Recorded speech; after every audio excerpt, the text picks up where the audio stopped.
Chapter 1, Too Much Money, Too Much Burning. Dear Lingxi, please rest assured that boldly go to the beauty pageant. I will fully support you. From the beginning of the election, until the podium, I will not leave the company of you, but also to pack the entire Phoenix Mall as your official backing. Chen Tingyu was sleeping soundly, but he was woken up by this disgusting voice, and climbed up with one bone. All sorts of trashy texts, and vulgar little videos, still flying all over the sky, heavily surrounding him. Just now, this vulgar, wildly goosebump-inducing little video was sent by Sun Zihao, sort of another high-profile confession, wanting to conquer Su Lingxi with his huge wealth. Little master has been stuck in the card for 1,000 years, all thanks to you. It's time to repay you properly. Chen Tingyu lay down. The past is like a tidal wave rolling and tumbling. He, Sun Zihao and Su Lingxi III, are the freshmen of the East China Sea Business School. The first day of school, Su Lingxi to 10,000 people on the level of heavenly killing power conquered the whole schoolboys, triggered an unprecedented commotion. Chen Tingyu from the countryside,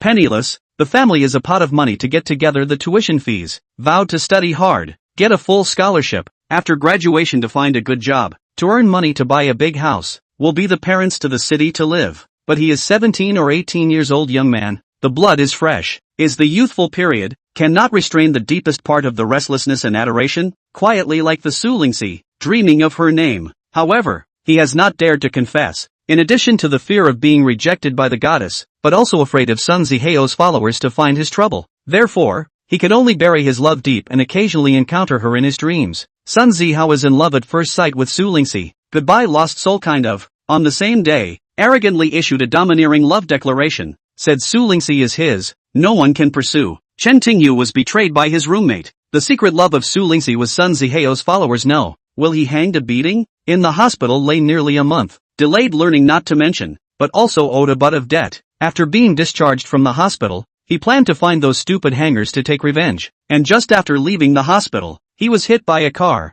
and then inexplicably trapped in the SD card. Racking his brains, he could not get out, although it is trapped in the card, but there are heavenly benefits. Not only can read all the information in the card at will, watch all the videos, but also can communicate with the characters in the video, and real life in general. Chen Tingyu almost went crazy with joy, because with this golden finger, anytime, anywhere, you can cross paths with the characters of the secondary world as you wish, especially those who aspire to goddesses. And even that, the sad thing is, things are far from being as simple as imagined. Although you can communicate with secondary characters, but you need to communicate face to face or make physical contact. You have to pay for secondary points. In order to experience the secondary goddess, he began to do tasks to earn secondary points. More unlucky things happened. Till late at night 0, time reset. He was knocked back to the original form. Secondary points also returned to 0. The difference is that after the time reset, he traveled to another SD card, a brand new environment, and started doing missions again to earn poor subdimensional points. And 24 hours later, the tragedy was staged again.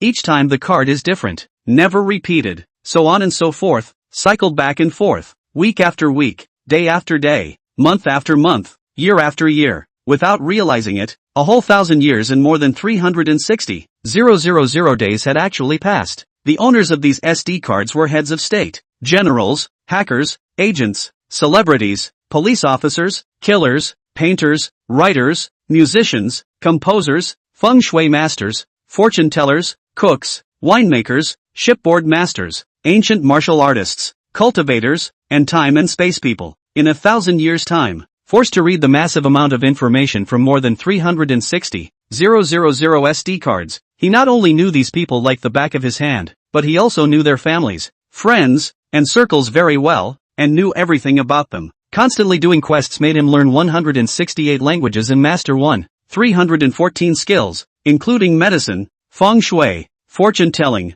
music, cooking, brewing, designing, carving, tattooing, IT, painting, driving, shooting, kung fu, alchemy, archaeology, and so on. The pitiful thing is that no matter how hard he tries, he can't earn enough subdivision points to make physical contact with a secondary goddess in 24 hours. If he was lucky, he could date and have face-to-face communication, but if his points were bad, they were only enough for survival, and the rest could only be fantasized about. Brother Hao is mighty. This time, we must take Miss Lingxi. I wish Brother Hao and Miss Lingxi 100 years of good luck, and an early birth. In this world, the only one who is worthy of Sister Lingxi is Brother Hao. I wish Sister Linksy to successfully win the Miss World title. Then marry Brother Hao and have a daughter as beautiful as Sister Linksy and a son as handsome as Brother Hao. The pop-ups flew like snowflakes. All of them were Sun Zihao's followers and brain-damaged fans, frantically kissing ass, itching to kneel down and lick that douchebag's stinky feet. Sun Zihao, you bull asterisk asterisk asterisk asterisk tingly showed your love to Linksy. Even if Little Master doesn't go out, he can still clean you up. Looking at these pop-ups that made one spray overnight rice, Chen Tingyu hurriedly climbed up and checked his sublime point balance. After tossing and turning for most of the day today, although he had earned over 600 Sub-Zero points, he had previously asked out Nami, the heroine of King of Thieves, to eat Western food, watch movies, and play surfing, and had spent a total of 520 Sub-Zero points, and now there were only 158 points left. After looking at the balance, Chen Tingyu hurriedly contacted his agent to make sure that meeting with Sun Zihao would only require 50 subdivision points, so he readily agreed to meet immediately. After paying the sub-dollar points, Chen Tingyu entered Sun Zihao's small video nimbly, and after he finished the 5 words Dear Linksy, he slapped his face, beating back all the words that followed, not waiting for Sun Zihao to slow down the energy. Darkness is a beating. In less than a minute, this second lack of beaten into a pig's head. It is estimated that even his mother does not recognize. Although it was fought in the secondary world and couldn't cause substantial damage to Sun Zihao, it was able to discredit him, humiliate him, and cause those brainwashed fans and assholes to be disappointed in him. The brainwashed fans immediately exploded, wanting to send pop-ups to insult Chen Tingyu. Chen Tingyu spent 15 times points to permanently shut down the pop-ups for this video and lock the posting function. Linksy, don't worry, even though I'm not by your side, I can still protect you and will never let this stupid ex harass you. On your way to the beauty pageant, having me is enough. I guarantee that I will make you the most beautiful Miss World winner ever, and win glory for the country. Chen Tingyu stepped Sun Zihao under his feet and clenched his fists, arrogantly and domineeringly making his attitude clear as he said in an inscrutable manner. Not only do I know all the rules of the contest, I also know all the secrets behind the pageant, so I can definitely help you win the title without any problems. At this time, Sun Zihao, who was watching his own masterpiece and fantasizing about Su Linksy throwing herself at him, took a look at the wrong picture and became furious, thinking that he had been pitted by a hacker and hurriedly deleted the video. The egg pain is that it cannot be deleted. In order to stop the video from circulating and maintain his dignity, Sun Zihao immediately used his connections and contacted the top management of the Net Proctor Bureau, almost ordering them to delete all the videos immediately. The Net Proctor Bureau deployed all the IT engineers, and still couldn't delete them. More and more people reprinted the videos. The clicks were getting higher and higher, and in less than half an hour, it was about to break through 1 million. The Sun family, the top management was furious, and ordered the PR and security departments to do whatever it takes. The videos must be deleted as soon as possible, and the person who blackened Sun Zihao must be found within 24 hours, so that he or she can disappear forever. Your Sun family has a lot of money and is burning a hole in your pocket. Little Master will help you spend some of it. Chen Tingyu utilized the sublime bug, intercepted the messages, and quickly hacked into the Sun family's company account. Chapter 2, Grandson, Sing a Song of Conquest. As the East China Sea City's first big mansion of the Sun family, the company's available cash, actually less than 20 billion, even if not 20 billion, but the fly is also meat.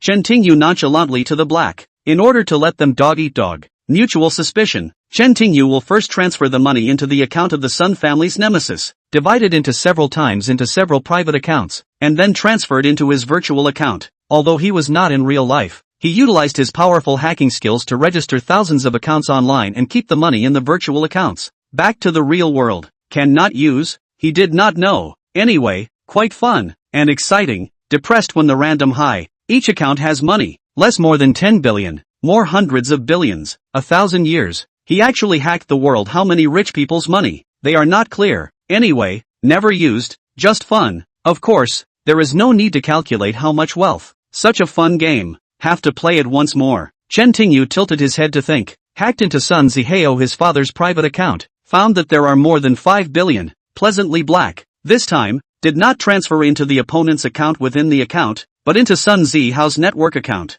Intentionally online consumption, crazy to buy luxury goods, driving around several times, before transferring the money into their own accounts. At this time, Sun Zihao has exploded, almost spitting blood in anger, and hurriedly sent a video statement that it was a prank by a trash hacker who just wanted to hack him, and it was definitely not true. For this kind of irrelevant statement, Chen Tingyu chose to ignore it. Previously, hanging Sun Zihao in the video. Apart from wanting to export his anger, It was also to disrupt the Sun family's line of sight, so that they would disorganize themselves. My family, Lingxi, hasn't been moving. Maybe she's scared. We have to video it and see what the situation is. Chen Tingyu turned on the subdimensional bug and dialed Su Lingxi's Tianxin video. After the evening study, Su Lingxi with a tired back to the dormitory. Just put down the book. The cell phone rang, pulled out to see. Is an unfamiliar nickname, hesitated, or picked up, video through, but cannot see each other's face. Su Lingxi froze, confused, asked, hey, which one are you? Since it's a video call, why don't you show your face? I am Chen Tingyu. Ah, didn't you watch the video Sun Zihao sent earlier? Chen Tingyu was confused instead. He could see Su Lingxi's pretty face that was more delicate than a fairy's, and by the tone of his voice, the other party couldn't see his face. 1,000 years. It was the first time he had videoed with someone in the real world. He didn't expect it to be so awkward. Using video but not being able to see his face. What a waste of expression. Ah, Chen Tingyu, are you okay? Su Lingxi's small hand trembled. Her face turned white. The phone almost slipped out of her palm, and a wave of guilt welled up in her heart. The previous video, of course she watched it, just laughed it off and didn't take it seriously, because she knew clearly that it was impossible. It was bound to be a prank. Because of this video, she learned about Chen Tingyu being hung by Sun Zihao's gang of douchebags, and determined that it was triggered by a crush on her, making her feel very guilty. Earlier, she was still thinking about it, preparing to go to the hospital to see him tomorrow. What she didn't expect was that Chen Tingyu suddenly gave her the video, not being able to see his face, making it difficult to judge his current situation. Lingxi, thank you, I'm fine. Chen Tingyu took several deep breaths and quickly calmed down. With his current ability, even if he didn't go out, he could still crush Sun Zihao and the Sun family. The Sun family was out of money, and even broke. It was estimated that Sun Zihao didn't have the time and heart to pester Su Lingxi. As long as Su Lingxi was safe and happy to go to the beauty pageant, his heart was solid. Chen Tingyu, I'm sorry, it's me who got you into trouble. If it's convenient, I'll go see you tomorrow. Which hospital are you in? Su Lingxi felt even more guilty in her heart. I've already been discharged from the hospital. I'm outside dealing with a bit of personal business. I'll return to school soon. If you really feel that you've dragged me down, treat me to dinner then. Chen Tingyu got excited and vowed to get out of this as soon as possible. As long as you return safely and appear before me in full whiskers, no matter what you eat, it's up to you. Su Lingxi bit her pink lips, her small face flushed. I will help you make up for the homework you fell behind. This beating, it's worth it. Chen Tingyu laughed happily, but in his heart, he couldn't wait to go out and return to the real world. Not only could he better protect Su Lingxi, but he could also accompany her to participate in the beauty pageant. Don't get carried away. Oh, I just feel sorry for you, and I don't want you to make up for all your subjects. Su Lingxi rolled her eyes and offered a warning. You've really thought about it and want to participate in this year's Miss World beauty pageant? Chen Tingyu hurriedly snuffed out the small flame that was flaring up and changed the topic. This is my mommy's dying wish. I must fulfill it for her. Su Lingxi's eyes flashed with a hint of sadness. Back then, Mommy had 90% certainty of winning the championship, and at the time of the finals, she suddenly had diarrhea, and ultimately lost touch with the championship, becoming a lifelong regret. Lingxi, don't be like this. The video before, maybe it was a prank, but what I said is true. I will do my best to help you, and will definitely let you win the championship smoothly, and fulfill your mommy's dying wish. Chen Tingyu hurriedly comforted her. Chen Tingyu, thank you, that was just a prank. Don't take it seriously. And don't affect your studies. Su Lingxi smiled gratefully, but in her heart, she muttered, you're just a student. It's impossible for you to have such powerful energy. Even though I'm lying in the hospital, I've been paying attention to you. Chen Tingyu hurriedly gave advice. Your account in Douyin. You already have more than 100,000 fans. Hurry up and send a video. Officially publicize the news of the beauty pageant, and use this platform to quickly circle the powder, and create momentum by fire. This platform and the beauty pageant, 8 rods can't fight. It's useless. It's just a waste of time. Su Lingxi shook her head vigorously, rejecting the good intentions. What a little fool. From the C election to the final, every step is inseparable from the internet voting. For the global final, the netizen votes are up to several hundred million. If you become a netizen, you'll have a bunch of iron fans to support you, and you'll have a great advantage. Chen Tingyu threw out the bait. This? What am I shooting for? Su Lingxi blinked her clear and transparent, crystal-like soulful beauty eyes, foolishly looking at the screen. Shoot what you do best. Bring out your most beautiful side. Chen Tingyu roughly said the main points of the video, repeatedly urging, you must keep in mind that the purpose of the Miss World pageant must be in line with this theme, spreading peace, friendship and love. Chen Tingyu, thank you. About the video, Let's talk about it tomorrow. I still have to go to the live broadcasting room and officially announce that I'm going to participate in the pageant. Su Lingxi waved her small, sheepish jade-like hand and pinched the video. Live broadcast? This exciting. Chen Tingyu hacked into the live broadcasting room made by Su Lingxi's few people, and after reading the information and live broadcast content, the corners of his mouth cracked with laughter. This live room called Love on Earth belongs to the charitable nature. Half of the income goes to the Little Angel Orphanage in Donghai City. The content of the live broadcast just fit the highest purpose of Miss World beauty pageant to spread love. Live broadcast soon began. Su Lingxi is plain face out of the camera, still beautiful, breathtaking, under the lights, blowing the pink muscle, flooded with crystal and luster, more than sheep fat jade warm. She raised her slender jade finger,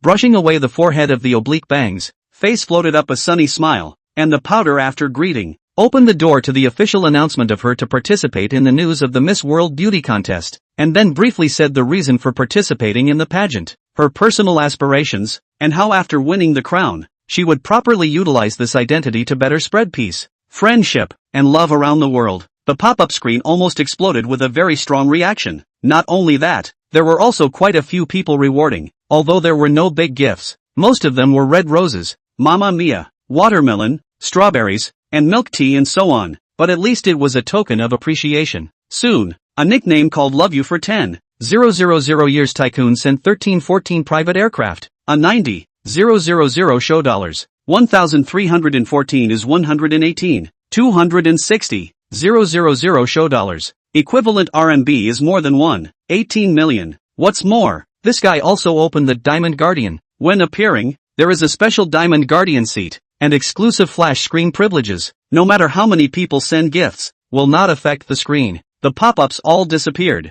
So it's you, a small gift of more than $1 million in the district, and you dare to send my family Lingxi. It's simply an insult. Chen Tingyu hacked into the other party's account, checked the identity information, and a cold smile floated at the corner of his mouth. He immediately smashed 52 million show dollars to open the Lifelong Guardian and obtained the Lifelong Guardian's exclusive ride, the 5-clawed green dragon, one of the 4 great divine beasts. He looked at the list of luxury gifts. The most expensive is only the beloved castle, a building worth 1,466 shobian, after conversion is more than 2 million. Grandson, sing the song of conquest. Chen Tingyu recharged again, changed his nickname to Eternal Guardian, burned more than 52 million to buy 10 beloved castle, casually smashed a building out to test the water. Chapter 3, Raw Puffing, My Desire. The old castle is out. Who will compete with the peak? Not only is the live studio fan dumbfounded, even Su Lingxi is also dumbfounded. The most shocked is Sun Zihao.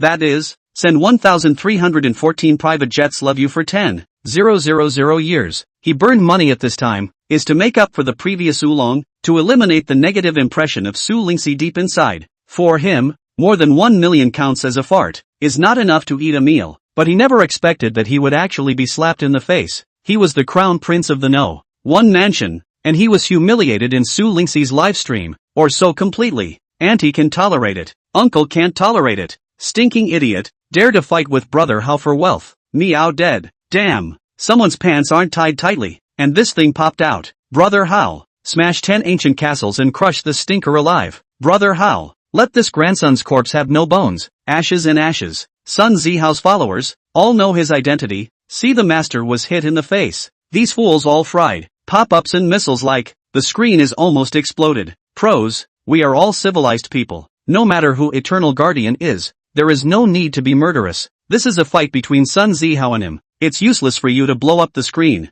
Su Lingxi hurriedly stopped the brainwashed fans from mobbing Eternal Guardian. The goddess's words were really powerful, and the screen blowing stopped immediately. There were still a few pop-ups, asking about the identity of Eternal Guardian, and some people wanted to stimulate him to come out and have a face-to-face solo practice with Sun Zihao. That Sun Zihao doesn't deserve it. You guys, even more so. Chen Tingyu posted the pop-up, feeling quite amused, and posted another one. A grandson is a grandson, never qualified to fight with his grandfather. Grandson, you wait, if I can't play with you, this young man's name will be written backwards. Sun Zihao almost vomited blood, sent a pop-up, immediately charged 60 million, and bought 10 beloved ancient castle in one breath. As the crown prince of the Sun family, Sun Zihao was humiliated for the first time, or in front of Su Lingxi, not to mention sufficient financial resources, even if it is not enough, borrowing money to destroy this stupid hangers who are determined to die. Your name is Good Grandson. Backwards is Good Grandson. Quite smooth oh. Chen Tingyu sent out a pop-up, bought 8 more beloved castles, and then nimbly changed Sun Zihao's payment password, making it impossible for him to recharge. Stinking idiot, this young smash you to death. This is simply an unprecedented shame. Sun Zihao almost exploded in anger. Anger rushed to the brain. Do not think about anything, will be 10 beloved ancient castle all smashed out. This time, not only the powder crazy, Su Lingxi also roared. She is not a material girl, which is why half of the income to the Little Angels orphanage important reason. But this live room was not established for a long time. Before has been quite calm. Tonight suddenly went crazy. The Eternal Guardian seems to be deliberately provocative, specifically to find Sun Zihao's bad luck. Perhaps he did not expect. Sun Zihao is even more crazy. A breath of smash 10 love the old castle. A burn more than 52 million. She is worried that Eternal Guardian does not know Sun Zihao's background. Fight down easy to lose. With a private channel shouting, Eternal Guardian, no matter who you are, since into my live room is fate, thank you for the gift, but play live to be rational. This silly girl is worried that I'm losing out. Chen Tingyu eyebrows are smiling curved. Did not say anything? Directly in the hand of the 17 beloved ancient castle smashed out. Ow. Lifelong Guardian exclusive seat 5-clawed green dragon. Issued a resounding dragon roar. Sun Zihao's Diamond Guardian special seat. Directly shocked flying. Other small gifts. Instantly exploded into flying ash. Exclusive seat. Strong domination of the screen. At this moment, not only did the screen freeze, but also the expressions of the fans in the live studio. Sun Zihao and Su Lingxi, as if they had seen a ghost, staring at the screen as if they were dumbfounded. Their eyes couldn't even turn around. As I said, a grandson is a grandson and is not qualified to fight with grandpa. Chen Tingyu changed his voice and for the first time used the exclusive privilege of Lifetime Guardian private call. The privilege of this channel, similar to the anchor, could directly shout at all the fans entering the live room, but the fans couldn't talk back, and could only respond in the form of pop-ups. The crowd was completely dumbfounded. Even Su Lingxi was no exception. No one thought that this Eternal Guardian of unknown origin was so arrogant. Not only did he crush Sun Zihao again, but also insulted him in public. Damn, money is capricious. One night to send 18 love the old castle. A burn more than 90 million ocean. Think of all the horror. This game, completely limit the imagination of the hangers-on. Silly X. You wait. Sun Zihao's face is green. Sent a pop-up. Ready to recharge again. Immediately become a lifetime guardian. After obtaining the privilege to scold. At the time of payment, found that the password is not right. Even try a few times have failed. The heart is anxious. Forehead cold sweat. Air conditioning seems to be useless. Cannot suppress the continuous oozing beads of sweat. Sun Zihao's official backup team are waiting for their master after recharging. Alive to smash that unenlightened two fools. But waited for several minutes. No movement at all. Sun Zihao didn't react. But Chen Tingyu attacked strongly. Sending pop-ups to provoke, grandson, if you don't have any money, say it out in pain. Not a squeak.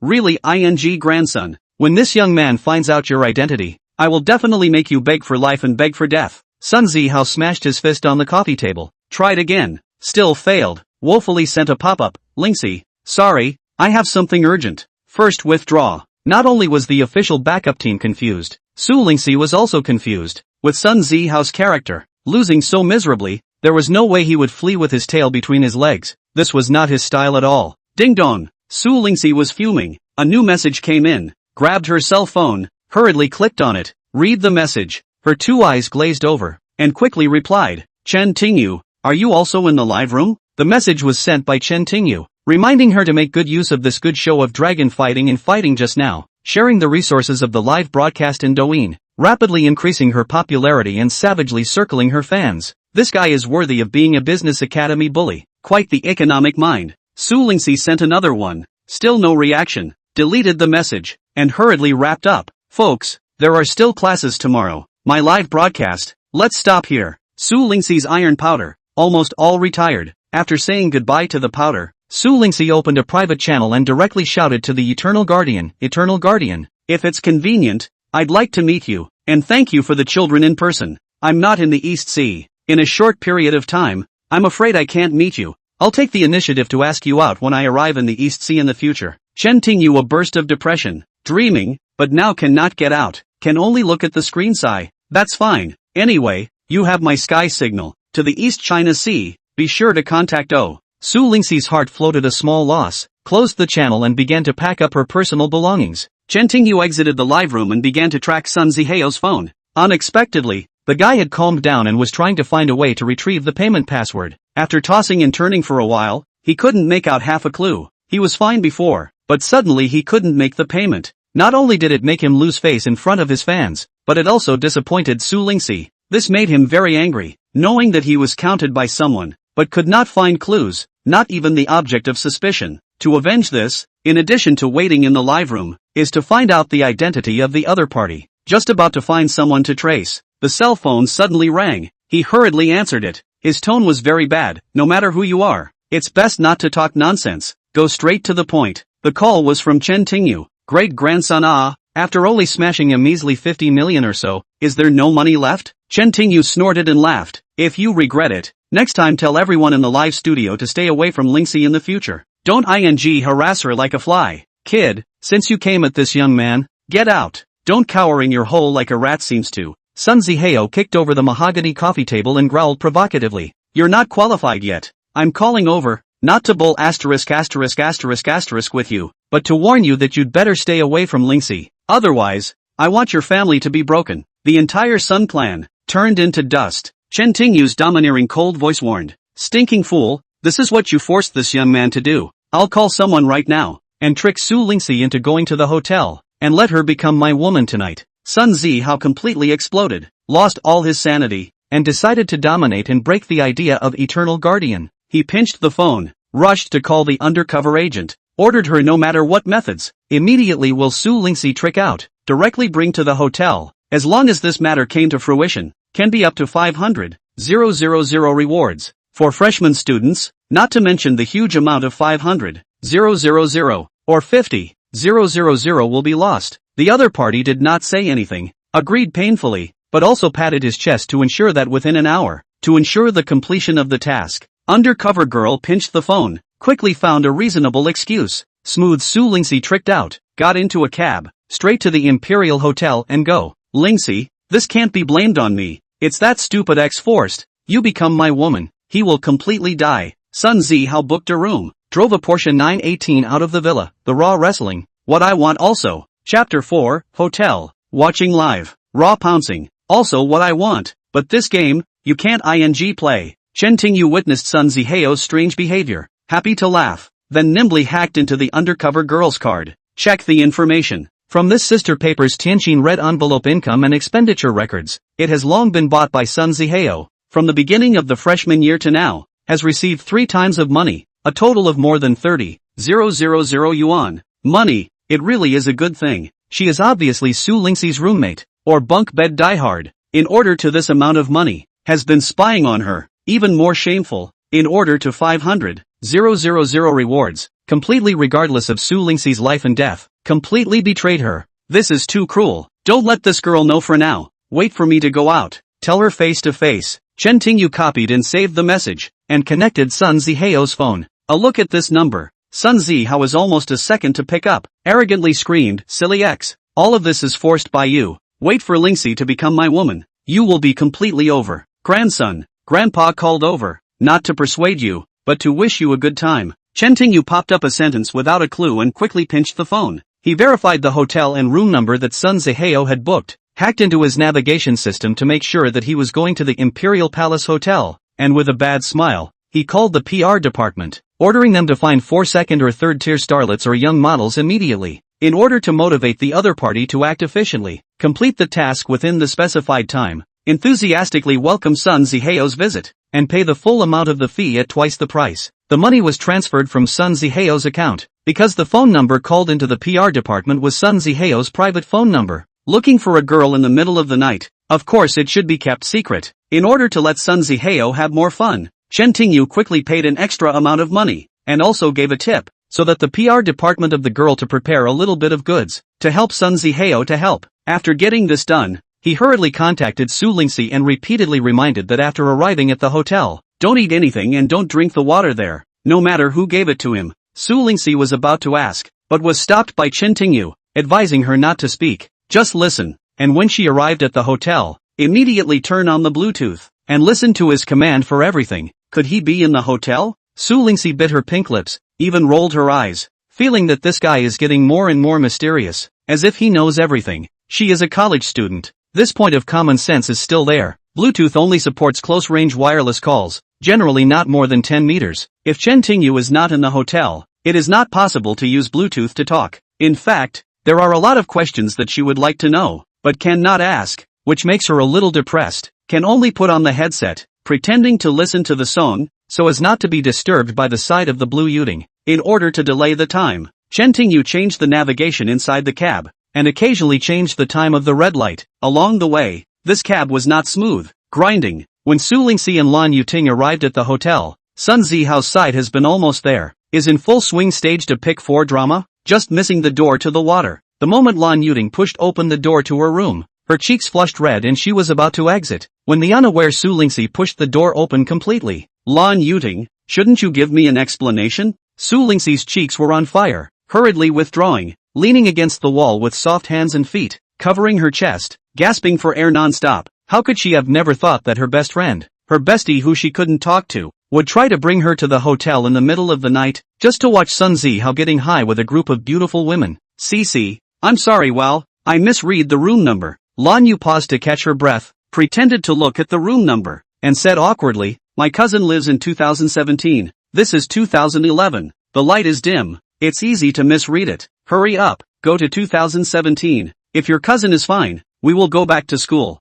Su Lingxi is relatively simple, did not think deeply, and hurriedly looked for the 2017 room. Sure enough, there was room 2017, right at the corner. The light there was even darker, indeed inconspicuous. She pulled Lan Yuting's small hand and hurriedly ran towards 2017. This girl is too simple, being sold, but also to help count the money. Is it now let her see the ugly face of Lan Yuting? Chen Tingyu did not want to strike Su Lingxi, but was worried that she would suffer. He was silent for a few moments, but did not directly poke holes in it, but only gave a hint. Lingxi, you're BFF. Maybe it's not as simple as you think. She went to the hotel, probably not to see her cousin. The guy who pretends to be mysterious, knows something but doesn't tell me. Too bad. Su Lingxi still couldn't speak, huffing and puffing her pink lips, even rolling her eyes. When she arrived at the door of 2017, Lan Yuting was nervous. Her forehead was covered in sweat, but she couldn't think of a way to defuse the situation. Once she knocked on this door, even if Su Lingxi was simple,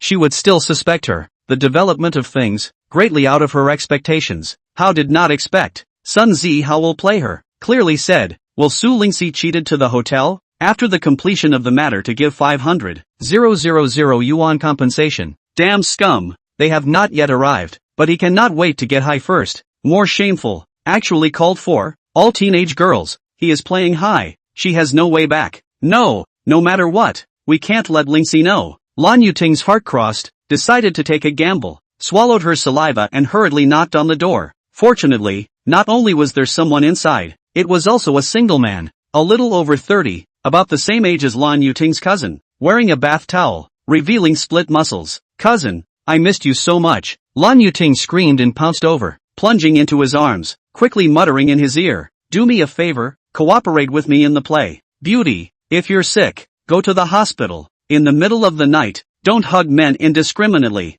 The muscular man sneered and pushed Lan Yuting away, saying seriously, I have a wife, don't harm me, you're the one who's sick, stupid X. This beautiful woman throws herself at me, you not only refuse, but also laugh at me. Snap, Lan Yuting exploded at once, cursing with pleasure, coldly received a slap. Of course it was Su Lingxi who smacked her. No wonder you usually love green tea, it really is quite a match. From now on, we are no longer friends. Su Lingxi coldly glared and went away angrily. She had never dreamed that her best friend, who had never spoken a word, would actually betray her in order to curry favor with Sun Zihao. If it wasn't for the fact that Sun Zihao's side had already started the war and pushed her in 100%, the one who was spoiled by that scum at this time would be her. Out of the restaurant, Su Lingxi roared wildly at the dim night sky, roared tired, panting and sat on the bench, breathing heavily. Shu is much more comfortable. After calming down, it is considered to fully understand Chen Tingyu's good intentions. If he said before, Lan Yuting betrayed her to send her to Sun Zihao's bed, she not only did not believe it, but also scolded him for stirring up trouble. Thinking of this considerate care, Su Lingxi's heart surged with a trace of warmth and sweetness, and hurriedly sent a voice message to Chen Tingyu. Chen Tingyu, thank you, I know everything, everything is safe, and I have already left the hotel, ready to go back to school. Yay! Listening to the voice, Chen Tingyu jumped up, excited as a child who got a perfect score in the exam, hurriedly called a cab, paid the money, so that he could go to the hotel entrance to pick up Su Lingxi. Chen Tingyu, I hope you come back soon. The beauty pageant road is definitely much more interesting with your company. Su Lingxi got into the car and silently prayed. The taxi driver was about to ask where to go when the phone suddenly rang. Hurriedly answered it. A domineering voice rang in his ears. Safe and sound. Send her back to the East China Sea Business School. If there's a hair missing, you'll definitely not see tomorrow's sun. Understood. The brother made a cold shiver, did not dare to ask, pinched the phone, opened the navigation, went straight to the East Sea Business School, could not wait to fly there immediately. Su Lingxi was confused instead, and was about to ask the bus driver, but the bus driver spoke up, indicating that he knew the destination. Your boyfriend is really considerate. The fare has already been paid. This guy is godlike. Seems to be quite powerful. Su Lingxi's small face flushed red, feeling like she had fallen into a honeypot. Sweet from head to toe, even a bit mushy. Before, he suspected that it was Chen Tingyu who did it. Just didn't have time to ask the brother. Now he can be sure. It was him who called the cab and prepaid the fare. No wonder the cab suddenly fell from the sky. Nothing else? Time to watch the live broadcast. Chen Tingyu saw Su Lingxi enter the dormitory with his own eyes, and his hanging heart fell, hacked into Sun Zihao's cell phone, and opened the shooting function. Chapter 5, Away from him. Sun Zihao's cell phone's appeared a picture was actually a variety of herbs. Chen Tingyu saw the scene. Heart is very strange. All this and his imagination is really too big a gap. After checking Emil to confirm that there is no serious harm, Chen Tingyu is relieved. Exit the camera. Chen Tingyu returned to the residence feeling very tired. Chen Tingyu immersed in sleep again. Inside the dream, Chen Tingyu's eyes appeared a lot of things that he had never seen before. I don't know why, but I have a different feeling in my heart. After he woke up, he felt as if he had gotten a lot of different feelings, but he couldn't remember them for a while. Chen Tingyu to the business school. On the road received Su Lingxi got a phone call. Chen Tingyu, where are you now? There is a competition today. Have you forgotten? Hearing these words, Chen Tingyu suddenly didn't know what to say. This matter happened really too suddenly. It was true that there was no preparation before. However, all of these things were a piece of cake in Chen Tingyu's opinion. He himself could get excellent results even without any preparation. You can't really not know, right? The competition is about to start, so hurry up and pass. There's no rush. The prizes for this competition are very superior. You'd better come over and participate, or you'll regret it. Su Lingxi directly hung up the phone after saying these words again. Hearing these words, Chen Tingyu didn't know what he should say, but still, he traveled to the business school. He wanted to see what the prize was. The moment Chen Tingyu appeared caught everyone's attention. Chen Tingyu's appearance was always like this. You came. Su Lingxi ran to her looking very excited. Seeing him like this, Chen Tingyu just smiled and didn't say anything more,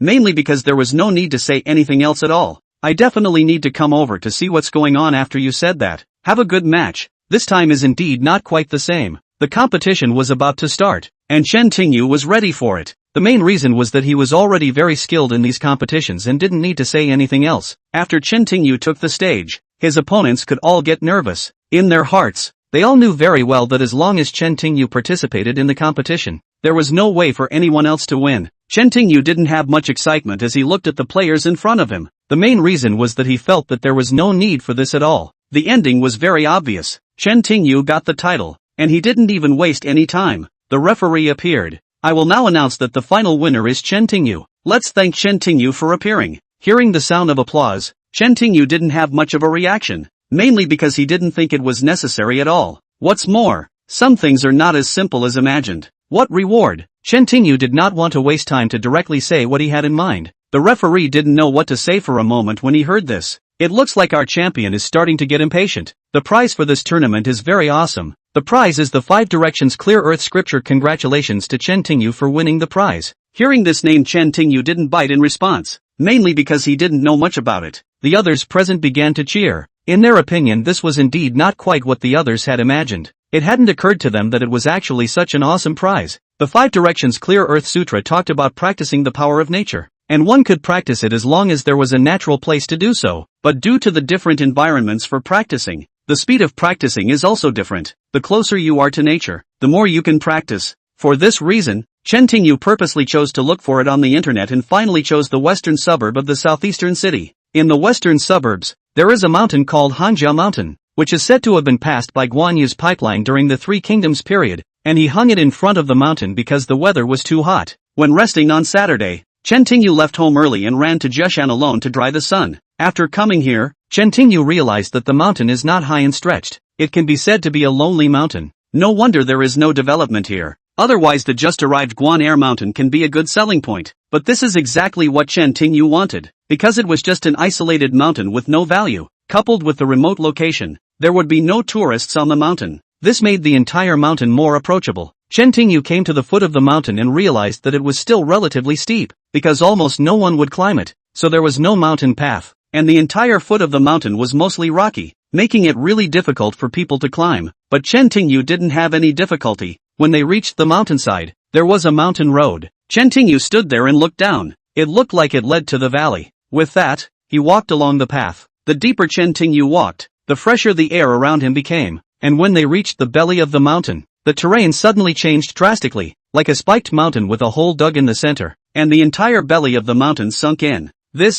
Chen Tingyu walked around the depression and finally came to a rather shocking conclusion. It wasn't the collapse of the mountain that caused the terrain, but rather the slash. It might sound unbelievable, but to a long-time Chen Tingyu it wasn't hard to spot the lower abdomen had once been partially cut off by a knife, but looking around it was probably at least 1,000 years old. Those capable of doing so must either possess a spiritual weapon, a sword, or they must be in at least a state of communion. It was hard to imagine having the same aura to practice the party, but Chen Tingyu wasn't too surprised since he had 50,000 green stickers, so he didn't need to rely on his aura to practice. Maybe others had a special way of doing it, and since these slash marks came from a few thousand years ago, maybe the Earth's environment wasn't the same as it was now. Despite the low terrain, it had been covered by vegetation again for thousands of years, and at first glance, it looked like a tiered staircase. Chen Tingyu quickly came to this place, and he followed it, surrounded by dense woods, fragrant meadows and flowers. Finding a relatively flat place, Chen Tingyu sat on his knees and began practicing the 5-square Qing Di technique. With great effort,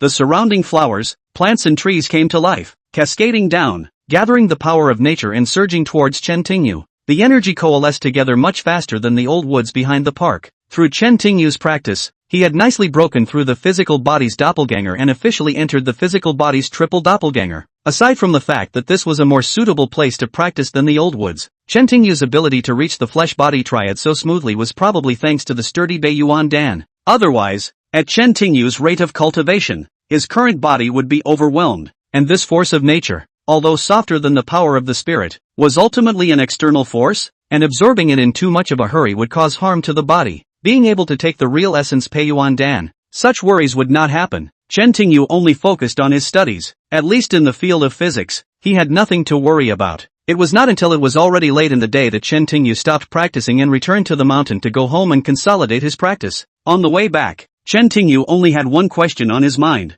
Although it was a good place to practice, the mountain was far to the west, far away from him. Chapter 6, Sit Down to Eat. Our house was so far away that if he came here every night to practice, he would waste most of his time on the way there and back, so he had to find a way to avoid spending the night at home. There wasn't much to talk about on the way, and by the time we got home, Soup had all the food ready. Wash your hands for dinner. Seeing Chen Tingyu return, Tang greeted him. Chen Tingyu nodded, washed his hands, and the three of them sat down to eat. More than half a month had passed since. Xing, how was this city test? Chen Tingyu hadn't said anything when he got home, even though this was the first test in the city. Now, since night had fallen, Chen Tingyu was telling the truth. At first, Tang didn't believe it at all until Chen Tingyu took out his report card. Star, you can't possibly make a report card like this just to make us happy, Nightshade said, holding up the report card, knowing that Chen Nichiyu was a filial child, and maybe it was just to make them happy. Mom and Dad, this is really my real grade.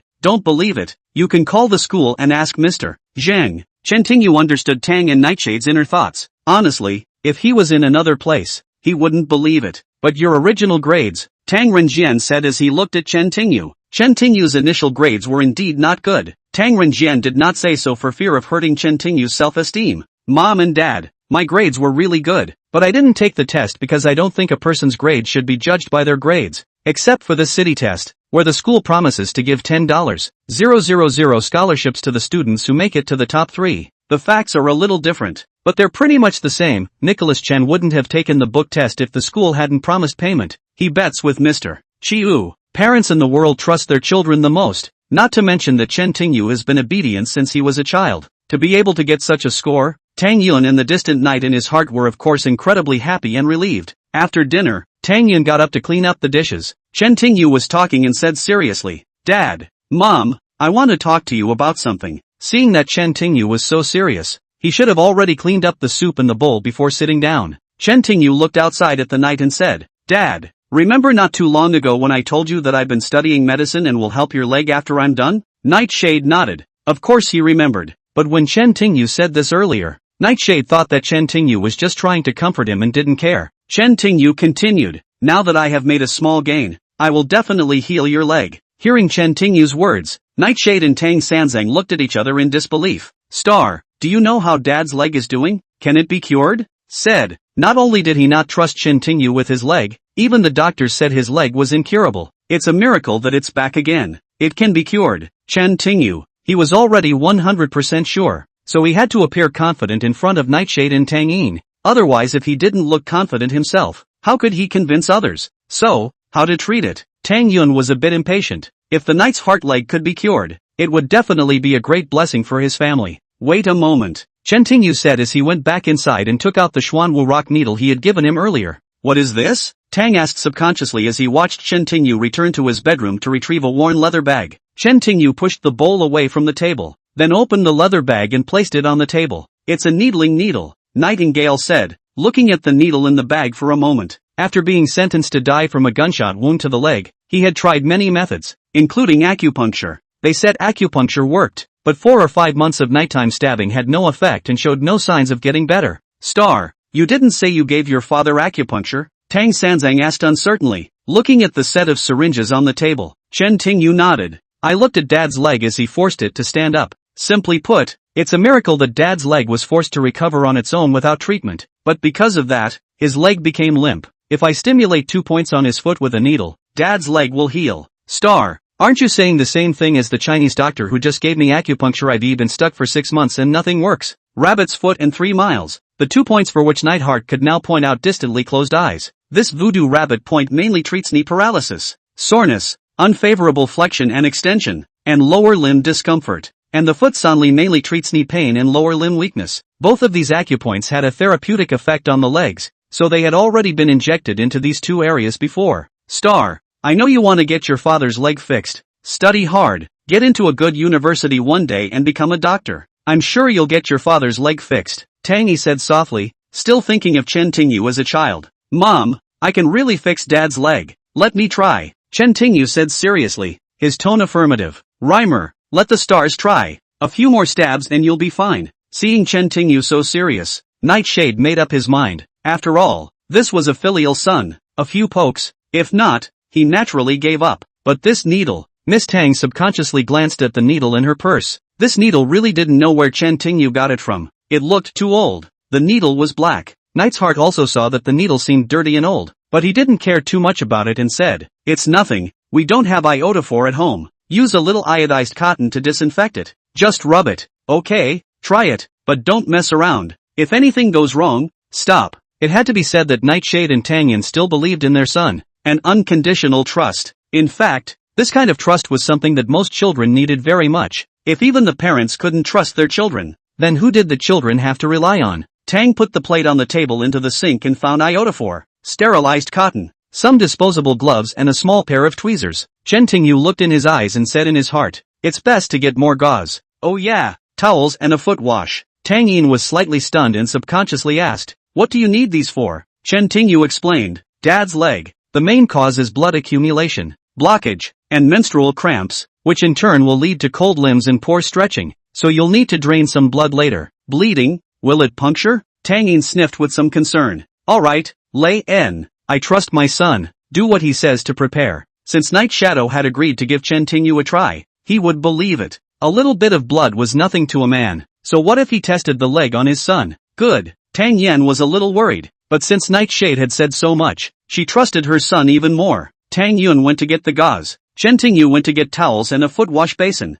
as well as a bucket of warm water. Chen Tingyu walked over to Nightshade's feet and signaled for Nightshade to place his left foot in the basin first. After everything was ready, Chen Tingyu put on disposable gloves, picked up a small piece of sterile cotton with tweezers, dipped it in iodine vapor, and began to sterilize the basalt needle. After sterilizing, Chen Tingyu first took the 3-edged needle. Chapter 7, The Plum Blossom Needle. It may hurt a little at first, but soon, the wound will feel a little painful in the cold. If you feel uncomfortable on the road, let me know. Chen Tingyu stuck a 3-pronged needle into the calf of his leg, and when a nod was given, he inserted the needle and gently pushed it in. It wasn't a small wound. It was 7 or 8 centimeters long, and blood quickly flowed down Nightshade's calf. Nightingale frowned slightly because the wound had been there for a long time and it really hurt. Then, Nightingale saw Chen Tingyu poking the outside of Nightingale's calf, and Nightingale soon felt a wave of cold air rise from the location of the wound, gradually replacing the pain. Chen Tingyu's puncture site was a fissure wound, the main treatment for weakness of the lower limbs,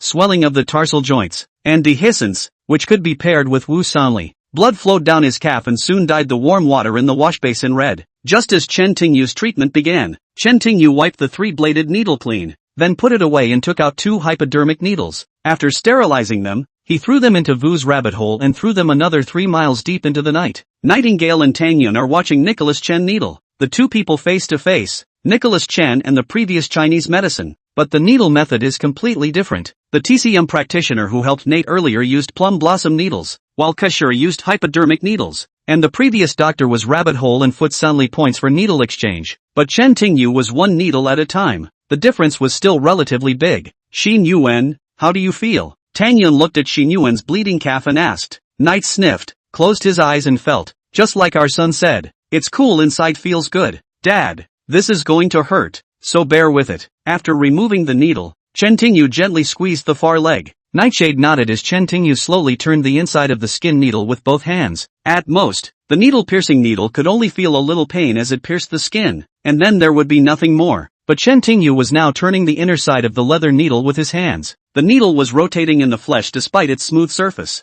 The pain would naturally be felt far into the night, but it was bearable and not as agonizing as Chen Tingyu claimed. As Chen Tingyu rotated the hypodermic needles, he felt his left leg warm and not at all painful in both places of acupuncture, as if he had traveled 3 miles from top to bottom and bottom to top in the position of a voodoo rabbit's nest. Both of these warm streams were the true chi of the deep nighttime that Itong had injected subcutaneously into his heart, the key far leg in the treatment of deep nighttime. As the 2 streams of real chi flowed through, Nightingale suddenly felt a cramping sensation accompanied by pain in the far leg. This pain was unlike any ordinary pinprick of pain, and Nightingale's face instantly changed. Stars, no, my leg seems to be cramping, Nightingale said as he tried to lift his leg, but was suddenly pressed down by Chen Tingyu. Hang in there, now is the key. Tang Monk saw Nightingale's face change from afar, and hearing him say that his legs seemed to be cramping, he wanted to stop Chen Tingyu from continuing. However, right at this moment, Tang Yun realized that the blood on his calf in the distance had turned from bright red to red.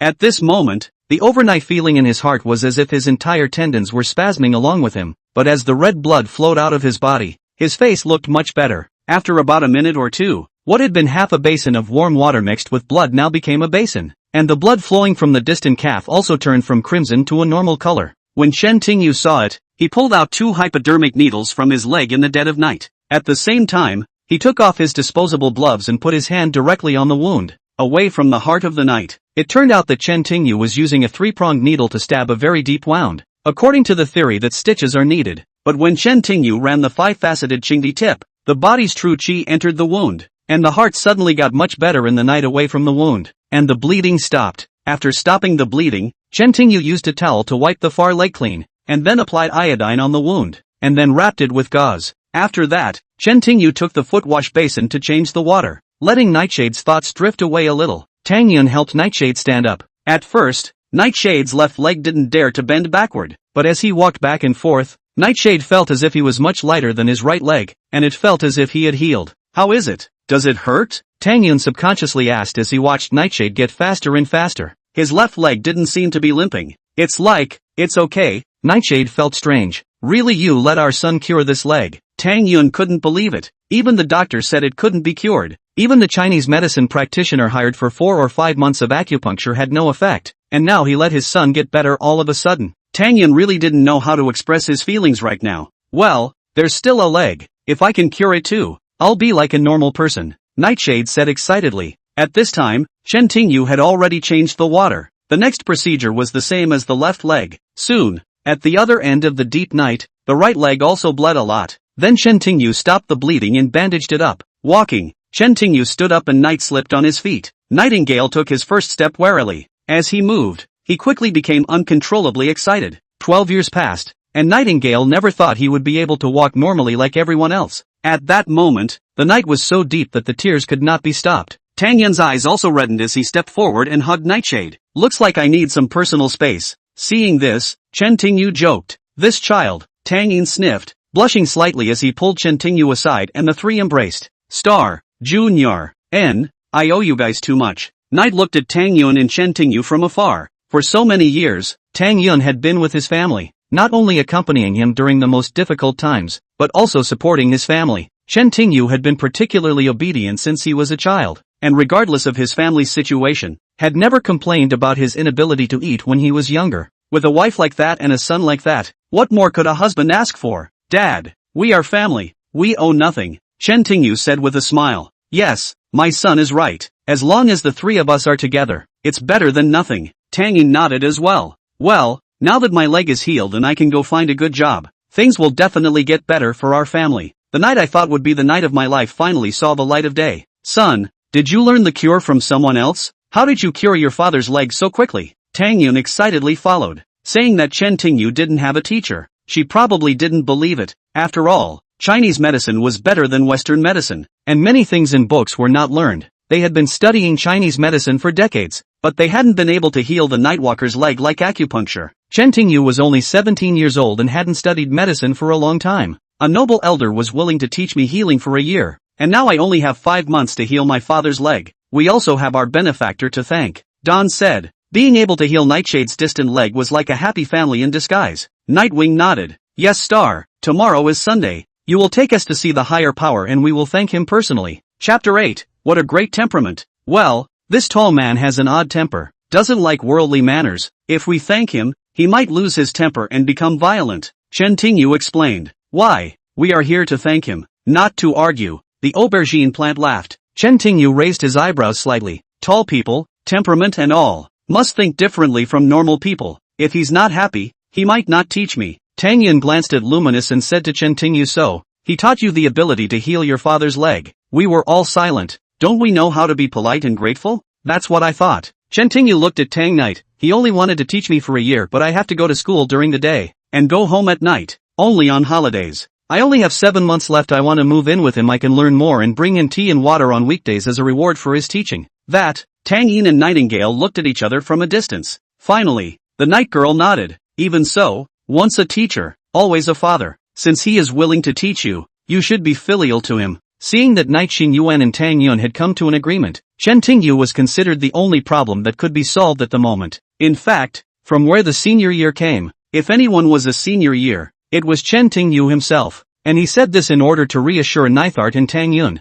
so that he could hang his family's mountain cultivation without worry. Last Sunday, while helping out at Guaningshan's wonton stand, Chen Tingyu told the story. Guan's family was especially happy to learn that their daughter's leg had recovered, but Ruan Jinyong seemed a bit lonely, and if he wasn't at home, Chen Tingyu wouldn't be able to go to school with them. Star, give me a minute, I'll be back with you. After the hectic chaos, Chen Tingyu was getting ready to go home. Today he planned to spend more time with his parents. After all, starting tomorrow, he would be hanging out at home at night practicing. But as soon as Chen Tingyu stepped out of the wonton stand, Guan Yu started to catch up. Girl, do you have something to say? As the two walked, watching Guan Yu hesitate as if he had something to say, Chen Tingyu took the initiative. Guan Yu looked at Chen Tingyu and blushed slightly. Why do you still need to blush? You shouldn't say it to me. Looking at Guan Yi, they have been together since childhood. Their relationship is naturally needless to say. Even Guan Yi and his confession, Guan Yi will not be surprised. Well, there's a student in my class who I'm very close to,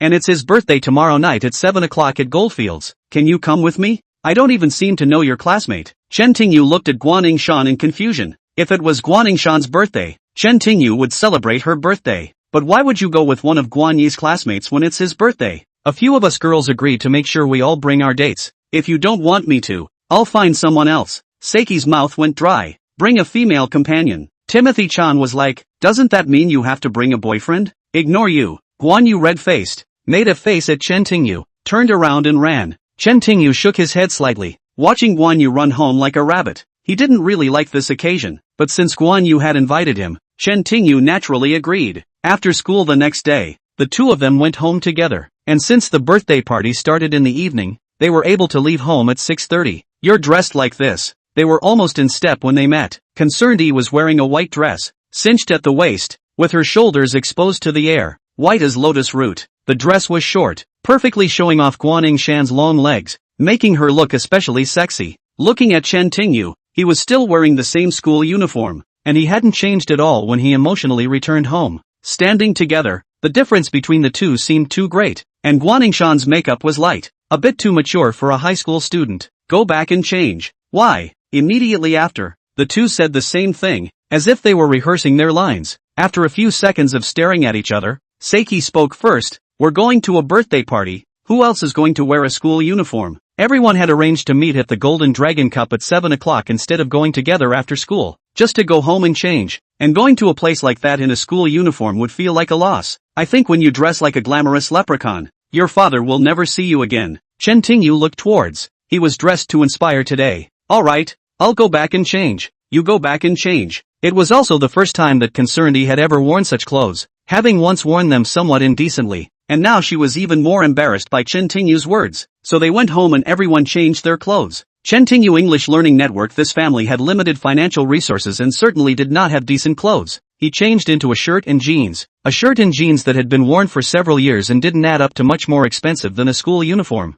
Guan Shan wore a black button-down dress with a plunging neckline and black chiffon silk cuffs that showed off her arms in a sultry, demure display. The two looked at each other's new clothes and nodded. In the center of town, some distance from Timothy Chan and his family, they took a cab there, arriving just after 7. Welcome to Kinkaru. As soon as I walked into the lobby, I was greeted by a welcoming lady in a cheongsam. Can I help you guys? Room 316. Looking for a friend, Guan Shan said. The welcoming sister politely brought Chen Tingyu into room 316. It was a rather spacious and luxurious private room, and when the door was pushed open, a boy and a girl were duetting on a love song. The rest were rolling dice and drinking, and a girl was smoking. Chen Tingyu frowned. These young people, when they were at home on weekdays, it was probably because their parents were so good to their babies. Very few parents thought that their children would wear sexy and revealing fashions, and it was just so crazy out there. Chen Tingyu looked at the box. There were about 17 or 8 people inside. Most of them should be students, but there were some, obviously different. One of them had long, handsome yellow hair, and he looked tall and imposing, except for the tattoos visible around his bare arms and ankles. No matter what the average student did, even if they had tattoos, they would tattoo them in a more discreet place so as not to be detected. Not daring to have tattoos this large and bristling with yellow hair, it was easy to tell that this was not a student. This would be Chen Tingyu and Concerned Yi coming in, and people would naturally pay attention to the two of them. In the middle of the crowd, a woman in a princess dress stood up from the sofa and smiled as she waved at Guan Shan. Shin Yi, why are you here? Everyone is here. Sorry, Lan, traffic jam. Guan Shan was reluctant to say that she was really late as she had changed into 2 sets of clothes. Oh yes, this is my date. Chen Tingyu, brother Xing, this is my birthday girl today and my best friend, Wang Lan. Chapter 9, Chatting. Hello Wang Lan, thank you for the invitation. Happy birthday. Chen Tingyu greeted with a smile. Wang Lan Guan, I knew Xin Yi's date was you. You know me. Wang Lan's tone, as if she was chatting with an old friend. Without knowing it, people would think that she and Chen Tingyu knew each other. Of course I know you, but you're a very popular person in our school right now. Seni tells us about you every day. Stars, how are the stars? You all say no. Wang Lan said as she looked at Guan Xingyi. The crowd sniffed and followed. Guan Yu's face was red. Lan, if you dare to bully me, I'll ignore you, chided Guan Xingyi. Wang Lan smiled faintly and said, alright, I won't make fun of you. By the way, I want to introduce you guys. This is my brother, Wang Kai, and this is my sister-in-law, Li Sisi. Wang Lan turned his gaze to the yellow fur leaning against the sofa. Concerned Yi was a bit confused. She and Wang Lan had already known each other for so long, and her family had been there a few times, but she hadn't seen any of Wang Lan's brothers. Nevertheless, Xine thought about it. Although both of them are surnamed Wang, but not necessarily brother and sister. Maybe a cousin. Guan Yu thought of this, politely greeted. Wang Kai brother, sister-in-law. Good. Wang Kai gave Guan Yu a flat look. It was Reese who called out a sister for once, then seemed to wink at Chen Tingyu when Wang wasn't looking. These few glances were watched by Guan Yu, who frowned a little strangely. Thank goodness, Chen Tingyu didn't react at all, as if he didn't see it, and didn't say anything. For Wang Lan, he didn't know if he was showing off or what, but he kept praising Wang Kai. Shin Yi, let me tell you, if you have any trouble in the future, come to my brother. I don't dare to say it anywhere else, but in the southeast, My brother is definitely proud of me. The owners here are all friends of my brother, including this Golden Temple Dragon bottle. I say Lon Lon, Xine, you two don't just talk. That Xine, you're late. Shouldn't you be punished with 3 cups? Seeing that Wan Lon Lon cared for E to keep chatting, Li Si brought a bottle of whiskey, and a few glasses, 3 glasses in a row. Sister-in-law, I can't drink, Guan Jian said as he shook his head and looked at the 3 glasses on the table. Yeah, we've all come out to play. The most important thing is to have fun. If you're late, you have to drink. Why? Not to give face to your sister-in-law. Li Si smiled at Guan Jian. Penalty, penalty, penalty. Wan Lan saw this and shouted while clapping rhythmically. And soon, everyone followed. If it was ordinary beer, Guan would have drunk it. But this whiskey was a strong liquor, with an alcohol content almost equal to that of liquor. Sister-in-law, I really don't know how to drink it. Lon Lon, don't follow the coaxing. Guan Yu waved his hand. Just then, Li Sit secretly winked at Wan Lan. Wang Lan's eyes rolled and she said, Xinu, but you have someone coming. Now in this situation, someone should come to ease the situation. Sister-in-law, Xinu's 3 glasses of wine. Shall I give her a drink? Speaking of which, Chen Tingyu naturally stood up. Guan stared wide-eyed and raised a glass of wine. A little worried as she grabbed Guan Yu's arm. She didn't drink, and neither did Chen Tingyu. At least Guan Yingshan had never seen Chen Tingyu drink. Okay. Chen Tingyu smiled at Guan Yu and put down his glass. Good. The boys around him led the applause. Chen Tingyu drank 3 cups in a row amidst the cheers. After drinking 3 glasses of Chen Tingyu, Reese turned slightly and glanced at Wang Jianmen. Only after seeing Wang Kai nod his head did Reese turn around and smile at Chen Tingyu. My brother is really good at drinking. Senny, you come over and sit too. Reese patted the sofa, signaling Chen Tingyu and to come over and sit down. Senny subconsciously wanted to sit next to Reese, but was unintentionally pulled aside by Wang Lan. Space appeared between Li Lu Yuan and Guan Senny. As Guan state, Chen Tingyu would definitely sit next to her. So this time he had to sit between and next to the two of them. The original Chen Tingyu didn't think much of it and sat down as Reese chatted with him for a while before making out with Wang. Brother Star, why is your face so red? Wang Lan asked as she noticed that Chen Tingyu had been chatting with Concerny after his abnormality. Probably a drunken headache. Chen Tingyu frowned. He was a pharmacist. How could he not drink anything after drinking 3 glasses of whiskey? Even if his body was currently not drinking alcohol and was a little uncomfortable. With the repair of his current body's triple state, alcohol could be forced out of his body with his true qi. So, the only explanation was that there was something wrong with the alcohol. Here, drink some water. At this moment, Wang Lan handed him a cup of water and seemed to want Chen Tingyu, but as Guan Yi's body tilted and hit Wang Lan's body, the cup of water was not stabilized and landed on Guan Yi's body all of a sudden. Guan Yu subconsciously stood up. Sorry. Wang Lan hurriedly apologized and took out a lot of paper in her hand and started to help him wipe the water from his body, but there was too much water to dry his clothes on the paper. Seeing this, Wang Lang said, Xine, I'm really sorry, I didn't mean it, there's a dryer in the bathroom, I'll accompany you. But Brother Star, Guan Yu hesitantly glanced at Chen Tingyu. If she went, she'd be a little worried about Chen Tingyu, and if she didn't, she'd have a lot of water on her and it would hurt. If only I hadn't said anything to stop Chen Tingyu from drinking those drinks. Take it easy, my brother and sister-in-law are here. Wang put his hands on Guan Yu's shoulders and pushed Guan Yu out from behind. Brother, are you alright? She asked, as she helped Chen Tingyu up, then pressed on his ear and blew out a small breath. Go to the next room with your sister-in-law. There's something good for you. Chen Tingyu did not respond. Instead Reese walked into her arms and said, brother, you drank too much. Your sister-in-law woke you up. After saying that, she pulled Chen Tingyu up and looked back at Wang and said, give me a hand. Dear. Wang got up and left the private room, leaving Chen Tingyu with Lise. The two men had mixed Timothy Chan downstairs, but instead of the apartment they had left, they went into a small private room on the 2nd floor. There was now a man sitting on the couch in the small room,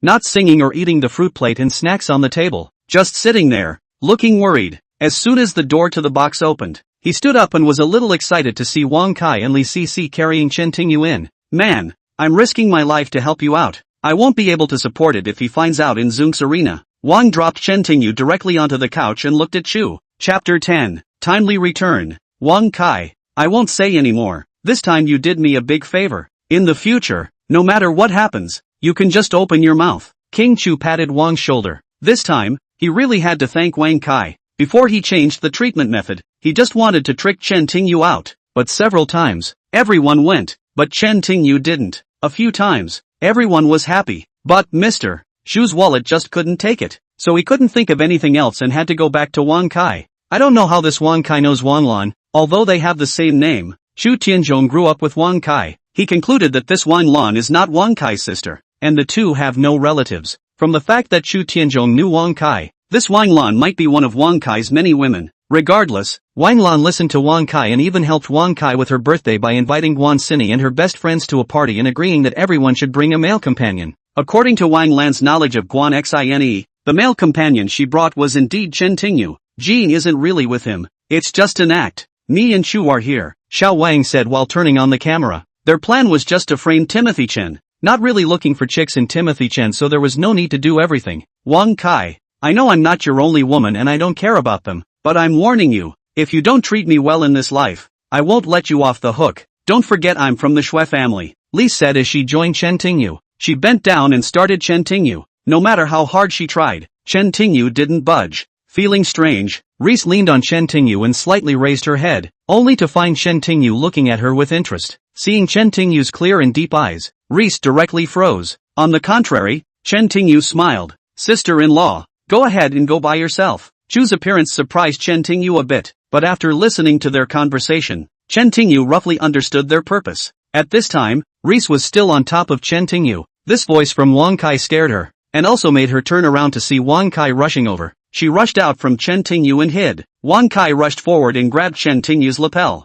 A punch landed right on Chen Tingyu's face. However, Chen Tingyu did not do so. Wang froze for a moment and gritted his teeth as he applied more force. Trapped, Chen Tingyu looked at him. Chen Tingyu still had nothing, but Wang felt his fist hit an iron wall, causing his fist to ache and hurt. Muscles were the foundation of practice, and in addition to increased stamina and speed, defense would also improve with practice. Wang Kai, an ordinary man, couldn't hurt Chen Tingyu with any more strength. You're tickling me. Chen Tingyu sat up from the couch, raised his arm, and slapped Wang, Palestinian Authority. This strike, like an iron fan whooshing past, Wang Kai directly turned 3 times in the circle, spitting out 2 big teeth, and the whole person was suddenly blinded by Chen Tingyu. The bag was silent for dozens of seconds. Wang covered his rapidly expanding mouth, revealing his teeth and letting out a near growl. You wait for me here. After saying that, he turned around and left the box. Chen Tingyu did not chase after him, but instead focused his attention on Zhu. Feeling Chen Tingyu's eyes, Zhu always felt uncomfortable, even a little afraid to look directly at Chen Tingyu. Come here and sit down. Chen Tingyu aimed a hooked fist at Chu. Chu Tianzhong's spirit was tenacious. Even their school's craziest rival Zhaoko was not a match for Chen Tingyu. While Wang Kai looked like he had been slapped, Chu Tianzhong couldn't be nervous. He even thought that Wang Kai might have escaped. I'm not the type to say the same thing twice. Seeing Chu Yuling not moving, Chen Tingyu's tone was a bit icy. Chu rushed in front of Chen Tingyu, who patted the sofa with his hand, signaling Chu to sit down. Chu warily sat next to Chen Tingyu, who stretched out an arm around his shoulders. Do you think Wang Kai will come back? Chu Tianzhong was so nervous at this time that he felt his heart was going to jump out. If Wang Kai really ran away, it would be very bad for him. Chen Tingyu patted his shoulder, then leaned over and picked up a bottle of whiskey from the table, opened it, and handed it over. Drink. Chu gave Chen Tingyu a hesitant look. He had a drink, but it was only beer, and the whiskey was only a sip or 2 at most. Now, Chen Tingyu was apparently telling him to drink the whole bottle. Why? No. Chen Tingyu looked at Chu Yulin. If you want a drugged drink, I can take you to the private room on the 3rd floor. Upon hearing that Chen Tingyu was going to take him to a private room on the 3rd floor, he clenched his teeth, threw his head back, and drank with a thud. The private room on the 3rd floor was probably a tall student, and besides Wang Lan, there had to be someone else who knew him. Going to the 3rd floor, where his face was, just as Zhu filled the bottle halfway, the door to the private room was pushed open, followed by 7 or 8 men. Wang Kai led the way, and as the men entered the private room, they split into left and right rows before seeing a beautiful woman enter the private room. When Chu Tian saw it, he knew that this was the person Wang Kai was looking for and breathed a sigh of relief.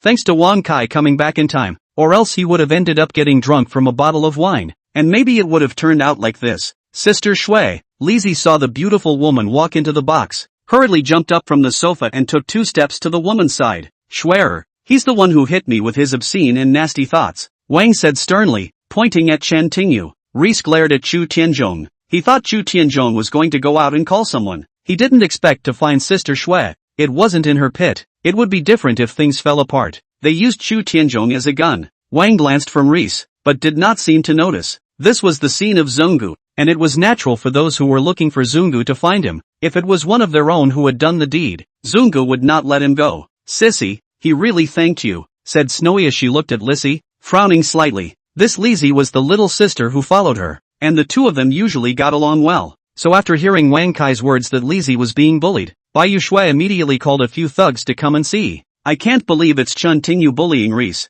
Don't worry, slow down. The white jade snow comforted Riskau. He looked at Chen Tingyu. Chen Tingyu was also looking at her. His deep eyes were a little hard to understand. Not sure what he was thinking. This golden dragon bottle is opened by Wang Zun. White jade snow every 3 to 5 years. Will also come here to play when there is nothing. By the way, also for Wang Zun on the court to see. Chapter 11, Pointless. The light turned back and landed on Wang Lan. Now, Wang Lan's face was just as ugly. She pointed at Chen Tingyu and said hatefully, "It's him, give me death." Yi Jianlian looked at Chen Tingyu and realized that he was just a 17 or 18-year-old boy. He was dizzy. If you looked around you at the thugs, they were all strong and powerful. You would believe that Wang Kai was beaten by them. What are you waiting for? Give it to me. Wang Lan suddenly shouted when he saw that Yi Shilang actually froze. He waved his hand, and Izira turned to the 20 or so humanoid creatures behind him. Brothers, drag this kid out. Izira didn't dare to do it here. On one hand, the bungalow was too small so many people were crammed together. It would be easy to miss if a fight broke out. Second, he wasn't sure if the two lanky guys belonged with each other, so he wanted to test the waters. The third is the people who fought here. Yi Lang still has some scruples. After all, it is the court. If it is the court, not to mention the court, even the 10 kings will finish the fight. The men came over aggressively, and Chen Tingyu slowly pulled Guan Yu to sit on the sofa. At this time, Concerned Yi was both confused and scared. It was a mess. She held onto Chen Tingyu so tightly that sweat could be seen on her small white hands. Child, arrogant enough. Shi Lang saw Chen Tingyu's behavior, and suddenly had some doubts in his heart. He didn't understand that in the face of such a situation, this child was able to be so calm, as if he didn't take it seriously. Chen Tingyu ignored him and took out a piece of cantaloupe from the fruit plate and handed it to Guan Yu. Guan Yu would eat the fruit, but Chen Tingyu had already reached her mouth.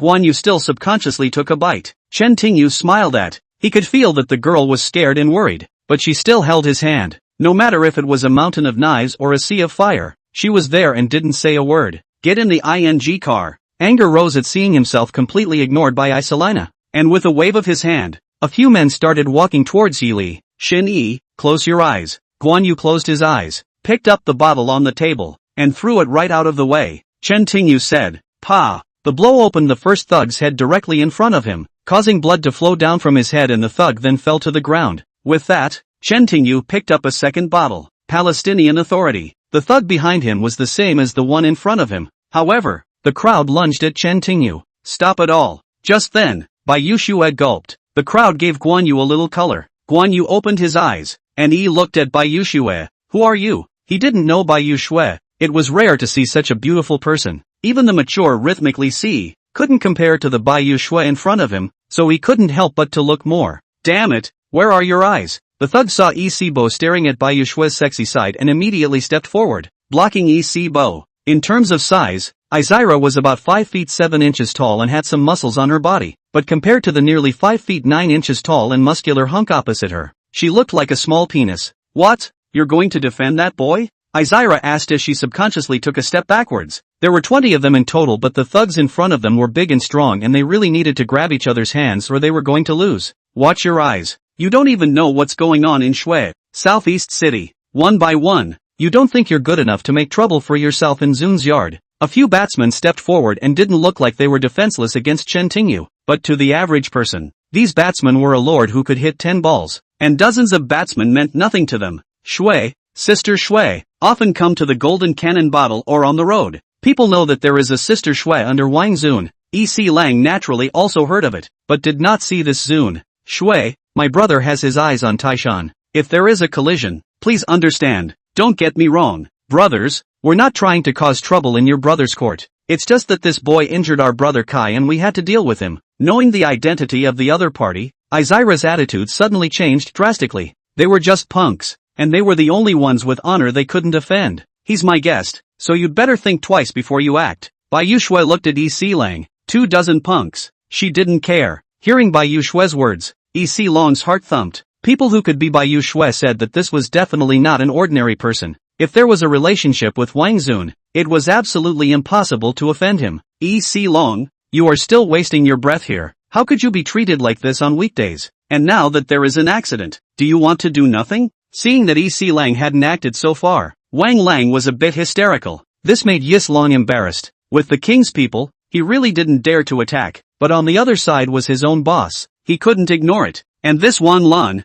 there were some powerful people in his family. Either way, he didn't want to offend. Rolling his eyes as if he was thinking about something, Yi Si Long came to Wang Lan's side, squatted down, and whispered a few words in Wang Lan's ear. Waste. Wang Lan glared at Yi Si Lang. Yi Si Lang didn't care, but took the initiative to help Wang Kai stand up and said to Baiyu Shui, since big sister Shui gave the word, and my brother doesn't dare to give face, let's go. After saying that, he walked towards Wang Kai's mountain. Seeing this scene, Reese also stood up, obviously wanting to join them. Wan Lan was still staring at Chen Tingyu, looking like he wanted to eat someone. Snow White looked at Chen Tingyu. She wasn't sure if Chen Tingyu would let them go, so she didn't say anything, but when she saw Chen Tingyu give her a small smile, Baiyu Shui then nodded and just stayed behind with them. She walked to the door and glanced back at the Snow White Jade, moving her lips before turning around and leaving the box without saying a word. Good night, classmate, I have something to do, can I go first? Shu Wang had been sitting on the sofa without saying a word. Seeing that Wang Kai had left, he also wanted to leave, but he didn't know if Chen Tingyu would let him go. After half a bottle of wine, Chu Tianzhong was feeling a bit dizzy, but what happened next woke Chu Tianzhong up. Sergeant, you haven't finished drinking. Chen Tingyu looked at Chu Yulin and smiled, but the drink is gone,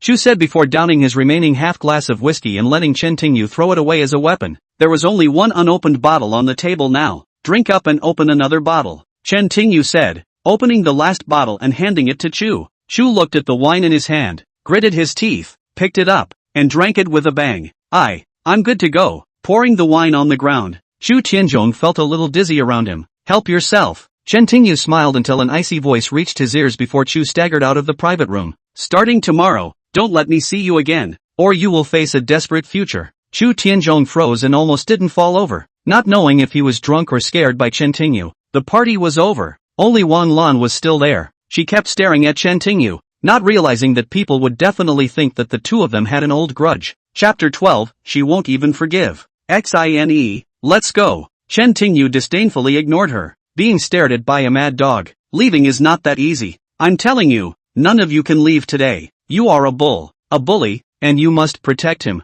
I won't call Wan Lan until I smash your store and cripple you today. Wang Lan looked angry and pulled out her cell phone to make another call. Dad, it's me. Lan Lan immediately after receiving the call, Wang Lan said with a sobbing voice, I was done in, strong woman, in the golden cannon bottle, on the second floor, room 208, Wang Lan said, and did not wait for the other party to reply, immediately hung up the phone. Lan, you, how could you? Concerned he also thought that Wan Lan was a very good person before, although sometimes a bit mean, but her heart is still very kind. Otherwise Concerned and her relationship would not be so good. But today's Wang Lan was a completely different person. How could she say such nonsense? Buzz off. Wang Lan snorted coldly and looked at her mischievously. Concern put away your fake image. I'm uncomfortable looking at you like this. You think I really want to be friends with you? Save it. If it wasn't for the fact that you're popular in class, you wouldn't be worthy of my shoes. Wang Lan turned out to have no friends in Xine's class because she was rather proud, and also had some mean things to say,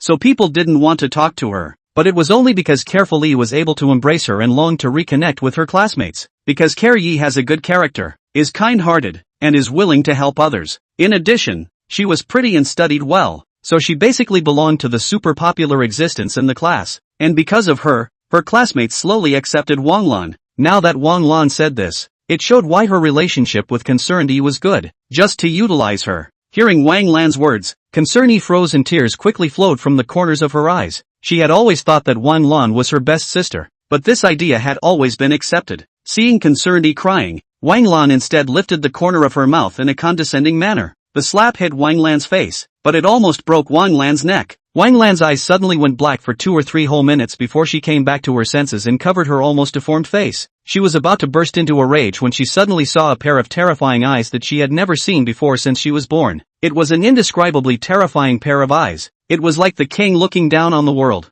looking down on a provocative, life-despising insect. More importantly, Wan Lan felt an inexplicable and terrifying pressure, as if it was not Chen Tingyu standing in front of her, but a vicious tiger ready to tear her apart. Shocked and fighting in panic, even some of her legs trembled involuntarily. Wang Lan just felt her legs weak and sat on her butt on the ground. What are you going to do? Wang Jianmin said as she nervously looked at Chen Tingyu. Since she was a child, she had never been so scared. I thought you said you were ed by a powerful woman, Chen Tingyu said, turning his attention to a couple of his thugs. It's for you. A few of the thugs looked at each other when they saw it. This Wang Lan still had a certain amount of beauty. Otherwise she wouldn't have been taken down by Wang Kai. She didn't look particularly pretty, not like the goddess of mercy or as white as jade like Li Shuerue, but her skin was so good and looked so watery that she really felt like she was going to get mad. The thugs would love such a watery woman, but they didn't dare to mess around. They couldn't afford it if something did happen. So the two looked at each other, and the crowd looked at Jade Snow in unison, daring to do so only if she spoke up. Hold it away from me. Bai Yuxue looked at Wang Lan before she faintly said this. She didn't hate thugs, but she hated those shameless women who didn't even want to be innocent. As soon as the words fell, the few thugs immediately became agitated. Bai Yuxue was promising to let them do it, as long as they didn't feel free to do so in the Golden Dragon bottle. Don't worry, Snow,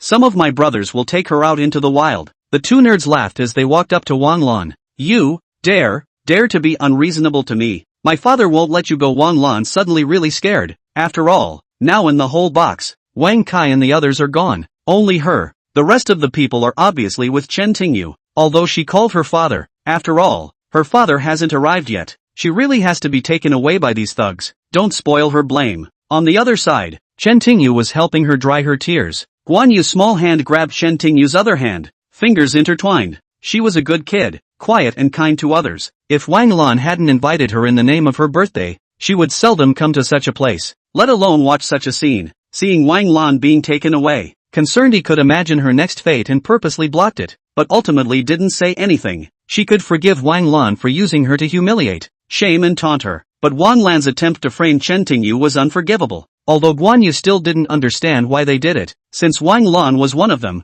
Wang Kai and Li Sith would have the same fate. Framing Chen Tingyu, for whatever reason, was something she would not forgive. A couple of thugs approached Guan and one of them grabbed her, lifting her right over his shoulder. To them, carrying a girl like Wang Lan was no different from carrying a bag of rice. It didn't matter how Wang Lan struggled or shouted. A few thugs carried Wang Lan out of the room, but just after leaving the door, they only saw two people walk in. One of them was slightly older, looked to be around 40 or 50 years old, not too tall, a little fat, a little bald, which was a typical characteristic of a middle-aged uncle. The other was slightly younger, looking to be in his 30s or so, eagle-eyed and sword-browed, with clear-cut angles, calm with a bit of dominance. His aura was very full. Taru. The few thugs looked nervous at the sight of this young man, like a child caught by an errant parent. Put it down. Wang Zun glanced at Nerd who was holding Wang Lan. Nerd hurriedly put down Wang Lan. After Wang Lan was put down, the middle-aged uncle rushed towards her with an anxious face. Dad. Wang Lan directly jumped into the middle-aged uncle's arms, tears streaming down her face. Okay,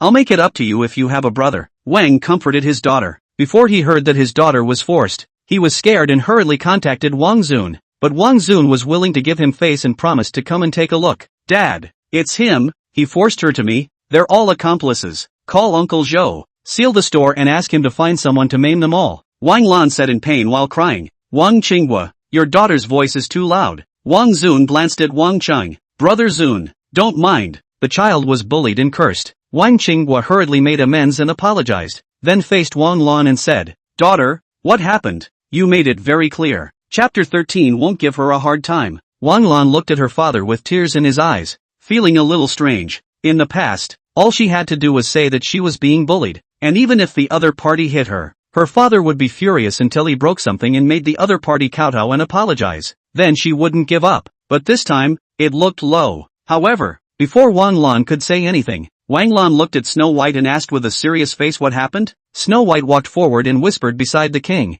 The king flinched and then looked at Chen Tingyu. Chen Tingyu English Learning Network. This made him happy, as if everything that happened here had nothing to do with him. The king's father looked at Chen Tingyu for a moment, then looked again. Wang Qinghua, my people seem to have said something different to your daughter, the one who falsely accused me of being a guest. His little master is your guest, although all guests who have been to the Golden Palace Dragon Tower are the king's guests. But if this is the king's mouth, then the other party must be from a very special place. So when he heard Wang Zun's words and looked at his daughter again, Wang Qinghua suddenly had an ominous premonition. Snowy, pull up the surveillance. Wang turned back to look at Snow White. Snow White turned around and left the box. Wang Qinghua, I've always done things fairly. If anything happens to your daughter here, I'll be responsible to the end. But if someone does something to me, I think you know what the consequences are. 5 minutes later, Snow White returned with an extra laptop. Whether it was Wang Lan who was at the scene, or Wang Kai who had already left, I'm afraid that it would never have occurred to them that there would be surveillance footage in this private room.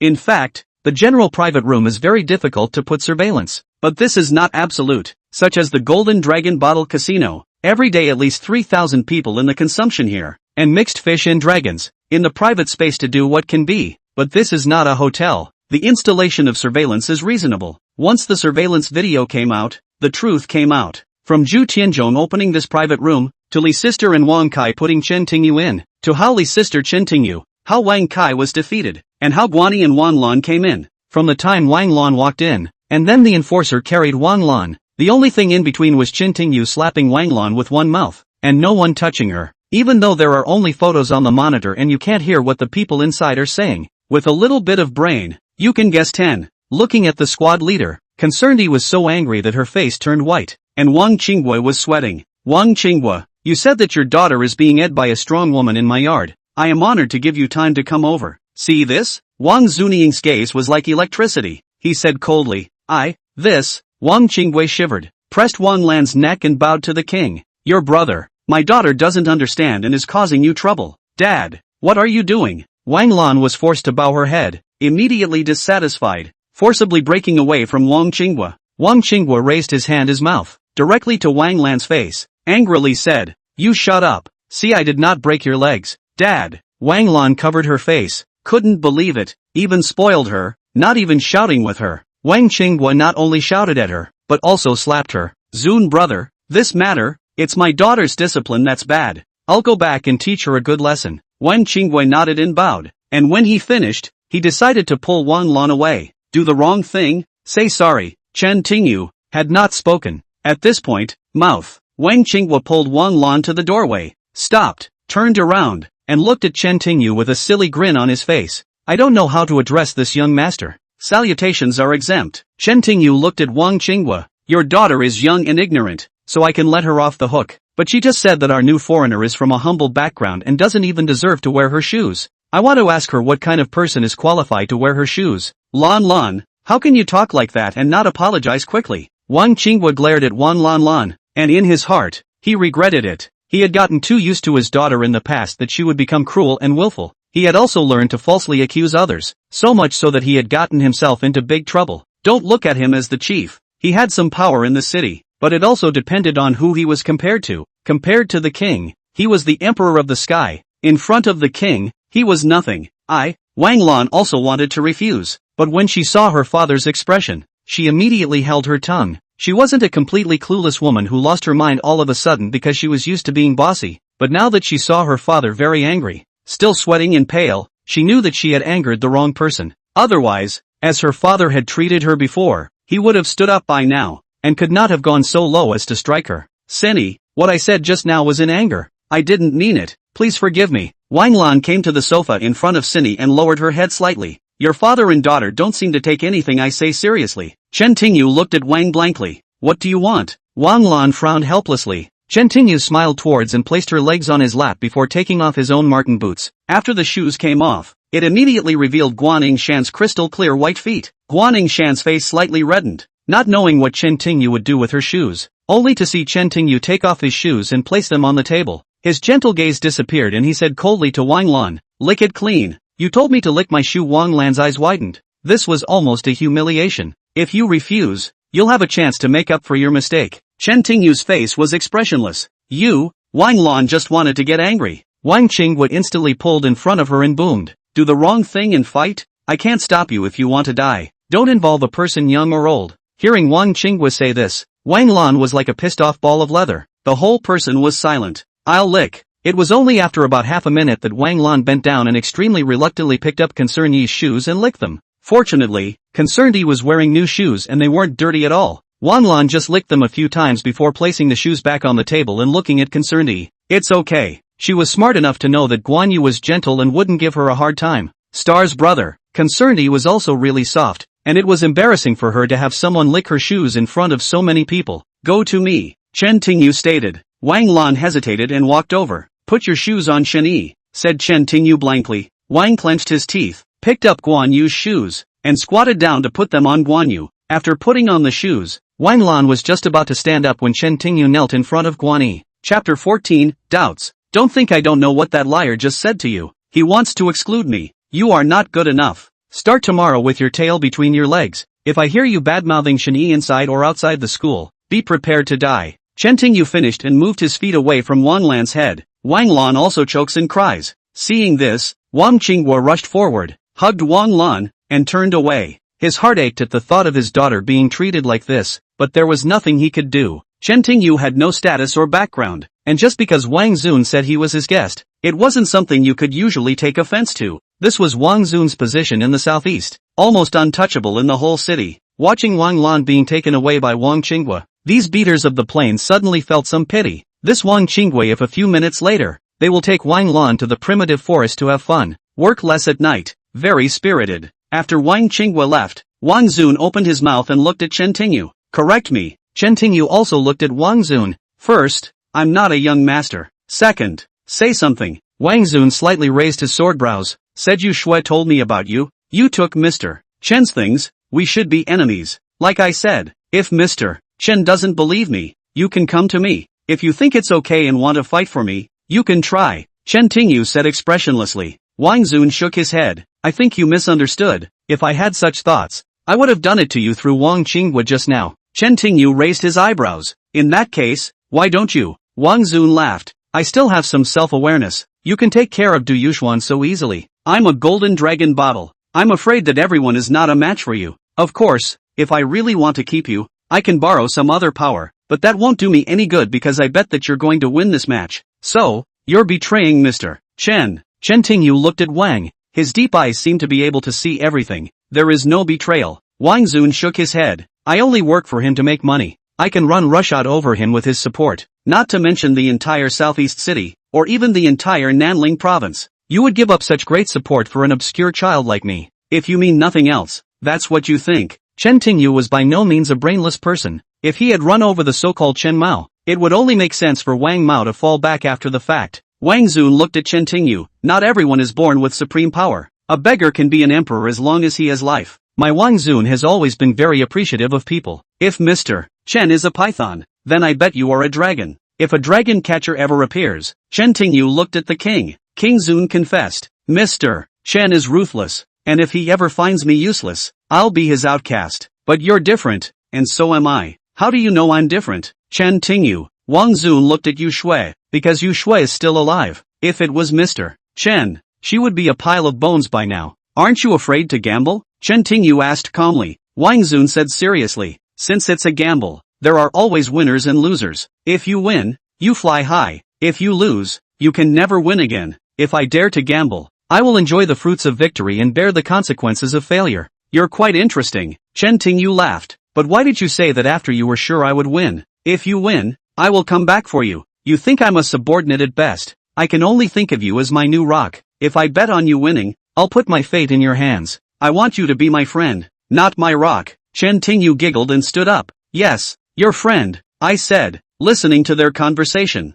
Everyone in the room was a bit surprised, especially those who knew very little about Mr. Chen, but they also knew that the boss had strong backing behind him. 4. Why listen to the boss now? Isn't it crazy to sell out the big boss for a boy like this? There were whispers, but no one dared to say anything. Just one more look at Chen Tingyu and, especially Chen Tingyu, they had to remember what it looked like, or if you met them outside and didn't recognize them and then got offended again. It was bad. It wasn't just the fighters. Yu Shui was also a bit surprised. She did hear Wang Zun mention his displeasure with Chen a few times, but she didn't think he would dare to do this. However, Yu Shui did not feel that there was anything wrong with Wang Zun doing this because she knew Chen Tingyu very well. I have a private club in the East Bay area. This is the members club. You can bring your friends. Wang stood out and toasted Chen Tingyu before pulling out a purple card. Seeing the purple card, the thugs present were stunned. It seemed like the boss was serious this time. The king's private club was not open to the public. The entire club has a membership system, which is divided into silver,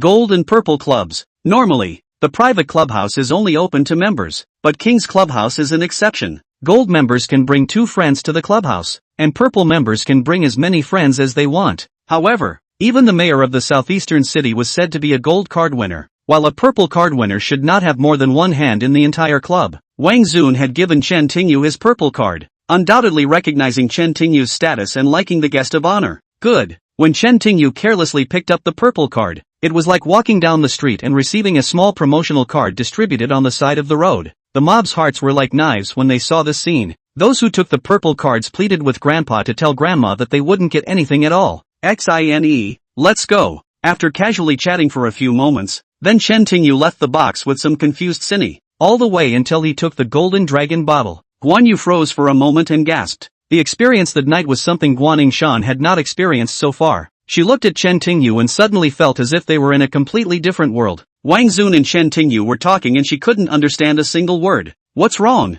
Seeing that Guan Yu kept looking at him, Chen Tingyu asked. Star, I'm sorry. Guan Yingshan's eyes filled with tears. If it wasn't because of her, there wouldn't have been so many things happening tonight. Thinking about Chen Tingyu's establishment made her feel especially guilty. If it wasn't for the fact that Chen Tingyu was strong enough, if it wasn't for the fact that there was surveillance in the private room, perhaps Chen Tingyu would really have been wronged today. Once that happened, Chen Tingyu would be subjected to a lifetime of abuse, and even his family would be judged by his neighbors. Chen Tingyu touched Guan Jian's head. It's their fault. Why are you apologizing to me? If it wasn't me, if it weren't for you, they would have found another way to deal with me, and it has nothing to do with you. This matter, in the end, the problem lies with Zhu Tianzhong and Concern E, who were just unintentionally taken advantage of. Taking out the golden dragon bottle, without going far, Chen Tingyu called a cab, and Concern E came to the car. Brother Star, aren't you going back with me? Guan Yu looked at Chen Tingyu who was not yet ready to get into the car and asked suspiciously. You go first, I still have things to do. After delivering the letter, Guan Yingshan headed home by the path. Chapter 15 is good at fighting. Chen Tingyu was supposed to start practicing hanging home mountain from today, but today he promised to care for E, accompanying her to Wang Lan's birthday party, not expecting something like this to happen. It's been a long time and it's not over yet. The few words he whispered in Wang Lan's ear earlier, thinking that no one else could hear them, all fell on Wang Lan's ears. He told Wang Lan that this was Wang Zun's court and it was inconvenient for them to strike. The key was to get Wang Kai out first. When Chen Tingyu left the golden dragon bottle, they didn't know how to clean it up. Wang Lan didn't know Wang Zun's strength and status in Southeast City, and only thought that Yi Sailang was timid and scared, so he would scold him for being wasteful. This was why Chen Tingyu had driven Guan Yingshan away first. He didn't want Guan Yu to see too much violence. If these people didn't go to him, even if they escaped punishment, if the undead still dared to come to him, don't blame him for being rude. Chen Tingyu walked back along the path, close to his home, but especially hidden at night. He hadn't gone far when he heard footsteps coming from behind him. Chen Tingyu stopped, turned around, and stood silently. Not long after, footsteps came from all directions, and a large group of people whistled around, many of them following that guy. Wang Kai and Yi Shilang led the way, with Li Si standing next to them. I don't even want to make a move on you, kid. If you don't take a good path, you'll take a path like this. Wang Jianzhou sneered. The road was full of surveillance. If they took action on Chen Tingyu, it would be a slap in the face at best. But this road was different. Such a remote place, not to mention surveillance, couldn't even find anyone, and no one would know if they messed up on Chen Tingyu.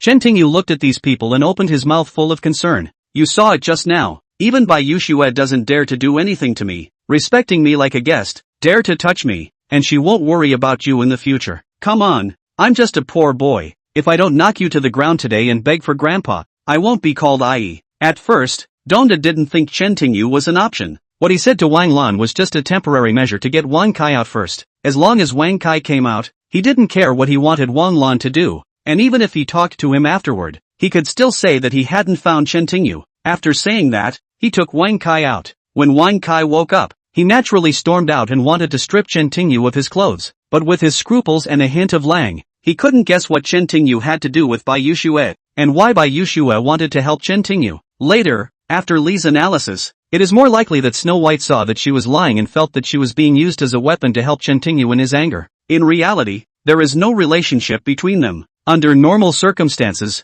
Wang would have reconsidered, but this time, he can't accept it because Mr. Shu told him before that this Chen Tingyu is just an ordinary high school student who has problems living at home and has no background, so he naturally believes Reese's analysis. The three of them decided to clean up Chen Tingyu, and Wang made a dozen more calls just to be on the safe side, and with the 24 in the past, there were now 40 people around Chen Tingyu. Guys, don't waste time on him, give me that one. King gulped, taking the lead. The others cheered around him. Come on. Facing so many onlookers, Chen Tingyu raised the corner of his mouth slightly and rushed over. Explosion. Their fists clashed together, and Wang was sent flying, his entire hand completely transformed as if he had been directly hit by an oncoming car. Group fights looked scary. A group of people charging at one person with a piece of equipment. But the truth is, if you're strong enough, the more people you have, the easier it is for you to succeed. Because even if you rush up and 7 or 8 people can grab you, 7 or 8 people surround you in the first circle, and the rest of them are on the outside. So if you try to squeeze in,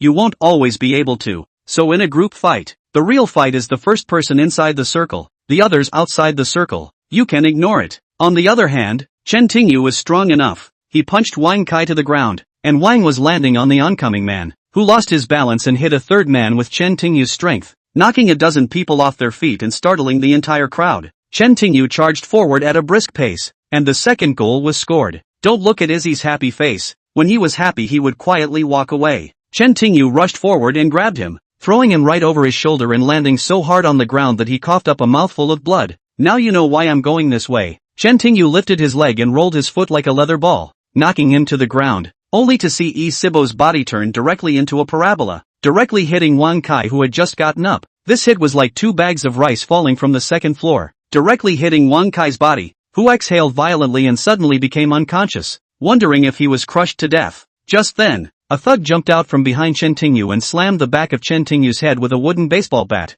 However, Chen Tingyu seemed to have eyes on his back, and before the bat hit the ground, he rolled over while taking a step backward. Not only did the blow miss Chen Tingyu, but the thug's hand landed right on Chen Tingyu's shoulder. Thereupon, Chen Tingyu elbowed him in the ribs. The thug felt pain. His hand was weak. The stick fell. Chen Tingyu grabbed the stick, backhanded and turned around to directly whip the thug's head, knocking the thug directly to the ground, face forward 2 or 3 meters away before stopping. In less than 5 minutes, 40 of them lay on the ground one by one, except for a few groans that could be heard as they lay on the ground. Most of them lay motionless as if they were dead, not knowing whether they were dead or alive. The only one still standing was Lizzie, who had completely lost her mind. She knew that Chen Tingyu was good at fighting. After all, she had fought Wang Kai before, and even Wang Kai, who was always good at fighting, was defenseless. But as the saying goes, 2 punches are better than 4. They were both in their 40s. Couldn't they clean up after themselves? But as it turned out, Liz couldn't imagine more than 40 people not even being able to touch the Chen Tingyu suit. This kind of scene,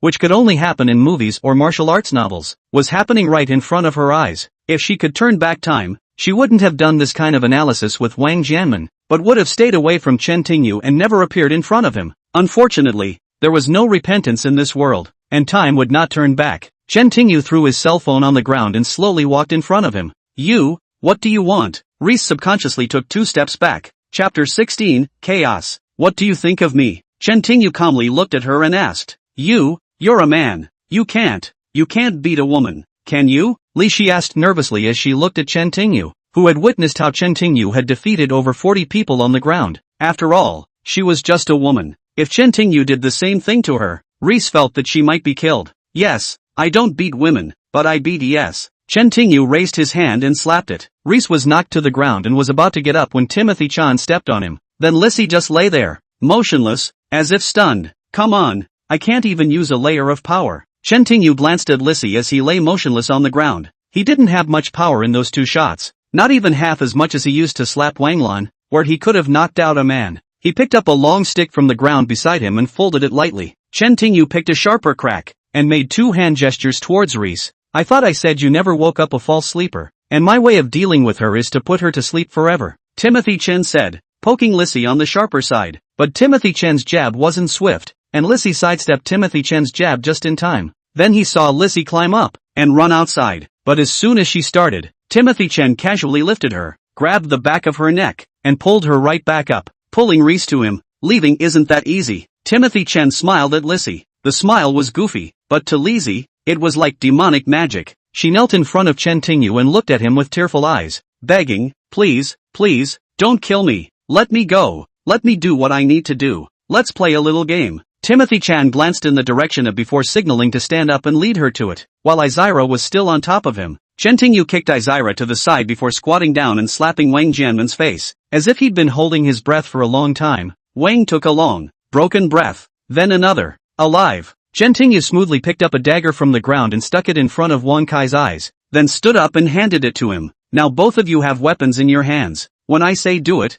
you do it. If you still want to live, then kill each other. If you don't do it after 10 seconds, I'll personally escort both of you to the fallen angel. After Chen Tingyu finished speaking, he paused, looked at the two of them, and said in a low voice, begin. Holding the stick in her hand, her whole body trembling, Reese felt that Chen Tingyu was the devil in her eyes. She loved Wang Kai and would do anything for him. She believed that Wang Kai loved her just as much and was willing to do anything for her. Now, asking her to kill Wang Kai to survive was impossible for her. But if she did nothing, both she and Wang Kai would be killed. Reese shook the stick in her hand and looked at Wang Kai. I love you. With that, she adjusted her palm. Reese intended to kill herself, but just as she adjusted her palm, Wang Kai still moved. Wang grabbed the dagger in front of him and lunged at Reese. This time, he stabbed the side of her belly. Li Shi stared wide-eyed, not believing Wang Kai, who claimed that he loved her and was good to her, to kill her. Why? Lizzie's tears came to her eyes. If you love me so much, why don't you die for me? Wang Kai's eyes filled with blood. He was scared. He didn't want to die. He wanted to live. Reese pushed Wang Kai away, even though she was a woman. And at that point she was stabbed again. Wang Kai was no better. The punch didn't hit Reese's heart, nor did it go too deep, because Wang San had already been seriously injured by Reese's punch on his body just now. And with the heavy blow just now, he might not be able to stab the dagger into Reese's body. Still contemplating suicide, Lizzie would take the stick back. She gasped, screamed, and lunged at Wang Kai. By this time, Chen Tingyu was gone. He had given these two a chance to survive, and as long as they didn't, or planned to kill themselves at the same time, which would show that these two were still decent, Chen Tingyu would let them go. Unfortunately, they had missed that chance. But this was the heart of man. From the moment Wang picked up the dagger and stabbed Reese, Chen Tingyu had no interest in knowing what the outcome would be. In the end, whoever killed those who didn't matter to Chen Tingyu was like two ants fighting for their lives. The next day at school, Chen Tingyu saw the Ferrari 12 a few days ago parked in front of the school. This time also attracted the attention of many students. The last time did not take pictures of the girl. This time seized the opportunity to put all kinds of in front of the car. In the past, Guan Yingshan could look at her, but today she was not in the mood to look at her at all. What happened last night came back to her.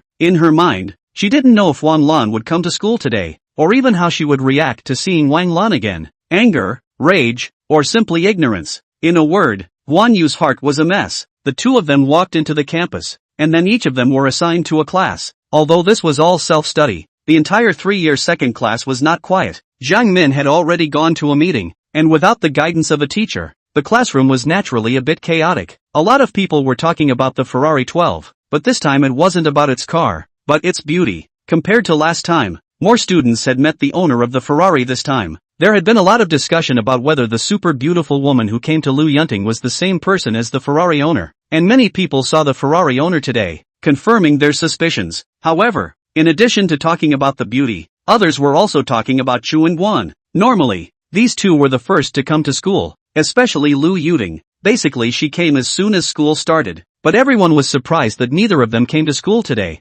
Zhu might have taken a vacation for a while, but Lu Yunting's 3 years in this high school are no vacation, and even if she has a 30-degree fever, she still insists on coming to class. Do you think they'll come to school? Nonsense. How could Lu be with Chu? It's hard to say. Chu Tianzhong didn't have a crush on Lu Yunting. Maybe the confession worked. It could have been a long time ago, or it could be now. That is to say, if I had it, I would have chosen the night school student. Not only did he do well in his studies, but he could also play the piano. And most importantly, he was so handsome. Who would choose the class president? Simply a stuffy, flirtatious, gourd. Speaking of Nightwalker, don't you think it's strange, in the 3 years of high school, his presence has been low, and lately he's been so popular. Yes, I feel the same way. The looks of night school students haven't changed much over the past 3 years, but why did everyone feel the same way before? In the classroom, the boys were basically talking about the beautiful car owner, while the girls were talking about Lu Yunting and Zhu Tianzhong, and after bringing in Chen Tingyu,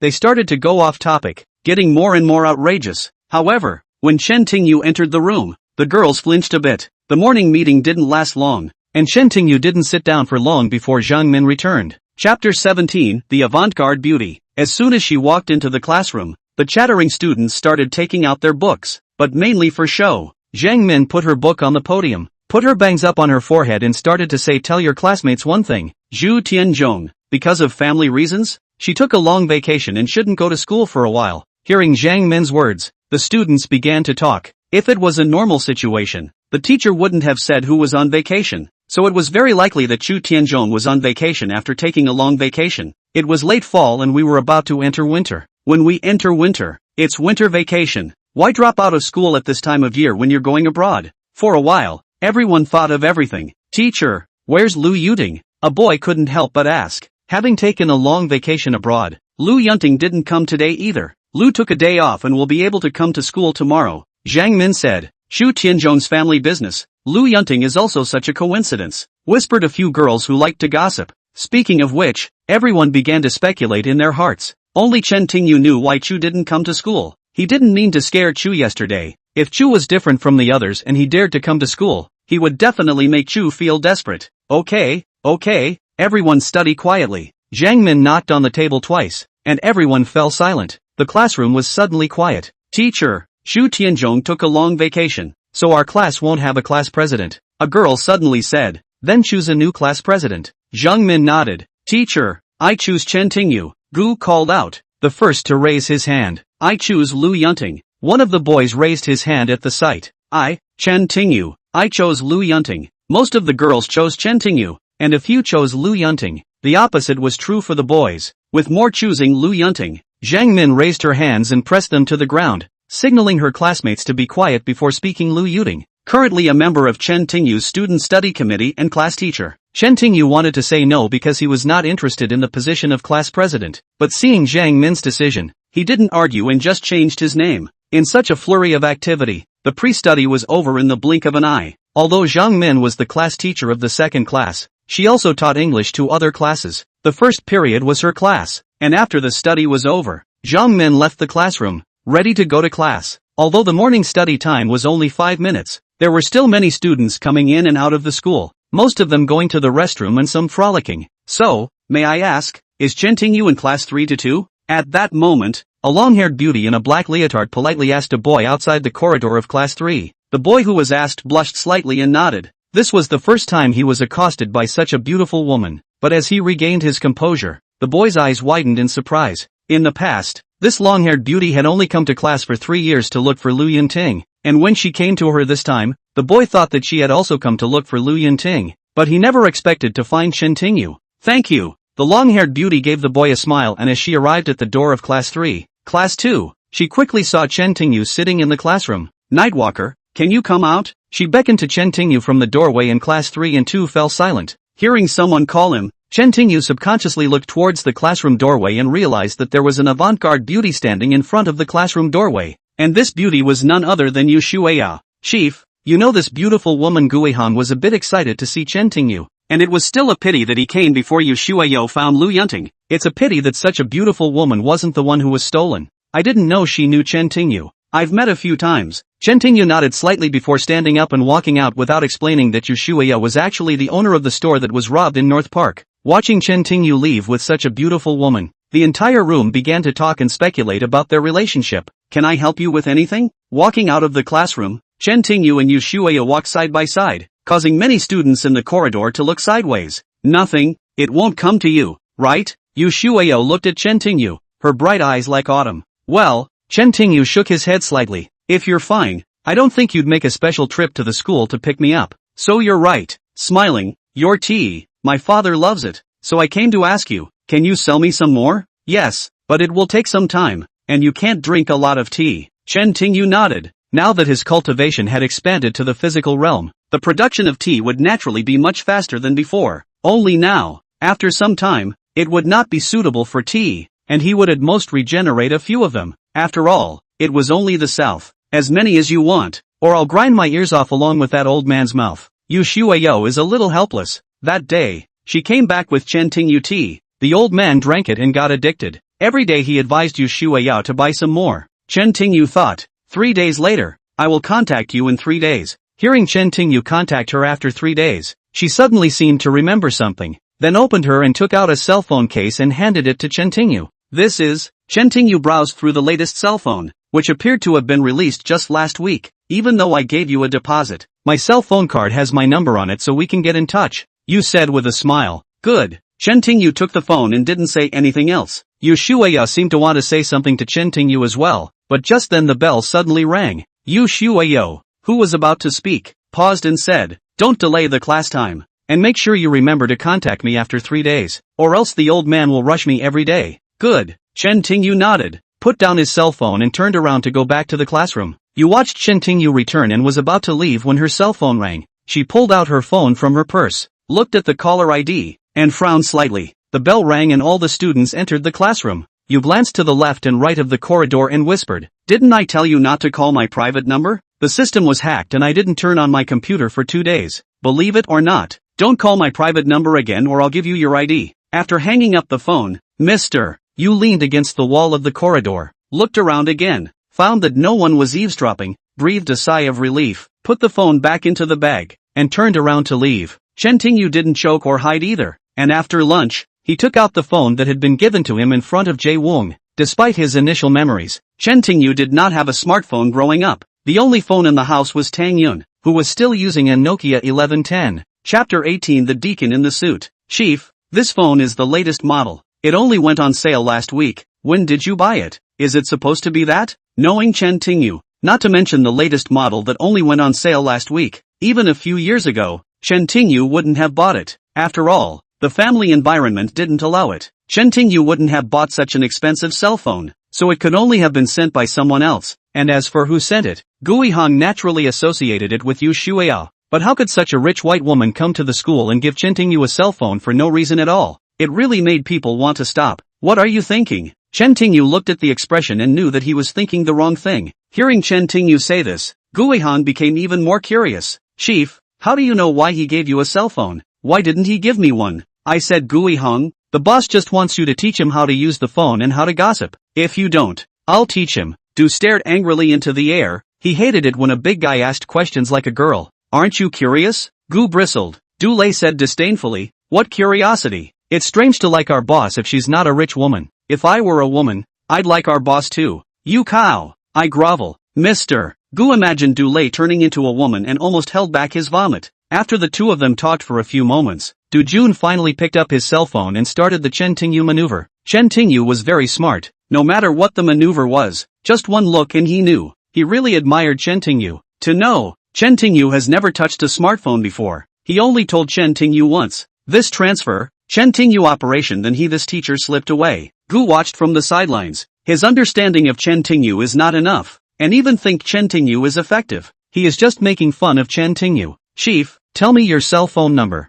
Seeing that Chen Tingyu had already mastered his cell phone, Mr. Gu pulled out his cell phone and tried to exchange phone numbers with Chen Tingyu. "I'll call you back." You had previously told Chen Tingyu that her cell phone was full of her cell phone cards, but she hadn't given her number. So naturally, Chen Tingyu didn't know it. He dialed Mr. Gu's number, and a few seconds later, Mr. Gu's phone rang. Mr. Gu stared at the caller ID for a moment, then his eyes widened. Subconsciously, he said, "Oh my god, boss, your trolling has exploded." Mr. Gu's cell phone number was 3344, and he was born into this world for which he paid his grandfather nearly 10,000 hairs. He always thought he had a good phone number, but now that he had seen Chen Tingyu's number, he couldn't help but weep. Chen Tingyu's cell phone number. The tail number is actually 68. This cell phone number, at least 20 models of the latest version of the phone. See Chen Tingyu's phone number. Even a little surprised. This is a typical phone number. Up to 5, such as 515, 52.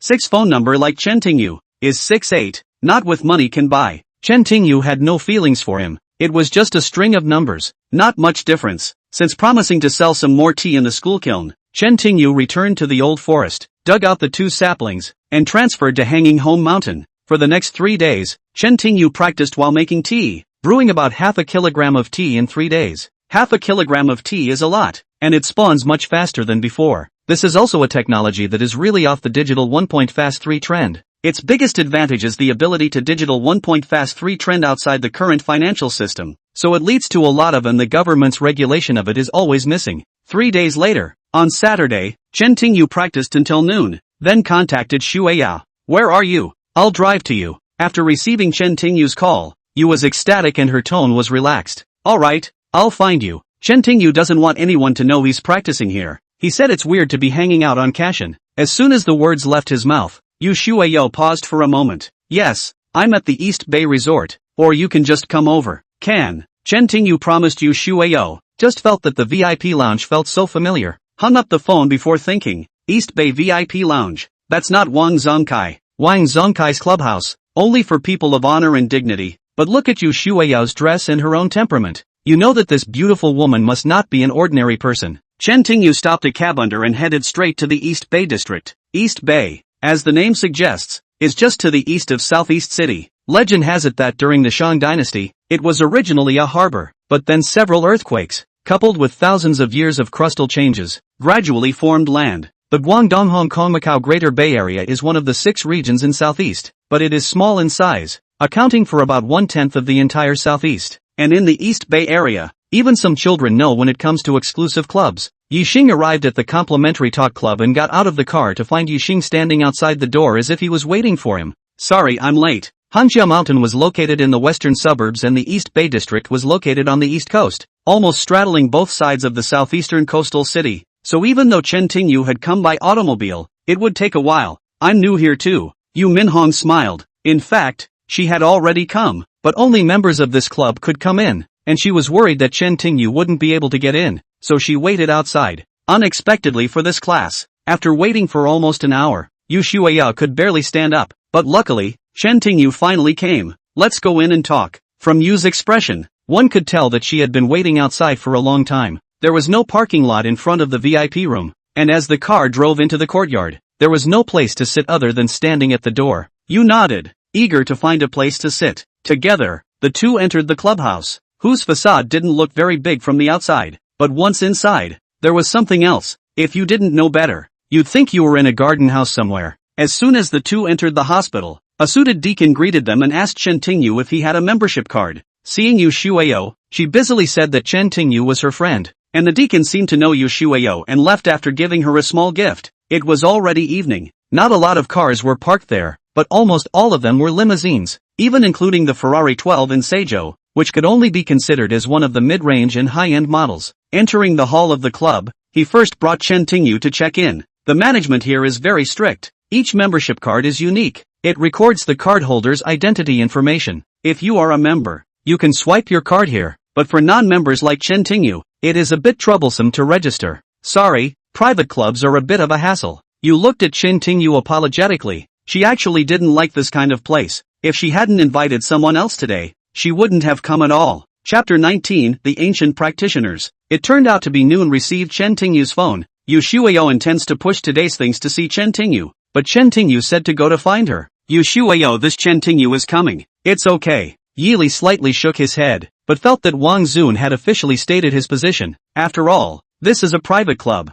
Non-members register, but also to ensure the safety of the members. After checking in, the little sister at the front desk gave Chen Tingyu a badge. The badge was equivalent to a temporary ID card with proof of Chen Tingyu's identity. The British royal family required the staff here to at least memorize the looks of each member, so it wasn't easy to get the wrong idea. That was why. In the courtyard, Chen Tingyu was asked if he had a membership card because the deacon saw that his face was raw and he wasn't wearing a badge. Have you had lunch yet? Yu asked after helping Timothy-chan with his badge. Not hungry. Chen Tingyu shook his head slightly. People were hungry and wanted to eat because eating could replenish all the nutrients and elements their bodies needed. Chen Tingyu practicing was like refueling, so Chen Tingyu who had just finished was like Chen Tingyu who had just finished eating. Even if you hadn't eaten, you wouldn't feel hungry. Let's go for coffee, stated. Chen Tingyu nodded and the two of them went to the coffee shop together. Can I help you, honored guest? They had just sat down when a waiter dressed as a deacon came over. Yu Shueyo ordered a latte. Chen Tingyu didn't know much about such things, so Yu Shueyo ordered the same. After a while, a big wavy long-legged woman in a black and white maid outfit brought 2 cups of coffee. The entire exclusive clubhouse was roughly divided into 4 areas, a leisure area, a rest area, an entertainment area, and a dining area. Everything here was free, but the silver card joining fee was $1 million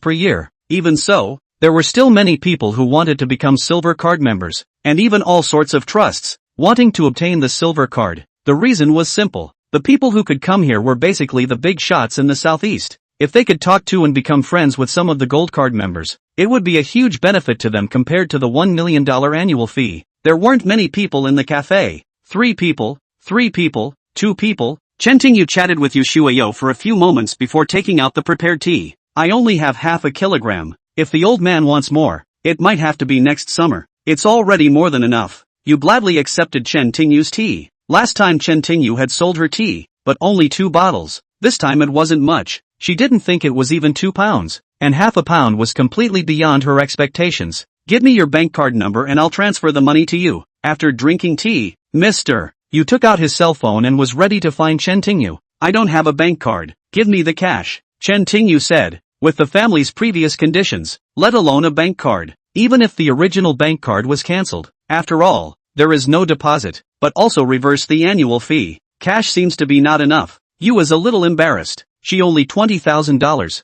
If calculated in accordance with the first 22,000, half a caddy of tea at least 25,000. It's okay. In fact, the phone card you just gave me is worth more than the tea. I sold it mainly to supplement my income. Don't need to pay me too much money. Chen Tingyu had intended to induce half a kilogram of tea and sell it for $25,000 at the previous price, with $15,000 for the phone and $10,000 for taking it home. But I didn't expect Yu Shuiyao to give him such a phone card. If he knew about it, Chen Tingyu wouldn't accept it. Don't get me wrong. I only have my cell phone. The card was given to you by Grandpa. Yu smiled and said he's worried that I won't be able to contact you and drink this kind of tea anymore. Yu Shuiyao will all give Chen Tingyu's cell phone. In fact, this is also the last time to help her express Chen Tingyu thank you, but also really want to be able to easily contact Chen Tingyu, said the tea deposit. In fact, just afraid if Chen Tingyu refused. I have an appointment with him to talk about some things here. He will come soon. Why don't you stay with me for a while? After I talk to him, we will go to the bank together. I will get you a bank card.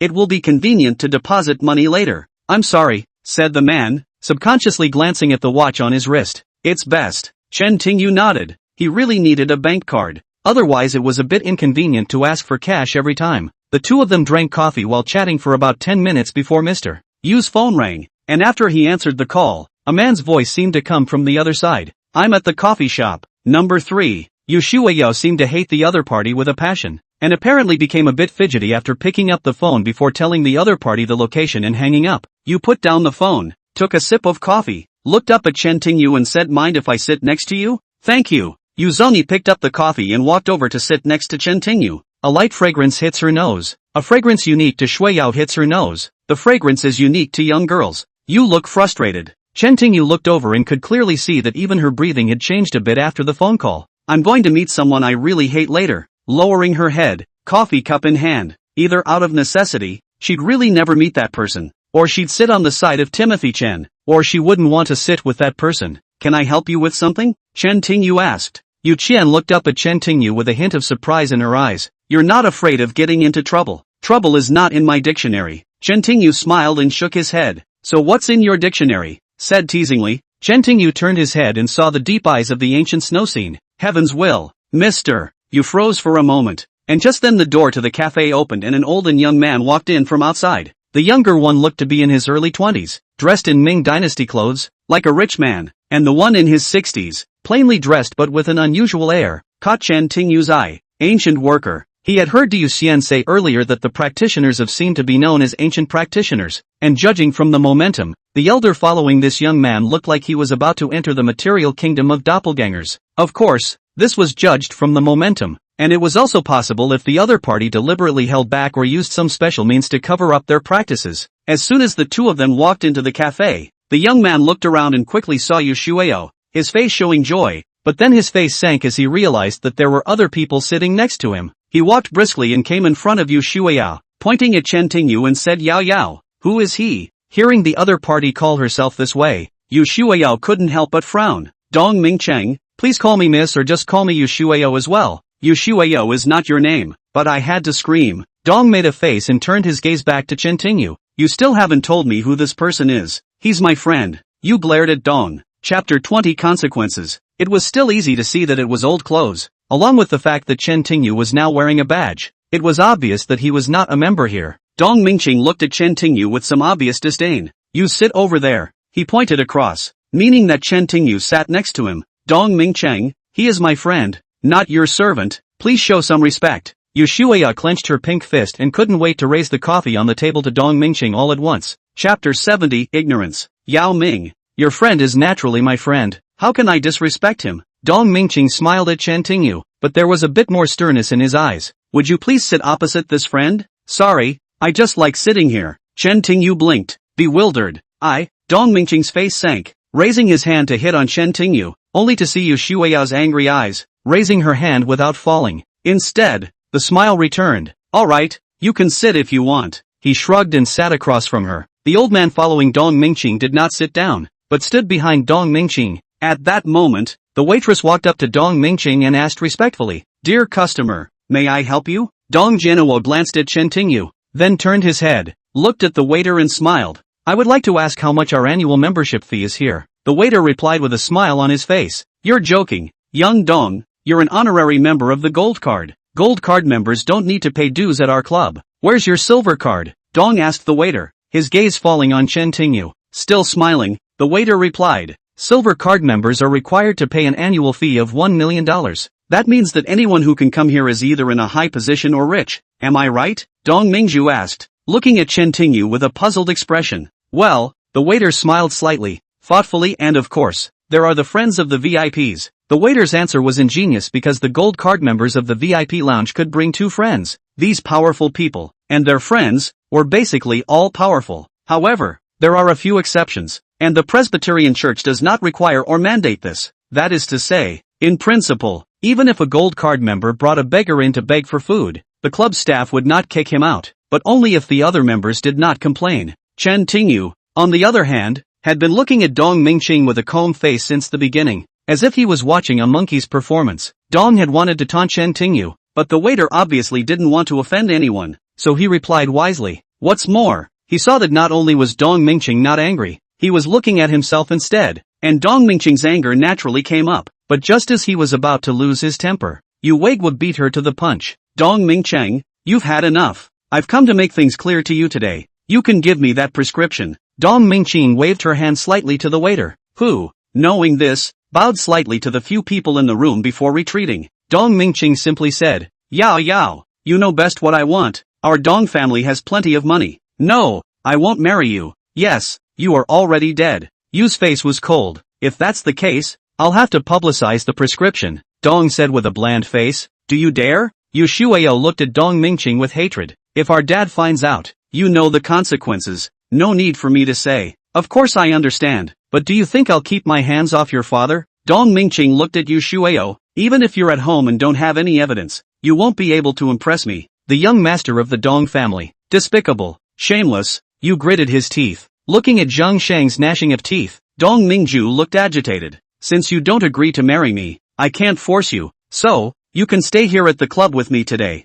I'm not bad in bed, just for one night. If you still want to leave me the next day, you can go your way and the prescription will be returned to you. You grabbed the coffee cup on the table, her hands trembling slightly. She forced herself to try not to pour the coffee on the floor, but she was about to collapse. Just then, Chen Tingyu suddenly burst out laughing. What are you laughing at? Dong frowned, and as Shuiao endured to her limit, her mood was temporarily distracted. Somewhat puzzled to Chen Tingyu laughed, stealing from others and then threatening them. I've seen many cheeky people, but I've never seen you this cheeky. When Dong Mingqing heard this, his face sank and he pointed at Chen Tingyu and said in a cold voice, You have no place to speak. Go away. However, before Dong Mingqing's words could fall, Chen Tingyu grabbed Dong Mingqing's finger. Dong Mingqing subconsciously tried to move back, but realized that no matter how hard he tried, his finger would not move back. You pointed at me twice. The first time, I thought you were Yu's friend. I let you off the hook. This time, I only broke one finger. It was cheap for you. Chen Tingyu pushed upward slightly as he spoke. With the slight breaking of the bone, Dong Mingqing suddenly screamed. There wouldn't be many people in the cafe. He shouted,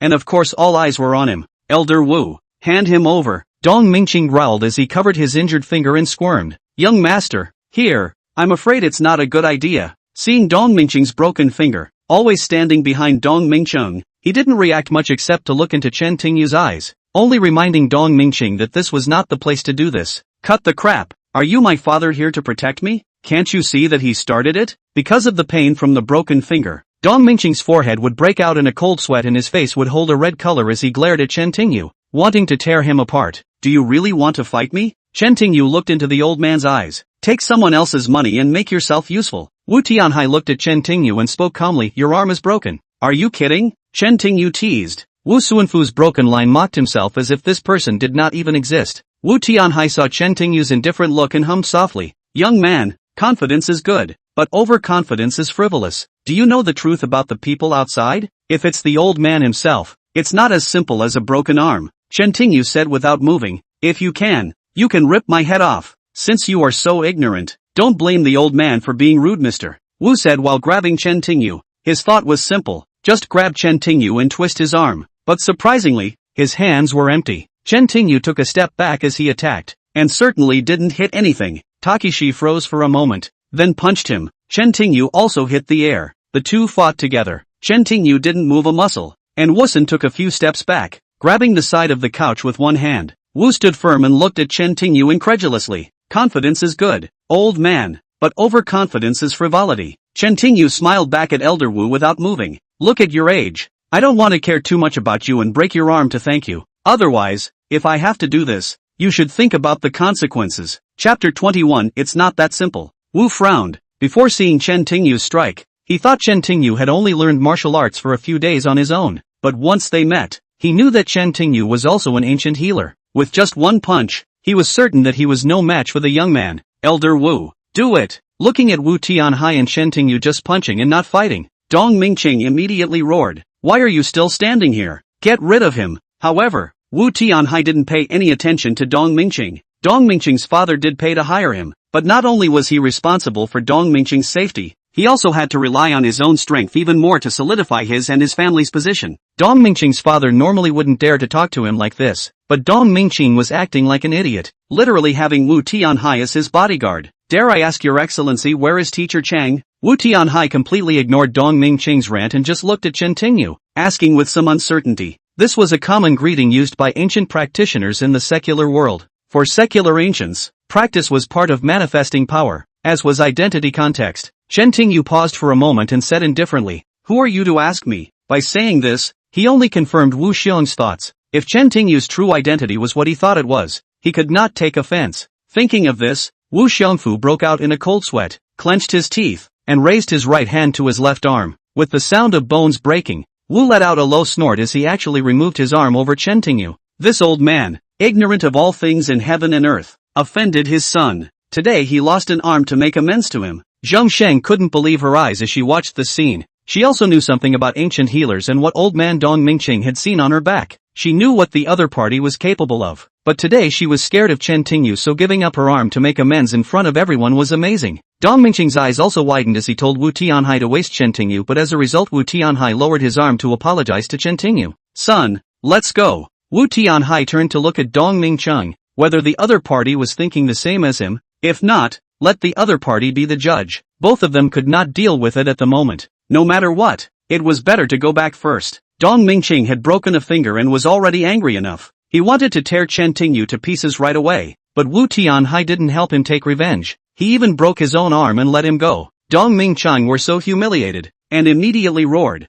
wasteful, just like you don't deserve to be this young master's bodyguard. Get lost. Hearing that Dong Mingqing had actually told himself to get lost, Wu Tianhai's face immediately sank. Take good care of yourself. But he didn't say anything more and coldly walked away. At this time, the cafe's waiter walked over. It wasn't that their club didn't have its share of quarrels and arguments, but the people who came here were usually the rich and the poor, and if there was an argument, it was usually between their respective forces. No physical fights.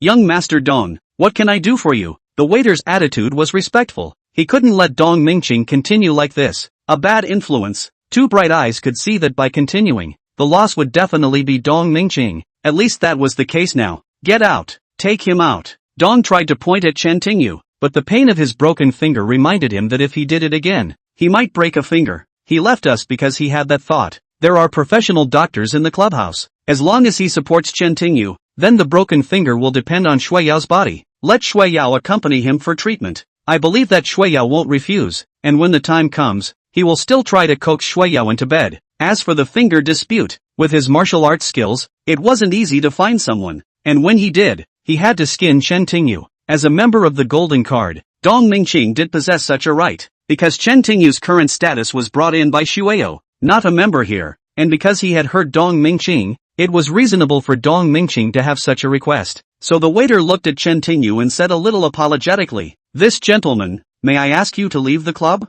He's a gold card member, so he has the right to let me go. If I was once a purple card member, do I have the same right? Chen Tingyu asked. Purple card just because of you? Dong Mingqing had a disdainful look on his face. Since the establishment of the counter, the purple card member should not be more than one person. Even the mayor of Southeast City was only a gold card member. Of course, purple card members are the most honored guests of our club. If they are purple card members, they have the right to ask anyone to leave. The waiter was a bit disdainful but did not show it, still smiling and talking to Chen Tingyu. Then let him go, Chen Tingyu said, taking out the purple card that the king had given him earlier and placing it on the table. The waiters' faces immediately changed when they saw the purple card on the table. They treasured the club's purple card, and every employee would memorize its details. The purple card placed on the table. Chen Tingyu looked genuine, but as a waiter here, he remembered the purple card users better than anyone else, and no one was younger than Chen Tingyu. There were only two possibilities. First, the purple card on the table wasn't Chen Tingyu's. Second, Chen Tingyu was a new purple card member. But if Chen Tingyu was a new purple card member, why didn't he use it? Well, you think you have a fake card that you can pretend to be a purple card member? When Dong Mingqing saw the purple card, there was a pang, then a scoff at Chen Tingyu. But when he saw the waiter's expression, he knew it wasn't that simple. Seeing the waiter's expression, Dong Mingqing knew that things were not that simple. If the card that Chen Tingyu drew out was fake, the waiter's face wouldn't have been so tense. In other words, the 10 cards that Chen Tingyu pulled out were all real. However, Dong Mingju did not believe that Chen Tingyu was a member of the honor club Zijin Chess at all, because even Dong Mingju's father did not have a Zijin Chess credential. Man, there's no way you could have stolen that card, Dong said, looking at Chen Tingyu as the possibilities came to me, and the more I thought about it, the more certain I became. He said to the waiter, why are you still standing there? If your boss finds out about this and blames him, who can afford it? If the purple card had been stolen, it would have been a huge event for the club, but the waiter didn't care about Dong's words. In their only club, only big shots could get the purple card, and they didn't come to the club easily, and even when they did, they were usually accompanied by their bosses. That's how accessible it was. Even if you don't have your boss with you, if you do, you have to swipe your card at the front desk because there are a lot of self-service programs in the club that you can't use without your card. Once these big shots came to the front desk and swiped their cards, the front desk would notify the departments to get ready to receive them. Today, no one was notified. No one saw anyone big, so it was impossible for Chen Tingyu to steal a card. However, although he didn't care about Dong Mingqing's words, he still had to verify Chen Tingyu's identity. Firstly, he had to determine if the purple card was Chen Tingyu himself. Chapter 22, The Unthinkable. Please wait a moment, sir. The waiter respectfully saluted Chen Tingyu, then picked up the purple card from the table and turned around to verify it. You're just waiting for your bad luck. Dong Jianhua looked at Chen Tingyu smugly, who was still trying to figure out how to teach him a lesson. It would be too bold for him to impersonate a purple card member of the Privy Club without any help right now. Nightwalker, you're in trouble. Let's go. I'll help you stop Dong Mingqing. You whispered in Chen Tingyu's ear. She didn't believe that Chen Tingyu stole, but she also didn't believe that Chen Tingyu was a purple card member. Regardless of how the purple card came to be, pretending to be a member of a purple card club was not a trivial matter, but hopefully the king would put it behind him in time for her father's sake. MS.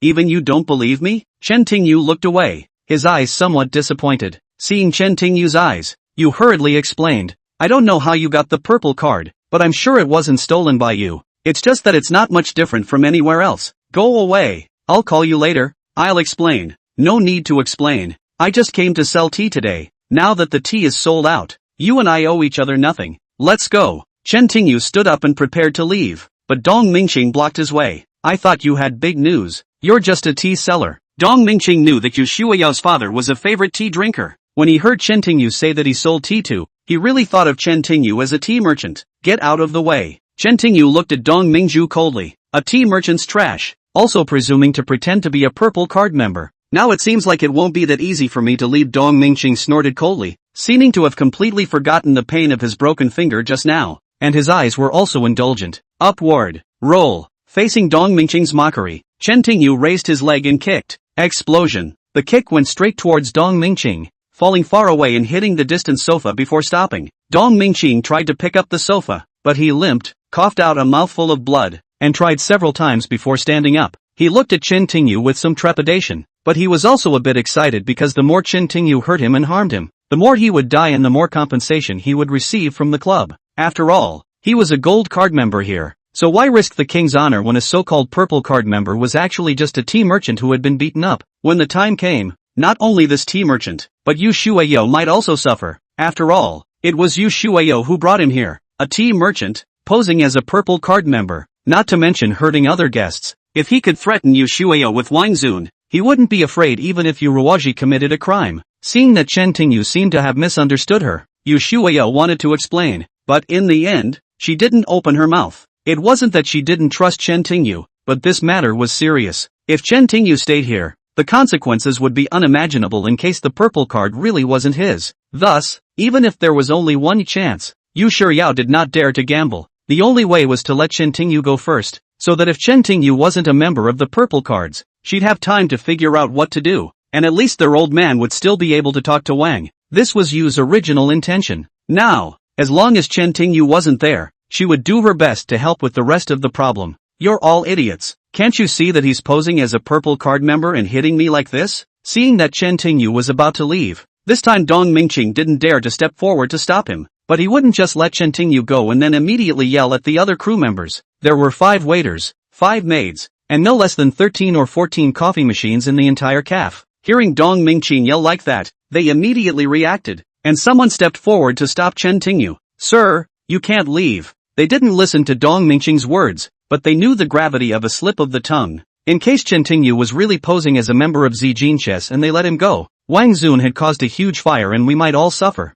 I mean, get out of the way. Chen Tingyu looked at the waiter. The waiter felt as if he was being stared at by a wild beast and subconsciously took a step back, but still didn't want to let Chen Tingyu go. Let him go and leave the rest to me. Just then, Mr. Yu walked over, but your brother's side. The waiter looked at Yu Shuayo a bit awkwardly. He didn't dare to make a random decision on such a big matter. I will do my duty. It has nothing to do with you. Mr. Yu said to the waiter. This will be a trouble for MS. Yu. If someone was willing to take full responsibility, then that was certainly the best option for these employees. But just then, the waiter who had gone to verify Chen Tingyu's identity returned, sweating and panting, apparently running back. Done. Watching the waiter walk back, Yu Shuayo's heart thumped, and Dong Mingqing followed suit in triumph. The entire cafe was silent. Everyone looked at the waiter, who bowed to Chen Tingyu, gently pinching the edge of the purple card with both hands and respectfully handing it over. Luminous, you caused a lot of trouble just now. If you don't take offense, please forgive my rudeness. Yu Shuayo froze. Dong Mingqing was a bit dumbfounded, and the other staff members all looked at Chen Tingyu with incredulous expressions. Seeing the way the waiter treated Chen Tingyu,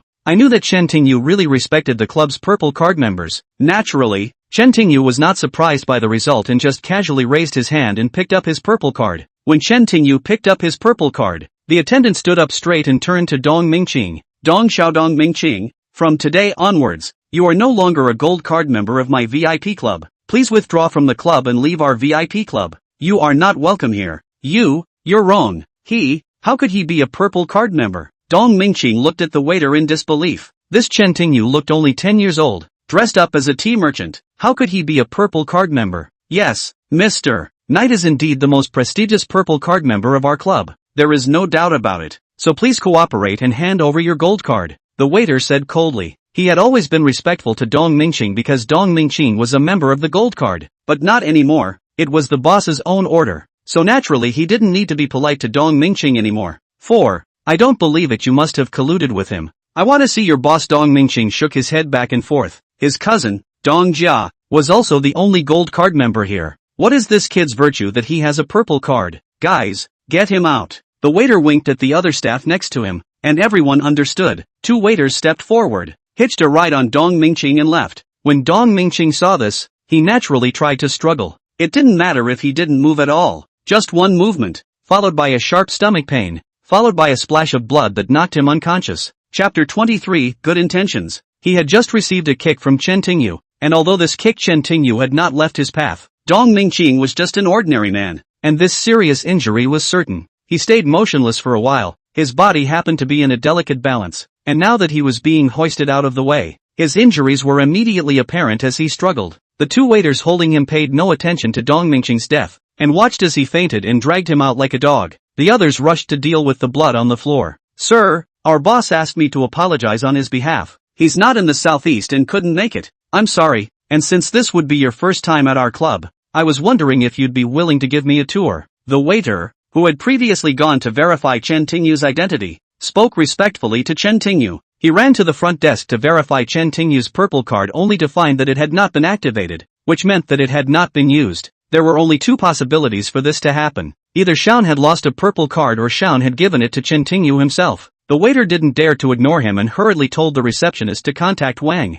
because Chen Tingyu and the previous are registered at the front desk, so they have Chen Tingyu information. Naturally easy to check. The result is now this situation. Wang Zun no, do not even think about it. Let them directly take back Dong Mingqing's gold card, and ask the waiter on his behalf to apologize to Chen Tingyu. Instructed to be sure to serve Chen Tingyu. This was all the purple card members, who had the privilege of being a member of the Purple Card Club. All the staff members had seen it. All of them were big shots, and they were all young. Therefore, some of the staff were curious as to why such a young man who looked to be only 10 years old got a purple card to begin with. But these weren't things that the staff thought about. They were things that the boss told them to do. No, I have to go back. Facing the waiter's enthusiasm, Chen Tingyu said blankly. Seeing Chen Tingyu walking away, the waiter thought he was still angry about Dong Mingqing and hurriedly pleaded. Mr. Knight, you rarely come to our club, so if it's not for the fun of it, then it's a dereliction of duty on our part. When I first came here, I didn't know that you have many leisure programs, such as bath and massage,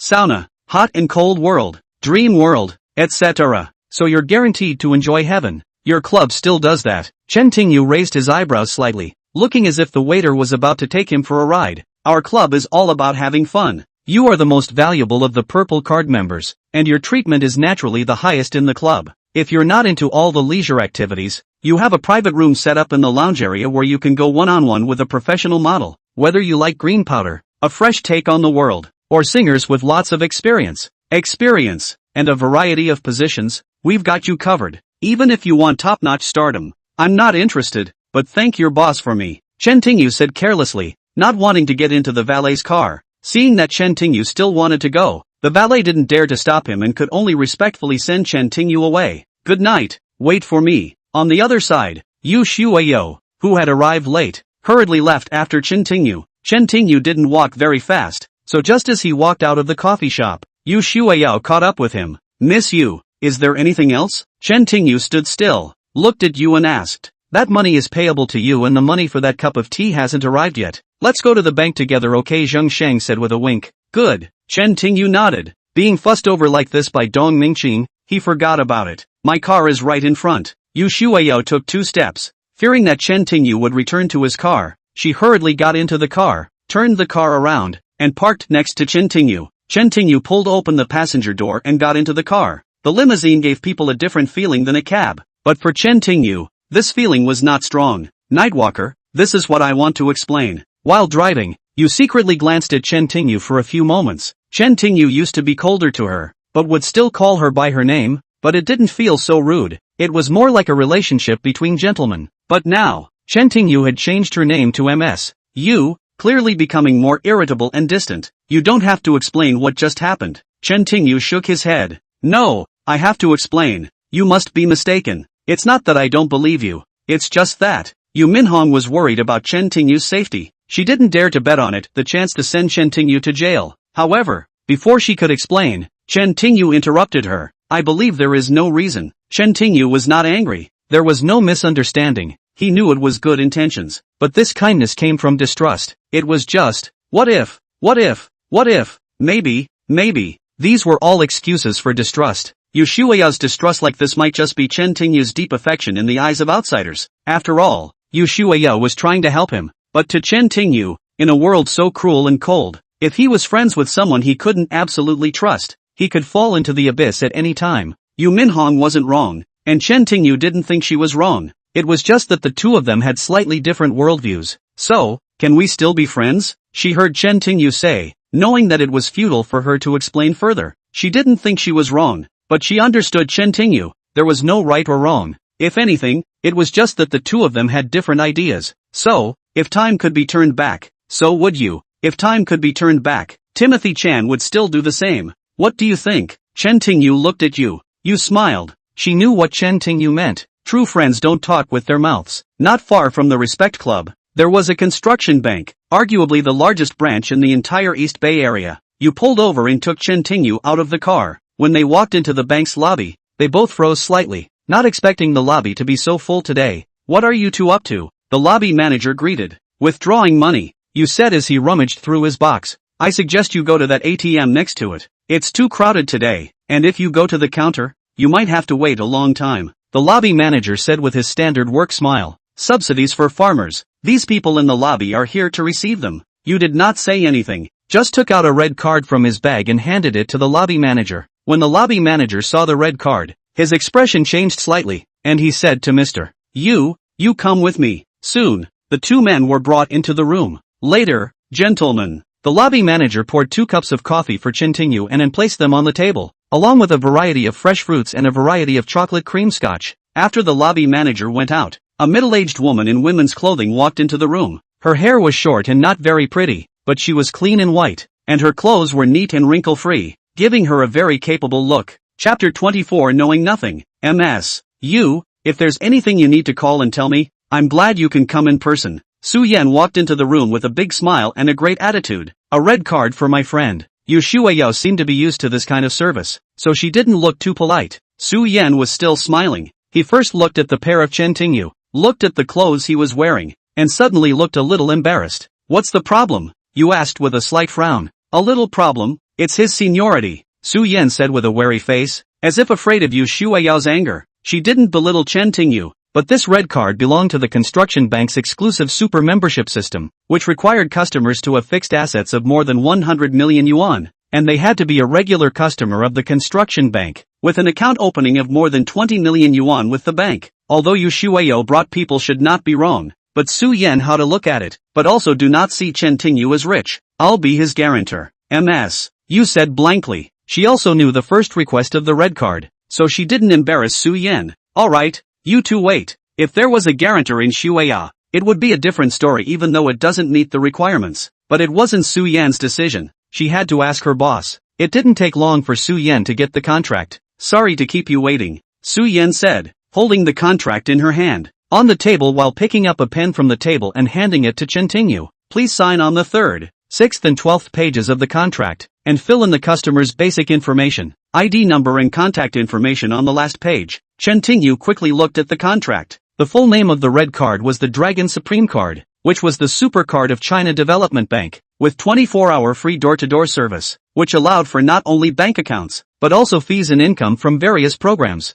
It even includes food and clothing. For example, if you want to leave this, all you need to do is make a phone call and a butler will help you get a visa, buy a plane ticket and arrange a hotel. The natural counterpart to such attentive service is a credential. There are only 200 red cards planned to be issued nationwide, each with a serial number. Chintinyu got the card with the number 1001, which meant there were only 200 left. From this, it could also be seen that Yu Shueyo's wasn't simple. Just a single word could help Chintinyu activate the card. After opening the bank card, Yu Shueyo transferred the T-money to Chintinyu. I'll take you wherever you want to go. After saying that, the two left the bank. I want to walk. Chintinyu shook his head. He was about to go back to Hanging Armor Mountain to practice, so naturally he didn't need Yu Shueyo to give him a ride. Alright, then I'll go back and get tea for the old man. Yu nodded and touched. She already knew that Chintinyu was a talkative person. After saying goodbye to Chintinyu, she drove back. Chintinyu left as well, but he didn't get very far before he noticed a Cadillac following him. Chintinyu stopped and looked back. The Cadillac followed and got out of the car, followed by an old man. No one else but Wu Tianhai. Son, stay. The old man has something for him. Mr. Wu respectfully walked over and gave Chintinyu a small bow. Ever since Chintinyu and Yu Minhong left the club, Wu Tianhai had been following them. He just never dared to show his face, so he never dared to come close until Yu Shueyo left. Tell me something. Chintinyu looked at Wu, who approached. Gaoji nodded and handed Chintinyu a piece of paper. Before he removed an arm, he'd actually just dislocated it when it should have been reattached long ago. Chintinyu ignored Wu Suanhai's arm and picked up the piece of paper, opening it to reveal a prescription. Wu Tianhai said respectfully, "This is Miss Yu's prescription, which the old man gave to your son Dong Mingqing. He was young and ignorant. You've been following us since you came out of the club. Since this is yours, why don't you return it to her and give it to me when she's gone?" Chintinyu said blankly, glancing at the prescription. This, Wu Tianhai hesitated and said, "There are some things that I want to ask Gongzi, but I don't know when it would be inappropriate to ask, and if I want to upset Gongzi, I'm afraid that I won't be able to stand it." "Ask," Chintinyu said calmly. Wu Yusen looked at Chintinyu nervously. "Can I ask you, son, are you from the inner sect?" "No." Chintinyu flatly rejected Wu. Wu Tianhai froze slightly, a little surprised. Are you also a son from the outer sect? No. Chen Tingyu still shook his head. There was no door on the inside, nor was there one on the outside, which made Mr. Wu even more surprised. Then you are. You can't get it from where I came from. I'm no match for anyone, Chen Tingyu said blankly. Takashi looked at Chen Tingyu incredulously. He had never heard of anything more powerful than him, but seeing Chen Tingyu's expression didn't seem like nonsense and there was no need to lie to him. But I'm interested in what you said about the inner sect. Tell me. Chen Tingyu knew very little about the ancient people of Shang. He wanted to know what was the difference between these ancient monks and their practitioners. Seeing that Chen Tingyu seemed to know nothing about the ancient practitioners, Wu Tianhai was even a bit skeptical that Chen Tingyu wouldn't just be a layman who found a random place to practice kung fu. But how could someone with no teacher and no background be so young? The more inexplicable it was, the more Wu Tianhai didn't dare to slack off. He immediately explained Chen Tingyu's problem one by one. Ancient monks were divided into the outer gate and the inner gate. The outer sect was the general term for ancient cultivators in the secular world. In that, most of the outer sect existed in the form of lineage families, and there were also a few casual cultivators. These families have mentors and even perfect practices, but they usually can't escape the world and power, so they are rooted in the cities, constantly pursuing power, money, women, and so on. These outward clans, despite being intertwined with each other, have a hard time truly growing, yet reign supreme in the world. It is passed down from generation to generation, and the constant indulgence leads to the younger generation becoming less and less qualified to compete with the inner sect. The inner sect is the opposite. The children of the inner sect rarely shot their way to the city, and even if some came to the secular world, most of them were children of families or sects who came out to cultivate. In the previous Nicholas Chan fight, it was only a right hand,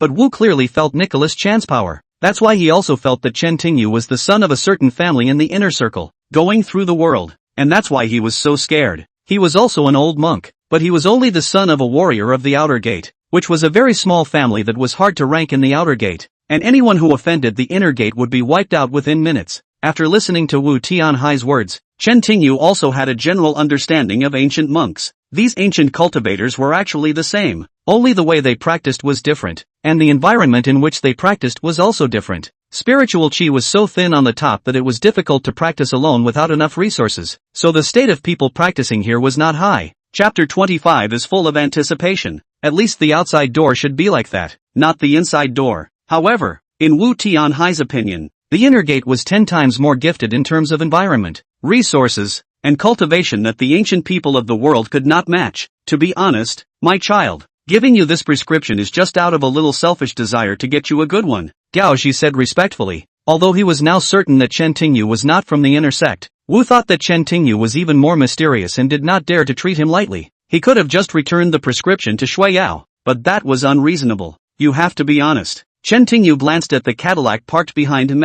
Wu and asked, "Is Dong Mingqing inside?" Wu nodded. "He's in the car, and the prescription is on him." "I'm afraid there's more than one prescription, right?" asked Chen Tingyu. "Don't worry, son, I'll tell his father. Whether he has a copy or not, it won't leak out," Wu assured. "Why did you save him when he humiliated you like that?" The weight of the kick Chen Tingyu had given Dong Mingzhu earlier was most certainly clear. Dong Mingqing certainly wouldn't look good with that kick down, but the truth was, if no one cared for him, he certainly wouldn't have survived. Wu Tianhai sighed slightly. "I'm just looking out for his father. If my son doesn't want him to live, I'll deal with it now. It's also just his fate." Chen Tingyu shook his head. That kick. He did not want to kick Dong Mingqing to death, otherwise he would still be standing anywhere. "Son, thank you for saving my life, Mr. Wu deeply saluted Chen Tingyu and slowly retreated, finally getting into the car. Chen Tingyu looked at the prescription in his hand again, shook his head slightly, put it in his pocket, and left. Returning to Hanging Mountain,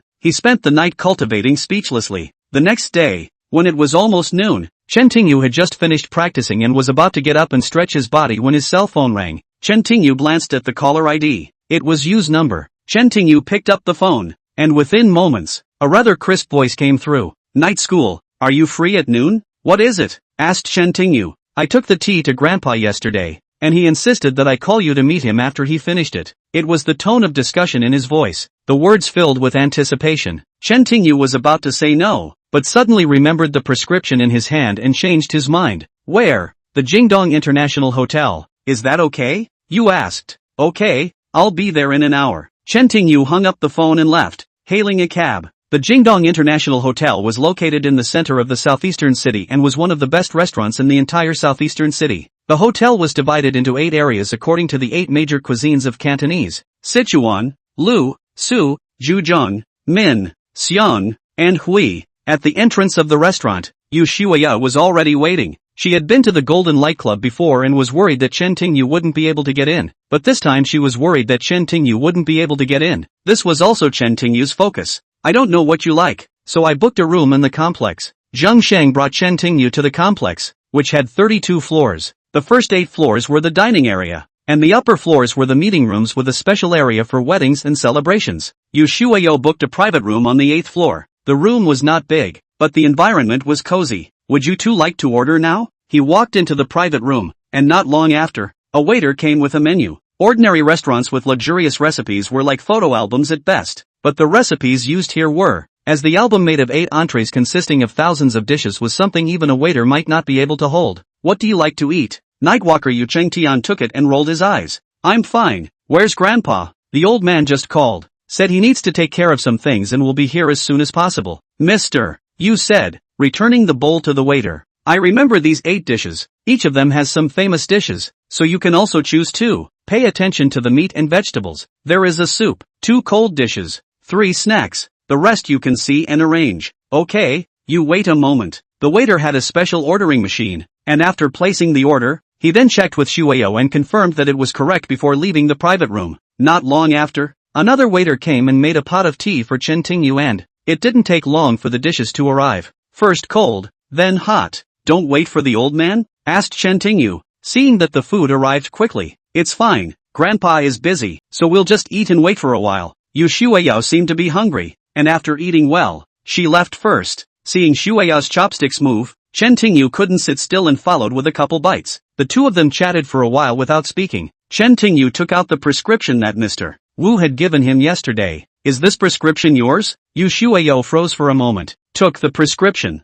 looked at it, and instantly became excited. Good night, good night. Where did you get this prescription? Wu Tianhai gave it to me, saying it was from Dong Ming Chung. I don't know, Chen Tingyu said blankly. To me this prescription is very important, Yu Rawashi said thoughtfully, her bright eyes darkening. This Dong Mingchung, despicable. He must have a copy of this prescription, and even if he doesn't, he may have memorized all the ingredients after this. Admit your mistake, Yu said dazedly. You mean tell Grandma and Grandpa I thought about it, but there's no proof that Dong Mingching stole this prescription. Even if our grandparents knew about it, it wouldn't help. Chen Tingyu looked at Yu suspiciously. Why do you need to prove that this prescription was stolen by Dong Mingching? As long as you admit your mistake, this prescription is useless in his hands. Ah, Yu blinked, a little confused by Chen Tingyu's words. You don't know that this prescription was produced by our group after a year of research and development. With that, she told Chen Tingyu what had happened. It turned out that Yu Shuya was the CEO of a well-known local pharmaceutical company, while Dong Mingching's family also had pharmaceutical companies, and the competition between the two was already relatively fierce.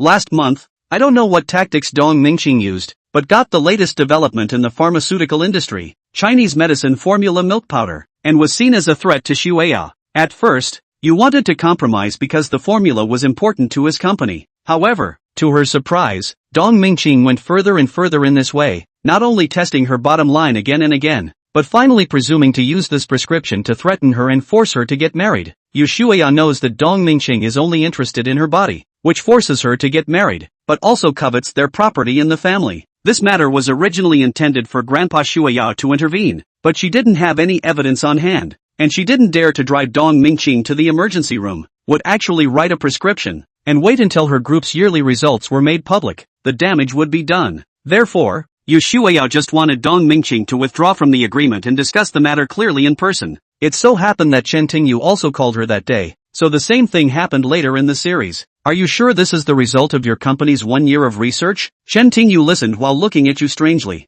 Yu nodded. Of course, this prescription is for me. Chapter 26 Anxiety. In the next 5 years, the group's development will have far-reaching effects, and if Dong Mingching gets his hands on it, I won't care too much. I think this prescription, refreshing, should be for middle-aged and old people, Chen Tingyu asked. Yes, you know this knowledge. Yu Han slightly stared at Chen Tingyu with some surprise. This prescription had been developed gradually by his team without mentioning any old prescriptions from the past. It was a completely new development, and the fact that Chen Tingyu was able to recognize it showed that he had a lot of knowledge about Chinese medicine. That's what surprised you. Chen Tingyu was just how old he was, but at the age of 17 or 18, he was able to understand his company's development strategy, which really surprised Yu Shueya. A little. Chen Tingyu looked at Yu's stunned expression and said blankly, "Unfortunately, now that Dong Mingzhu knows about the cure, if his company develops this product before us or if he publishes it, almost a year's worth of our company's work will go down the drain." Yu sighed slightly. In fact, the impact of this prescription on the pharmaceutical industry is not simple. A few years back, they were deployed in the healthcare field, mainly targeting office workers in their 30s who stay up late. Sedentary office. It wasn't a year from having the idea, to planning, to research, to clinical trials, but it was a big step for their pharmaceutical industry over the next 5 to 10 years, and if it hadn't been, the impact on the whole group would have been profound. So, I made a mistake. I thought you prescribed the wrong medicine and something happened while Dong Mingqing wanted you to do so. Yu Shueao originally thought that Chen Tingyu's words were a bit baffling, but now that she had heard Chen Tingyu's explanation, she suddenly understood what Chen Tingyu meant by admitting his mistake. If the wrong prescription was written, Dong Mingqing threatened to say so. In fact, as long as she took the initiative to admit her mistake and take responsibility, Dong Mingqing's extortion would not exist. Of course not. Yushin shook his head and subconsciously asked, "Why do you think I'm prescribing wrongly?" As soon as the question was asked, Zhang Sheng answered, "No, why did Chen Tingyu think that her prescription was wrong?" She could see the prescription and how it worked. Because the prescription is harmful to the body. Chen Tingyu was right. When Wu Tianhai gave it to him yesterday, Chen Tingyu realized the problem with the prescription. He then assumed that Shui Yao had prescribed the wrong prescription, which was discovered by Dong Mingqing, who then threatened to do so. How can it harm? Yu Shuya was surprised to see that although Chen Tingyu's prescription was a traditional Chinese medicine, it was also developed through modern extraction and manufacturing techniques and clinical trials, so how could it be harmful? Believe it or not, Chen Tingyu shook his head slightly. Well, Night Stalker, this prescription took our company a year to develop, but it took more than a year before and after, and this product is going to be sold nationwide in the future. If something goes wrong, it's not just our company that will be victimized, but more importantly, the people's health. Therefore, if there is a problem with this prescription, please tell me why. Zhang Shang stood up and looked at Chen Tingyu seriously before bowing. Please. Seeing that Shui Yao was so sincere, Chen Tingyu didn't move and spoke. This prescription, if it's not written incorrectly, on the surface, does have the effect of refreshing and revitalizing the mind, but you might be missing the point that refreshing the mind doesn't rest. Whether you make it into an oral solution, a pill or a capsule, there is no problem with taking a little of this medicine, and it will work quickly. But if you take too much, you'll definitely get side effects. What side effects? Upon hearing Chen Tingyu, Yu frowned slightly. Chen Tingyu replied, insomnia, excessive dreams, mental deterioration, and in severe cases, stroke. But why didn't our clinical trials find these problems? Yu said, wondering why their clinical trials didn't find any if the prescription had side effects. According to Chen Tingyu, bewildered, Chen Tingyu asked, you just said that this prescription took a year to develop, so how long did the clinical trials take? When Chen Tingyu asked, Yu immediately understood. Their clinical trials were too short to confirm this, so there's no way to fix it. 4 years of painstakingly preparing the plan. If it was just given up, it would bring a huge loss to the group. Not to mention that Yu Shuya wasn't satisfied. Yes, but I suggest you give up. Chen Tingyu shook his head. Why? Confused, Chen Tingyu said, your prescription, in fact, is blindly using less medicine. If you add it, the side effects can be solved. What medicine? Yu asked. Snow lily, Chen Tingyu said, and more than 100%, more than 100 minutes of snow lilies, Yu Shuyo has not seen, but if you want to add some to the child, just that snow lilies, the value of the original house I'm afraid to dozens of times. If there is a large number of 100, they just make it, add to the recipe, just to eliminate the side effects. Some of them are rewarded. Just as she was considering what to do, the phone rang. She glanced at the caller ID and quickly picked up. It was the old man. I don't know what was said, but Yu's face suddenly changed. After hanging up the phone, she looked a little flustered and said, night school students, I'm really sorry, my dad is in a little trouble. I can't come today. I have to come back soon. I'm really sorry. Yu apologized to Chen Tingyu several times. Well, if it's an emergency, hurry back. Although he didn't know what had happened, Chen Tingyu could tell that Yu Shuya was really a bit flustered. I've already bought it myself. Make yourself at home. I'll go first. Yu Shuya didn't say anything, picked up her bag, turned around and trotted out of the box. Chen Tingyu looked at the table filled with food and water, 28 in total, most of them uneaten. He couldn't eat it himself, so he told the waiter to pack up the stuff and take it home to his parents. but you left the restaurant in a huff and drove straight home. The caller was Grandpa's, but the caller was their housekeeper, who told her that Grandpa had passed out again. This year is the 14th. You muttered, her eyes growing blurry. The old man's health began to fail 2 years ago, and it's been deteriorating ever since. It started with 1 or 2 fainting spells, increased to 6 last year, and to 14 this year. Upon arriving at the estate, you went straight to the villa, where servants were already waiting for her at the door. How is Grandpa? You asked anxiously. The maid who greeted her hurriedly said Dr. Lee is here. The exact situation is still unclear. Tailed the maid up to the second floor. At this time, in front of the old man's door, there stood a middle-aged man. This person looks early 40s, with a hawkish nose, big eyes, big back, thick shiny hair. His aura was strong, but right now there was a hint of anxiety in his expression as he hurried to greet Yu's return. Uncle Hao, how is Grandpa? This middle-aged man was none other than Hao Deming, the housekeeper of Yu Shuiyao's family. Chapter 27 Worried. Dr. Lee is helping Grandpa and should be fine. Hodgson spoke as fluently as he could, but the worry on his face betrayed him. Uncle Hao, can you convince the old man to go with me for a checkup? Zheng Sheng looked at Hao Deming. From the day he attacked the old man for his health problems, they had gone to hospitals big and small all over the country, but nothing came out, so he had been trying to take his grandfather there. After all, his medical skills were slightly better than the country, but no matter how much she tried to persuade him to be his daughter, he wouldn't go. You know that old man's temper better than I do, and my words are even more useless to him because he hasn't listened to what you've been advising him to do for 2 years, and he won't stop cursing me when I bring it up. Hodgson shook his head helplessly. Just then, the door opened and a male doctor in a white coat walked out of the room. Dr. Lee, how is my father? You asked in a hurry. This Dr. Lee was the private doctor that this family had specially hired for Grandpa. He graduated from the medical university and is a medical doctor. Dr. Lee paused for a moment and said, the old man woke up. I don't think it's a big deal. I just measured his blood pressure. High blood pressure and low blood pressure are normal. Blood lipids are normal. Heart rate is normal. Heart rate is normal. But counting this time, the old man has been in a coma 14 times this year. There must be a reason, mister. You slightly frowned. Every time you check the old man's body, whether it is to go to a major hospital or at home to do a routine checkup, did not find anything wrong. Health is great. But, mister, you is worried sick. How could a healthy person go into a coma 14 times in less than a year? Lee thought for a moment and said, it's hard to say. Grandpa's symptoms are strange, and from what I've seen so far, I think it might be a brain problem. If you can't find it at home, you'd better go abroad. Thank you, Dr. Lee. You thanked the doctor,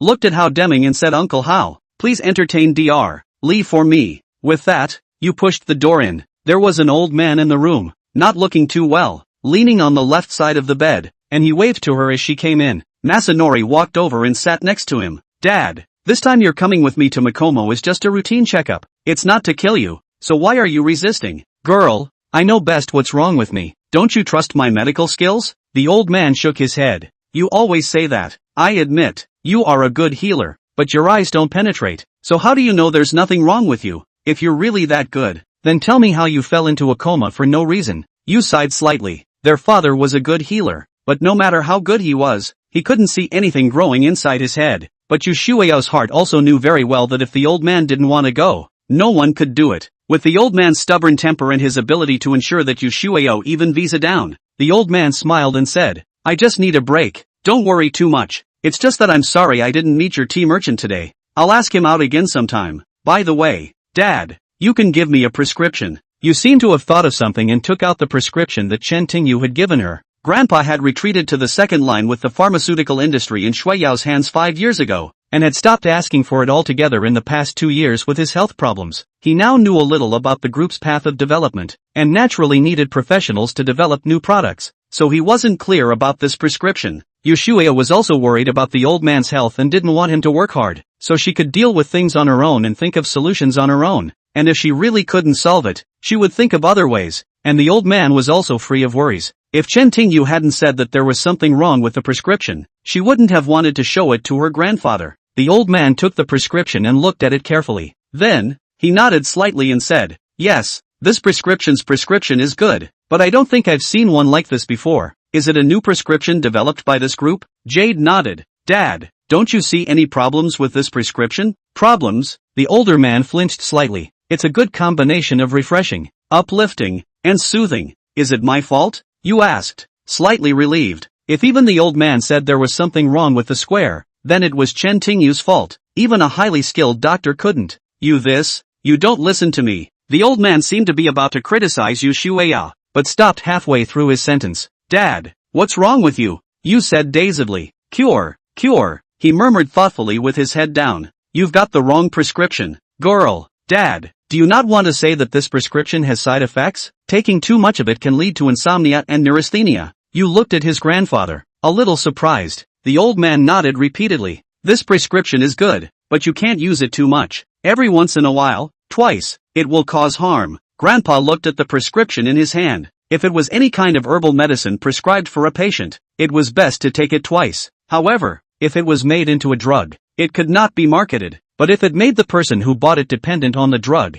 it was a drug that was harmful to the person. No different from a medicine. There seems to be a real problem with this prescription. Yu lowered his head slightly and thought about it. If even an old man had read the prescription and said that there was something wrong with it, then there must be something wrong with it. It was unthinkable that Chen Tingyu was so young, yet he possessed such a wealth of knowledge in Chinese medicine. This couldn't help but shock people. Yu Shueyo at first just took Chen Tingyu as an ordinary high school student and as her benefactor. But after continuous contact, she found that Chen Tingyu was increasingly beyond her imagination. The first time Chen Tingyu's skill, before dealing with that thug in the Beiyuan bird and fish market, Yu Shueya felt that Chen Tingyu was quite good, but she didn't expect that even Wu Tianhai was so afraid of Chen Tingyu that he was even willing to put down his atonement. Then there was the purple card. Yu knew the significance of membership and the purple card, even though she would hardly ever compliment the word club. Today, she realized that Chen Tingyu seemed to have a lot of medical knowledge. His team had invented prescriptions that even the old man hadn't seen at first, enough to prove that it was difficult for the average person to detect. Yu Shueya didn't know how long it took Chen Tingyu to discover this, but at least his knowledge of Chinese medicine could be compared to that of his grandfather, if not surpass those so-called experts. And Chen Tingyu was already old, only in his teens. How could she not be shocked that the old man's armor was already half worn? Regardless, she was grateful to Chen Tingyu. If Chen Tingyu hadn't told her that there was something wrong with the prescription, she would still be worried. Now, since there was a problem with the prescription, she was no longer threatened by Dong Mingqing, and it did not matter even if Dong Mingqing exposed the ingredients of the prescription. Girl, the old man shouted twice when he saw Shueya looking down and not speaking. It was only then that Yu Shueya came to a realization. She had gone too far. The most important thing now was the old man's illness. Chapter 28, The Dinner Party. Dad, I won't listen to you this time. I'm going to contact Miguel now. Everything is arranged. You can check with me. Seeing how determined Shueya was this time, the old man thought for a moment and said, Girl, I know you're worried about my health. How about this? 6 months. If I can't hold out for 6 months, we'll deal. Yu Shueya knew the old man's temper and it was hard to make concessions. Now that the old man finally gave in, she didn't insist anymore so as not to have things go against her wishes. Instead, preparations needed to be made. First contacting the hospital and then going to see a specialist, which would take time. It's hard to say today, but you can go straight to the best specialist when you arrive tomorrow. Father and daughter chatted for a while, then Yu Shueya went to handle the prescription. Although she is now the group's chief executive officer, but the relationship between the group's future development, she will also convene the board of directors to discuss. Do not know what to do. Yu Shueya just left not long ago. How Deming walked into the old man's room. Deming, did that big lady say anything to you? The old man asked, glancing at Hodgson. The big lady wants you to listen to her and go to MU. After all, the medical facilities there are indeed a little more advanced than at home. How Deming truthfully stated Yu Shueya's thoughts. The old man sighed slightly. Deming, if I pass out again, don't let the old lady know. Your body, my lord, Hodgson said, concern in his eyes. It's probably less than 6 months away, so you'll have to plan ahead. And if I do, you'll have to help MS. You keep her home, the old man said solemnly. My lord, don't worry, we have a lot of people in Huaxia Villa. I will definitely be able to find the antidote for you. Huo Ming clenched his fists. Thus, all he knew was that the old man wasn't sick, but had been struck by a strange poison. This kind of poison could not be detected by the hospital. That's why that old man didn't want to go because there was no point. On the other hand, Chen Tingyu returned home with a table full of delicious food. He didn't spend the night wandering around Zheshan. Instead he stayed at home with his parents. Nightshade's leg was now fully recovered, and for the past few days, she had been busy looking for a job while trying to regain her old senses. Nightshade had been a martial arts instructor long before the accident. Now that his leg was healed, he naturally wanted to do it again. Dad, you don't have to worry about work. When we learn and earn enough money, we'll open a martial arts school. Chen Tingyu did have this idea. Instead of letting Nightshade go out and find a job, he would simply open a martial arts school. Doing his own business was better than working and helped Nightshade get what he wanted. Dad is glad you have this. Nightshade looked at Chen Tingyu tenderly. Having a school of her own was indeed the night girl's greatest wish in her life. But it seemed like no one wanted to start this academy, because it wasn't like a noodle shop. Some tables and bowls would do. The academy needs a training base. And if you rent a gate market, you need a big gate market, so you have to have enough money. Besides, you can't teach people by posting notices. You have to be qualified. Chen Tingyu didn't say much because he didn't like empty talk. Right now there was only one idea. When the money came, it wasn't too late. At the end of class on Monday, Mr. Lu came to Chen Tingyu's desk. Come out and join me. After saying that, she turned around and left the room without waiting for Chen Tingyu to agree or disagree. In response, the class followed the discussion that in her senior year, Lu Yunting had never approached any boy to take the initiative like this. Chief, you're a lucky bastard. Gu winked at Chen Tingyu. Just started to talk about Cinny so innocent and lovely beauty as a childhood bamboo horse, rain and snow when so white and rich love. And now even the school's Lu Yunting is looking for Chen Tingyu private meetings, is not envious.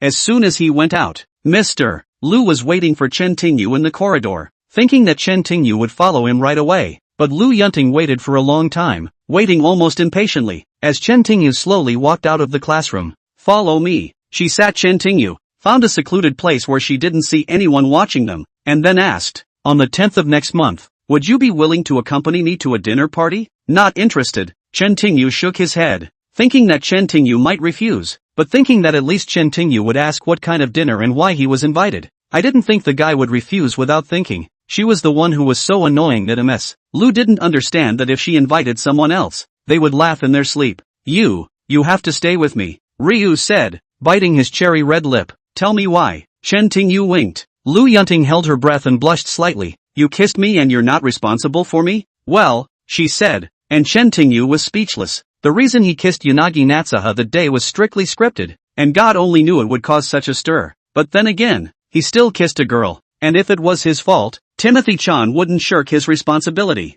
Yes, I can accompany you, but only once. Chen Tingyu's outright refusal, and the ecstasy of her answer, left Yanagi Natsuha a little overwhelmed as she contemplated what to say next. She froze, blinked, and then said, so, this Saturday at 9 a.m. Central Square. Isn't Saturday the 10th of next month? A puzzled Timothy-chan asked. It was just now, and even if it was next Saturday, there was still a month to go. Lu Weiwei reddened. You're my boyfriend, you can't dress too shabbily for the dinner. I'll take you to buy clothes on Saturday. Wait a minute. Chen Tingyu looked at Lu. I promised to accompany you to dinner, but when did I become your boyfriend? Letting you go is to play the role of my boyfriend. Otherwise what do I call you for? Lu Yunting said with some embarrassment. To be honest, I had a baby kiss when I was little. This meal is considered an engagement. My father wants to marry me to that man, but I don't want to marry him. A few days ago, Lu Yunting took a day off for a baby kiss or something. This is an agreement between the parents. But before that, Lu was completely unaware of the situation and had never met.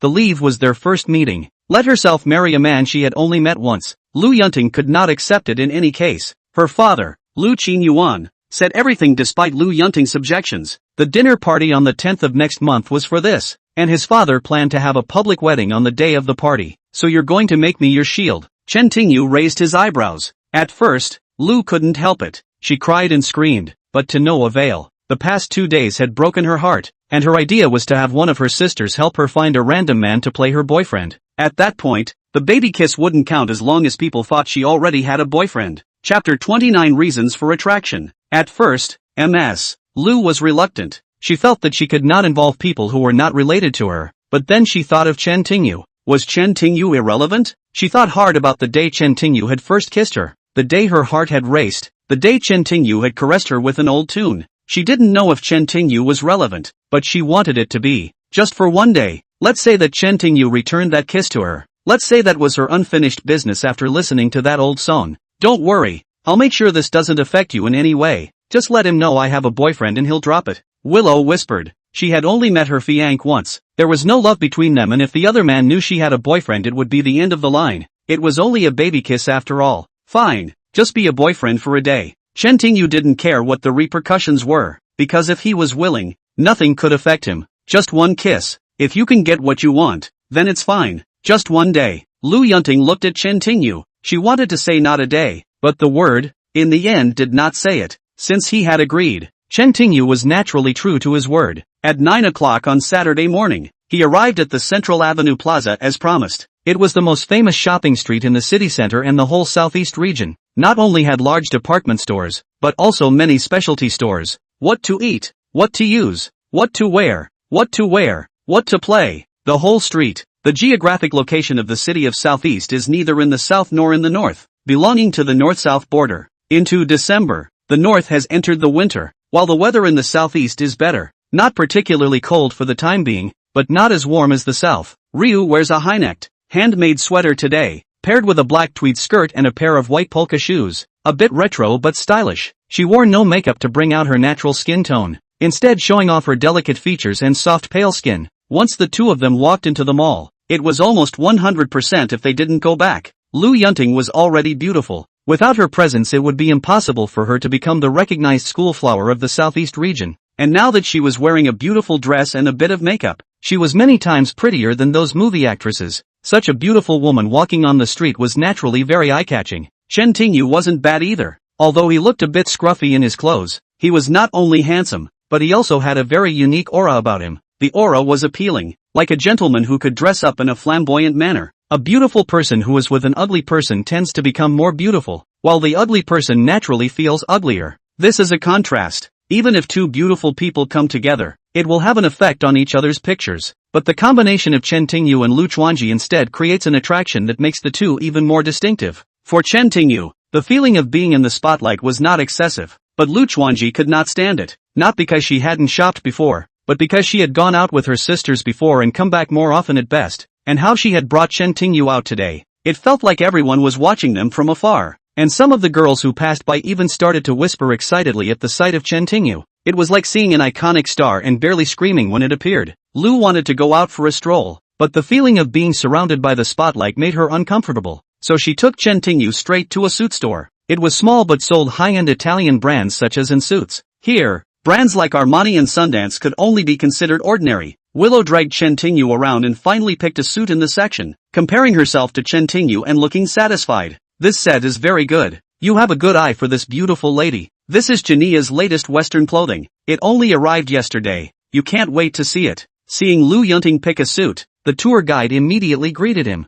The tour guide didn't look very old, only in his early 20s. He was a very famous man, but standing in front of Lu Yunting he looked very ordinary. Try it on, said Yanagi Natsuha as he pressed the suit towards Chen Tingyu and looked at him a few more times. Good. Chen Tingyu nodded. It didn't really matter what he wore, but since he had agreed to accompany her to dinner, it was only according to her standards. It was now noon, not even 10 o'clock, and this was a high-end franchise store that basically had no customers. The fitting room is empty, and naturally Chen Tingyu changes quickly. They say people rely on clothes and saddles, but some don't. Generally, beautiful men and women are not sorry for their clothes, but those with temperament like Chen Nichiyu are not sorry for their clothes. There is no flaw at all when wearing this suit. Chen Tingyu is very handsome, but not that type of person. But the type of person who doesn't like to look at things. The more you look, the better you feel. If you don't pay attention, this type is easy to skim. That's why Chen Tingyu wasn't famous for a year or two, because he didn't have that kind of charisma, or even a bit of transparency, so much so that people always ignored him, naturally. But now, Chen Tingyu had enough gravitas to be completely above the face, and gravitas attraction often fell more easily than face.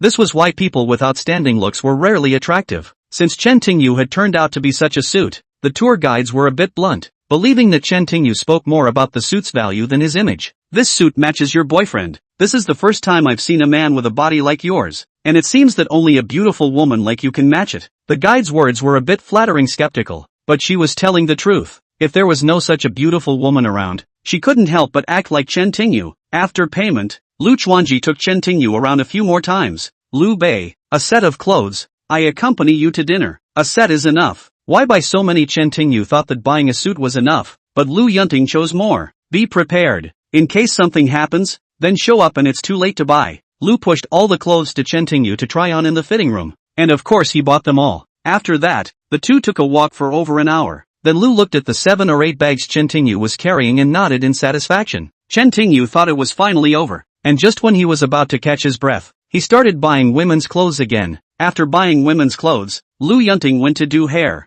letting Chen Tingyu follow. Chen Tingyu agreed, pulling him into the barber store. Chen Tingyu thought, don't know how long it takes to manage hair. There is a 10 to 20 in the store. Everything is cut off. As a result, the hair got an hour and an hour. Chapter 30, Calling for Help. The two walked out of the barbershop in the late afternoon. I'm hungry. Go eat something. Lu Yuting looked like she was in a good mood. The sudden attention before made her uncomfortable, so she was a bit anxious. I want to help Chen Tingyu buy clothes quickly and buy them back. Slowly, she started to get a little used to it, and now she was even enjoying it. Once he relaxed, his mood improved. Good. Chen Tingyu nodded. It was said that women's shopping was the strongest fighting force. Chen Tingyu finally saw it today. Even the Three Realms cultivator beside him felt that it was a little too much for him to bear. A creature like a woman was just too powerful. Because this is a commercial street, eating is a must-go place. The entire center square even formed 2 food streets. In addition to these 2 food banks, the department store even has an underground food bank. When it comes to lunch, both the food banks are packed with people. Fortunately, it was already afternoon and the food court was almost empty. Lu Yunting took Chen Tingyu to a nearby Western restaurant,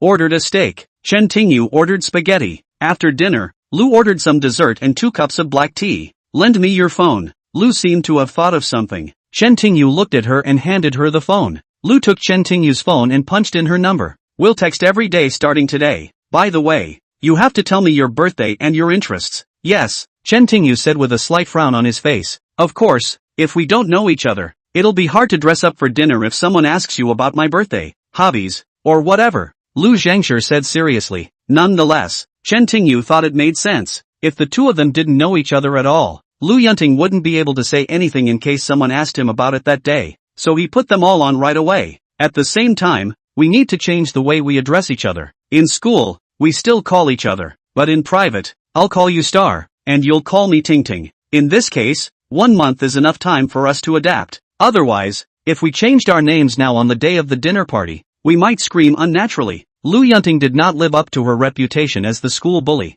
Her logical thinking skills were generally not very good, and there was nothing lacking in her plan, which could basically be said to have happened for a reason. When it came to Chen Tingyu, it was originally thought that he had accompanied Lu Yunting during dinner that day and had been a boyfriend for a while. However, according to Lu Yunting, they had to exchange cell phone numbers, call and text each other every day to get to know each other, and then change their names to pagers. But there are girls who have said this, and every word they say makes sense. So naturally, Chen Tingyu has no feelings, so he did what she said. After eating, Lu Yuting decided to go to the restroom, but was told that the restaurant's restroom was broken and was being temporarily repaired. Xing.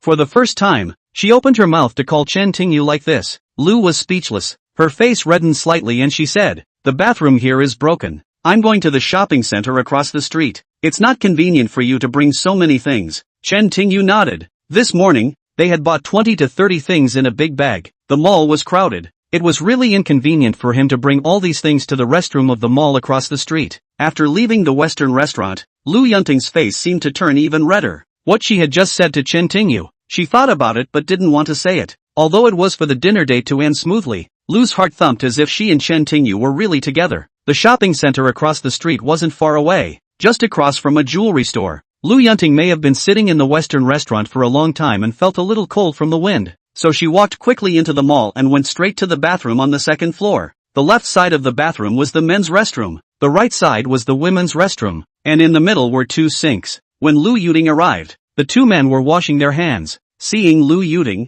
both of them froze. Lu Shangxiayi didn't care too much and went straight to the bathroom. When the 2 saw her come in, they sobered up. Bro, what do you think of this girl? The man said. He was small, but fat, and had a mean look on his face. Lao San, our friend has played with women in life, not 1,000, but also 800. This type of woman brother has never seen. This kind of miscellaneous is more beautiful than those big stars on TV. Was this fat brother? His voice seemed a little long. His name is Zhang Biao. Zhang Biao heatedly smiled. This such a beautiful girl. We brothers played for years, not tired. Why not mess around? Nago, you drive. I'll follow her. Ma Sang rubbed his hands together excitedly. Zhang nodded and turned to go first. On the other hand, Ma San walked to the bench across the pool and pretended to relax. It wasn't long before Lu came out of the bathroom, washed his hands, and took the elevator down. Seeing this scene, Ma rushed after him. The mall was already packed with people, so even though someone was following, Lu didn't seem surprised. Out of the mall, Lu Yunting walked towards the Western restaurant, and had just arrived near the gold store and was about to cross the street when suddenly one or two silver vans came in front. Just as Lu Yunting was dumbfounded,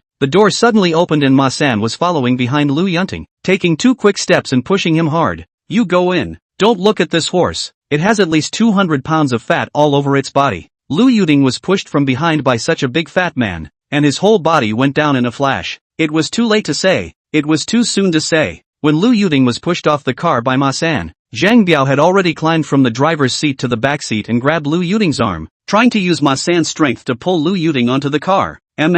Lu reacted very quickly. She grabbed the door, holding on to the door, while shouting, while the body slightly down the help. At this time, the old man has come from behind. He pushed hard, wanting to cooperate with Zhang Biao to get Lu Yunting on the car. It is not easy for 2 big men to get a girl, let alone Lu Yunting, who was just born this year, was pushed around, couldn't hold on to it, and could only shout for help. This is a commercial street. Even in the afternoon there are a lot of people. Lu Yunting so loudly crying for help immediately attracted the attention of many people. When they saw such a beautiful little girl about to be dragged into a car by 2 large men, they all gathered around her and started pointing at her. "Lao San." Zhang Biao looked at the sign and winked at Ma San, who nodded. Then Zhang Biao let go of his hand. As soon as Zhang Biao let go, Lu Yunting wanted to run, but as soon as she turned around, before she could walk out, Lu Yunting grabbed her arm and pulled her back. "Damn it, still trying to run," Mom scolded, backhanding Lu Shang. Chapter 31 Intelligence. The fat hand that drew on Lu Yunting's delicate face immediately left 5 fingerprints. Lu Yunting was also startled by the blow.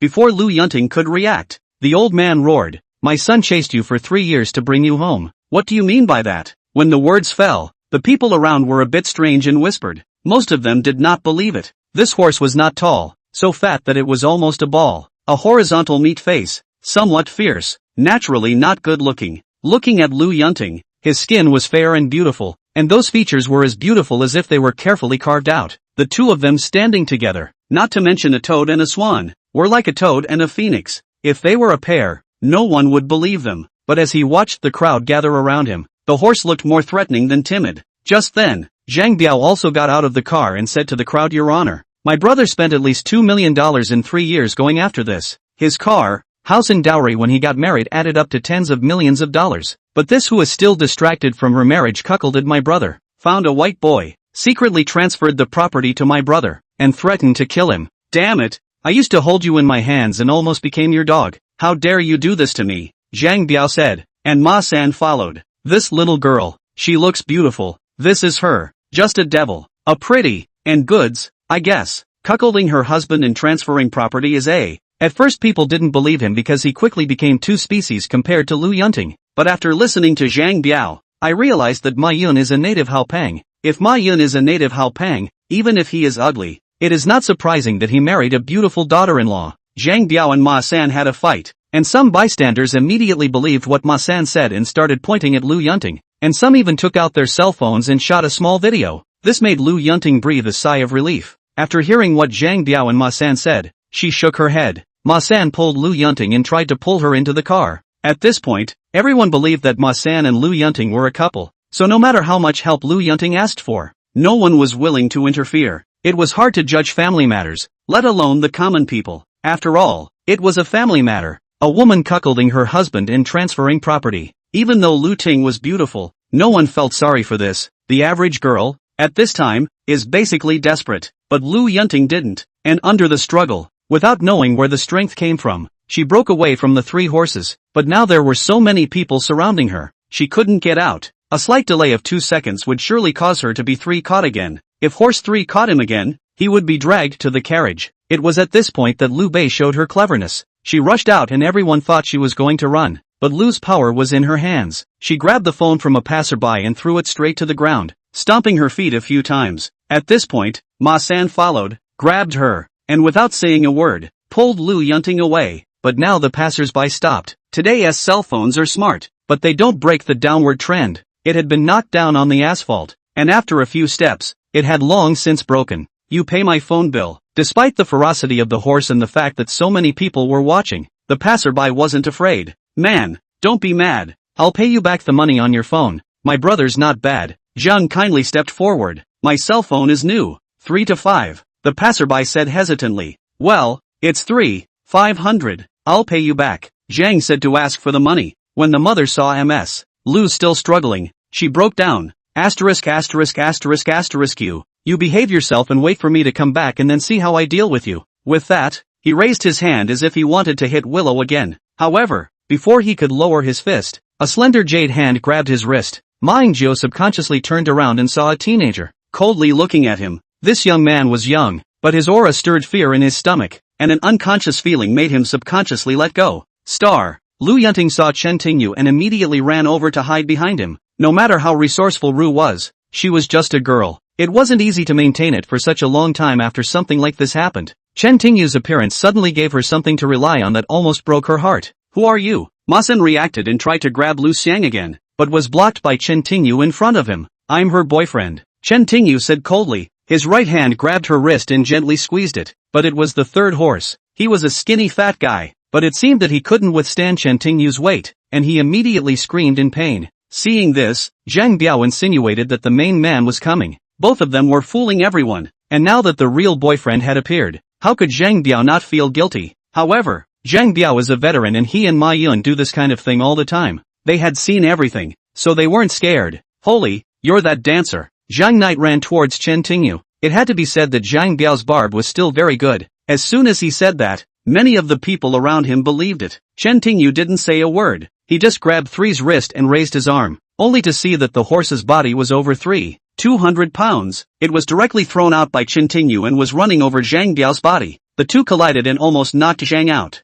The people around them stared in disbelief, and some even exclaimed in shock. For a teenager who didn't look like one, swinging an arm was a lot of effort, and he was able to swing a fat man so easily. Ting, what exactly happened? Chen Tingyu had been waiting for Lu Yunting at the Western restaurant, but no one came back for a long time. He wanted to call her, but he overheard people gathering across the street. Chen Tingyu suddenly had an ominous premonition, so he walked out of the Western restaurant and decided to check on Lu Yunting before he went to check on her. The two of them tried to drag me into the car. If it was an ordinary girl, I'm afraid it would be half a day's worth of talking, but Lu Yunting got to the point with one sentence. The priority right now was to let Chen Tingyu know what happened and the details she could discuss with him later. Who hit you? Chen Tingyu frowned as he watched the already delicate cheek become a little puffy with 5 fingerprints on it. Him. Lu pointed at Ma. Chen Tingyu nodded and walked over to Ma Sen. It was then that Ma San and Zhang Biao stood up. Chen Tingyu's leg was a kick, directly giving Ma San 3 to 5 steps and fell on his back. Chen Tingyu walked to the front and stomped on his chest. Saying that, he gently reached out and grabbed Ma 3's right arm. The handprint on Lu Xiang's face was on the right side, but from the shape, it was obvious that it was drawn with the opposite hand. So Ma must have used his right hand at that time.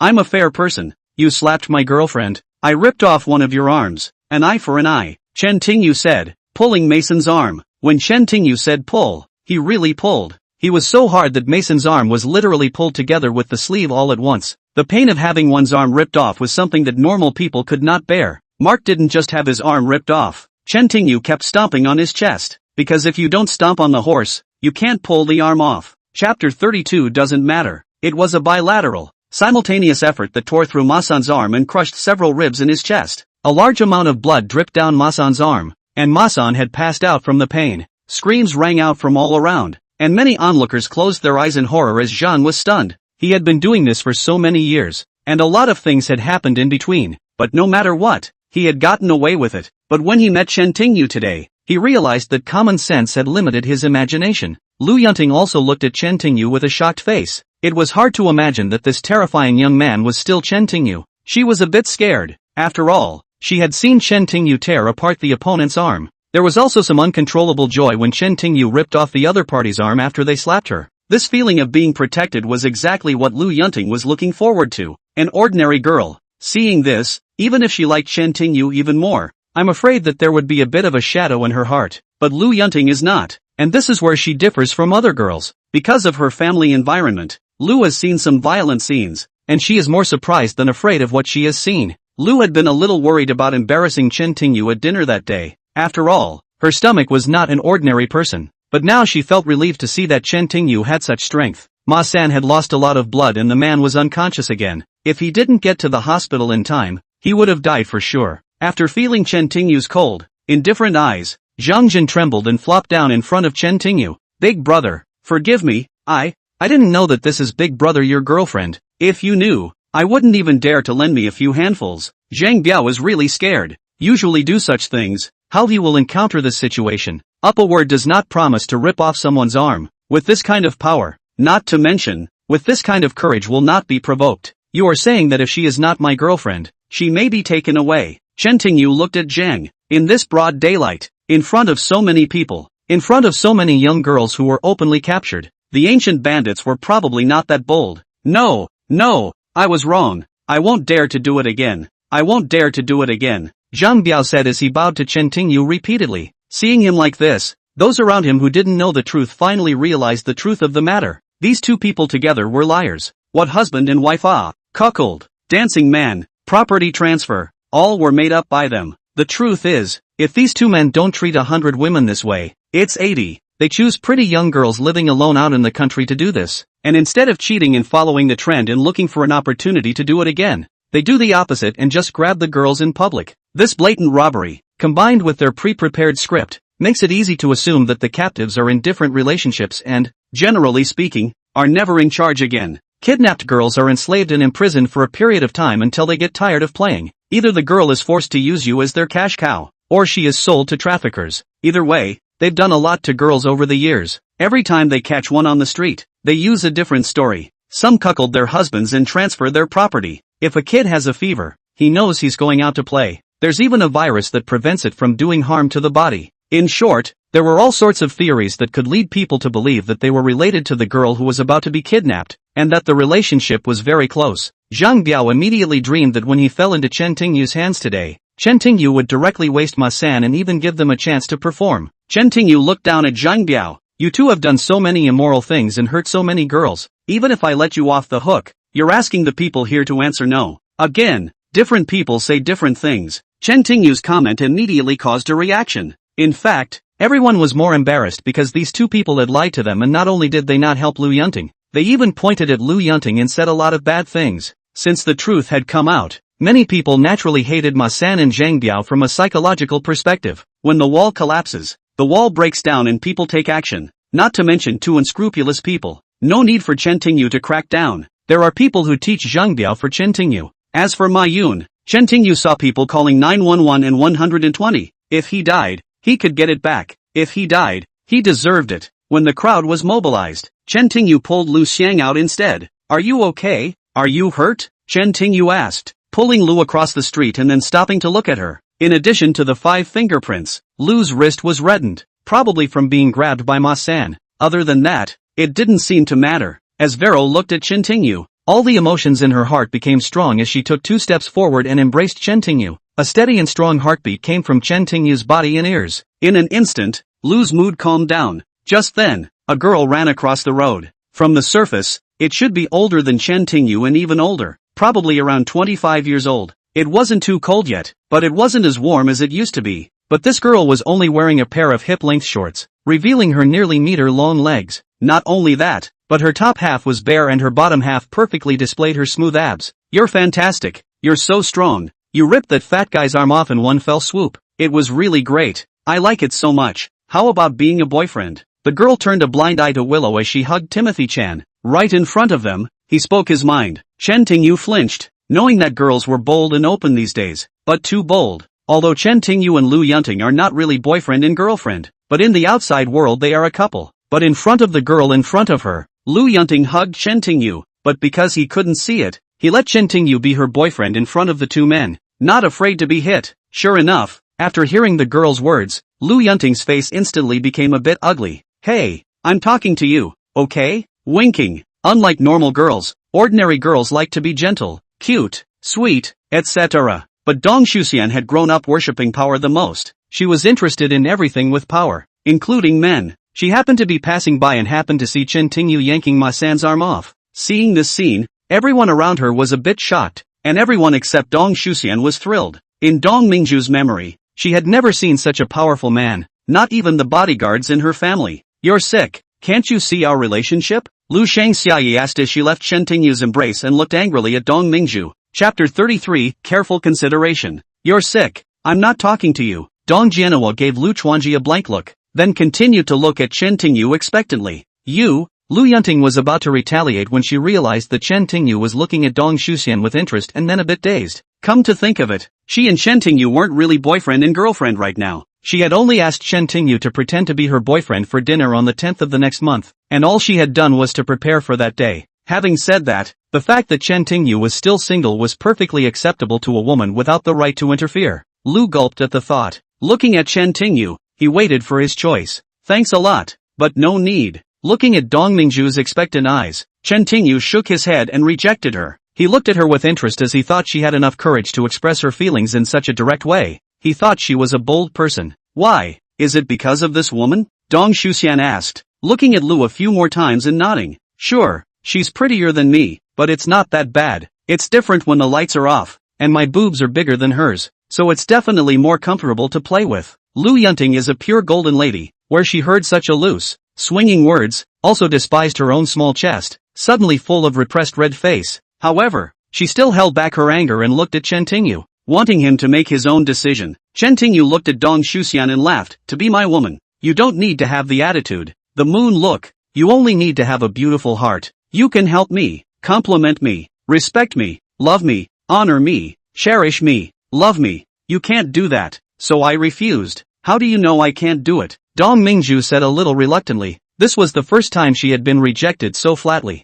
Chen Tingyu shook his head. Because I'm not in your eyes. I look at you as you look at me. How can you say I don't have you in my eyes? Wondering about the Vietnamese Dong. You are looking at me. You are looking at my power. And I am hungry for your power. Chen Tingyu said expressionlessly. Feelings are a mysterious thing. When a person's feelings reach a certain level, the feelings will burst out and cannot be suppressed. Ordinary people could not see it, but Chen Tingyu could easily see it. Dong blinked. What does it matter? Your power is what you show. If someone more powerful than me appears in front of you one day, you will. Chen Tingyu looked at Dong and shook his head slightly, holding Lu's hand and walking in the direction of the Western restaurant. Dong Shuxian stood there, startled. Just then, in the distance across the street, came the sound of sirens and ambulances. Looking at the police cars that came to the scene, Dong Shuxian's eyes lit up and muttered, I can't believe I couldn't find you. On the other side, Chen Tingyu and returned to the Western restaurant where they had bought clothes and had to come back to get them. The police are here. Let's leave later. Lu Minghuan saw the police car across the street through the floor-to-ceiling window. After all, just a moment ago, Chen Tingyu could have taken Three's arm off, and if this matter was leaked out, it would be much easier to identify him. Chen Tingyu nodded, not afraid of the police, but not wanting to get into trouble either. The two sat down, and Dong Shuxian followed suit. She didn't mind either. Sitting directly next to Chen Tingyu, Luer glared at her and said nothing. Dong Shuxian placed her arm on the table and raised her hand, leaning her head slightly on the table, tilting her face to the side, looking at Chen Tingyu as if she was admiring a work of art. Evening. Star ignored her and looked out the window. As soon as they arrived at the scene, Ma San and Zhang Biao were taken to the ambulance on a stretcher, and the police began to question bystanders about what had happened. It wasn't complicated, but it wasn't that simple to ask for details, especially Zhang Biao. Many people beat him up, but when the police questioned them, no one admitted it. Chen Tingyu took Lu Yunting away, only to see more than one Dong Shuxian, and soon there were two policemen, walking towards the road. The police are here.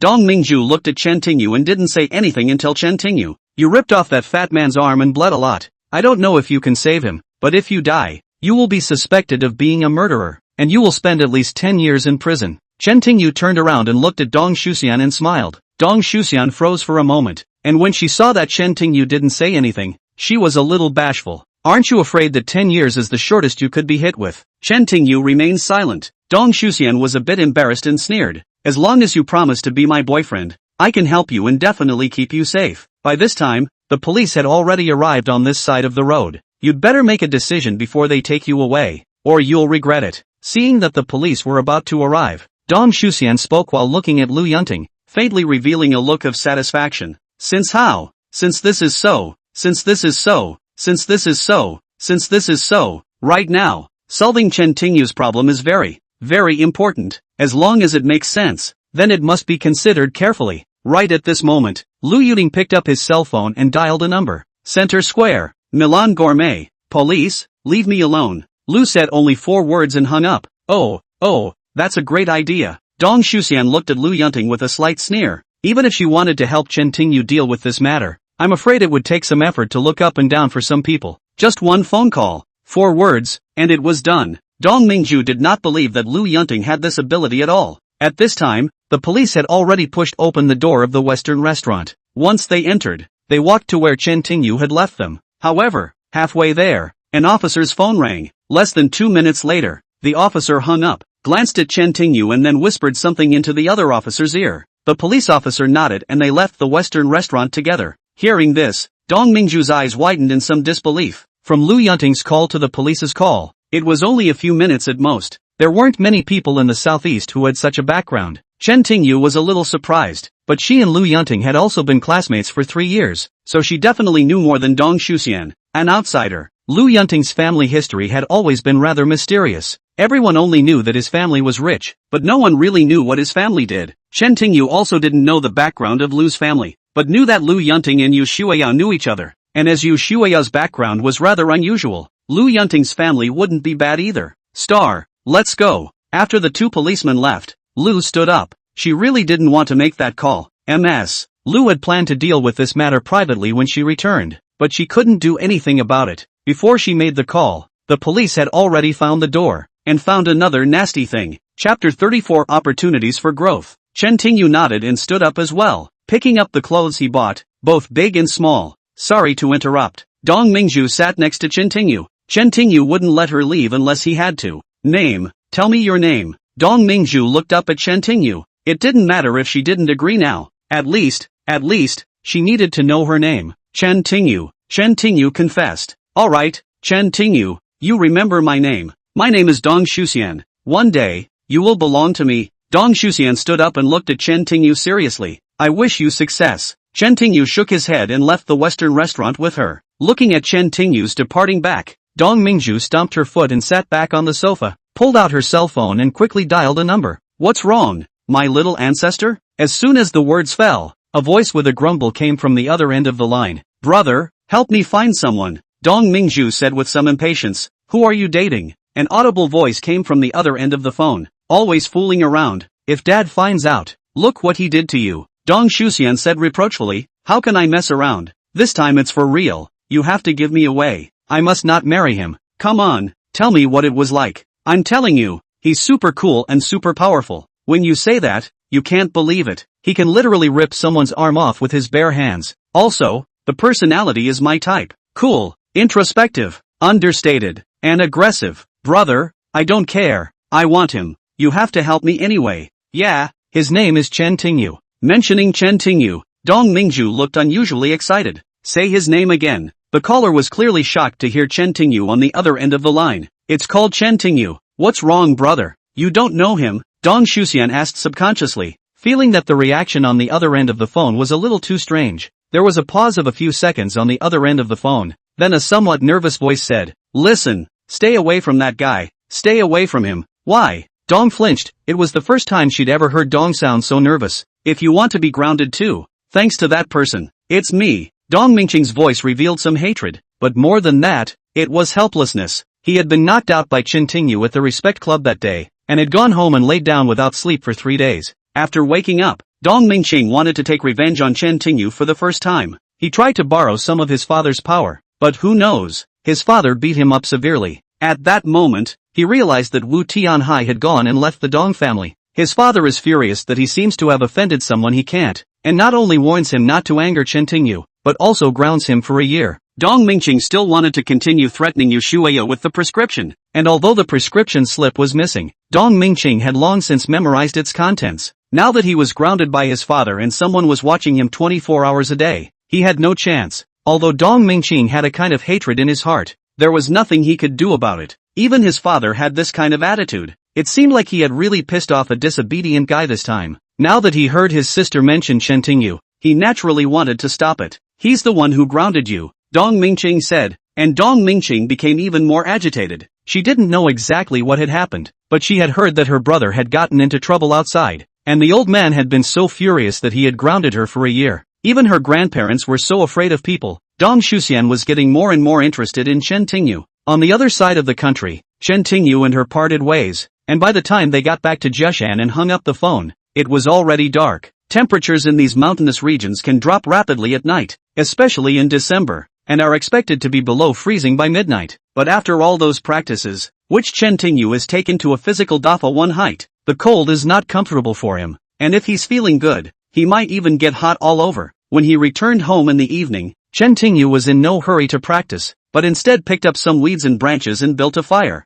As the fire burned, everything was lit at the same time. Chen Tingyu lay down by the fire and looked up at the starry sky. It was a beautiful day, cloudless and starry. This brought back memories for Chen Tingyu. Once upon a time, he had done the same thing, only when he was a young boy. He was still cultivating the true realm. He loved to lie on the ground and look up at the starry sky, and the vastness of the starry sky had always been his dream. In the end, he succeeded, but he failed. He succeeded in ascending the vastness of the starry sky and ascended to the throne of the royal family. Stepping onto the path of medicine, he became the first medical emperor of all times. But in the end, he was still defeated by the king of the North Underworld. Chen Tingyu was suddenly curious as to what king of the North Underworld was doing at this moment. He was holding the creation in his hand. Chen Tingyu looked at the stars in the distance and sighed while thinking about the past. If he had won, if he had succeeded, what would he have done? Chen Tingyu didn't practice that night. That creation was taken from him and there was only death. That should have been his fate, but he survived. Heaven seemed to have given him a chance to be reborn. Why? Chen Tingyu was confused, because he wasn't simply reborn. If he was reborn in the cultivation world, he wouldn't have been able to escape the clutches of the Northern Underworld King, and no one would know about his past. This certainly gave him the opportunity to grow. In the blink of an eye, the sky was already bright. Chen Tingyu couldn't see it. He stood up and moved his body, intending to walk around. In the blink of an eye, nearly half a month had passed since he came here to hang his armor, and Chen Tingyu had already crossed the mountains twice. He had just burrowed out from the bottom of the mountain when he heard the familiar sound of a soporific, followed closely by footsteps. A person. Hearing the footsteps, Chen Tingyu winced, not to mention the environment of the mountain. It was just the jagged rocks at the foot of the mountain that made it difficult to climb. There were footsteps nearby and in the distance, and there must have been 4 or 5 people in the sound. They climbed up the mountain and came to the belly of the mountain, seemingly following the path deeper into the belly of the mountain. Not wanting to bump into them, Chen Tingyu took a step back, found a large, leafy tree, and climbed to the top. Chen Tingyu stood at the top of the tree and soon saw 5 people, 4 men and 1 woman. The leader was a young man wearing nearsighted glasses. His head was short and his expression was gentle. However, behind the young man in the lead was a powerfully built man. He was at least 5 feet 9 inches tall, but in this cold weather he wore only an undershirt, his thick arms exposed, and he looked in better shape than the fitness instructors. Now, he was the only one of the 5 women on his shoulders. The woman was dressed in jeans and a leather jacket, her hair loose, her head to the ground, and Timothy-chan was above the treetops so no one could see her. The 2 men following the lanky man were each carrying a duffel bag. One of them must have been young, looking to be in his early 20s at most. Chen Tingyu froze a little at the sight of him, sensing something familiar about the young man, but certain that they had never met before. There were a few of them walking along the mountain path, and they soon reached the belly of the mountain. Chapter 35 Opening the door. Zhang Shua said while reaching out to grab Zhang Min, but when he saw Chen Tingyu approaching, he was a bit nervous and pulled back the hand he had just extended and said to Zhang Min, "We will see." After that, he turned around and ran. Chen Tingyu did not pursue it, but rather Zhang Min's family business. The most he could do when he encountered Zhang Min was to ensure Zhang Min's safety. As for how to deal with Zhang Shua, unless Zhang Min asked him for help, Chen Tingyu would not interfere. "Master, are you alright?" Chen Tingyu looked at Zhang Min gasping for air and quietly asked behind her. Unexpectedly, she turned around and suddenly hugged Chen Tingyu, lowering her head in pain and crying. Chen Tingyu could feel Zhang Min's sadness and disappointment. He rubbed Zhang Min's hair and said in a low voice, "We love someone to make them happier, but love also has boundaries. Love is principled. It cannot be infinite. His behavior has crossed the line. When someone does something that crosses the line, if they don't stop it, there is no limit to what is right and what is wrong." Zhang Min cried in Chen Tingyu's arms for half a day. Half a day from Chen Tingyu's arms out, raised his head, slightly red eyes full of apologies. "Night school students, the teacher just wronged you. Really feel good. Obviously you saved the teacher, but the teacher treats you as a bad person." Chen Tingyu shook his head slightly. "It's understandable. If it was me, I might have misunderstood the situation." Alas, Zhang Min sighed. "I would be satisfied if Ash had 1% of your ability." As he said that, Zhaoan suddenly felt dizzy and his 2 feet shook, about to fall to the ground. Seeing this, Chen Tingyu hurriedly took 2 steps forward and grabbed Zhang Min's waist, holding her in his arms. "Teacher, are you alright?" "It's fine, just a little dizzy." "Help teacher sit down." Chen Tingyu nodded and helped Zhaoan sit on the bed. Jiang Min looked at Chen Tingyu and seemed a little hesitant, but still leaned in tightly, gently resting her head on Chen Tingyu's shoulder. Chen Tingyu did not move a muscle, and the two sat quietly. Jiang Min only felt that her heart slowly calmed down. Leaning on Chen Tingyu's shoulder gave her an indescribable calmness, making her feel especially safe and relaxing her body and mind. As time passed, Jiang Min snuggled up against Chen Tingyu's shoulder and said softly, "My mother died while giving birth to Hua Shuo, resulting in a hemorrhage. Thus, instead of bringing us any joy, Hua Shuo's birth became a dark cloud hanging over our family. That's why Hua Shuo was so accustomed to my father growing up, because in his eyes, Hua Shuo was a sacrifice to my mother, and I, being such an older brother, naturally loved him very much. That's why he grew up to be mean, and no matter what he liked, no matter what he wanted, Dad and I tried our best to satisfy him. It's like you said, we spoiled him, so much so that when he crossed the line, we didn't pull him back in time." Jiang Min sighed. Both she and her father had a great deal of responsibility for her brother being able to do such animal things today. Night school students. The teacher can ask you one thing. Speaking the depressed Jiang Min out of her heart. She instantly felt better. She picked up the machine and handed it over to Chen Tingyu. "Teacher, can use your help to save this. Aren't you going to call the police?" Chen Tingyu asked as he held the phone. This video could perfectly serve as evidence of Zhang Shuo's crime. As long as the machine was handed over to the police, Zhang Shuo would definitely be put in jail. Just when Jiang Min handed over the machine to him for safekeeping, it was obvious that it was not for the purpose of chasing Zhang Shuo. "My father's health is already bad. Even though he's had surgeries in the past, he's still willing to be conditioned in this matter. If he knows about it, then what if he's at least angry?" Jiang Min sighed. She was helpless and desperate, but what could she do? It was her brother who had hurt her since she was a child, and if she sent him to prison, her life would be ruined. Jiang Min is even more worried that if her father finds out, he will be furious. When the time came, she would be a real wreck and no one would come near her. Chen Tingyu nodded his head. He also understood Jiang Min's difficulties, and as this was Jiang Min's own decision, Chen Tingyu naturally did not care. "Teacher, don't worry, I'll keep the video safe. I don't think he'll ever move around again." "I hope so." Jiang Min sighed slightly. Looking at Chen Tingyu, he suddenly became curious. "By the way, fellow night school students, how did you come to such a far-away Hangjia mountain?" "I came to exercise, away from the city and close to nature." Chen Tingyu, this was true. He came to Zhangjia mountain to really practice. Jiang Min felt strange, but didn't ask any more questions. "You saved teacher twice. Teacher never thanked you. Today is the weekend. Teacher treat you to dinner." "No, teacher." Chen Tingyu shook his head, wishing to hurry up, but after thinking about it, if he let Jiang Min go back alone, he wouldn't feel very strange. After all, what was he doing staying alone in Jiashan? Jiang Min would definitely be very curious, and Chen Tingyu wasn't sure if Jiang Min was completely out of the effects of the drug, in case she went back alone and passed out in the middle of the day, allowing the bad guys to take advantage of the situation. Then it wouldn't be him indirectly hurting Jiang Min. Seeing that Yi Xing refused his invitation, Jiang Min's eyes suddenly became a bit gloomy and said, "Are you a bit antipathetic to teachers? Thinking that it must be bad and troublesome to meet a teacher?" "No, I mean I invited the teacher for dinner." Chen Tingyu would get right to the point. "If you are a good person, you will always be a good person." After hearing Chen Tingyu's words, Jiang Min looked a bit more refreshed. "Teacher wants to thank you. How can you treat teacher to dinner? It's cold in the mountains. Let's go back to the city first." Chen Tingyu took out the memory card from the machine and threw away the rest. After saying that, he went down the mountain with Jiang Min. After the two of them took the car back to the city, Jiang Min's family situation could not be compared to that of Shui Yao and Lu Yunting, and when they said that they would treat Chen Tingyu to dinner, they could not go to a particularly high-class place, but instead, they looked for an ordinary Sichuan cuisine restaurant in the city. "So, Night Owl, are you sure you can eat spicy food?" The two sat down by the window. Jiang Min liked spicy food, so when Chen Tingyu asked her what she wanted to eat, she chose the Sichuan restaurant. However, on the way here, Jiang Min regretted it because she didn't know that Chen Tingyu didn't eat spicy food and was afraid that Chen Tingyu would accommodate her by going to the Sichuan restaurant with her. "Teacher, don't worry about ordering. I'm not a picky eater," Chen Tingyu said with a smile. He accompanied Jiang Min just to safely send her home. As for what to eat, it didn't matter at all. Then the teacher will order the food. Jiang Min called the waiter and ordered 3 soups in one go. This meal was too shabby compared to the 8-course meal Shui Yao had entertained Chen Tingyu with last time, but it was extravagant enough for Jiang Min. It was only at 10 a.m. that the two walked into the dining room.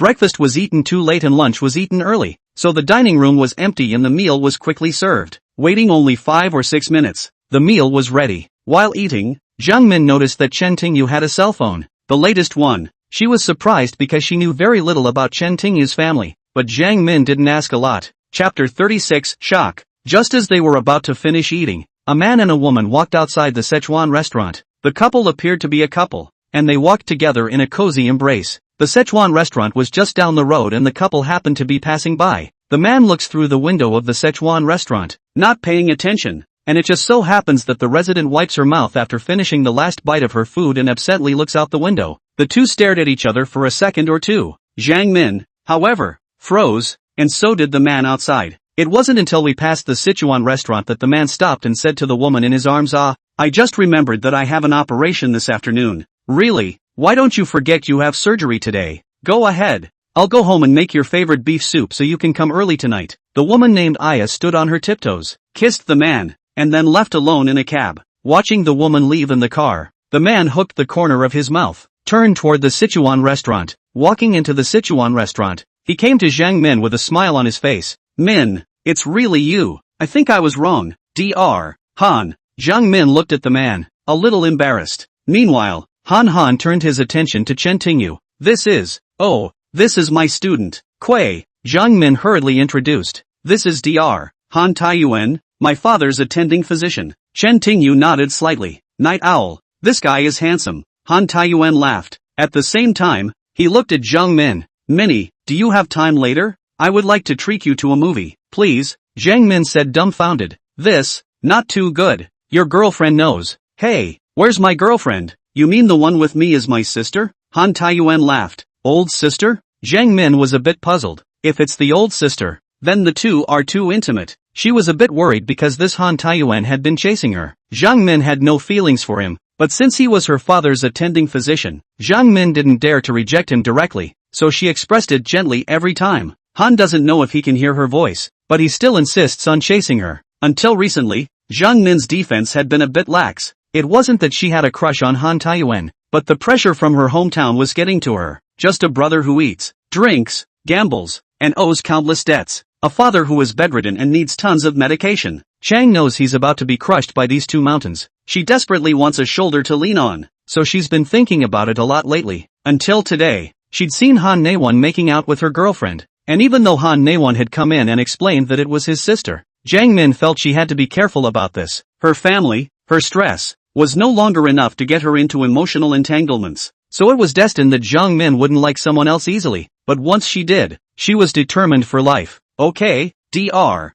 Han, I have things to do later, and I have to go to the hospital this afternoon to take care of my dad, so let's do it some other time. Jiang politely refused Han Tae-won. Alright. Han nodded again. By the way, your father's medical bills seem to be overrun, so when you come to the hospital this afternoon or tomorrow, make sure you pay up. I'll be back first. If you need anything, call me. After saying that, Han Li left. Jiang Min sighed slightly and had to pay. This month, she had already spent $50,000 to $60,000 on medical bills alone, and if it continued like this, Jiang Min wouldn't be able to come up with the money. When Han walked to the door of the Chuan family's kitchen, he opened the door and wanted to go out. A man ran in from outside and bumped right into him. Han wanted to curse the man, but he realized that the man's back was covered in blood and his clothes were stained red. Han took 2 steps back in surprise. The man who hit him fell straight to the ground. Before Han Yuan could react, 2 more people walked in. The 2 men walked in with open knives in their hands and looked at Han again. Han Yuan ran back in a panic. The 2 men looked at each other contemptuously, then slashed straight at the fallen man before strutting away. This scene was also seen by the hotel staff. A young girl who wasn't quite old enough to be in her early 20s, and immediately shrieked in horror when she saw this scene there. If you counted Han Taiyuan, there were only 3 of them, and the rest of them were at the Sichuan hotel. Hearing the waiter's screams, everyone in the kitchen in the back came out and were dumbfounded at the sight of such a bloody person lying in front of the entrance of the Sichuan hotel. Quick, call the police. Call 120. The owner of the Sichuan restaurant also turned pale. It was unfortunate that such a good business happened to him. If someone said, this person is lying outside the door, lying inside the door, who will come to eat? Dr. Han. So much blood in this miscarriage. No need for first aid. Jiang Min's face also turned a little pale when she saw the situation at the door. I don't think so. The ambulance will be here soon. Han Li looked at the man lying in a pool of blood with some disgust. Going out on a date today. He wore designer clothes from the inside out, which would have to go to the first aid. Surely he would be covered in blood. And when the clothes he was wearing went to waste, he couldn't undress to go to the first aid. Could he? Besides, the man had been hacked to death. God only knew. And if the two men who had hacked him hadn't gone far enough, they shouldn't have hacked him in case they came back later and saw him saving someone's life. Are you really a doctor? If this man isn't resuscitated, he'll most likely die before he reaches the hospital. Chen Tingyu glanced at the man lying in a pool of blood. His wounds were deep and he had obviously lost a lot of blood, even though the wounds were on his back. At this rate, he would be fine in a few minutes. Han Li frowned and glared slightly at Chen Tingyu. What do you know, as a high school student, this man is badly injured. There's no medical equipment. And if you're walking around and causing internal bleeding, you don't have to wait for an ambulance to come. Just take him to the morgue. I don't think you'd want to give up that dress from Ming Dynasty. Timothy Chan shook his head. You're full of. The sky broken by Chen Tingyu. Han Yuan's face was obviously not very good. He looked at Jiang Min and said, Xiao Min, classmates, what's wrong with you? I'm sorry, Dr. Han. The students at night have a strong sense of justice. Seeing someone injured, worrying, rushing you. I apologize to you on his behalf, Jiang Min said with a slight apology. But when she said that, she also thought that she should give first aid to this person. But she didn't know anything about medicine. So maybe Dr. Han had a point. Forget it, I won't go with the students either. Han Taiyuan waved his hand magnanimously. Chen Tingyu ignored him and walked over to the waitress, taking out $300 and handing it to her. Sister, can you do me a favor? The little girl was still a little shocked, and when she heard Yixing's words, she froze slightly, subconsciously taking Chen Tingyu's money and asking, What kind of favor? There's a medical institution in this neighborhood, Chen Tingyu said. You're buying me a set of medical sewing thread and scissors. You also buy a bottle of iodophor and some medical cotton. Remember that the iodophor needs to be in a big bottle, and a set of wind-up gloves. If you come back in 5 minutes, the rest of the money is yours. Chapter 37 Explanation. Okay. After a slight hesitation, the waitress did as Chen Tingyu said. However, instead of going to the front door, she went to the kitchen at the back. The back kitchen of a Sichuan restaurant also had a small door that was usually dedicated to taking out the garbage. One of the reasons she came in through the front door was because there was a man lying in the front door with blood everywhere and she was scared. The second problem was the location of the medical supply store, which she knew was closer to the back door. Chen Tingyu stayed in the store and asked the store owner for some hot water and then began to wash her hands. After washing his hands, Chen Tingyu walked over to the man and ripped off his shirt, leaving the man completely exposed. No one knows what Chen Tingyu was attempting to do. But look at the frame, was it giving the man first aid? Only Dr. Han Tae-won knew what Chen Tingyu was trying to do, and his first reaction was to think that Chen Tingyu was crazy. At the moment, judging from the man's bleeding, normal first aid measures may not work. There must be a way to slow down his bleeding, and the best thing to do at the moment is to try to contain the blood as close to his wound as possible in order to block the flow. But these are the things we want, and they're obviously going to sew this guy up. Regardless of his ability to sew up his wounds in such an environment, the wounds would be easily infected, and the man's wounds were so deep that if there were internal injuries, Chen Nanyuan would cause internal bleeding and excess blood by only closing the surfaces, making it even more dangerous. But Han Nanyuan didn't make a sound. He hated Chen Tingyu. This kid embarrassed him in front of Jiang Min. I thought we were going to give you first aid. Let us see how you do. If anything goes wrong, we are going to jail. It didn't take long. Only 2 or 3 minutes later, the waitress came back in a huff. Chen Tingyu gave her $300. The things she had bought added up to less than $100, and she had made more than $200 at once, which was enough to pay her wages for 3 or 4 days. And of course she would be back as soon as possible. Chen Tingyu took her purchases and asked the shopkeeper for a few bottles of mineral water, then opened the iodophor bottle and poured more than half of it onto the medical cotton, and finally put on his gloves, picked up the medical cotton, and began to wipe the back. Mr. Zhang, can you help me? After wiping, Chen Tingyu looked up at Jiang Min. Jiang Min had been looking at Chen Tingyu and saw that Chen Tingyu was going to give first aid, was intent on stopping it, but she was about to say something when she saw Chen Tingyu's serious and deep eyes and was suddenly stunned when she came back to Chen Tingyu, who was already calling out to her. Well, what will teacher do? It was still unclear what Chen Tingyu planned to do, but Jiang chose to trust Chen Tingyu for the time being. Wash my hands with this mineral water. Chen Tingyu. He helped the man disinfect his wounds. His hands must have bled a lot, and Jiang Min needed to rinse his hands and clean them up whenever he could. Zhaoan nodded and unscrewed a bottle of mineral water. Chen Tingyu held out his hands and Zhaoan started pouring the water. After quickly rinsing off the blood, Chen Tingyu undid the medical pins and removed the non-destructive ones, tossing the threads and pins onto iodine-soaked medical cotton. Chen Tingyu then began to examine the man's wounds. From the back, the man had been slashed at least a dozen times. Fortunately, the front wounds were not too deep or fatal. The last two were a bit troublesome. The liver and arteries were both cut. This was the main cause of the hemorrhaging.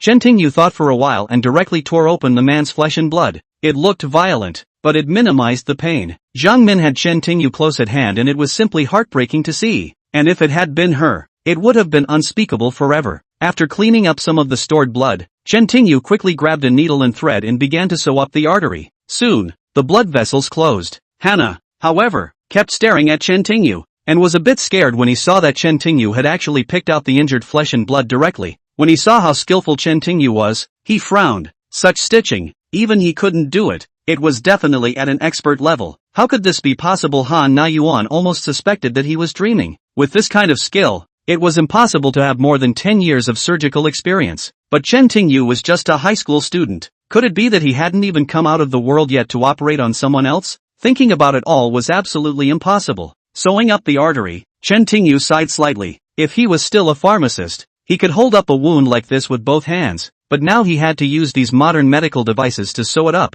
Teacher, Chen Tingyu called out to Jiang Min again. Jiang Min hurriedly picked up the mineral water bottle and handed it to Chen Tingyu to wash his hands. After washing his hands, Chen Tingyu did not continue to sew up the man's wounds, but instead connected several times on his back, sealing the man's meridians. In martial arts dramas, there was often a passage where a martial artist was injured and pointed at himself a few times, sealing his meridians so that the wound would not bleed. In fact, this was just a fantasy in martial arts dramas. Unless the person had a blood clot, the real meridian was blocked, and all it did was slow down the blood circulation. After saying that, Chen Tingyu stood up, taking off his wind thrower gloves in his hand and throwing them aside. This was the only thing he could do. After all, this wasn't a hospital and there was no equipment. If you really want to cure him, I'm afraid you can only do so much. Chen Tingyu wasn't a bad person, but he never said he was. It was his mercy to keep a stranger alive. But he wouldn't use his power to wear down the true spirit to save an unrelated person. From wiping his wounds to sewing up his veins, Chen Tingyu Lu had 5 minutes of non-functioning.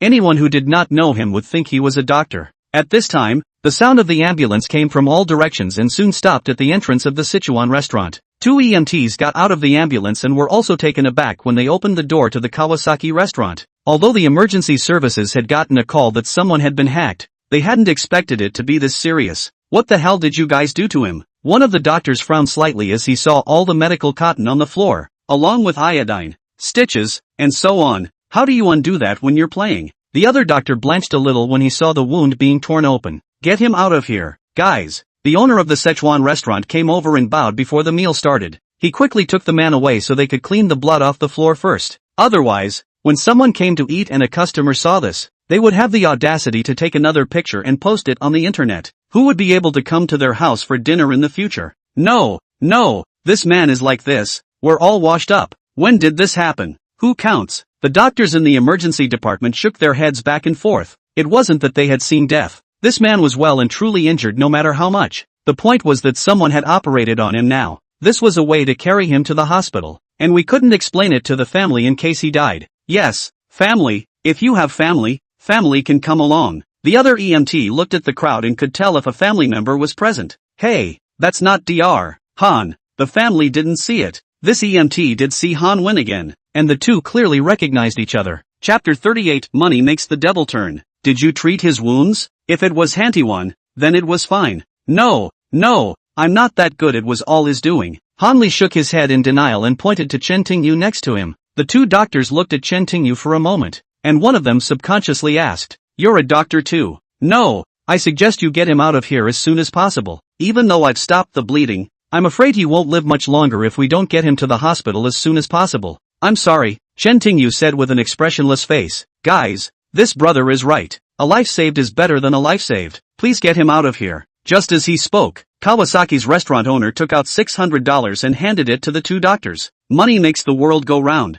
The two doctors laughed as they ate. The two looked at each other and one of them looked at Chen Tingyu and said, "So, kid, you come with us. Go to the hospital. We'll resuscitate him, but you'll have to wait for your family to come, and you'll have to explain yourself if there's anything wrong." Chen Tingyu frowned slightly. It was his mercy to save someone. He didn't need to explain to anyone. But Jiang Min spoke up before he could refuse. "I'm in. I'll go with you." Going as well. The two doctors glanced at Jiang Min and some followed. When the time came, if anything went wrong, it would be enough to show that it had nothing to do with the hospital. "Minnie, this has nothing to do with you at all. What are you mixing with?" Han Shang once again saw Jiang Min take responsibility, and was instantly uncomfortable. For this kind of thing, people would usually avoid it. This silly girl even took the initiative to admit her fault, not afraid of being cheated by her family again when the time came. In case this person really didn't come to the rescue, her family might even accuse her of manslaughter. Thinking of this, Han Li was a bit annoyed, having chased Jiang Min for several months. If it was any other woman,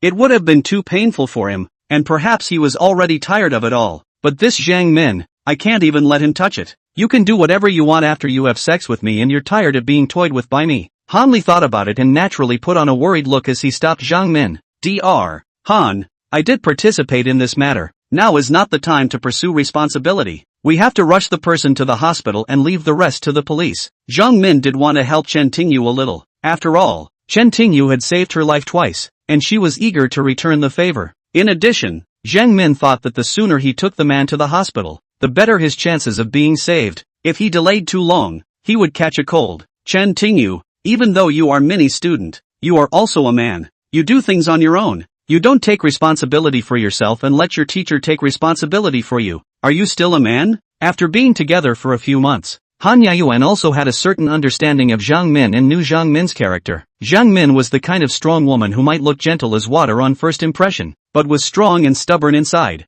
So once she made up her mind, it would be hard to change. Seeing that what Jiang Min said did not make sense, Han Yaoyuan naturally targeted Chen Tingyu. Whether I am a man or not is not for you to decide. Chen Tingyu kept a serious expression. If he knew so much trouble he wouldn't have saved this man, but now that it was over, he looked like he couldn't go to the hospital. In his opinion, this person's death was completely irrelevant, and he couldn't let Jiang Min take the blame, in case he really encountered such an unreasonable family. Jiang Min, as a woman with her hands tied, couldn't be bullied to death. Chen Tingyu naturally did not want Jiang Min to be bullied because of him. That night, let's go, Jiang Min said when she saw Chen Tingyu coming. Chen Tingyu nodded, but Han said, Min, what are you following? I can take care of him. He's my student. I'm responsible for him to the end. It's almost noon, I'm just going to the hospital to see my father, Zhang said. Although Han was upset, Jiang Min had already said this part. He wasn't very nice anymore. The two doctors, for whatever reason, are willing to take responsibility.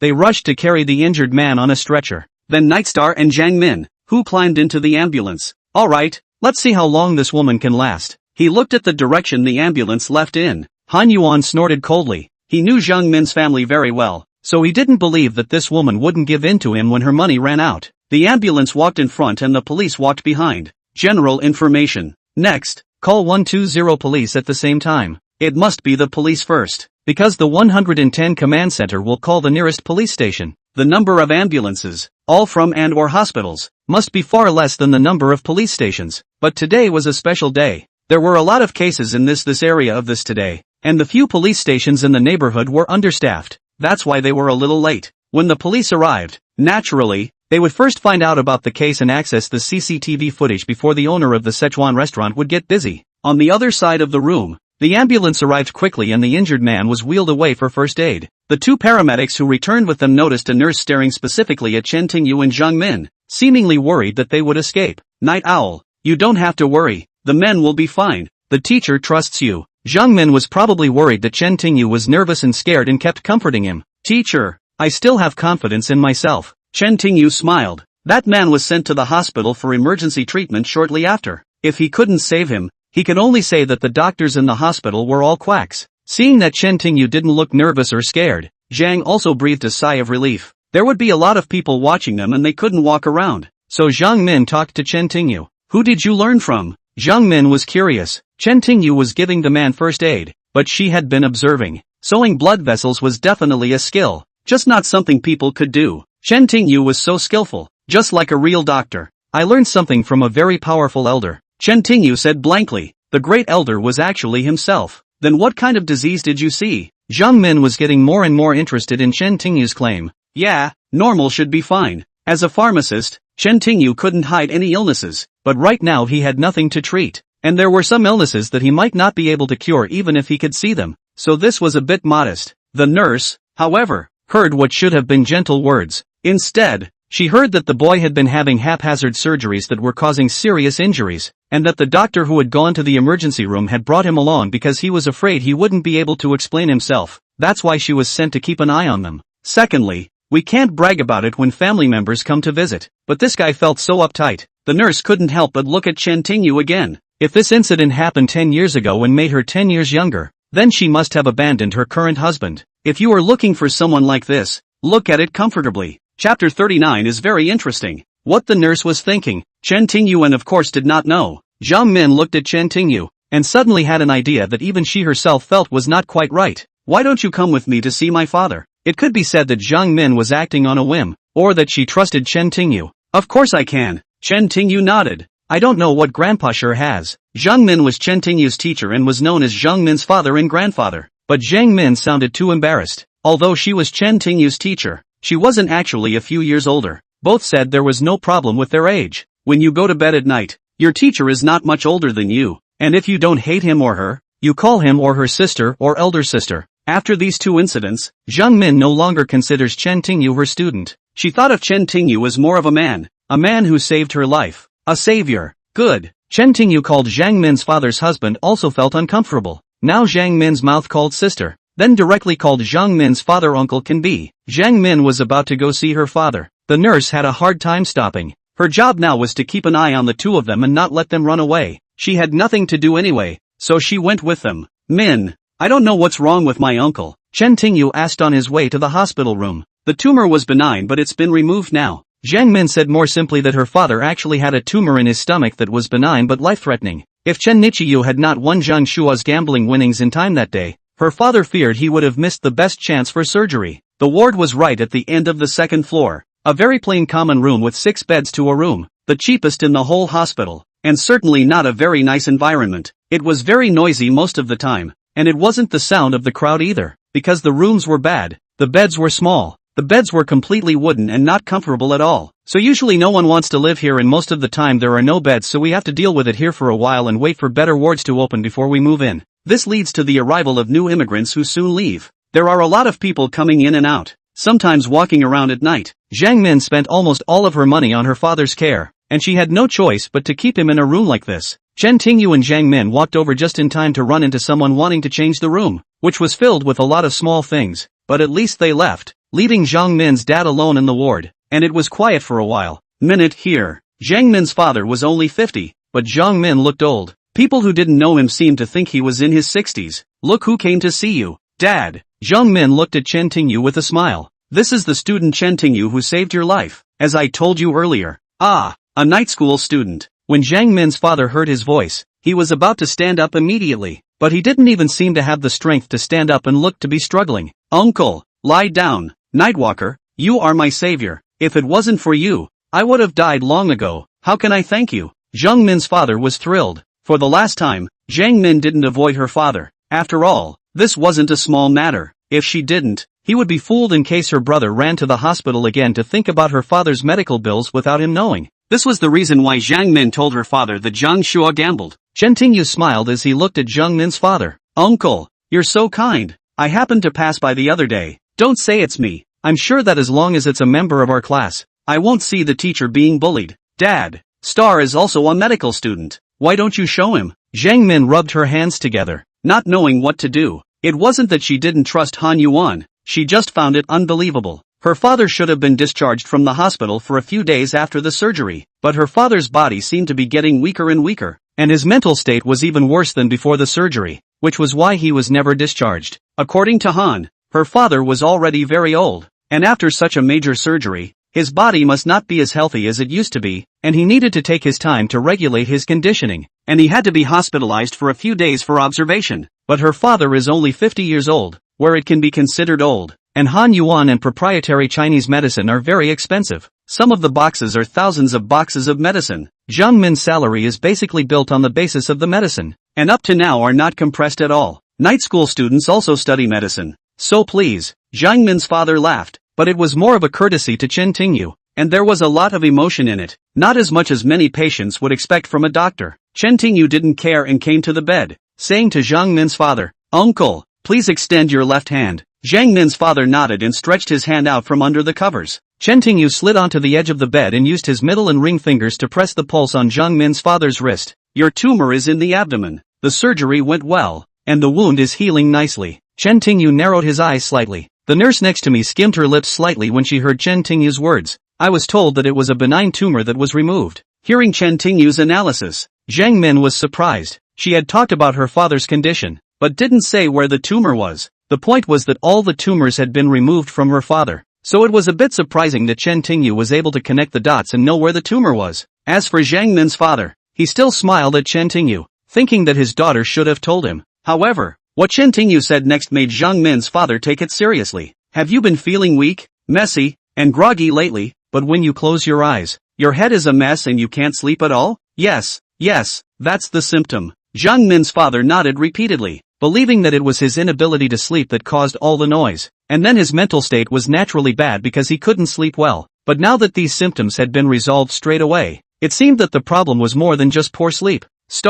What do you think the cause is? MS. Jiang asked, naturally a little impatient to see Chen Tingyu experiencing his father's symptoms. Chen Tingyu pondered. It's hard to say. Can I see the list of medicines? Jiang Min nodded. Wait. Then he took out a few medical bills from the drawer of the wooden cabinet next to the bed. Chen Tingyu looked a little embarrassed. After all, he came from the cultivator kingdom, and although he had seen some of them before, he didn't know much about technological civilizations like this one. Just like this Western medicine, if he tried it, he would be able to taste what it was. However, if you show him the list of medicines, sarin capsules, a lot of Chen Tingyu does not know. Learning some medical knowledge, especially Western medicine, seems to be necessary. In this life Chen Tingyu was not a pharmacist, but he was interested in medicine. How are you feeling today, old man? Just then, Han returned. Dr. Han, why are you here? Aren't you off today? The nurse saw Han again and immediately ran to the court. Don't look at Han Yaowen. He is very young, but he is a very prestigious doctor in the internal medicine department. Not only is he good looking,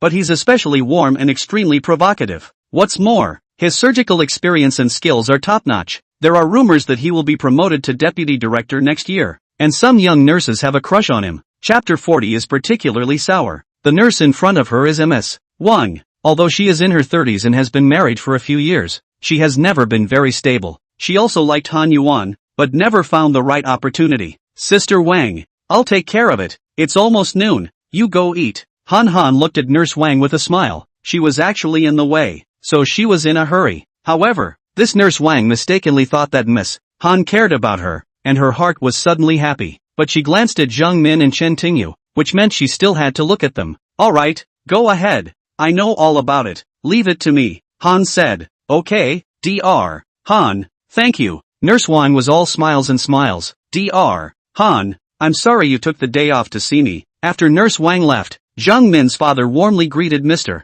Han again. Han smiled. Grandpa, look at what you're saying. Min and I are not outsiders, aren't we? Normally, Han Yuan said the same thing, but Zhang Yimou didn't care. But today was definitely uncomfortable. She didn't know why. She just didn't want to be heard by Chen Tingyu. Jiang Min's father thought about it, still not wanting to explain, and spoke again. Dr. Han, I was just listening to you talking about the two of them. Oh, this matter actually has nothing to do with Xiaomin. The main thing is that this student, surgery, now people are sent to the hospital. The doctor is afraid to explain, not clear. Let him stay here. After a while, the family came. The family also explained. Minnie is not his teacher, afraid that he can't solve it alone, so he went with him. Han Taiyuan said lightly. He said it so lightly that it was basically true, so much so that it was easy to get the wrong idea, as if Chen Tingyu should be responsible for everything. Xiao Min, the night school classmate, got into such a big trouble. Does his family know about it? Jiang Min's father asked with some concern. This was not a small matter. People's lives depended on the weather. Dad, it's not what you think. The night school students are all very nice. I'll explain to you when it's over, Jiang Min said, giving Han Taiyuan a somewhat unpleasant look. It's all here. Just then, a medical officer in charge of the ambulance came in with 2 police officers, followed by 4 or 5 agitated-looking people. Dr. Han, you too. The doctor came in and greeted Han Yuan. Then he looked at Chen Tingyu and Jiang Min and said somewhat dismissively, I told you two to stay in the office and hang around. I almost missed you. Han now looked at so many people coming at the same time. Even the police came, followed by a few, looking so agitated. They should be the injured person's family. He immediately went up to the police and said, all right, comrade police officer. I'll testify that this matter has nothing to do with Min. It was all done by this boy alone. He pointed at Chen Tingyu and thought, serves you right. Who let you show off? This time you go to the table. Let's see what you'll do. Don't joke around. Dr. Han. Jiang Min frowned slightly. When did he become the Minnie of the family? This sentence was a pun and a reminder to Han Yaoyuan not to talk nonsense. Chen Tingyu had done this out of the goodness of his heart, and now that he hadn't been investigated, he'd killed the man just like Chen Tingyu had told Han Taiyuan to say. Yes, that's what I did. We were alone. Whatever happened to this guy was his doing and he would admit to it. You're good. You dare to operate on someone with a doctor's note in private? The policeman turned both eyes on Chen Tingyu, a hint of education in his voice. No, Chen Tingyu said expressionlessly. The policeman's eyes widened, being rather stubborn and not daring to do surgery without a doctor's certificate. Do you all know that it's illegal? I only look at the mood to save lives. Chen Tingyu glanced at the two policemen. It was enough to make the two cops laugh, but seeing how young Chen Tingyu was, they didn't get angry. Alright, talk to his family. After saying that, the two cops dodged away, and the family behind them walked over at the same time. However, before Chen Tingyu could say anything, several people knelt in front of him. This shocked everyone present, with the exception of the two policemen and the doctor who brought them in.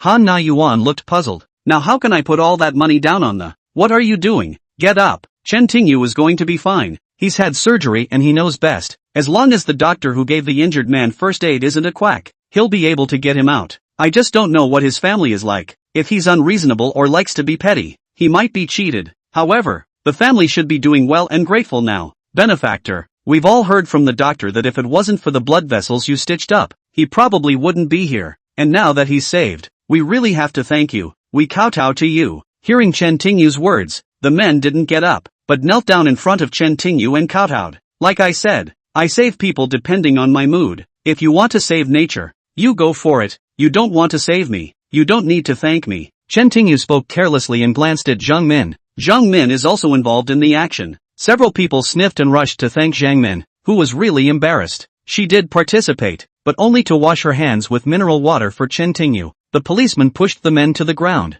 then opened his mouth again and said to Chen Tingyu, in this situation, look at the fact that you did save a person. If you did, don't do it again. Performing this procedure on someone who is not properly qualified does violate Timothy Chan's rules, but his goal is to save lives, and he doesn't charge for the surgery or collect a profit. It was a civil matter, and the police just couldn't do it. Depends on the mood. Chen Tingyu didn't care. His rules of action were based on mood. The family thanked Chen Tingyu and Zhang Min for saving their lives. Zhang Min blushed and felt she had done nothing. Speaking of this, Han's face showed a particular sourness. He had helped Zhang Min in the past, and he spoke as if Chen Tingyu had killed someone, although what he said was basically true. Now, to thank his family, Chen Tingyu had given half the credit to Zhang Min, so it seemed like he, Han Haiyuan, was too selfish. The most crucial thing was that he had received a special punch to the face. As a result, Zhang Min's popularity among Chen Tingyu would soar, and in comparison, his popularity among Han Taiyuan would drop, which was the last thing Han Taiyuan wanted to see. How content he was to be defeated by a milquetoast brat as he put out a whistle to countless women, immediately looking at Chen Tingyu with more than a little hatred in his eyes. But the hatred quickly disappeared.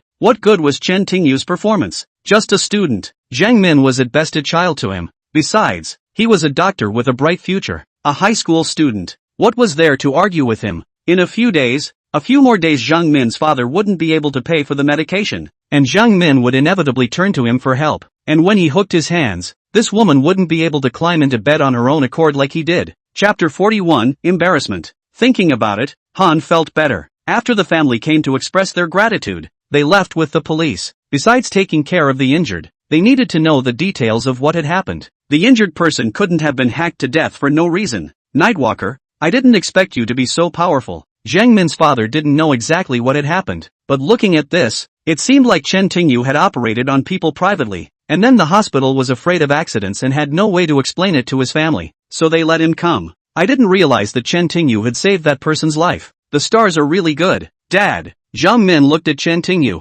although she was Chen Tingyu's teacher. This time, she looked at Chen Tingyu with some admiration. Han Yuan saw again that Zhang Min called Chen Tingyu surprisingly so affectionately. He couldn't help but be slightly stunned. This was not the way a teacher called a student. He immediately said to Chen Tingyu, as an adult, I have to criticize you. Your intentions are good, but operating on people is no joke. Do you know how dangerous it is for you to do that? Not to mention your skills. The chances of infection are at least 30% in this environment. It was just luck this time. Next time you might not be so lucky. Han Naiyuan was so righteous that even Zhang Min's father nodded. Han Naiyuan, on the other hand, looked at Chen Tingyu like an old man. If you're interested in medicine, you can attend medical school in the future. When you graduate, You are welcome to intern at our hospital. Chen Tingyu looked at him and said blankly, and then, like you, see death? You? Chen Tingyu choked back another sob. He was about to have a seizure when the door to the hospital room was pushed open and a small nurse came in pushing a medical cart with a few pills and a cup of warm water. Dr. Han, are you off today? When the nurse sees Han again, she greets him with a smile. Well, I'm not going to add it up to see how the old man is doing. Han held back his anger and smiled back, saying to the young nurse who came in. The young nurse looked at Han Yuan, then at Zhang Min, and snickered. Are you worried about Grandpa, or are you worried about Grandpa's daughter? Xiao Zhou, don't be naughty. Han once again earned a rebuke, but was clearly teased by the little nurse. Uncle Zhang, it's time to take your medicine. The nurse smiled as she pushed the cart onto the bed and spoke softly to Zhang Min's father. Good. Zhang Min's father nodded, picked up a glass of water, and was about to get his medicine, but Chen Tingyu beat him to it. Only Chen Tingyu took a capsule and put it directly into his mouth, but instead of swallowing, he yelled with the tip of his tongue. They all froze, and Han Li's face changed slightly. What are you doing? Do you know how expensive this medicine is? The ingredients are good. This time, the medicine completely melted in Chen Tingyu's mouth. He licked the corners of his mouth, looked at Han and said, but how can there be barbiturates here? Where did the barbiturates come from?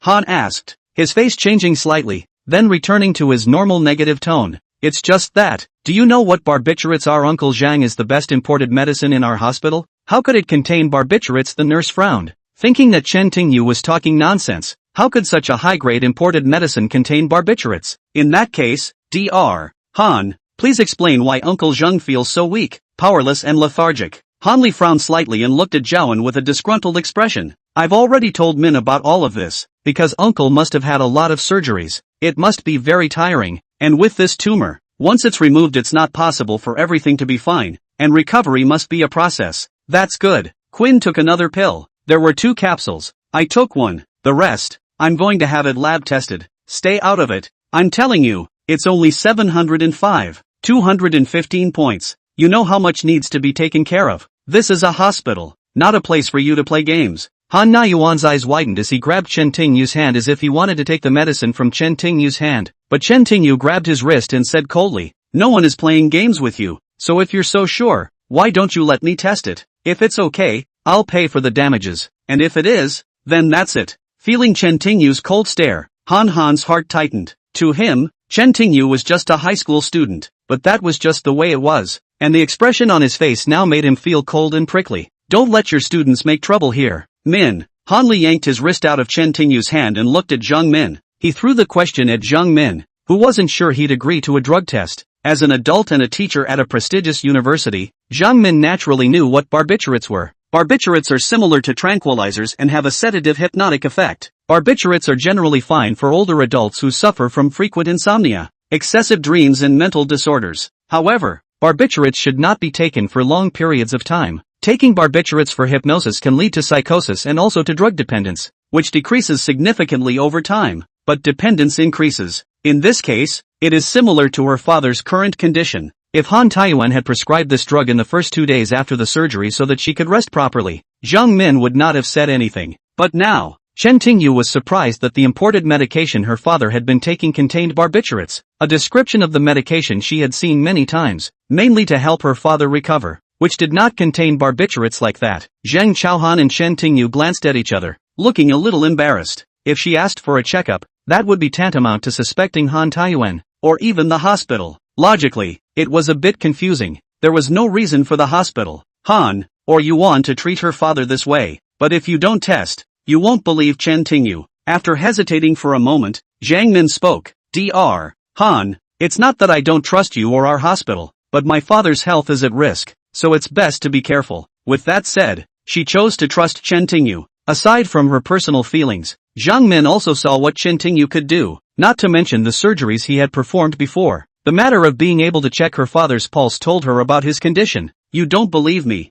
Han Yuan looked at Zhang Min in disbelief. Dr. Han, it's not a matter of whether you believe me or not. This concerns my father's health. Zhang Min explained. Alright, give me the medicines. I'll hand them over to the lab and have my colleagues test the ingredients. Han Taiyuan's face was icy cold, seemingly angry. If you want, I can send the medicine to the lab along with Min. Chen Tingyu took the medicine and left. Dad, I'll be right back. Zhang Min saw it and greeted her father, following Chen Tingyu out. Uncle Zhang, it's this young man who seems to be targeting our Dr. Han, the young nurse asked, looking a bit disgruntled towards Chen Tingyu. Chapter 42, Calm. He's my daughter's student, Zhang Min's father said while looking at Han Li awkwardly. Dr. Han, I'm sorry, children don't understand, so don't learn from him. Han's face was cold. He didn't say anything but was nervous. As Chen Tingyu had said, the imported medicine did contain barbiturates. This barbiturate was intentionally added to make Zhang Min's father feel sleepy and mentally drained. He did this because he wanted to keep Zhang Min's father in the hospital so that he could maintain regular contact with her.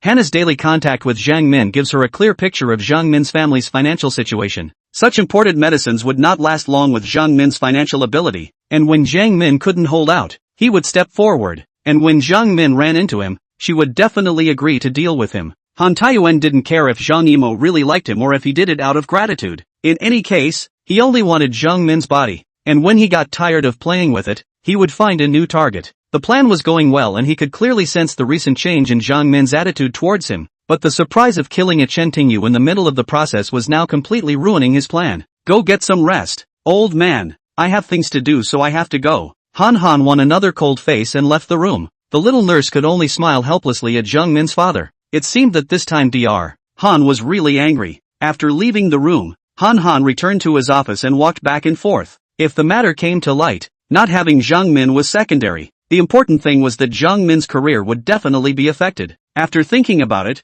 Han took out his cell phone and sent a text message to his colleagues in the lab. This meant that there were two patients' family members who had taken these drugs and asked them for the drug's ingredients, and asked their lab colleagues not to test them. The lab co-workers didn't know how this happened, but since it was Han who sent another text message, they naturally gave face. So when Chen Tingyu and Zhang Min went to the lab, they naturally hit a wall. We suspect there's a problem with the medicine. Shouldn't your hospital help you confirm it? Why don't you give it to the lab? The lab pushed back, making Zhang feel even more that there was something wrong with the medicine. Ma'am, our hospital also has a rule that you can't take the medicine. So let's test it. Let's test it. The lab man said nonchalantly. I suspect my father took this drug. My father's health is at risk and your hospital is not responsible. Zane frowned. The man from the lab shook his head. That's impossible. Our medicines are imported through regular channels, while yours are imported from abroad and are expensive. After strict scrutiny, there's no problem at all. Zhang Min asked for the composition of the drug to be tested. The lab staff did not help.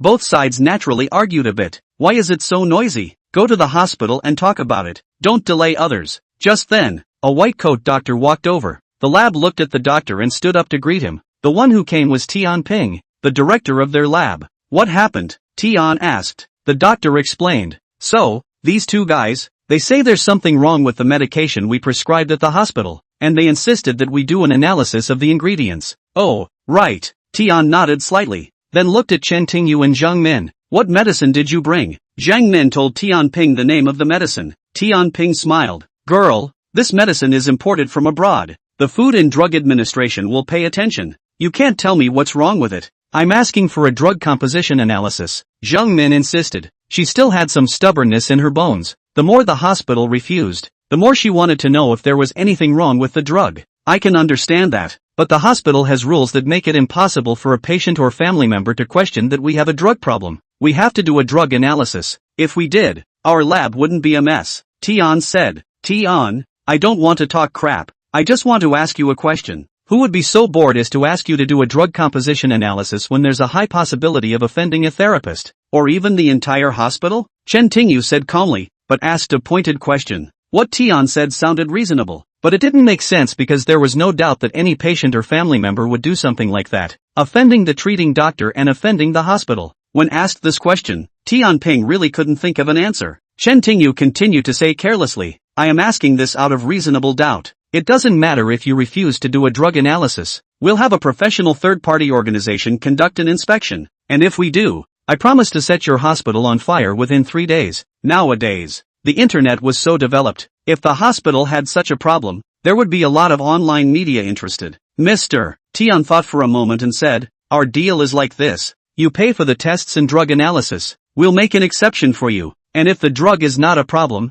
I want you to publicly apologize to the hospital. Good. Tian nodded. Okay, I'll talk to him later. He didn't know about Han Yuan, and with the words out of his mouth, he certainly wasn't going to change them. The reason these lab doctors were reluctant to do it was because it was an honor for Han Yuan, but also because composition analysis was very complicated and there was no guarantee that 100% of the ingredients would be analyzed, but there was a responsibility to do it, so no one was willing to do it. Since even the chief had opened his mouth, they naturally had to comply. Analyzing the ingredients wasn't that fast, at least not for 2 or 3 hours. Han stayed in the office for a long time but didn't wait for any reply. His heart grew anxious. After waiting for more than an hour, he couldn't wait any longer. Going to the ward first, from the words of Zhang Min's father, Zhang Min and Chen Tingyu hadn't returned yet. Han Yuan went to the lab again. At this point, both Chen Tingyu and Zhang Min were there while waiting for the results of the analysis. Director Tian, seeing Tian Pinjia, Han froze slightly again while his heart thumped. Han Taiyuan was very popular in the hospital, not only in the internal medicine department,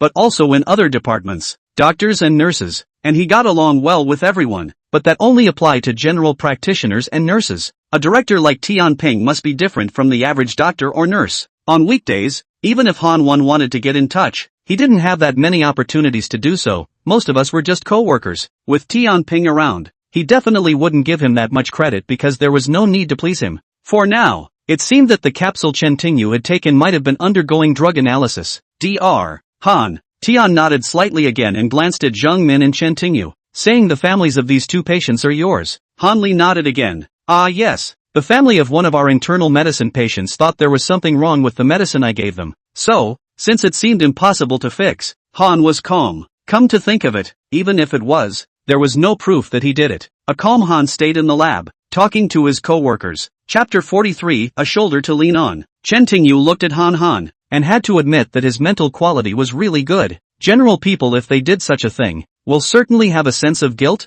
which is afraid of nervousness cannot be, but this Han Yuan seems to be nothing. A little bit of guilt did not show. Finally, just then, a young woman walked in from outside, wearing fashionable clothes, tall, with a light makeup smeared on her face. As soon as she entered the lab, she gave Han a sweet smile. Baby, I brought you beef soup. With that, he raised the warm lunchbox in his hand. Seeing this scene, almost everyone froze. The woman had obviously targeted Han again, but no one had heard of Han's marriage. Was it her girlfriend? Zhang Min was also a bit dumbfounded. This woman still had an impression on her. Not only was she the woman who was with Han Daiyuan outside the Sichuan hotel in the morning, Han Daiyuan said this woman was his sister. Now how did this woman call her husband? Why are you here? Han Li saw the situation, stood up violently, in 2 steps to the side, said in a low voice, I told you not to go to the hospital. The woman blinked. What are you afraid of? I'm not here to find you trouble. You see, I came home and started to make soup for you. In case you are too tired from the operation,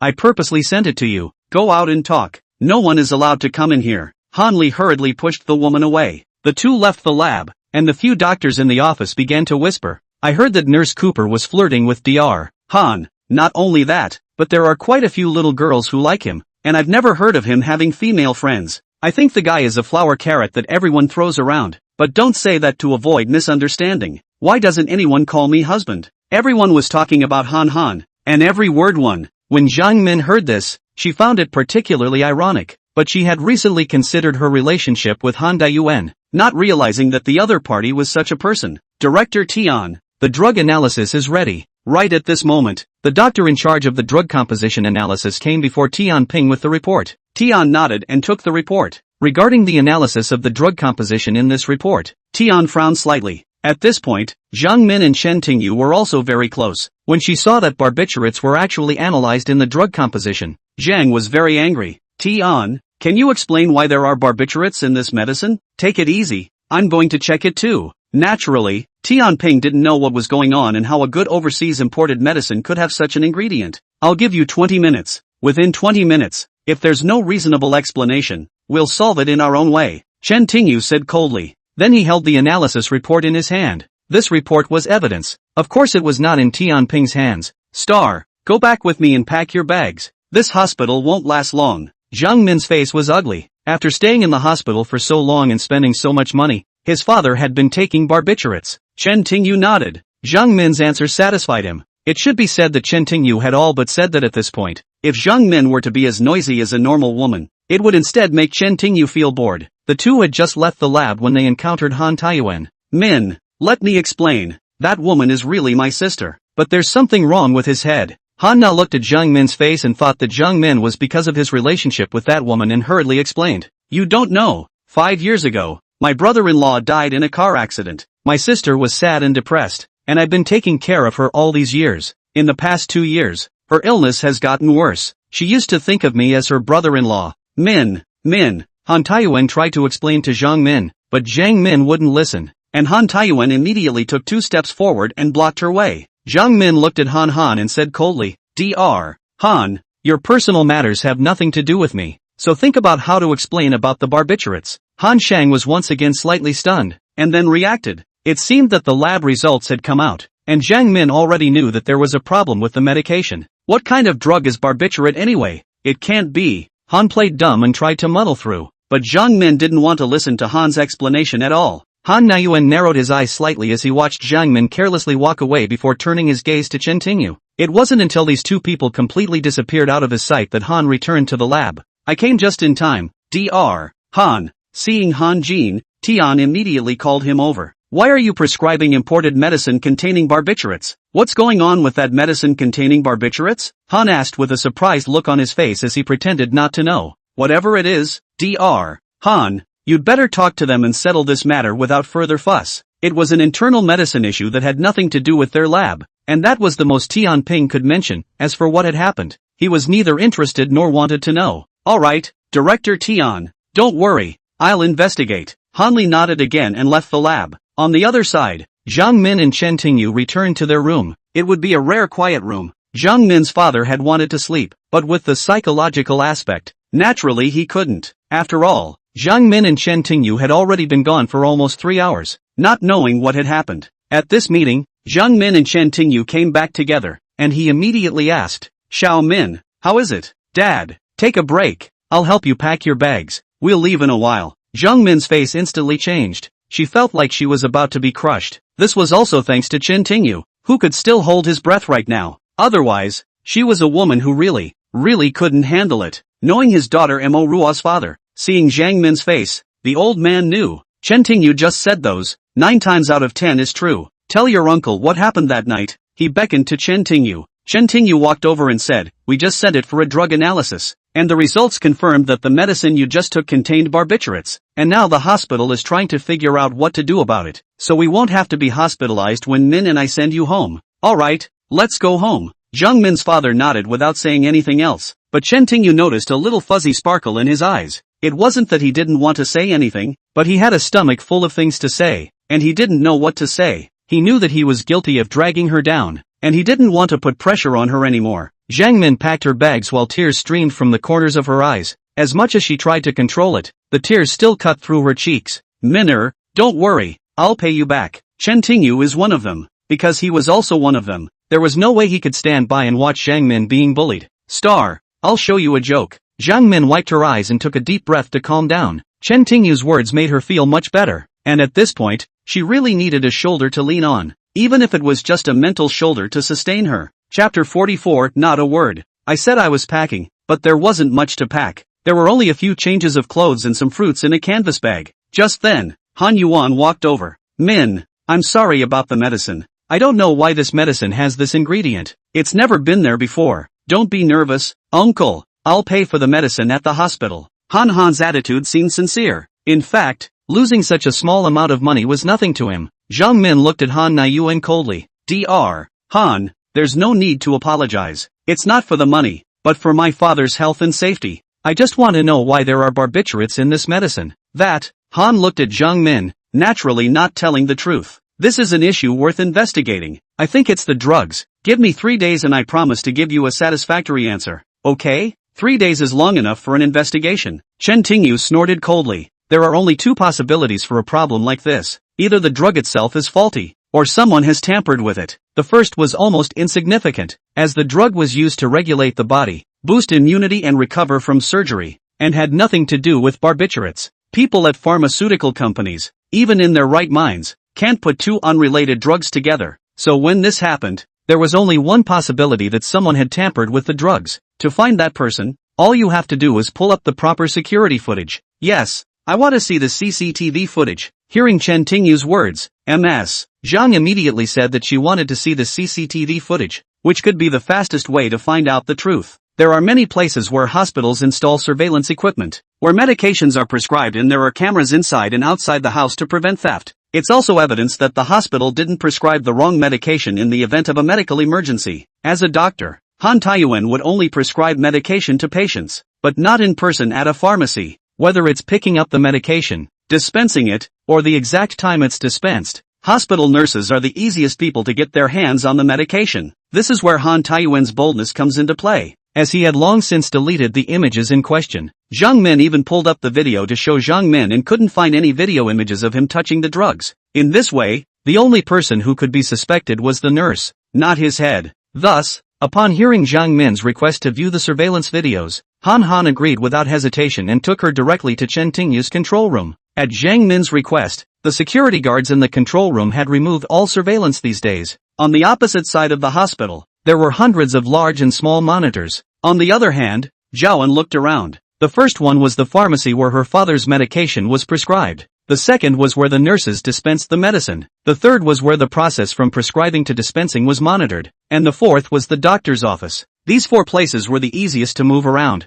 But if you looked at them one by one, or even fast-forwarded through them, you couldn't possibly see them all in a few days. So Zhang Min could only look at them with 4 monitors. In this fast-forward state, Zhang Min kept staring at the screen, very carefully and patiently. After 6 p.m., the security guards in the monitoring room had all switched to the night shift, and Zhang Min still hadn't found anything wrong. Minnie, if you go on like this, it's meaningless. There must be something wrong with this batch of drugs. It's too late today. The colleagues in charge of imported drugs should all be off duty. Tomorrow morning, I'll go and find out the situation for you. Can we go back first? Han Zixing was very patient, surprisingly accompanying Zhang Min to take a look at the current situation. He was in a good mood because he knew that even if Zhang Min looked at all the surveillance footage without blinking, he wouldn't be able to find any images related to him. Zhang Min didn't say anything, she just looked at the surveillance quietly. She didn't trust Han Yuan now, so no matter what Han Yuan said, she wouldn't listen. Min, do you think the surveillance video is strange? Chen Tingyu started from this point.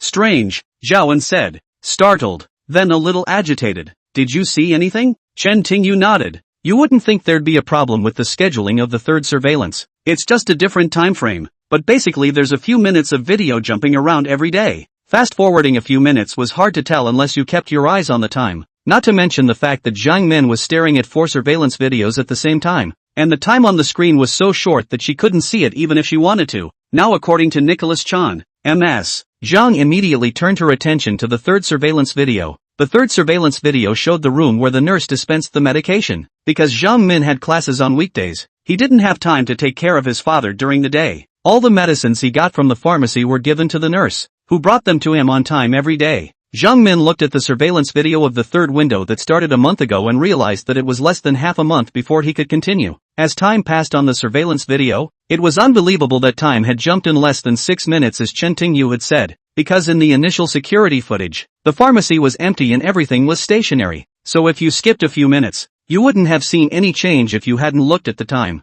Frowning, he continued to read on, and it turned out to be exactly as Chen Tingyu had said. The pharmacy monitor pulsed every day, but at different times, sometimes during the day, sometimes at night. Dr. Han, how about this? Zhang Min looked at Han Yuan. If it was just for one day, it could be said that the machine was malfunctioning, but every day, something must be wrong. I don't know much about surveillance. Han looked at the security guard in charge. I think there's something wrong with the monitor, but what exactly is it? We'll have to ask the master who installed it to check it out. The security guard said that he only knew how to access the monitoring system, such as this sudden time jump. He wasn't sure what it was. Min, don't worry, I'll look into it, Han Yuan vowed, but in fact, only he himself knew what he was thinking in his heart. Min, let's go, there's no need to look any further. This is when Chen Tingyu spoke. There was indeed a problem with the current surveillance, but even if it could be proven that the surveillance had been deleted, it had nothing to do with the fact that the medication that Zhang Min's father had taken contained barbiturates.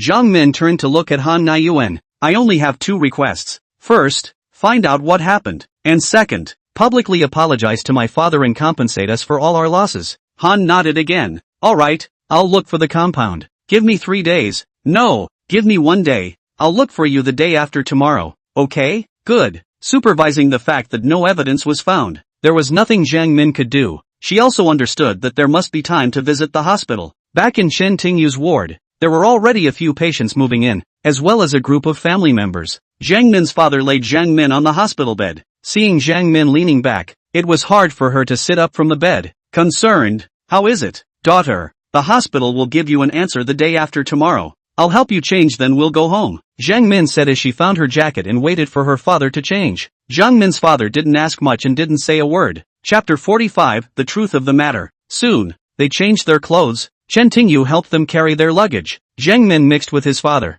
and the three of them went downstairs together. As soon as they walked out of the hospital, a cab stopped in front of him. "Master, you go to the Linshang neighborhood chambers nowadays." Driving, it was usually 1 meter, but there were some places that were exceptions. 1 was the airport, 2 was the train station, and 3 was the hospital. No cab would clock in at a place where all 3 had been massacred. "Lin," the driver said thoughtfully, "give me 50. "Master, you're asking too much." Joanne frowned slightly. A bus ride from the hospital to their house would have been enough for $20 if he'd punched in. "Don't take me home for dinner." The driver looked careless. Jiang Min looked up and saw that there wouldn't be a cab outside, and continued to wait for it to get cold outside. Their children are very good. Fearing that the old man would catch cold again, he gritted his teeth and was about to get into the car when a Ferrari pulled up behind the cab. A few honks and a head stuck out from behind the window. Jiang Min rolled his eyes. It turned out to be a standard beauty. "Nightwalker, want a ride? I wonder if I have the honor to be your driver." The beauty outside the window was no other than Yu Shueya.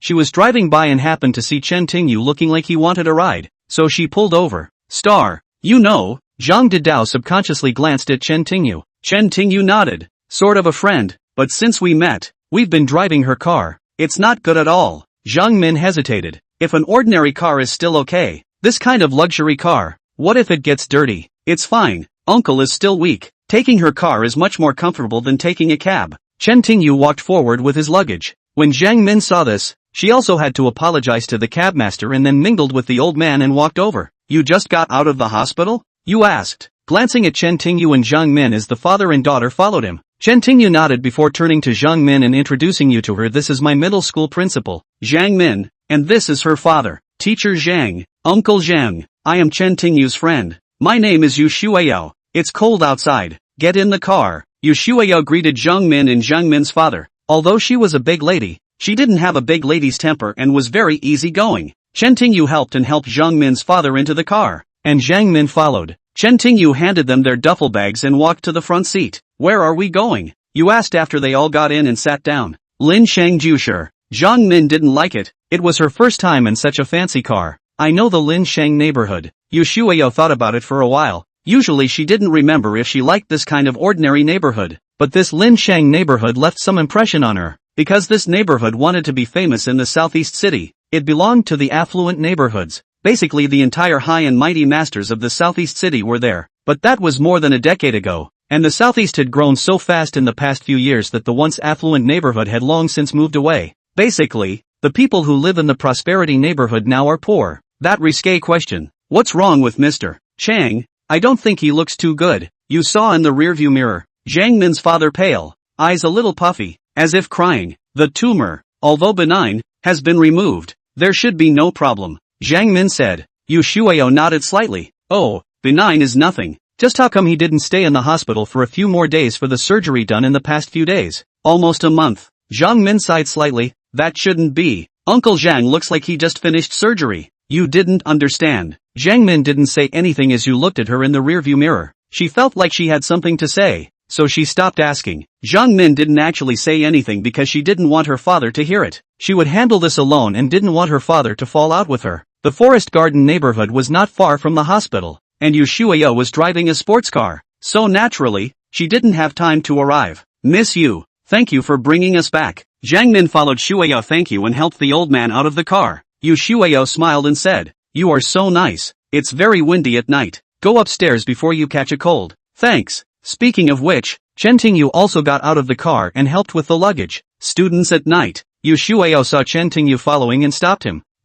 Chen Tingyu sniffed and turned to look at Zhang Shang. Yu Shueyo glanced at the father and daughter behind Jiang Min and said, "Teacher Zhang, Uncle Zhang, you go up first. I have a few words I want to say to my students for the evening." Jiang Min sniffed and nodded, mixing up with the old man. Yu Shueya got out of the car and watched the two walk into the stairway before she opened her mouth and asked, "I think you Mr. Zhang seems to have something to say. Can I do something for you?" It's not a big deal when it comes down to it. Since Yu Shueyo asked, Chen Tingyu also felt that there was nothing to hide and immediately recounted today's events in the most concise of terms. So that's how it is. After listening to Chen Tingyu, you smiled. Leave that to me. What are you going to do? Initially, Chen Tingyu would wait until tomorrow to see what would come out of the hospital. If you wanted to use this relationship to directly make the hospital pay Zhang Min compensation, Chen Tingyu would refuse Yu's help, because he knows that Zhang Min means not money, but the truth of the matter. I know the director of that hospital very well. If I greet him, the hospital will give Dr. Zhang the appropriate compensation, but I think you will say no. You blinked and looked at Chen Tingyu. Why would you think that? Chen Tingyu asked, not realizing that Jingxing's thoughts were the same as his, saying, after listening to what you guys just said, I know that what your teacher Zhang wants to do is true. If I do it, it will help her, but if she knows, it might hurt her self-esteem. Smart woman. Chen Tingyu had to admit that Yu Minhong's emotional intelligence was high. If you say so, there must be a better way. Yes, but I can't tell you yet. You'll know in the morning. You made a very confidential gesture and turned around to get into the car. Zhang Min's home was on the second floor. She was hanging out with her father and didn't lock the door when she came home, so Chen Tingyu found it easily. I remember. This friend of yours is not just the pretty girl who came to our school that day. Yu Shueya's car appeared at the school entrance twice, and Zhang Min saw it as well. It's just that right now, her mind was a mess, all about the hospital, and she couldn't recognize her for a moment. Yes, that's her. Chen Tingyu nodded and put down his bag, feeling that there was nothing wrong. It's late, Min. If you and your uncle take an early rest, I'll go home first. Chapter 46 calmed down a bit. No, don't go. Zhang Min seemed reluctant to let Chen Tingyu go, but why would she let him stay? At this time, Zhang Min's father also started to say, yes, good evening, classmate, please stay for dinner. Yes, it's almost 7 o'clock. I'll go get something to eat. It'll be quick, Zhang Min said and walked towards the kitchen. Chen Tingyu started to speak but was pulled up by the old man. Night Owl, tell me what happened in the hospital. Chen Tingyu paused for a moment and then spoke. What happened was that there was a problem with the medication you were taking. We went to the monitor this afternoon and it turned out to be faulty, but that is not proof. We will see what the hospital says and then we will take the next step.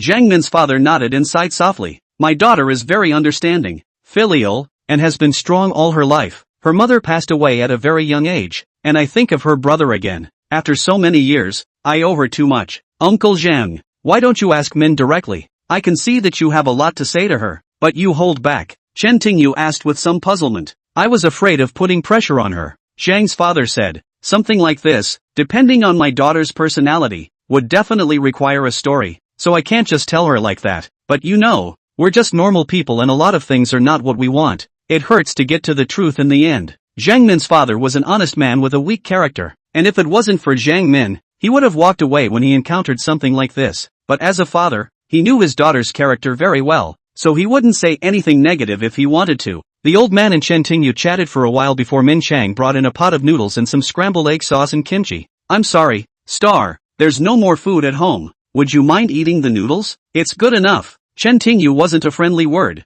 Their family was so poor that they couldn't even eat miso noodles. As the three of them ate their noodles, Zhang Min looked at Chen Tingyu for a few moments as if she had something to say, but was a bit hesitant. Min, do I have something on my face? Chen Tingyu subconsciously asked, watching Zhang Min look at him from time to time. No, not exactly. Zhang Min blushed at Chen Tingyu's question and was busy shaking her head. Noodles are digestible. Eat more or you'll be hungry in the middle of the night. Chen Tingyu nodded, thinking that Zhang was strange, but didn't think much of it. After eating, Zhang Min went to wash the dishes. Chen Tingyu sat with Zhang Min's father for a while, and when Zhang Min finished eating, he stood up, intending to go back. Otherwise you'll stay at the teacher's house tonight. Zhaoan hesitated and opened her mouth. The only reason she didn't look at Chen Tingyu from time to time during the meal was because she wanted to say something, but she was just a little embarrassed. After all, the family had never had another boy spend the night at home. Zhang Min's father sniffed and nodded as well. Yes, night school student. If you don't stay and go to school with Xiao Min tomorrow,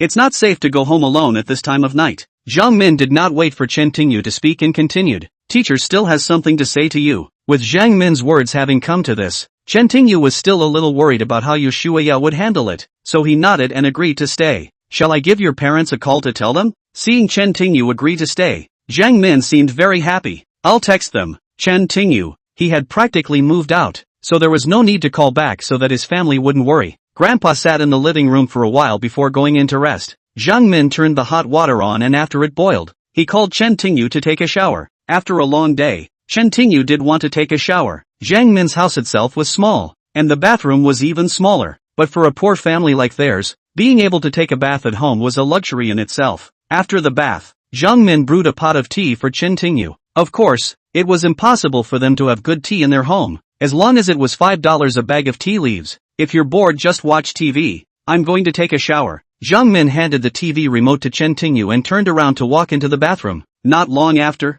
the sound of running water came from the bathroom. Chen Tingyu looked at Jiang Min's TV. Now most families use LCD TV, digital TV, but Jiang Yimo's TV complacent just as Chen Tingyu was about to open it. A scream came from the bathroom. The voice sounded miserable. Min, are you okay? Chen Tingyu, who heard the scream, ran to the bathroom door. He did not rush into the bathroom. After all, Jiang Min was still in the bathroom and probably not wearing anything. However, Chen Tingyu did not hear Jiang Min's reply, but another scream came from the bathroom. After 2 consecutive screams, which were miserable, Chen Tingyu could not help but push open the bathroom door. The first thing that caught his attention was a near-perfect body, delicate skin covered with crystal-clear water droplets that flowed around his waist, and long, bejeweled legs. When Jiang Min saw Chen Tingyu enter, she seemed to have completely forgotten that she was naked. She ran over with a face full of panic and hid behind Chen Tingyu. She grabbed Chen Tingyu's shoulders with both hands and placed her entire body directly on Chen Tingyu's back. Feeling the softness behind him, Chen Tingyu couldn't help but feel a little worried, but only for a moment. Then he saw cockroaches scurrying on the ground. Hearing Jiang Min screaming outside,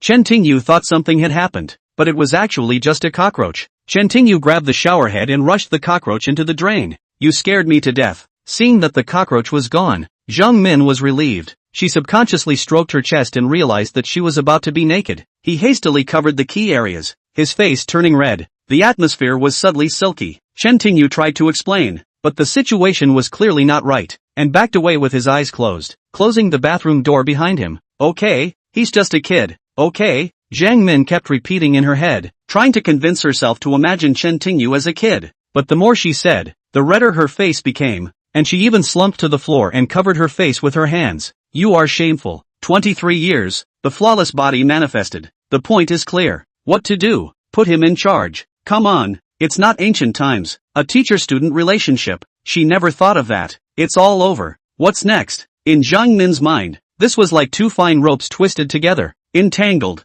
confused, all confused. The sound of water lasted for almost an hour, and Jiang Min walked out of the bathroom in her pajamas. She blushed, walked into the room, and halfway there, took out 2 pairs and placed them on the sofa. Chen Tingyu thought they were for him, but Jiang Min took out 2 more pillows. After cleaning the living room floor, Jiang Min started laying the quilt. Min, you, Yi Shuaihua looked at her suspiciously. Well, you can sleep on the sofa, where I usually sleep. Jiang Min smiled slightly, although she blushed a little. Her mood calmed down a bit. Chapter 47 is a bit awkward. Hearing Jiang Min's words, Chen Tingyu came to a realization. Jiang Min's family lived in a 2-bedroom, 1-bedroom, 2-bedroom house. One was occupied by Jiang Min's father. Jiang Min lived on the sofa in the living room, and the other bedroom must be occupied by Jiang Shuo. Min, don't you think it's unfair that you have to earn money to support your family, feed your brother who only eats and drinks, and even owes millions in gambling debts, only to end up not even having your own bedroom? Chen Tingyu couldn't help but speak up, even a little too sensitive for Jiang.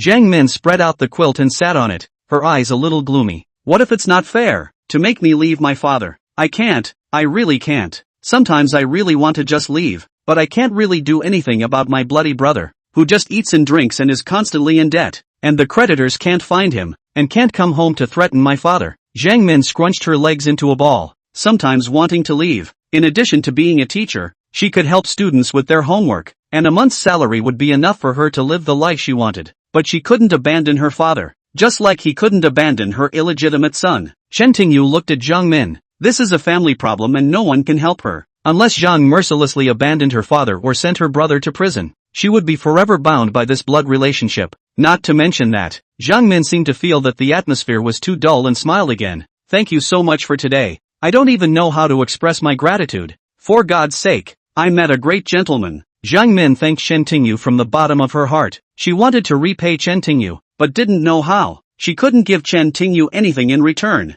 and could only use pale words to express her gratitude. For me, it's just a matter of a show of hands. Chen Tingyu smiled and shook his head. In fact, during the day, I said that I save people depending on their mood. If it looks good, I'll help. If it looks bad, even begging me won't help. Well, I'm lucky. Zhang Min Guan, by the way. Xinger, your medical skills are so good. According to you, it's my father's body. Chen Tingyu thought for a while and asked, do you have a paper and pen? Zhang Min nodded. She was a teacher. There was no shortage of paper or pens at home. With pen and paper ready, Chen Tingyu gave Zhang Min a prescription. Decoct 2 times a day with 5 bowls of water. Remove the dregs and take it warm for 1 week. Everything is fine now. Zhang Min took Chen Tingyu's prescription and exhaled slightly. No matter what, keeping her father's body in perfect condition was the solution to her heart problem. The two chatted for a while. It was almost 10 o'clock. Zhang Min stretched and exhaled. It's late. We have school tomorrow. Let's take a rest. Chen Tingyu nodded and patted the sofa. The sofa is still yours. I'll sleep on the floor. Zhang Min shook her head back and forth as she sniffed. I'm sorry I let you sleep on the sofa when you were a guest. How can I let you sleep on the floor? How can a gentleman let a woman sleep on the cold floor? Chen Tingyu laughed as he pulled Zhang Min onto the sofa and collapsed on the floor himself. Zhao Benchen's heart warmed, and instead of arguing with Chen Tingyu, he nodded slightly, laying down on the sofa and tucking in the quilt, turning off the lights and tucking in the covers. He hadn't slept like this in a long time, and for the first time since moving to the Grand Canyon to practice, it felt good. I don't know how long it took, but Timothy Chen hazily heard a sound and opened his eyes to see that it was Zhang Min who had fallen off the couch. Luckily the couch wasn't too high, so it shouldn't be anything. I thought Zhang Min got up, but Chen Tingyu waited for a whole minute, and Zhang Min didn't seem to react. Youngest sister. Chen Tingyu stood up and called Zhang Min, only to find Zhang Min shivering under the covers. He walked up under the moonlight and saw that Zhang Min's lips were already dry and her cheeks were slightly reddened, and he touched Zhang Min's forehead. No wonder Zhang Min wasn't wearing much today. Early in the morning, she had been brought to the mountain by the gang, blown around by the mountain wind, and tossed and turned in the hospital in the afternoon. It was normal to get sick and have a fever. Teacher, do you have antipyretic medicine at home? Chen Tingyu called Zhang Min twice, but Zhang Min didn't seem to respond. With no choice, it seemed he could only rely on himself. Getting up and turning on the light, Chen Tingyu looked around the living room and actually found a medicine chest, but most of the pills inside were expired. And when I found a box of paracetamol, there was only one left. Chen Tingyu made some warm water and brought it to Zhang Min. Looking at Zhang Min's current state, I'm afraid it's no longer possible for her to stand up and take the medicine by herself. How to feed? Chen Tingyu put the cup of water aside, then held Zhang Min in his arms, one hand tugging her body, the other hand holding the medicine. Gently pry open Zhang Min's teeth, put the tablets into it. Then Chen Tingyu picked up the glass of water and slowly put it into her mouth. Zhang Min subconsciously touched the water, swallowed the medicine, and licked her lips. Water? She asked knowingly. Yihua fed her a few more mouthfuls of water, and Zhaoen's brows furrowed slightly. It's cold, she said subconsciously. Chen Tingyu took a look and pulled the covers over Zhang Min again.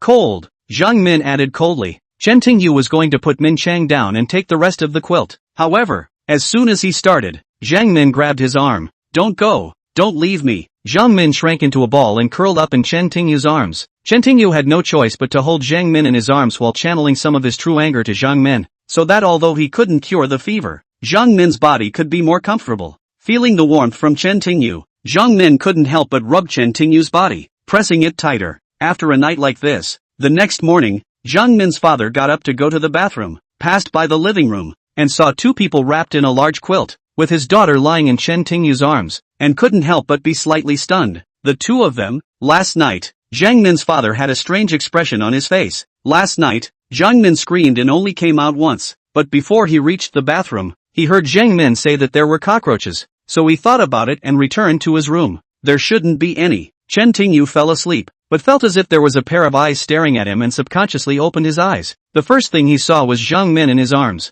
Last night, he held Zhang Min like this. I don't know if it was because of the fever. Zhang Min's body was soft, it was very comfortable to hold. Chen Tingyu fell asleep like this, watching Chen Tingyu open his eyes, only to see his daughter. The old man gently coughed. Chen Tingyu looked up and immediately saw Zhang Min's father. Zhang Shu. He sat up, a little embarrassed. Chen Tingyu was touch and go, and so was Zhang Min. By the evening, her fever had completely subsided. Like Chen Tingyu, when Zhang Min opened her eyes, the first person she saw was not her father, but Chen Tingyu. The events of the previous night seemed to have made her a little dizzy. Zhang Min thought it was just a dream, but she opened her eyes and saw Chen Tingyu right beside her, and the two seemed to be in a bird's nest, and his face reddened. Zhang Min's father saw his daughter doing this and coughed helplessly again. Jiang Min had just regained consciousness, and her face flushed even more when she saw her father. You young people, I shouldn't be too old a person, but Min, you're at least an adult. You should do something. Dad, you've misunderstood. Jiang Min heard her father's words and knew that she must have misunderstood. She was about to explain, but was interrupted by the old man. Chapter 48, A Clear Vision. I'm not here to oppose you guys being together, but after all, Stars, your classmate at night, he's still studying, he's still your student, so why not wait until Stars goes to school and you guys come together again? Dad, what are you talking about? Jiang Min's face, which would be red as a ripe apple, was very much misunderstood by her father. Alright, I'll leave you two alone for a while. I want to take a nap after using the restroom. You guys eat breakfast and go to school early. However, Jiang Min's father ignored Jiang Min's explanation and turned around to go to the restroom. Jiang Min looked a little helpless. She looked at Chen Tingyu and was simply too embarrassed to say anything. Just then, Chen Tingyu's cell phone rang. He pulled out his cell phone and found that it was Yu who was sending a text message. The text message consisted of an email address and a string of letters that looked like a password. Chen Tingyu tried to log in and actually logged in. There was only one email in his inbox,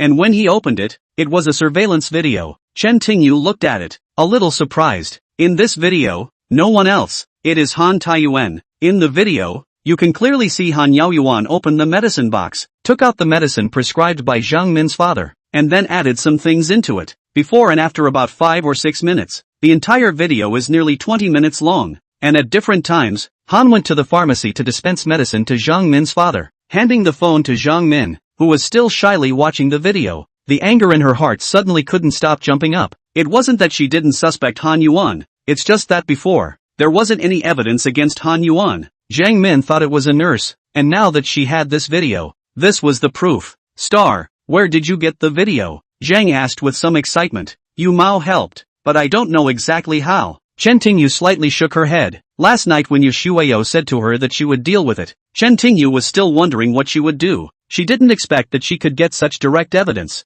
Star, thank you, thank you. Jiang Min's eyes blurred, but this time they were filled with joy. She's the one who should be thanked. Chen Tingyu, these surveillance videos should be a relatively small part of the hospital's surveillance videos. I don't know what means Yu Shueyo actually used, and strangely enough, the lost surveillance videos were recovered. No, Yu wants to thank you. You too. Jiang Min knew that Yu Shueyo would be helpful when facing Chen Tingyu. If it wasn't Chen Tingyu, Yu Shueyo would be able to know who she was. Just then, Chen Tingyu's phone call appeared in my mind again. This time it was Yu Shueyo herself. When I answered the call, Yu Shueyo's beautiful voice came from the other side immediately. What's up, Night Owl? Did you watch the video? Yeah, nice touch. Can you tell me how you got it? Chen Tingyu was curious. It's a secret. Yu on the other end of the phone laughed. I sent the video to all the doctors and nurses in the hospital, including their director. The surveillance video will be seen. Tell Zhang for me not to worry. I can't think of a day when the hospital will reach out to her. Things were just as Yu Shueyo had said, and that afternoon,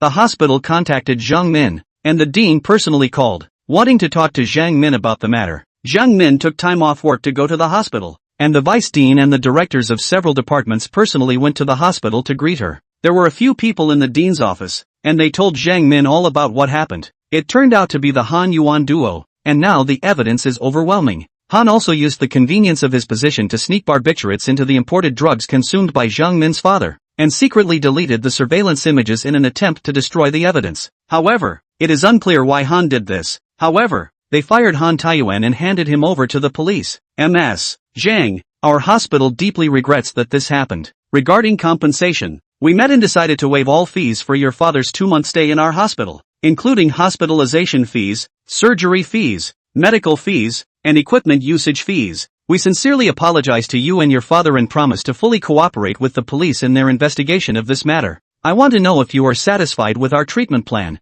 Jiang Min didn't want the money, but the truth of the matter was related to her father's health. Now that Zhang's father was in good health, the real culprit had been brought to justice, and the hospital was willing to waive all medical bills and apologize. Zhang naturally agreed with the hospital. As soon as Jiang Min was discharged from the hospital, she naturally told Chen Tingyu the good news. Star, I want to thank her in person for asking me out tonight. Although Jiang Min had left school, she returned to school after being discharged from the hospital. She had agreed to the hospital's treatment plan, so all she needed to do was fill out a form and go through the relevant procedures, and the hospital would immediately refund all of her expenses for the past few days, in addition to hundreds of thousands of dollars in surgical, hospitalization, and medical fees. There was also a whole bunch of miscellaneous fees that added up to almost $70,000. This was the reason why Jiang Min returned to school. With this amount of money, at least for a long time to come, she treated Chen Tingyu to a nice meal to show her appreciation. Alright, I'll call her. Chen Tingyu nodded. Jiang Min thanked Yu Shuiyao as well she should. This matter was also thanks to Yu Shuiyao's help to get that video before it could be implemented. Dialing Yu's phone. Chen Tingyu did not say anything, but handed the phone to Jiang Min. Jiang Min picked up the phone and heard Yu Minhong's beautiful voice from inside. MS. Yu, I'm Chen Tingyu's homeroom teacher. Yes, we've met before. I'm really thankful for your surveillance video. I don't know if you have time. I'd like to treat you to dinner. Evening student? Yes, he'll be there too. So, at the Purple River Pavilion. Can I make a reservation and call you back? Sichuan Pavilion was also one of the top hotels in the southeast, but unlike the Jingdong International Hotel, Sichuan Pavilion was an authentic 4-star hotel, and the food and beverage was only a part of the hotel. When Jiang Min was a student, she had a dream of spending a day in the most luxurious suite at Sichuangu and eating at the most expensive restaurant in the hotel. Unfortunately, so far, this wish had never been realized, and today was a chance to enjoy a bit of luxury, not to mention the best food. But at least it was a trip to the Sky Restaurant, which was half of her wish. Stars, from now on, you can eat whatever you want. Don't hesitate. I'm treating us today. In these past few months, Jiang Min should be the happiest today. She was sort of enlightened. At least the bad luck of these past few months had dispersed, allowing her to see the sky again. Min, why don't you give uncle a call as well? Chen Tingyu suggested. Jiang Min took 2 quick steps, turned to look at Chen Tingyu and took a step back. She smiled and shook her head slightly. Dad is still very weak and won't be able to sit for very long, so I only have a little bit of food to take home for the night. They were walking along the street when suddenly a group of people rushed out from an alley, stopped them, and beat them to death. The leader was no other than Han Taiyuan. You cannot be sent to the public security organs. Jiang Min stared wide-eyed. The hospital lied to her? Chapter 49 has a bit of a bad temper. Yeah, but they let me go again, and I lost $50,000. As soon as Han arrived at the hospital this morning, he realized that all the doctors were as far away from him as they were from Les Miserables,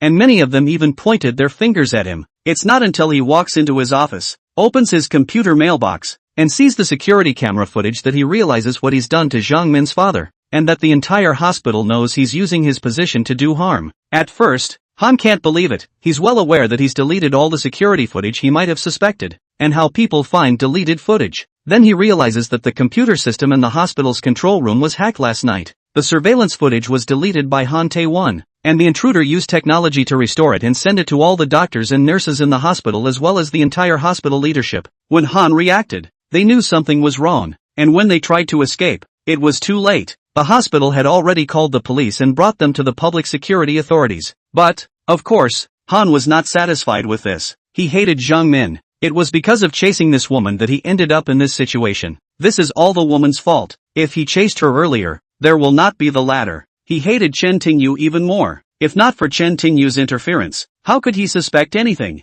All in the hands of these two people. Han Taiyuan plans his revenge. He was released on a $50,000 bond, first through connections. Then there are the social loafers. Guarding the school's must-see paths. Han's first target is Jiang Min, the woman who did this to him, who he will get no matter what and trample on her dignity. Han Taiyuan was ready to take Jiang Min before he went to take care of Chen Tingyu, but now that the two of them were together, it seemed like a simple matter for Han. What are you doing? What are you doing? Looking at Han and the gang of naughty boys behind him, Zhang Didao subconsciously took a few steps back and ran directly into Chen Tingyu's arms. Don't worry, I'm here, Chen Tingyu whispered in Jiang Min's ear, then gently pulled her behind him. What do you want? Han said with a cold smile as he glanced in the direction of the alley. Chen Tingyu looked around. The road ran along the school. It was naturally surrounded by the gate market, most of which had cameras, so if they did it here, they might be in trouble. Jiang Min, who was hiding behind Chen Tingyu, regained some composure. She gave Chen Tingyu a gentle tug on the corner of his shirt and whispered in his ear, "You run,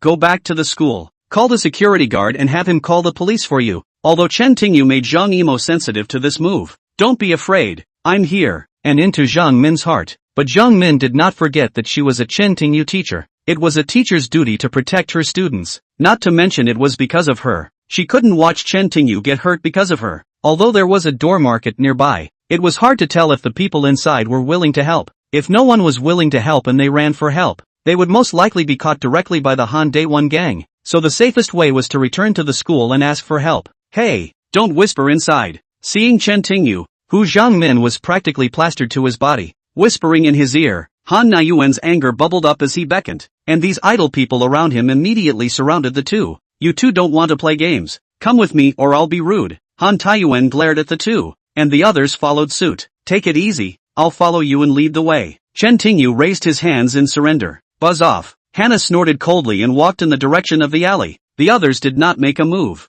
just staring at Chen Tingyu and Zhang Min. Starlet, this Han is irritable. We need to find a way to call the police instead of going in with her. Min Chang was obviously nervous, but he was still smart. Once inside, they blocked the exit and the other side of the alley was impassable. In other words, Chen Tingyu and Min Chang had now walked into a dead end, their only exit blocked by these people. Dr. Han, do you know you're doing something illegal? Please don't be obsessed. Stop before you make a big mistake. Zhang Min followed Chen Tingyu into the alley. Seeing the current situation, of course she knew something bad was going on. She tried to convince Han to win one more time in the hope that he'd pull the cliff. But things had come to this point. How could Han Yuan listen to him? You know, from the moment I saw you in the hospital, I fell in love with you. You are so beautiful, so charming. You fascinate me more than any girl I know, Han Taiyuan said with a smile. Of all the girls I've pursued, the longest one crawled into my bed in half a month. As for you, I didn't even touch your hand for 2 whole months. To get you, I prescribed your father the best imported medicine so you could not afford it,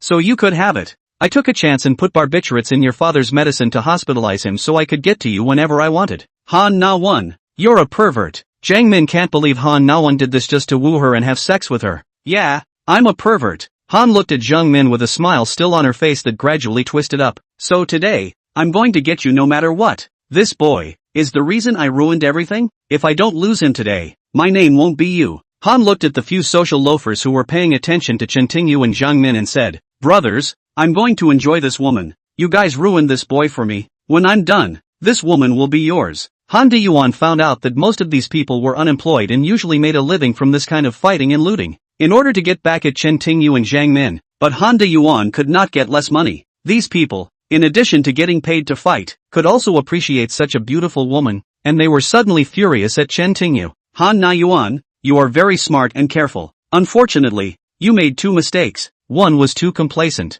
The second is choosing the wrong opponent. Chen Tingyu rolled up his sleeves and said, kid, I suggest you don't resist. Be good, and get your ass kicked, or the uncles won't be responsible for what happened. A tall man, seeing that Chen Tingyu had actually rolled up his sleeves and assumed a fighting stance, walked up to him with a sneer on his face. The big man was about a head taller than Chen Tingyu, but he grew so big that it looked like he could fit in with Chen Tingyu. Also, since he had been out fighting for so many years, it seemed natural to have a bit of a badass temper. Oh, really? Chen Tingyu looked at him without moving and punched him in the groin. The lanky man's face instantly changed. Well, his eyes widened. His expression twisted with disbelief. The next thing I knew, the lanky man was on his knees with his hands on his stomach. There were a couple of guys staring daggers at the dead dog. The guy, usually a good fighter, knocked him to the ground with a single punch. Although the boy's punch was more sudden, the big man was definitely not the type to be knocked to the ground by a punch. Chapter 50, The Way of the King. You'd better join us. Seeing that not a single person had moved, Chen Tingyu said blankly, kid, don't be too arrogant.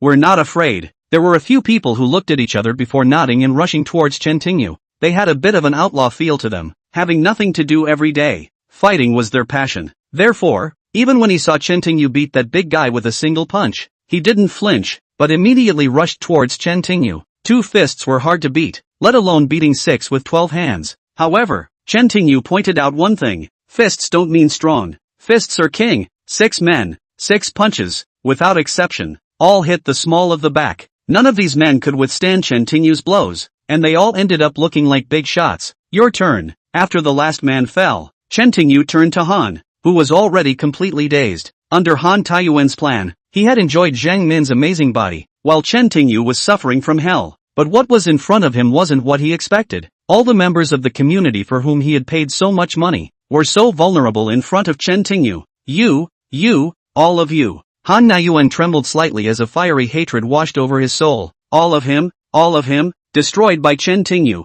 Han Naiyuan pulled out a flying knife from his pants pocket and charged towards Chen Tingyu with a serious face. Star boy, be careful. Zhang Min immediately screamed when she saw the scene in front of her, not realizing that this moved Han Naiyuan madly with the knife. Han screamed in pain. The flying knife in his hand dropped. Chen Tingyu broke Han Han's arm with another heavy punch. This time, I barely fainted from Han Han's pain. Min, please call the police at the school. Chen Tingyu turned back to look at Zhang Min. He didn't want to see Zhang Min in the next scene. Zhang Min would be a bit stunned to hear Chen Tingyu's voice as well, and immediately nodded, turning around and running out of the alley. Chen Tingyu released Han Taiyuan. You hate me. You hate me for ruining all your plans. You hate me for showing up and making you the person you are now. But have you ever thought that I'm not the cause of all this? It's the cause of everything.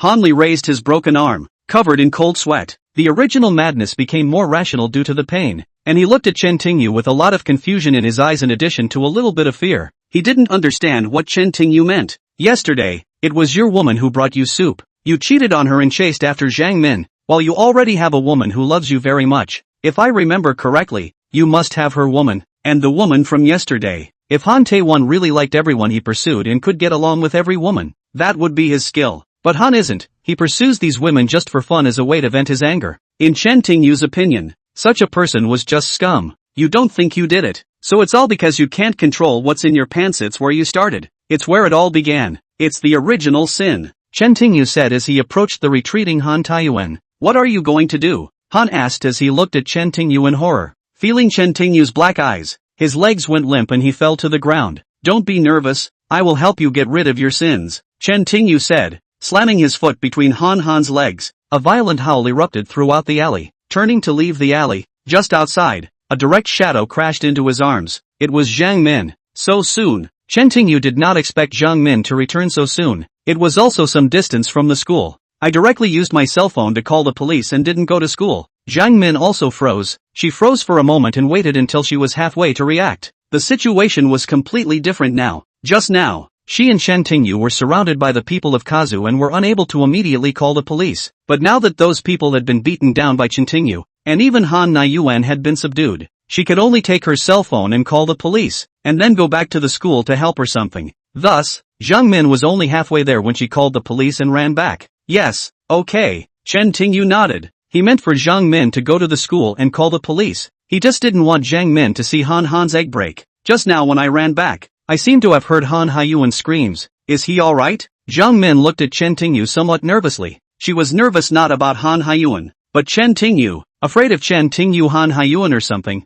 when the police came to the door. It's nothing, just a little reprimand from me. Let's go. Otherwise the police will definitely take us back to record our statements. I'm afraid they'll let us off the hook at Xiaoyao. Good. Zhaoan glanced in the direction of the alley, then nodded. Purple River Pavilion was not far from the southeast. Otherwise Zhang Min and Chen Tingyu wouldn't have left. It was already dark by this time, and by the time we reached Sichuan Pavilion, all the streetlights were on and it was completely dark. The city was bustling at night, and the illuminated city nightlife had just begun. As a 4-star hotel, Sichuan-gu looks very gorgeous from the outside. Especially at night, the entire building would be illuminated by soft lights, and from a distance, it looked like a general illusion, both unreal and real. The outdoor lighting is said to use state-of-the-art soft lighting technology, which refracts the light into the interior and not only doesn't make you feel uncomfortable, but also helps you fall asleep. Of course, if you don't like the light coming into the room, just close the curtains. The whole Sichuan Pavilion has 28 floors. The first floor is the lobby, the second and third floors are the restaurant rooms, and the fourth and fifth floors are the dining area. The sixth floor was the swimming pool and bath center. The seventh floor was the gym. The eighth floor was the movie theater, and the eighth floor was the hotel rooms. The rooms extended all the way to the 27th floor, and the 28th floor was the Sky Restaurant. It was this 28th floor Sky Restaurant that Zhang Min had always wanted to go to. It was said to overlook most of the southeastern part of the city, providing a panoramic view of the city. It wasn't a coincidence that they came early. There wasn't supposed to be a restaurant in the sky, and Zhang Min and Chen Tingyu just came to the front desk to inquire about it, coincidentally getting their reservation cancelled by phone. After setting the location, Zhang Min first called Yu Shuao, and then led Chen Tingyu up the stairs. Unlike the other floors, the Skyline restaurant on the 28th floor was circular. The outside week was made of special glass instead of walls, giving diners a 360-degree, dead-on view of the southeastern city. Zhang Min's luck was in. The previous customer who cancelled her reservation had reserved a seat right next to the window. After Yu Mei sat down, Zhang Min excitedly looked out the window. The night view of the southeastern city was very beautiful, with lights falling from the sky, emphasizing the city's prosperity and abundance. Dear sir and madam, it's a pleasure to serve you. As soon as they sat down, a handsome waiter approached the two of them. holding 2 menus in his hands and handed them to Chen Tingyu and Jiang Min. I'm sorry, there's another person missing. Can we wait? Jiang Min said with some embarrassment. This was her first time going to a place like Zichuan, and her first time going to a restaurant in the sky. Otherwise she wouldn't have even known about the reservation. Of course. The waiter nodded. Let me know if you need me. With that said, the gentleman gave a curtsy and stepped back. Min, you look nervous, Chen Tingyu subconsciously asked, looking at Jiang Min in a somewhat formal manner. Jiang Min sniffed and said awkwardly to Chen Tingyu, I'm new here. I don't know many rules. Rules? Chen Tingyu flinched slightly. It's just a meal. Where are the rules? Chapter 51 Obnoxious. It's like making an appointment. Min Jiang preached. If we weren't lucky enough to meet someone who cancelled the reservation, we wouldn't be able to make a reservation. Chen Tingyu sniffed and smiled. Then there's no need to be nervous. Jiang Min looked at Chen Tingyu with a smile before looking out the window. You don't know. It's always been my dream to dine at Zichuan Sky Restaurant, although only a side view of Chen Tingyu's face was left behind. In just such a moment, Jiang Min's face was overflowing with happiness, but it caused Chen Tingyu to be slightly stunned. So beautiful. Sorry, I'm late for the traffic jam. After a while, a figure appeared beside their table. Jiang Min turned back and was stunned. Yu Shueya wore a knee-length white wool dress. The slender shape of the dress emphasized the delicate curves, and although the loose hemline covered a pair of beautiful legs most of the time, the partially slim legs that were exposed overall exuded a luxurious elegance. The wool sweater that Jiang Min had read about in the magazine was her favorite dress, but unfortunately the counter price of this dress was about $80,000. Jiang Min thought about it and didn't think that she would be able to look so closely today. This was one of the reasons why Jiang was dumbfounded. Another reason was that Yu Shueya's body type and this sweater dress went very well with each other, even better than the body of the model wearing it, also female. Jiang Min was actually a little bit moved at this moment of seeing Yu Shueya.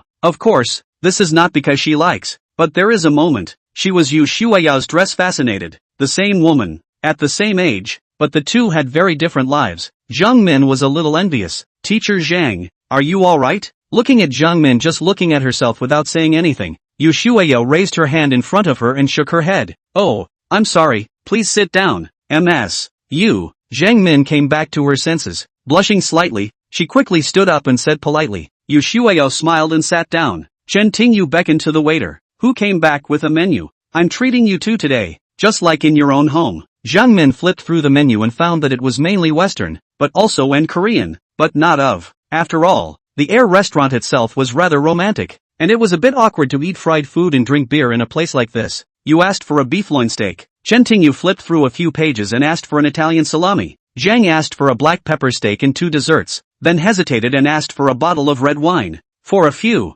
the order was small, but the price was high. After all, I'm a 4-star hotel, but the restaurant in the sky, which exists as a selling point, the price is naturally much higher than the average Western restaurant. But this hotel wasn't stingy, and each diner was given a complimentary appetizer or hors d'oeuvre, no matter what they ordered. Soon, the waiter first brought the appetizer of caviar, foie gras and smoked salmon. At this time, another waiter carried a bottle of red wine, opened it in front of several people, and poured it for them. Ms. You, I'm really grateful to you. Without your help, the hospital wouldn't have been able to solve this problem so quickly. And maybe I still don't know anything about that bad guy Han Taiyuan. Jiang Min said as she picked up a tall glass and looked at you and Chen Tingyu sincerely. I'll drink a toast to you and the stars, and sincerely thank you both for helping me. You smiled and picked up his highball glass. Chen Tingyu also picked up his highball glass. The three of them tapped their glasses together. Yu Shueyo put down her wine glass, seemed to remember something, and said to Jiang Min, by the way,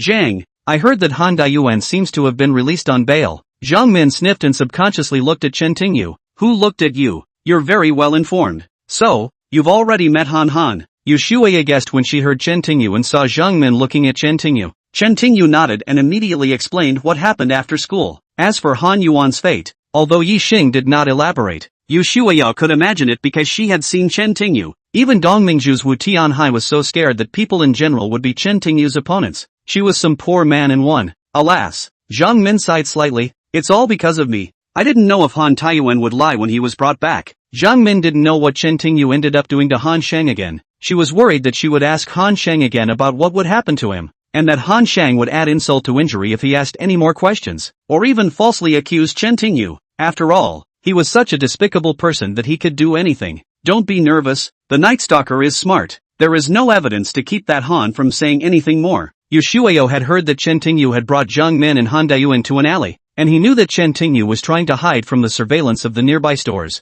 The three of them chatted and ate while enjoying the night view of the southeast, and it had to be said that the Sky Hotel was something else. Dinner was over, the cutlery was taken away, dessert was quickly served, and Zhang Min ordered 3 more cups of black tea. In this way, although the restaurant was full of people, it wasn't noisy, because such a place was more romantic and cozy, and if it wasn't couples who got together, but rather people who had a better relationship who got together to eat, it was more suitable for such an environment. So even though there were a lot of people, basically everyone was talking in a very polite, soft-spoken manner, and no one was influencing anyone. Just then, the other party suddenly got noisy for some reason. Su Zhenbo, how many times do you need me to say it before you realize that I already have someone I like? A girl who looked to be in her 20s stood up, her displeasure etched directly on her face. The people who had been chatting and eating nearby were suddenly caught up in the girl's quarrel. It was winter, but the girl was dressed sexily. Sitting across from her was a boy about her age. The boy was wearing a jacket. Not pretty, but not bad either,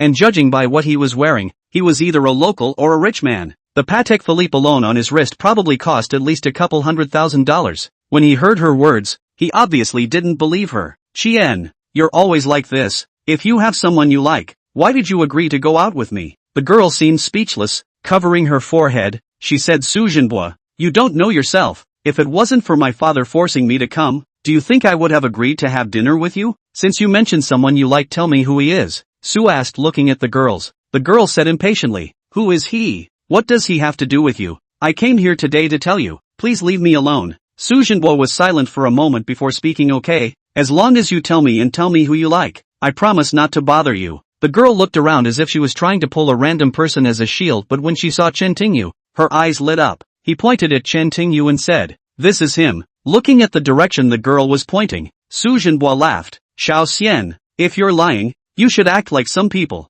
You can't just look for one person. Being pointed in this direction by a girl, Su Zhenbo not only looked in that direction, many people around her also looked in the direction of her finger. Chen Tingyu frowned. This woman, she's a bit annoying. You, however, smiled. Do you know her? Chapter 52 Bodyguard. Chen Tingyu nodded. Upon meeting, the character should be correct. Dare to love and hate. Dare to be first, but the brain circuit seems to be a bit abnormal. Yu Shuao smiled. She is Dong Mingqing's younger sister. She is indeed bold, but compared to his brother's treacherous ass-kissers, she is quite innocent. She just likes to make a big deal out of small talk. No wonder. Listening to Shuao, Chen Tingyu realized the origin of this Dong Shuxian. It turned out to be Dong Shuxian's daughter. Having such a personality was not very strange. While Shuao and Chen Tingyu were chatting, Dong Shuxian walked over. Yu Shuao, how do you know Star? She looked at you first. Her tone was not friendly. Didn't your brother tell you? You seemed to say calmly. Ever since they came back from home,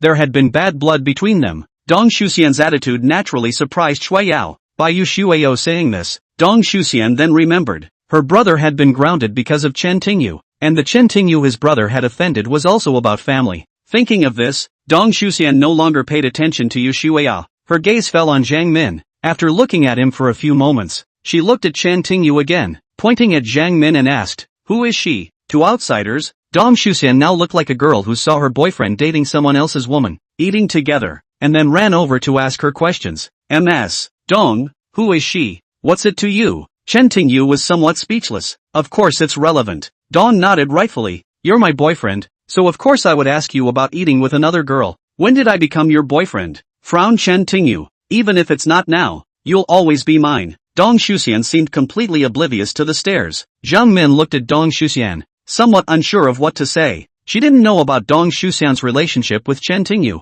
but this girl was bold enough to not shy away from it in front of so many people. Dong Sushuan, your chutzpah is just like your brother's. Yu Zhe shook his head. Who are you saying is shameful? Dare to say it again before Dong Shuxian could open his mouth. He sank after Su Zhenbo. He likes Dong Shuxian. Is like Dong Shuxian such a character? Now someone said in front of him, he likes Dong Shuxian. This character is shameless. He cannot stand. Dong Suxian, your chutzpah is the same as your brother's. After saying that, Zheng Sheng looked at Su with a smile. Satisfied? Su Zhenbo nodded and said with a grim face, I hope you can remember what you said later. After saying that, Su Dompa looked at Chen Tingyu again, then said to Dong Shuxian next to him, this is the person you like, isn't it? Dong Shuxian nodded. Yes, that's him. Su Zhenbo, can you leave me alone? Well, I hope he lives a long life, Su Jinbo said inexplicably, then turned to leave. Dong ignored him and looked at Chen Tingyu. You come with me. Don't go, Chen Tingyu retorted. You didn't even ask where you were going? Dong Mingju seemed to think Chen Tingyu would reject her, but not so bluntly. Not interested. Chen Tingyu shook his head slightly. You? Dong Shuxian stomped her foot in exasperation. Well, you're going to hell. After saying that, she turned around and left, panting. Through these two people, Yu Shuaya was clearly no longer in the mood. Chen Tingyu was also not interested in her. Zhang Min didn't know the relationship between Dong Shuxian and Chen Tingyu, but looking at the situation, she could also tell that this Dong Shuxian seemed to be pursuing Chen Tingyu, but Chen Tingyu didn't even seem to be interested in her. Looking at Chen Tingyu a bit dazed, Zhang Min did not know why. Seeing Chen Tingyu reject Dong Shuxian without hesitation, her heart was actually a bit happy. The atmosphere was somewhat subtle. After a while, Zhang Min came back to her senses and looked at the desserts on the table that were about to be finished before saying to the two people, it's nice to see you today. MS. You, can we be friends? Just call me Xia Yao. Yu smiled and said, already considering Zhang Min as a friend. The three of them chatted for a while longer,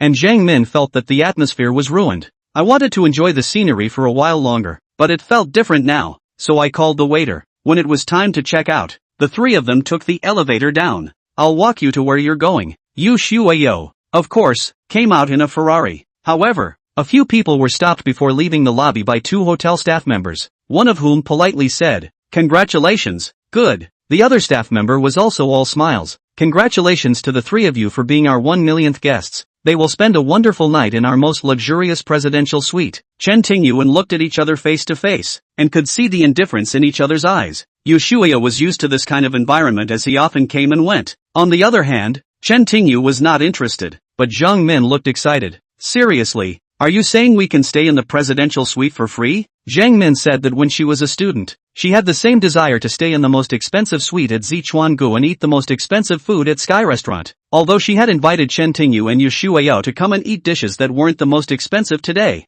eating at the Sky Restaurant was half of Zhang Min's wish. How could she not be excited when she heard the hotel staff tell her that they could get the best presidential suite in the hotel for free? Totally free. The staff smiled and nodded. But there's three of us, MS. Zhang was a little skeptical, thinking she'd never been so lucky. Well, the way we count our clients is not based on individuals, but on many occasions, and no matter how many clients are gathered together, we are still one client. Great. Xing Chen, Xia Yao. Zhang Min looked at Chen Tingyu and Yu Shuao excitedly, and realized that they didn't seem very interested or excited. How about we go together? Zhang suggested, calming his nerves. Luck belonged to the three of them, and if Chen Tingyu and neither were interested in leaving, she'd be a little embarrassed that it was all on her own. If they didn't know if the hotel would cancel their lucky status. Seeing Zhang Min's excitement and thrill, Chen Tingyu and Yu Shuao naturally couldn't live up to her enthusiasm and simply agreed. The three of them followed the staff upstairs. The presidential suite was on the 26th floor of the hotel. There were only 3 presidential suites on the entire floor, so it was obvious how large the presidential suite was. Compared to ordinary guest rooms, this presidential suite was right next to the door and was very honorable.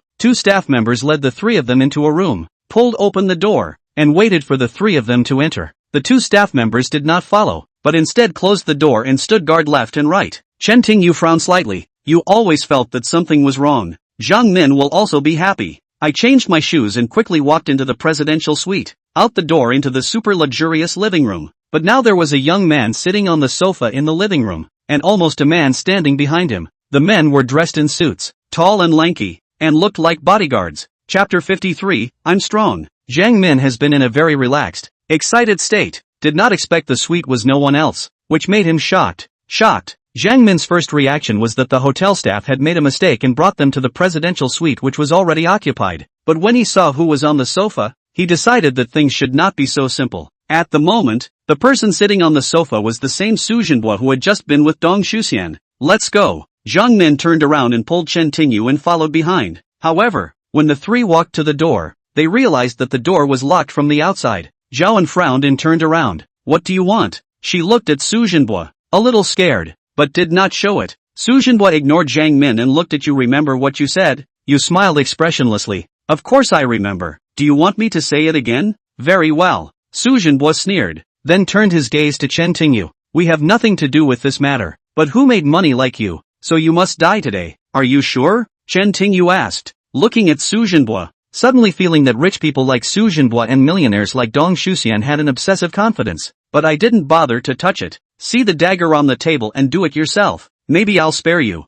Su Jinhua said lightly, as if killing meant nothing to him. As for you too, he said, looking first at Zhaoan and then up and down. You take off your clothes and wait for me on the bed. Then looked at Yu Shuiyao. You, as I said, don't regret what you said. Dare to say Xiao Xian is shameless. I will make you a shameless mother. Dog, do you know this is illegal? Let us out or I will call the police. Zhang Min pulled out her cell phone. How dare these people do this? However, when she pulled out her cell phone, she was surprised to find that it had no signal and was completely down. Call, Su Jinhua said with a smile, as if he had heard some joke. There are 2 signal screens in the room, so if you can call the police, feel free to try. You, Zhang Min subconsciously took 2 steps back, casually seeing the landline in the guest room. The signal screen could block cell phones, but not landlines, let alone inside the hotel. So as soon as she saw the location of the landline, Zhang Min ran over, and with a sick hand, she immediately dialed the front desk. Soon a sweet voice came from the other end of the phone saying, "Hello, this is the Purple River Center. What can I do for you? Help, we're in dash." However, as soon as Zhang Min spoke, a busy beeping sound rang out on the other end of the phone, apparently disconnected. Min, it's useless. If he dares, he must have something to fall back on. I think the owner of the Zichuan mansion is called Su. If I'm not mistaken, he must be the young master of the Su family. Yu Shuiyao and Zhang Min were of similar age, but their birthdays were a month younger than Zhang Min's. In order to draw closer to Chen Tingyu, Zhang Min called her Shuiyao, and she naturally liked Chen Tingyu and called Zhang Min's sister. Yu Shuiyao didn't know the Su family very well, but he vaguely remembered that the Zichuan family's name was the Su family. After hearing Dong Jinhua call Su Jinhua's name earlier, coupled with everything that happened at that time, she was almost certain that this Su Jinhua should be a direct descendant of the Su family, or not worthy of having dinner with Dong Jinhua, let alone doing something like this in Zichuan. Don't look at Zhang Min too early. That's because of her family. That's why she got in touch with the society earlier, and some of the people in the society earlier. But because of that, the villains in Zhang Min's eyes were the most evil social loafers, such as loan sharks and gambling debt chasers. It was hard for her to imagine that a 4-star hotel would cheat its customers and send them to the den of wolves even if this Sotheby's was the owner of Zichuan Pavilion.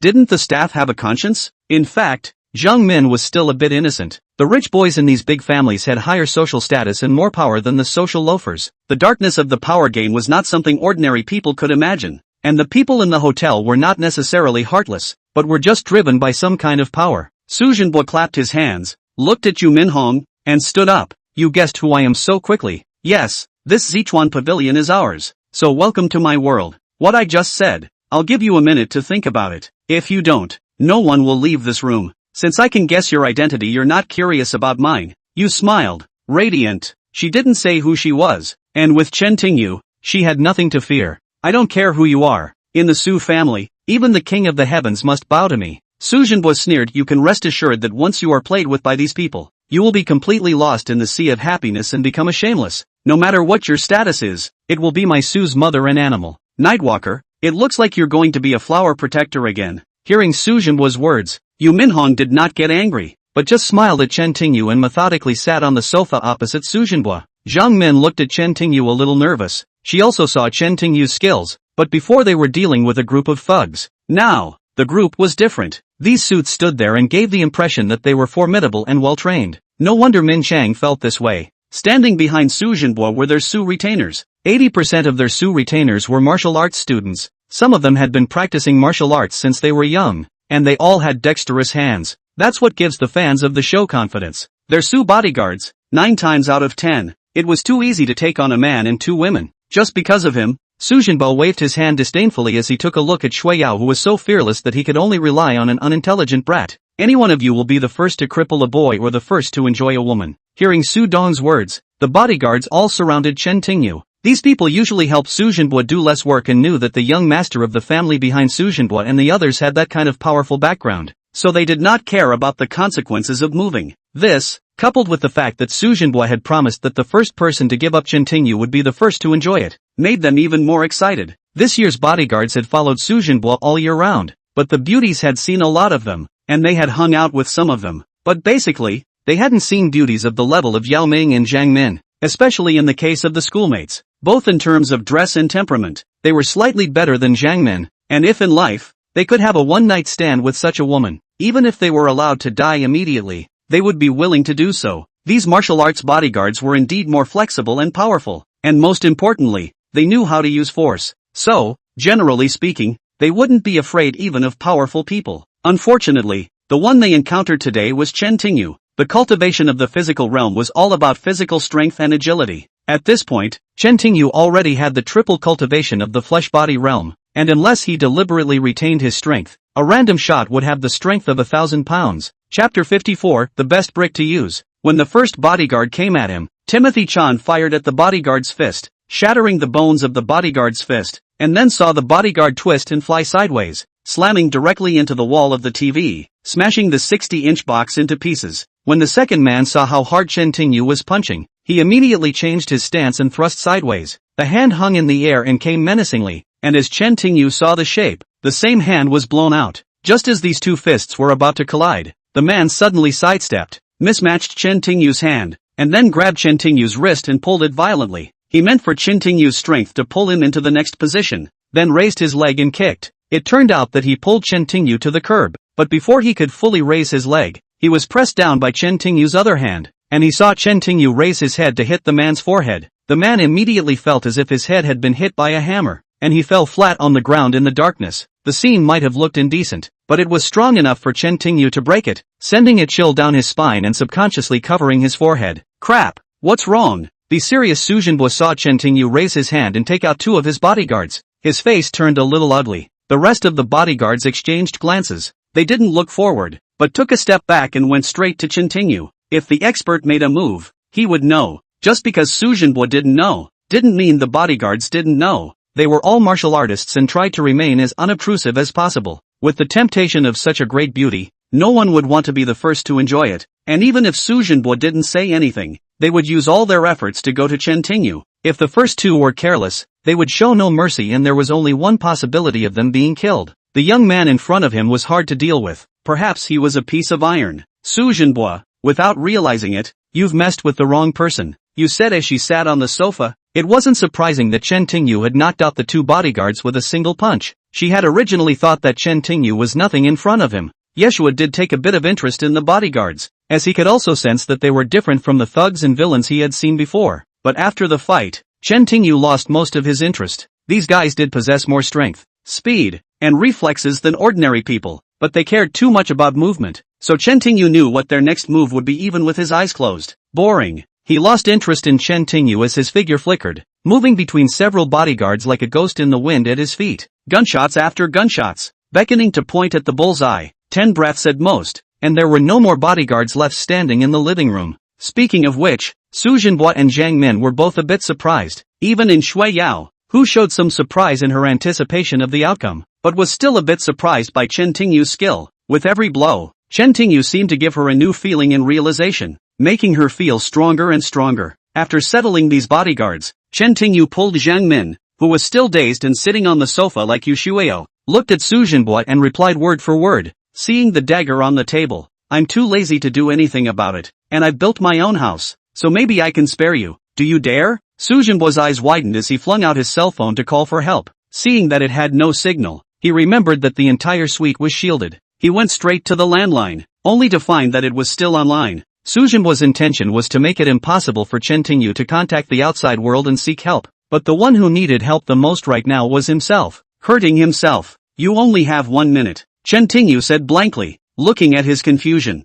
However, just then, the guest room door opened. Su Jinbo's eyes lit up. No matter who came, this could come in. It must be someone from the Su family. As long as someone came, he wasn't afraid. Soon, 2 middle-aged men appeared in front of him. Uncle Dong Gong Gong. Su Jinbo was a little confused when he saw the people who came. He didn't expect to come in, but it was his own father and Dong Shuxian's father. "Xinbo, what's wrong?" Su Shantae asked, frowning when she saw the bodyguards and the mess on the hall floor. Today, Su Jinbo and Dong Shuxian were having dinner, and his father, Su Ziding, and Dong Shuxian's father had something to discuss. After things were done, Dong Shuxian's father wanted to take Dong Shuxian home, so the two came to Zichuan Pavilion together. It turned out that Su Jinbo was not even in the restaurant. These hotel staff are afraid of Su Jinbo, and even more afraid of Su Ziding, so Su Ziding asks the front desk, who says everything. However, the people at the front desk didn't know the specifics. They only knew that Su Jinbo had opened the presidential suite, which scared Su Ziting,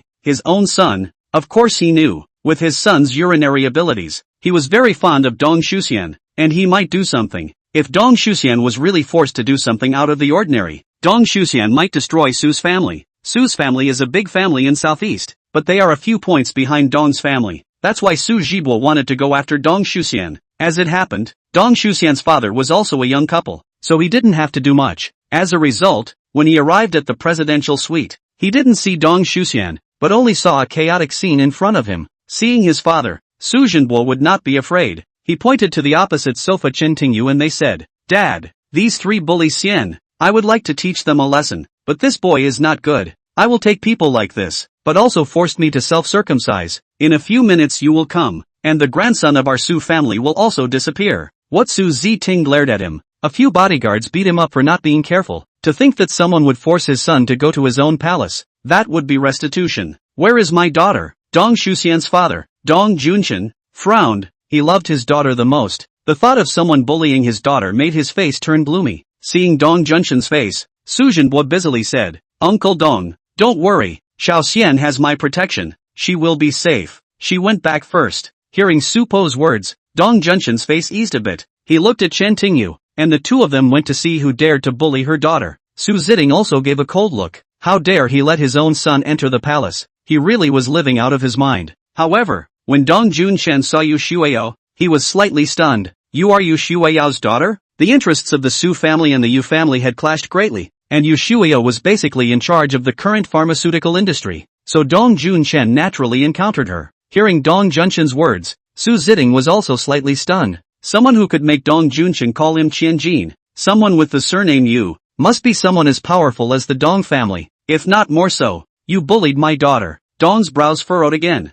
Chapter 55 Unbelievable. "Uncle Dong, do you think I would do that?" You did not answer tongue. Dong Junshan looked at you. Although their families had some conflicts of interest, it was normal to bully each other. But if Yu Shuiyao bullied his son, Dong Junshan believed it. But if he bullied his daughter, Dong Junshan didn't believe it. This was because although Dong Shuxian was a bit of a princess, short-tempered and incomprehensible, she had never been involved in any family affairs. In contrast, Yu Shuiyao had been in charge of the pharmaceutical industry since she was a child, and although she wasn't very old, she was very steady and energetic in her work. It wasn't that Dong Junshan flew the glass to his own daughter, but really comparing Dong Shuxian compared to Yu Shuiyao, that was a child. Therefore, to say that Yu Shuiyao bullied Dong Shuxian, Dong Junshan was not convinced. At least, he believed that Zhang Sheng was decent. You, not only are you leading people to bully Xian, but you are also forcing my son to build his own palace. It's to break up my Su people. You dare to do this just because you're Xian's daughter? Dong Su, you don't give a damn about me. At this moment, if Su Zige was the only one, he really wouldn't dare to say such words to Shui Yao. After all, they couldn't even compare to the Dong family, so how could they dare offend the Su family? But now that Dong Junshan was already there, it wasn't impossible to pull Dong Junshan down and use the power of both families against Yu Minhong, regardless of whether it is true or not, and regardless of who is right or wrong. Su Shanter wanted to tie up with Dong Jianhua. Now is definitely a good time to defect. You mean the three of us bullied Dong Jiazhen on your turf for no reason and forced your son to build his own house? Jade looked at Su and asked, "It's nice of you to say that. So these bodyguards, how do you explain them?" Suzette stared, pointing at the bodyguards on the ground who didn't know if they were dead or alive. "I beat up all these bodyguards." After Su Ziting and Dong Junshan entered the scene, Chen Tingyu had not spoken. Su Ziting looked at Chen Tingyu's eyes. Although she didn't know what relationship Chen Tingyu had with Yu Shuiya, but looking at his clothes he didn't look like an upper-class person whose bodyguards had to be hired by his family to protect him. It was common for families like theirs to hire bodyguards to protect their children, and it was hard not to feel the same way when Su Zige saw Chen Tingyu on the floor in all his gear. After all, not all bodyguards wore stylish suits, and many of them turned into ordinary people and followed behind. "Who are you and why are you doing this?" It was impossible for someone like this to reason with ordinary people, so Chen Tingyu could determine his identity, and then he used that to push. After all, things at home weren't that easy to deal with, and if you could make good use of that reasoning, you could become stronger. Chen Tingyu looked at Suzette and said calmly, "You shouldn't know who I am. As for you asking me why, if someone doesn't like it, do you need a reason to hit them?" Hearing Chen Tingyu's words, Bo became furious. No one had ever spoken to him like that. It was just arrogance. If Chen Tingyu was one of those howlers who jumped from one foot to the other, He could consider it nothing more than a jumper who hadn't seen the market and didn't know what the sky was the limit. But Chen Tingyu just said it in that light tone, as if he really shouldn't know. Right. How dare you bully my Su family? From today onwards, Brother Junshin, our Su family fully supports the Dong family in all their medical endeavors. I don't believe that with our family's strength, it's impossible for us to become the leader of the southeastern city. Suzuki's initial plan was for his son to go after Dong Shuxian, and then, as he did so, he would slowly profit from having Dong Shuxian on his side as his in-laws. Publicly supporting Dong and working with you was his last resort. Su Ziting didn't want to make such a statement, but now Chen Tingyu is too arrogant and he has to make the boy understand that no one should be offended. I thought that with this statement, Dong Junchen would be happy and would immediately get on his same page and start questioning Shui Yao. But Dong Junchen just stared at Chen Tingyu as if he didn't hear him. Dare I ask, can you knight son? Dong Junchen was a little unsure because he had never seen Chen Tingyu at all, and had only heard the descriptions from Wu Tianhai and Dong Mingqing. Supo's bodyguard Dong Junchen also knows a little bit. All know our martial arts origin. Each person is not ordinary. All can easily solve them. Certainly not ordinary people. There was also a bluff attitude. And more importantly with Shui Yao, all signs that led Dong to suspect that the young man in front of him was someone that Mr. Wu had warned him not to offend. Mr. Dong Junchen was on very good terms with Wu Tianhai, and it was because of this that he came into contact with the mysterious ancient practice of cultivation and what it meant. For extended families like the Dong family, they could take a piece of the pie and rule the world. But compared to the families of ancient cultivation, they were nothing. And even an ancient cultivation like Wu Tianhai was so afraid of Chen Tingyu, even though because of the separation from the Dong family, Dong Junchen didn't even want to pay attention to it. Such an existence could not be offended even with 100 domes. If so, will you avenge your son? Chen Tingyu asked as he gave Dong Junchen a careless glance. Your Excellency speaks in jest. My filial son did not understand and offended Your Excellency. Seeing the Duke today, I solemnly apologize for him. Hoping that the Duke will have many adults and forgive my canine son's ignorance. Knowing Chen Tingyu's identity, Dong Junchen immediately spoke respectfully, and after he finished, he also bowed deeply to Chen Tingyu to apologize. You should thank Wu Xiong for keeping him alive, Chen Tingyu said blankly. Dong respectfully said, but without his son's kindness, even with the help of heaven and the sea, my canine son would not have escaped death. You should know that I have no relationship with you Dong and you, and I don't care how you compete, but please remember that you is now my friend. So don't play any tricks on her. Zhang Sheng's work style is very much like Chen Tingyu's temperament, so he treats Zhang Sheng as his friend. As for the competition between Dong Mingzhu and Yu Minhong, Chen Tingyu didn't want to stay out of it, but if Dong Mingzhu and Yu Minhong competed, Chen Tingyu wouldn't just sit back and watch. Son, although there may be some minor conflicts of interest between us, Mr. Dong and Mr. Yu, I can assure you that nothing like what happened last time will happen again, Dong Zhuzhen said respectfully. His obedience to Chen Tingyu attracted the attention of everyone present, while Suzuki Ting, who was standing outside the arena, was completely stunned. Now how could the master of a noble family treat this young man in front of him with such respect? It was unbelievable for the master of a family to be so respectful to such a young man in front of him. You,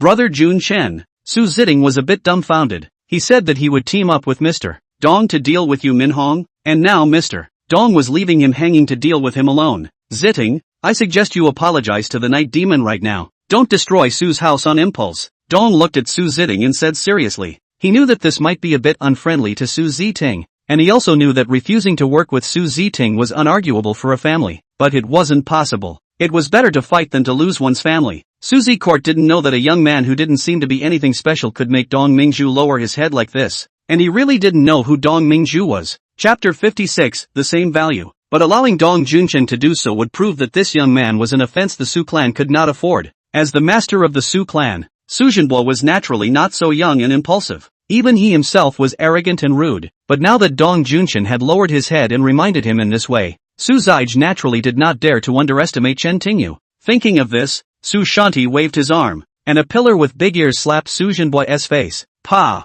This punch almost made Su Zhenbo's body fall off the sofa, and even spit blood out of his nose. Son of a, don't apologize to Nightshade. Su Zhenbo's eyes widened in disbelief, and for a moment, he forgot about the pain. Ever since he was a child, his father rarely beat him, and at most scolded him. But today, in front of so many people, giving him such a loud slap, Su Zhenbo could not accept it no matter what. While Su Zhenbo was fuming, Su Zetsa smiled hastily at escort Chen Tingyu and said, Good night, my son of a Tarzan. I sincerely apologize for offending you and miss you, as well as this beautiful woman. Suzette said, grabbing Su Jinbo's head as he apologized to Chen Tingyu. Chen Tingyu calmly looked at Su Ziting and said lightly, seeing the dagger on the table, I'm too lazy to touch it, my own palace, maybe I'll spare your life. This sentence, but it was your youngest son who said it. If you say, like spilled water, not collected, not responsible? No wonder he couldn't understand what his own son was saying. There was no way around it. Su Ziting could only give Dong Junchen a quiet wink, meaning to let Dong Junchen help say something. Although the Su family could not be compared to the Dong family, it was still a big family, and Dong Junchen still very much wanted the power of the Su family. Of course, it wasn't just looking at Suzette, son of darkness. Su Jinbo is not a very understanding child, but there are many adults. Can you give him a chance? Son, you're too magnanimous. Look at my son's first offense. Spare him, Suzette said, kicking the still dazed Su Shi to the ground and glaring. Don't be in a hurry to thank your son for saving your life. He even abandoned his own father's stance and showed respect to Chen Tingyu. Su Jinbo was a fool if he shouted any further. Thank you Nightshade for saving me. Su Jinbo knelt in front of Chen Tingyu and threw a fit. Su Ziyuan was very good at going downhill. Dong Junchen helped him plead before Chen Tingyu agreed, so he made his son kneel down to thank him. Su Jinbo, just now you didn't say, in the Su family, even the heavenly king will bow down. Yu Shuiao looked at Su Jinbo kneeling in front of Chen Tingyu. Just now he was still arrogant when he was bullying her. Now he said a few good words, even if he apologized. There is no such thing as a cheap thing. Miss you, it's my confusion. It's my asshole. You take me for a fart. Let go of me, not to mention Chen Tingyu. If Su Jinbo knew beforehand that Yu Shuiao was $1,000 ladies' home, he would definitely respect it. Not necessarily offending Yu Shuiao for Dong Shuxian. Shuiao, well, don't be such a jerk. Although Dong Yu and his family shared common interests, they were after all respectable people, and even if they didn't agree, most of them were of the younger generation. There should be a minimum of courtesy and respect between elders and juniors. Otherwise, it wouldn't be called Dong Junchen. Uncle Dong, what a peacemaker. You sneered and looked at Chen Tingyu. What do you think, Nightwalker? Harmony? Chen Tingyu mused. Who knows what it means? So for Su Jinbo's waist, Chen Tingyu was indifferent. He didn't even care about the Dong family. How could he care about the Su family? Only that the other party had once knelt in front of him and begged for mercy. So what was the difference between wasting Su Jinbo and wasting the dog in front of him? If you want to be nice, don't say that I didn't give you the chance to buy back your son's lifeblood. I'd love to see how much your Su clan's descendants are worth, Chen Tingyu said decisively. For Suzuki Court, it didn't matter what could be solved with money. Chen Tingyu would make him pay it back. He couldn't have it. But just as Suzette opened her mouth, she heard Chen Tingyu say, you only have one chance. If I accept, it will be friendly. If I don't, get ready to take care of your son. Suzy Court had originally planned to test Chen Tingyu's mental price within 100,000 and raise it later. But after hearing Chen Tingyu's words, he kept silent. There was only one chance, and if his asking price did not satisfy Chen Tingyu, this would not only cost him his son, but also his son's life. 1. Su Ziting gritted her teeth, wanting to say 100 million, but was caught by Yu's sly gaze and swallowed hard. What kind of person was Yu Shuiao? Although she was currently a junior in college, she had already basically mastered Yu Shuiao's pharmaceutical industry. Such a woman, no matter if it was her mind or her ability, was definitely not too much inferior to Dong Junchen. With her, it was basically impossible for Su Jiom to just say a price. Even if Shuiao didn't know the Su family's specific property, it was possible to estimate that there were 7 or 8 in total, and if he paid a painless price,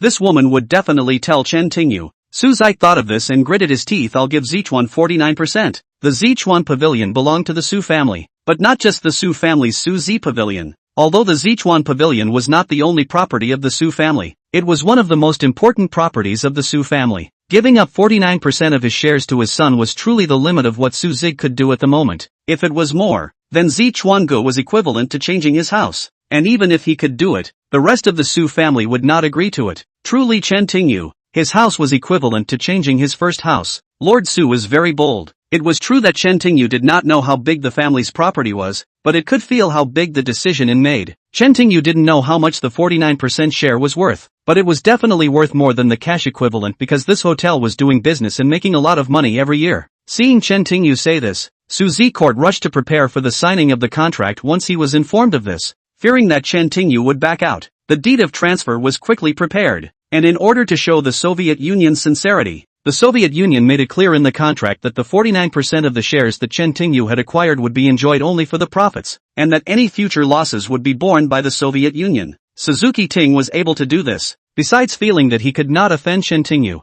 He actually had his own considerations. Since there was so much at stake, why not go one step further on Chen Tingyu, regardless of his background, and make Dong Mingzhu bow down like this? If or when anything happens to his family in the future, Chen Tingyu probably won't stand by and watch. Chen Tingyu was satisfied with his attitude. He knew what he was doing. Otherwise his son would most likely not survive the night. After signing the contract, Su Zi Court hurriedly ordered the room to be prepared, and with everyone gone, the only 3 people left in the suite were Chen Tingyu, Yu Shuayo, and Zhang Min. At this moment, Zhang Min was still dizzy, feeling that tonight's encounter was like a dream. Congratulations, knight. Opening a bottle of whiskey, he poured 3 glasses. Zichuan held 49% of the shares, and it was impossible for an ordinary person to have the same value in their lifetime. Chapter 57, Bad Habits. The stock belongs to the 3 of us. Chen Tingyu raised his wine glass. You shook her head slightly. How are we going to deal with Su Zhenbu's bodyguards without you? Me and Min Air today? Yes, star, to you as well. Zhang Min looked back and thought about it. Since she and Chen Tingyu had started to really connect, Chen Tingyu was always able to bring amazing surprises. She no longer thought of Chen Tingyu as just a student, but as a man, a trustworthy man. The 3 of them clinked their glasses. A glass of wine went down, and Mr. Yu looked at the time on his watch. It was after 10 p.m. when Yu Minhong stood up and said to the 2 men, "There's a morning meeting at the company tomorrow. I have to go home and get ready. Do you 2 want to stay here?" Zhang Min didn't say anything, but just stole a glance at Chen Tingyu. "I don't want to stay here anymore." Chen Tingyu didn't like staying in such a luxurious hotel. It was flashy. He would rather go back to tanning his nails, even if this luxury meant nothing. Hearing that Chen Tingyu had no plans to stay, Zhang Min seemed disappointed. "I'll go too. Dad is still waiting for me." The 3 left the suite and took the elevator down together. The staff in the lobby, especially the front desk staff, shivered like ghosts when they saw Chen Tingyu, their heads lowered, not daring to speak. With so many things happening in the hotel, news naturally traveled fast.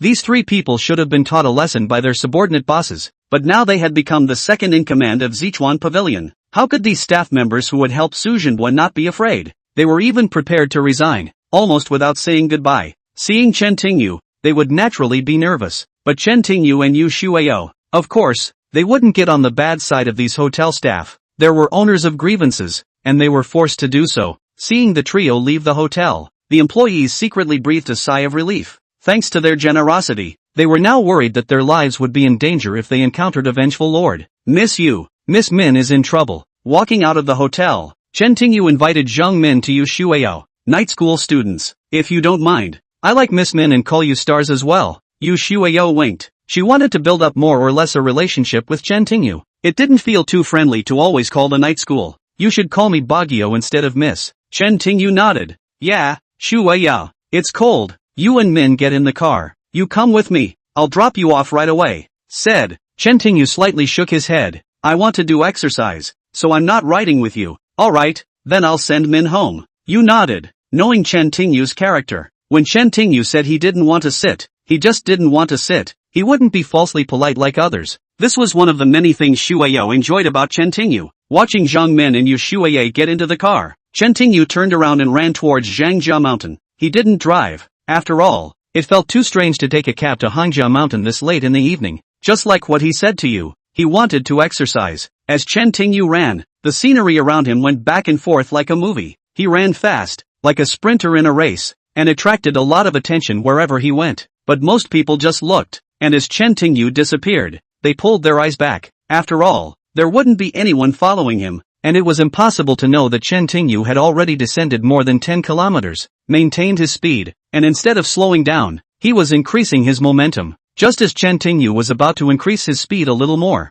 a figure suddenly appeared from the alleyway to his side. Chen Tingyu's speed was fast. This figure wasn't slow, and just as the two were about to collide, the figure pointed towards the ground, his body sideways, almost close enough to brush past Chen Tingyu's body. What a smart body! Chen Tingyu subconsciously followed the figure. A tall man wearing a slightly bulky black jacket, except for his chest, which was supported by 2 mountains that completely supported what should have been bulky clothing. She lit up Chen Tingyu, but it was an emergency, and the hood on her tights was blown off by a gust of wind, revealing a panicked face for a split second. Chen Tingyu was originally a demon king, and after arriving in the 10 worlds and in the 8 kingdoms, he hadn't seen any kind of fairy face, but the face in front of him was still a sight to behold. That face was so beautiful that it was almost impossible to breathe. Depicting her looks with delicate strokes was even demeaning because there was barely a trace of chutzpah to be seen on her face. When the hat fell off, there were 3,000 pieces of green satin, besides the unusual face, which fluttered in the wind and fluttered unexpectedly like a dream. As they passed by, the woman glanced at Chen Tingyu out of the corner of her eye, then put on her hat again and disappeared into the night. Chen Tingyu did not stop and continued traveling in a western direction. In the next few days, Chen Tingyu went to school during the day and practiced at night, during which time he read many medical books, especially Western medical books. In the blink of an eye it was New Year's Day. New Year's Day was a 3-day vacation, with a retest after the holiday and a winter vacation. Chen Tingyu wanted to cash in on New Year's Day. Despite the fact that he now held 49% of the shares, it was difficult to cash in the short term, and he wanted to open a military officer position as early as possible to allow his parents to settle down. Making money by growing tea was one way to do that, but not in this weather. So Chen Tingyu thought for a while and decided to open a store. During his life, he did not practice medicine, but that did not affect his love of medicine. He loved seeing doctors, especially the difficult ones. The more complicated they were, the more he liked them. This was one of the reasons why Chen Tingyu chose to open a store to see doctors, but also to make money. Not far from the city, there was a small bustling market, where people came and went all day long, basically selling everything, people coming and going. The traffic was good. Chen Tingyu arrived in the center of the city with a futon, a yellow cloth, a book bag, and a sign. A number of stalls were set up in the area, and since there were no managers, there were no fixed positions. Basically, whoever found one got a good spot. In the winter, the competition is not so fierce. In the summer, many vendors would even drive over to take up space and sleep in their cars at night. Otherwise, if you leave, it will definitely be occupied by someone else. Under these rules, there should be turf battles, but instead, there is an unwritten rule. Because there is no fixed location, you have to be able to afford it, and your post can't be moved 24 hours a day. Otherwise, if someone else is occupied, they'll just have to recognize the mold. If you were looking for something because of this, you would be boycotted by all your suppliers and you couldn't possibly not make any deals. It is with this unwritten rule that so little happens in this seemingly chaotic downtown. It's winter, and many of the farmers selling melons and fruits don't come. After all, this was an open market where watermelons could easily freeze. As a result, the entire market was in an uproar. With more and more sellers of winter products and more empty seats, Chen Tingyu found a relatively good seat, put down the futon, spread the yellow cloth on the ground, then took out the syringe from his school bag and pressed it onto the yellow cloth bag, and finally placed the wooden sign on the edge of the yellow cloth bag. The entire market was bustling. Apart from selling food and clothes for fun, there were also some divination stalls, and the stall that Chen Tingyu had just opened soon came to have one such person. This man looked to be in his 40s, with a beard, wearing a robe and jacket, leaning on his crutches, holding a banner, and holding a divine book in his hand. He walked over to Chen Tingyu's stall, looked at the wooden sign Chen Tingyu had just put up, and read aloud, 3 incurable diseases, 1 bad heart, 1 bad heart, 1 bad heart, 1 bad heart. Chapter 58, The Poor. It turns out that the surrounding stalls are very busy, and do not care much about Chen Nichiyu. He read aloud, not only the surrounding stalls, even the people passing by also subconsciously look at it. The doctor smoothed his beard. Chen Tingyu looked at him and nodded. We'll be a pair. The fortune teller stood next to Chen Tingyu. It was not surprising that the fortune teller had several stalls in this bustling little market. Even those selling medicine, like Chen Tingyu, had stalls that were the first choice for people to see a doctor. So many of the stalls were curious, but curiosity turned into wonder, and at Chen Tingyu's age, they all shook their heads at themselves. There was a white-bearded, radiant old man who set up a stall here, saying that he was an old Chinese doctor who cured people. But Chen Tingyu, a man who looks less than 20 years old, sets up the stall and gets a wooden sign that says 3 incubators. It's either hype or a secondary disease, as if he's a miracle worker. So if anyone stops by, they'd better look at them. Throughout the morning, no one inquired about the disease, although the occasional passerby stopped to look at the Nicholas Chan signs. The fortune teller right next to him opened a bill, making $100. By lunchtime, everyone had basically started eating, and Chen Tingyu just sat there with his eyes closed. The fortune teller looked at him from time to time, hanging on to the $100 he had earned, as if showing off. Chen Tingyu ignored him. The fortune teller shook half a day, as if there was no meaning, put the money away. After a while, a southern man who looked more than 30 years old stopped in front of Chen Tingyu's booth, seemed to be a little hesitant, but finally spoke. You can really go to the doctor. Don't wait for Chen Tingyu to speak. This fortune teller preemptively said, don't look at this sign. Third doctor, you're a ruthless guy, always trying to hijack your daughter-in-law's property, and got your sister-in-law knocked up. You really lack great virtue. What are you talking about? Hearing the fortune teller's words, the man glared at him and turned to leave. The fortune teller shouted, "Money, for what?" The man frowned. "Fortune teller, don't you know we're a pair fighting to see him? You can't give me fortune teller money until I see him." The fortune teller seemed like he should be asking the man for money. Sick. The man cursed him and turned away. The fortune teller dropped his mouth and said nothing. Chen Tingyu looked at him and said nothing, continuing to close his eyes. In the afternoon, 2 more people seemed eager to go to the doctor, but both were disturbed by the fortune teller. There was an uncle who was selling needlework and groceries. He couldn't stand the fortune teller, so he said, "I say, fortune teller, you have no virtue. If you earn money, you can show it there. My brother has a stall here, and you've ruined all his business in one day." The fortune teller, however, found it funny. "See what you're saying, look at this sign? 3 bad doctors, one with a bad heart, one with a bad heart, one with a bad heart, one with an evil heart. The ones before me, I just helped send some of them away. How can I say I was messing with them?" Listening to this fortune teller, the grocery seller's uncle knew that this guy was a sophisticate. How can I put it? Then he looked at Chen Tingyu. "Me too, brother. I'm not talking about you. Setting up a stall. Don't argue. People come and go. Don't serve. Just wait for the fortune teller to move." Quay opened his eyes and said to his uncle who was selling across the street, "My brother is troubled, and if I want to recover, no one can stop me. Listen to me. I'm telling you, the boy has something big waiting for him." The fortune teller looked across the street at the grocery selling uncle and saw what you can do to me. This uncle selling groceries was only kind enough to say a few words, and when he saw that Chen Tingyu himself did not like it, he said nothing. It was late in the afternoon, and Chen Tingyu had not yet opened the door. This fortune teller is not short of money. In the end, 500, 700, 600 all the time. All these stalls, watching the fortune tellers touching their upper and lower lips and earning more money than anyone else on this day, were a little unbalanced. According to the theory, this busy fortune teller also had a few stalls that usually handled dozens of dollars, hundreds not a lot, and almost none that could make so much in one day. It was now dark and many of the stalls were getting ready to close. A little girl of about 6 or 7 years old, all dirty and ragged, gripped the mouth of the sack tightly, the whole sack following her, walking, the canisters crunching on the ground. She walked up to Chen Tingyu's booth and stopped abruptly when she saw the wooden sign. 3 evil healers, hearts not good medicine, 10 evil people not good medicine, no good medicine for those who don't like it. The little girl didn't recognize the word "please repeat," so she didn't read it, but even so, it was still remarkable that such a young child could recognize so many words. "Brother, are you a doctor?"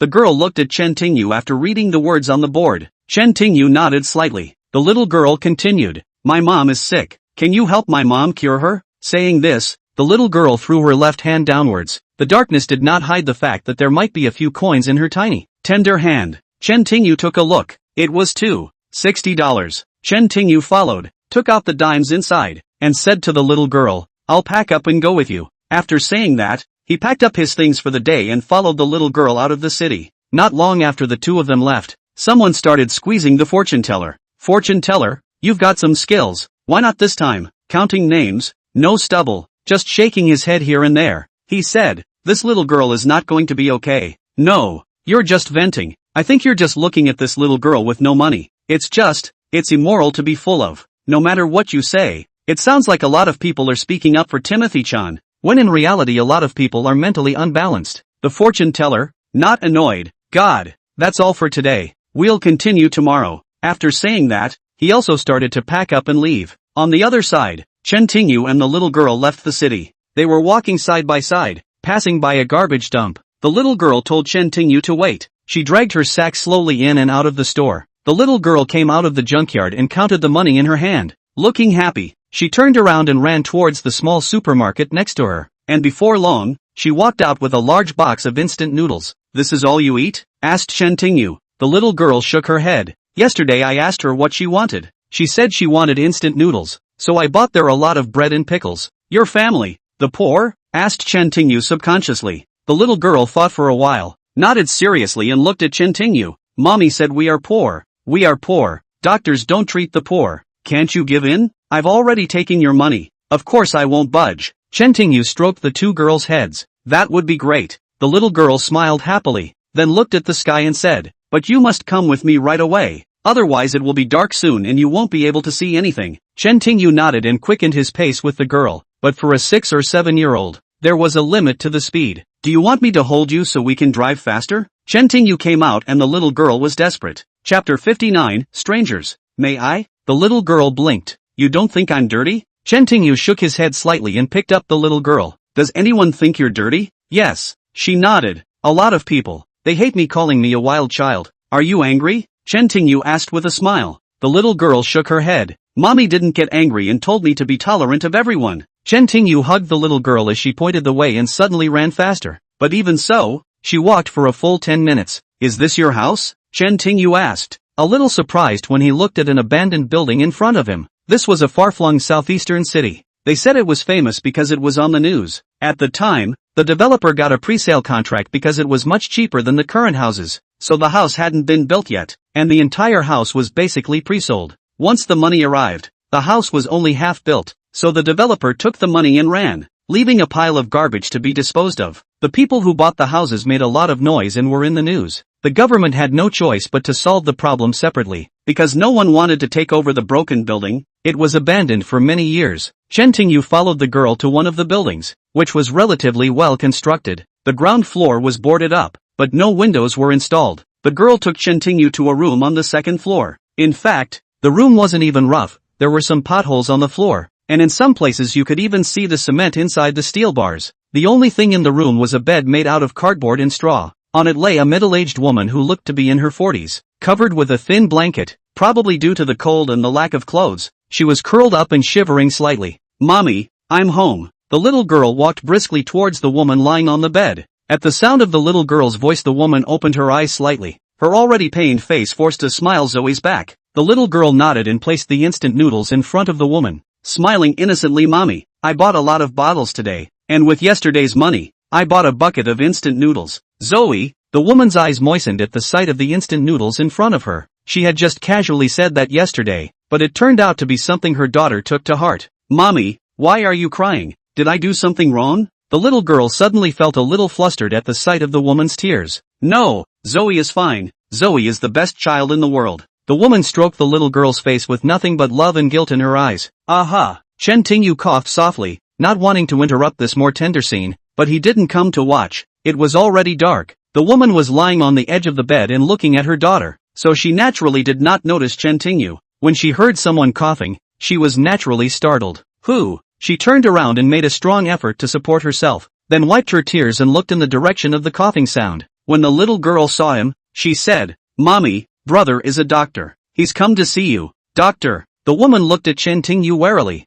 We don't have any money. Your daughter has already paid. Chen Tingyu looked at the middle-aged woman, who should already be very sick. The little girl said herself, Mom, I've already given the money to Big Brother. You let Big Brother take a look. Maybe he can cure you. Zoe, where did you get the money? The woman frowned slightly. The woman sniffed and frowned. My own daughter goes out and picks up shredded paper. So little kids, mostly picking up drink bottles and the like, for a few bucks a day. She looked up into Chen Tingyu's eyes. When it was dark, the house was dark too, because the ramshackle house had no water or electricity supply and could only be seen in the moonlight. She couldn't see what Chen Tingyu meant, but she could sense that the young man in front of her, plus the fact that her daughter called him Big Brother, wasn't as big as she thought. You've seen the relationship between us, mother and daughter. Can you really help me? The woman asked with a glimmer of hope. Even though she thought Chen Tingyu might not be a good person, she didn't want to live like this anymore. And if this disease could be cured, she could go out and find a job that could at least support mother and daughter. Taking a step back and thinking about it, if this young man really wasn't a good person at all,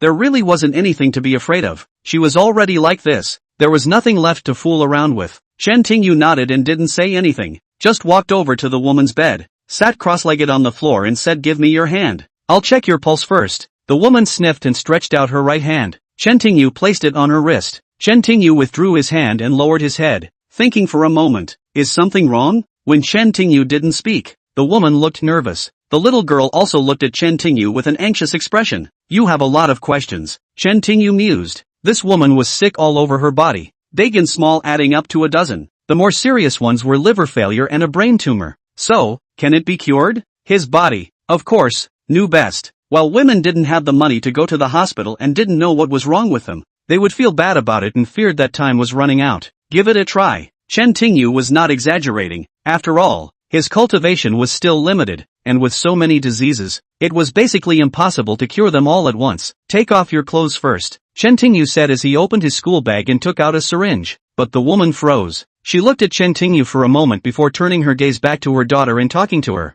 Zoe, brother is going to operate on mom and cannot be disturbed. Good. The little girl nodded her head and quickly ran out. To her mother had to be cured no matter what. The woman watched the little girl run off and slowly began to undress. The woman had nothing underneath, just a jacket and underwear. She looked to be in her 40s, but she had an exceptionally good figure. Her two peaks were straight and attractive, not at all like a woman in her 40s. In fact, the woman was only 28, and she only looked that old if she was seriously ill. She undressed and returned to the moonlight, seeing nothing. But even so, I was mortified. After all, she was a woman, and it was natural for her to feel embarrassed and ashamed to undress in front of strangers, let alone strangers. Right now, she didn't even have the strength to sit up. After removing the acupuncture needle, Chen Tingyu took out the pre-prepared iodine cotton balls from his bag and began to sterilize it. Feng did not know what Chen Tingyu was doing and did not have the strength to look. She slowly closed her eyes and her breathing seemed to become tense. It doesn't matter what you do to me,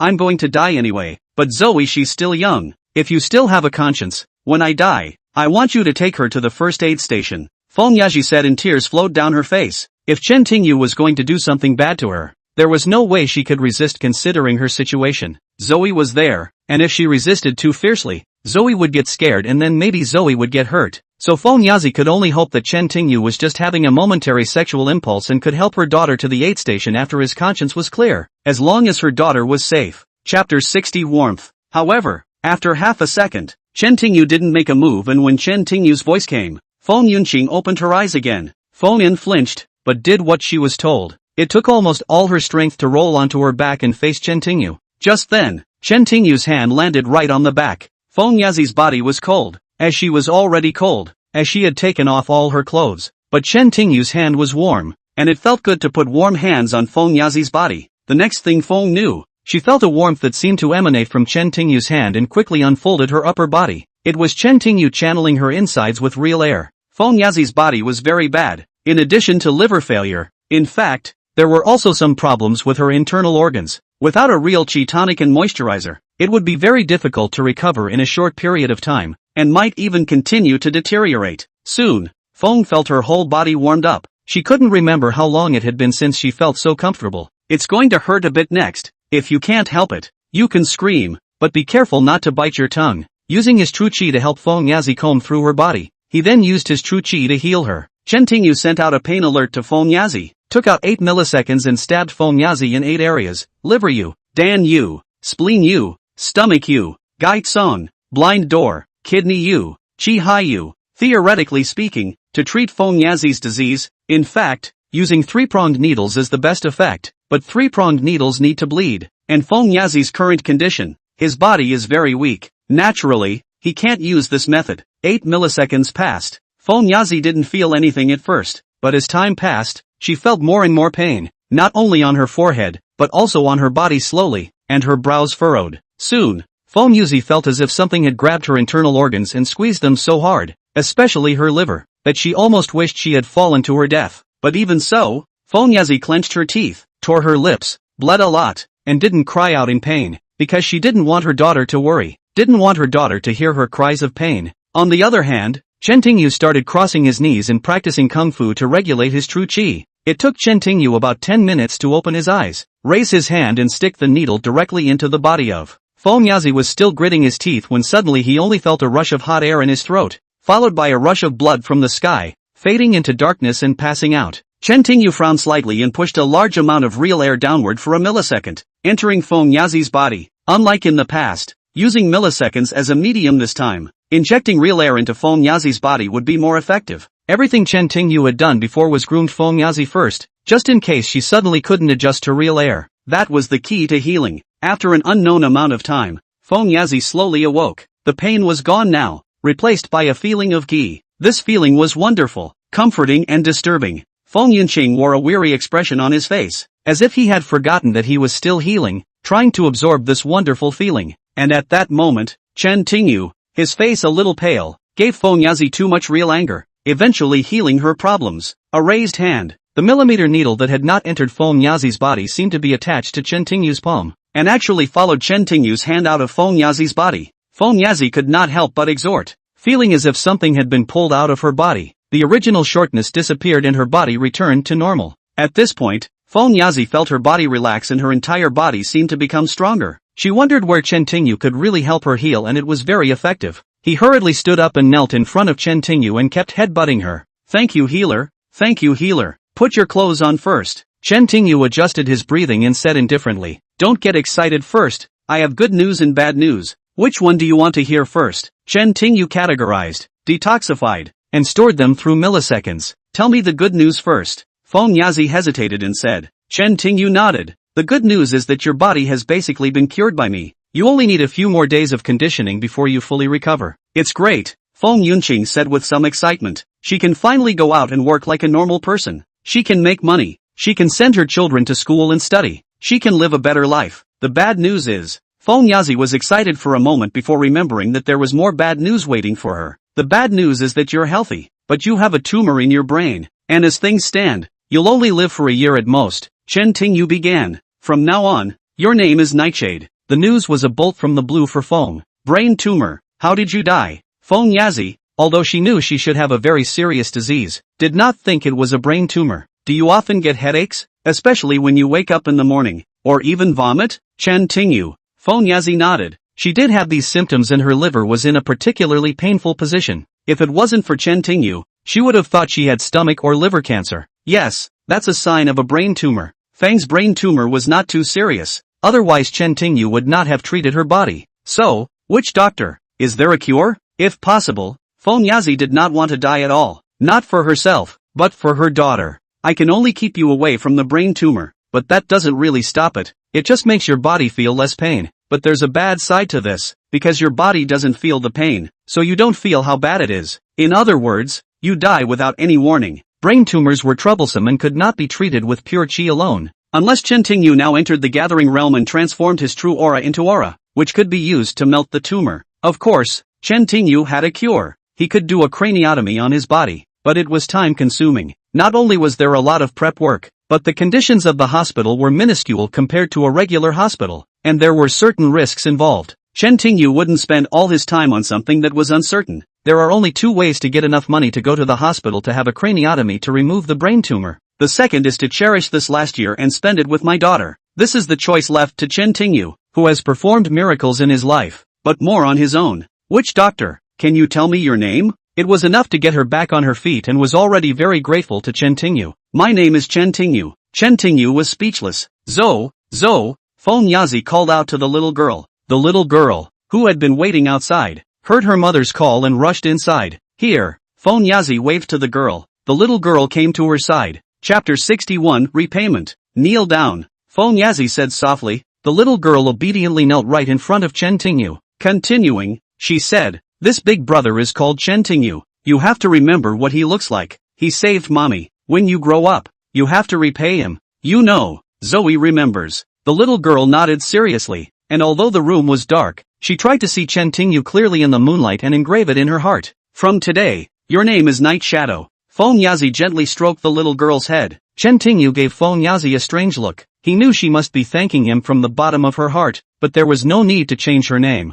Purring sound. Just then, the little girl's stomach rumbled. "Mommy, I'm a little hungry." The little girl tilted her head and glanced at Feng Yazi. Hearing this, Feng Yazi also felt a little hungry. She had been very weak, very uncomfortable when she was with them, very uncomfortable all the time, and most of the time, she didn't feel hungry or couldn't eat at all. But after Chen Tingyu's treatment, she finally felt hungry again. Feng knew it was a sign of her recovery. However, with only a bucket of instant noodles and no hot water, it was impossible to eat. She did say she wanted instant noodles, but she thought her child would just ask and she would say, but the child took it to heart. "Zoe, let mommy rest for a while. I'll take you to eat." Chen Tingyu waved to the little girl. "Really, thank you, big brother." Hearing that Chen Tingyu wanted to go buy food by himself, the little girl jumped up and down happily. "Zoe, Mom often taught you." Seeing that the little girl was a bit carried away, Feng Yazi faintly chided a few words. The little girl sniffed and hurriedly put down Chen Tingyu, as if she had done something wrong, lowering her head and not saying a word. "All right, take a rest. We'll be right back." Chen Tingyu hugged the little girl. He still had a soft spot for mothers and sons, and could tell that Vanyas was very educated. though he didn't know how such a person could end up like this. Good night. Yazi did not know what to say. Chen Tingyu healing her body was completely equal to giving her a chance to be reborn. She could now say that Chen Tingyu even gave her life instead of one more meal. Watching Chen Tingyu walk away with his daughter, Yazi's eyes gradually blurred. God finally had mercy on their mother and daughter for once and received noble help. She only hoped that in the future, the mother and daughter would have the opportunity to repay the favor. Chen Tingyu carried the little girl out of the rotting building. Not far from the restaurant across the street, he bought 2 bowls of congee, a couple of pies and some side dishes, and on the way back he asked, "Zoe, where is your father?" The little girl blinked. "Daddy is daddy. Mommy says I don't have a daddy." "What was your name when you didn't have a daddy?" Timothy Chan asked. "My name is Night Shadow." The little girl smiled. Chen Tingyu shook his head at her. "Not that name. What was your name before Night Shadow?" "Zoe," the little girl replied. Chen Tingyu looked at her. "Just Zoe without a last name?" The girl nodded. "Zoe." Chen Tingyu also wanted to get to know the mother and daughter through this little girl, but now it seemed that nothing was being said to the little girl. When he returned, Chen Tingyu told Yazi how to rest and recover, and watched the little girl eat as he left. This was all he could help, or wanted to help, and the rest of the time, it was up to them. Chen Tingyu was not a bodhisattva who saved the suffering, nor was he a bad person. He could help whatever he wanted to, no matter what the difficulties were, but if he didn't want to help, he wouldn't do it, even if he was experiencing difficulties. After leaving the rotting tower, Queens rode straight toward Hangin Mountain. It was already cold when we went up the mountain in January this year, but it didn't mean anything to Timothy Chan as the surrounding flowers and trees continued to breathe new energy into him. This transfer of energy is not one-sided, and the green water and mountains in the 5 directions are the gold and silver mountains,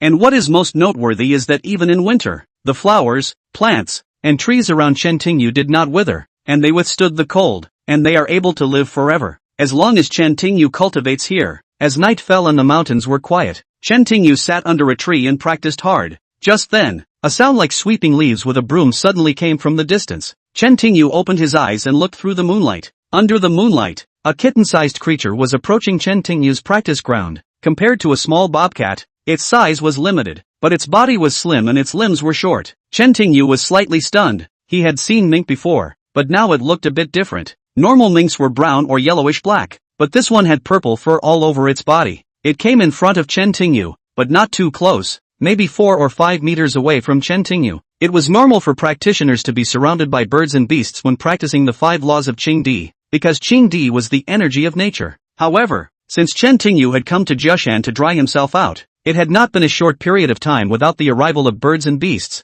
Chen Tingyu had thought that there were no wild animals in the mountain streams, but now that a young man had suddenly appeared, it made him a little curious. The mink tilted his head slightly, his small eyes like black jewels, sparkling in the moonlight. He looked at Chen Tingyu, a little wary, but probably more curious. "Go find me." Chen Tingyu waved his hand at it. The mink ostensibly listened to Chen Tingyu's words and actually walked towards him, but just as it was about to reach Chen Tingyu, it seemed to sense something and turned to run away. Soon, with a whoosh, a swish, it disappeared into the night. Quite interesting. Chen Tingyu didn't go after it, as he noticed that the mink seemed to be very smart. It might be counterproductive for him to run after her. As long as he continued practicing, the mink would be attracted to him sooner or later. A night of practicing passed peacefully, and the next morning, Chen Tingyu cleaned up and went back to the city center. When he got there, Yi Sihua noticed that the place where he had set up his stall yesterday was occupied. Then he changed his location. Just after setting up his stall, before his bud was warm,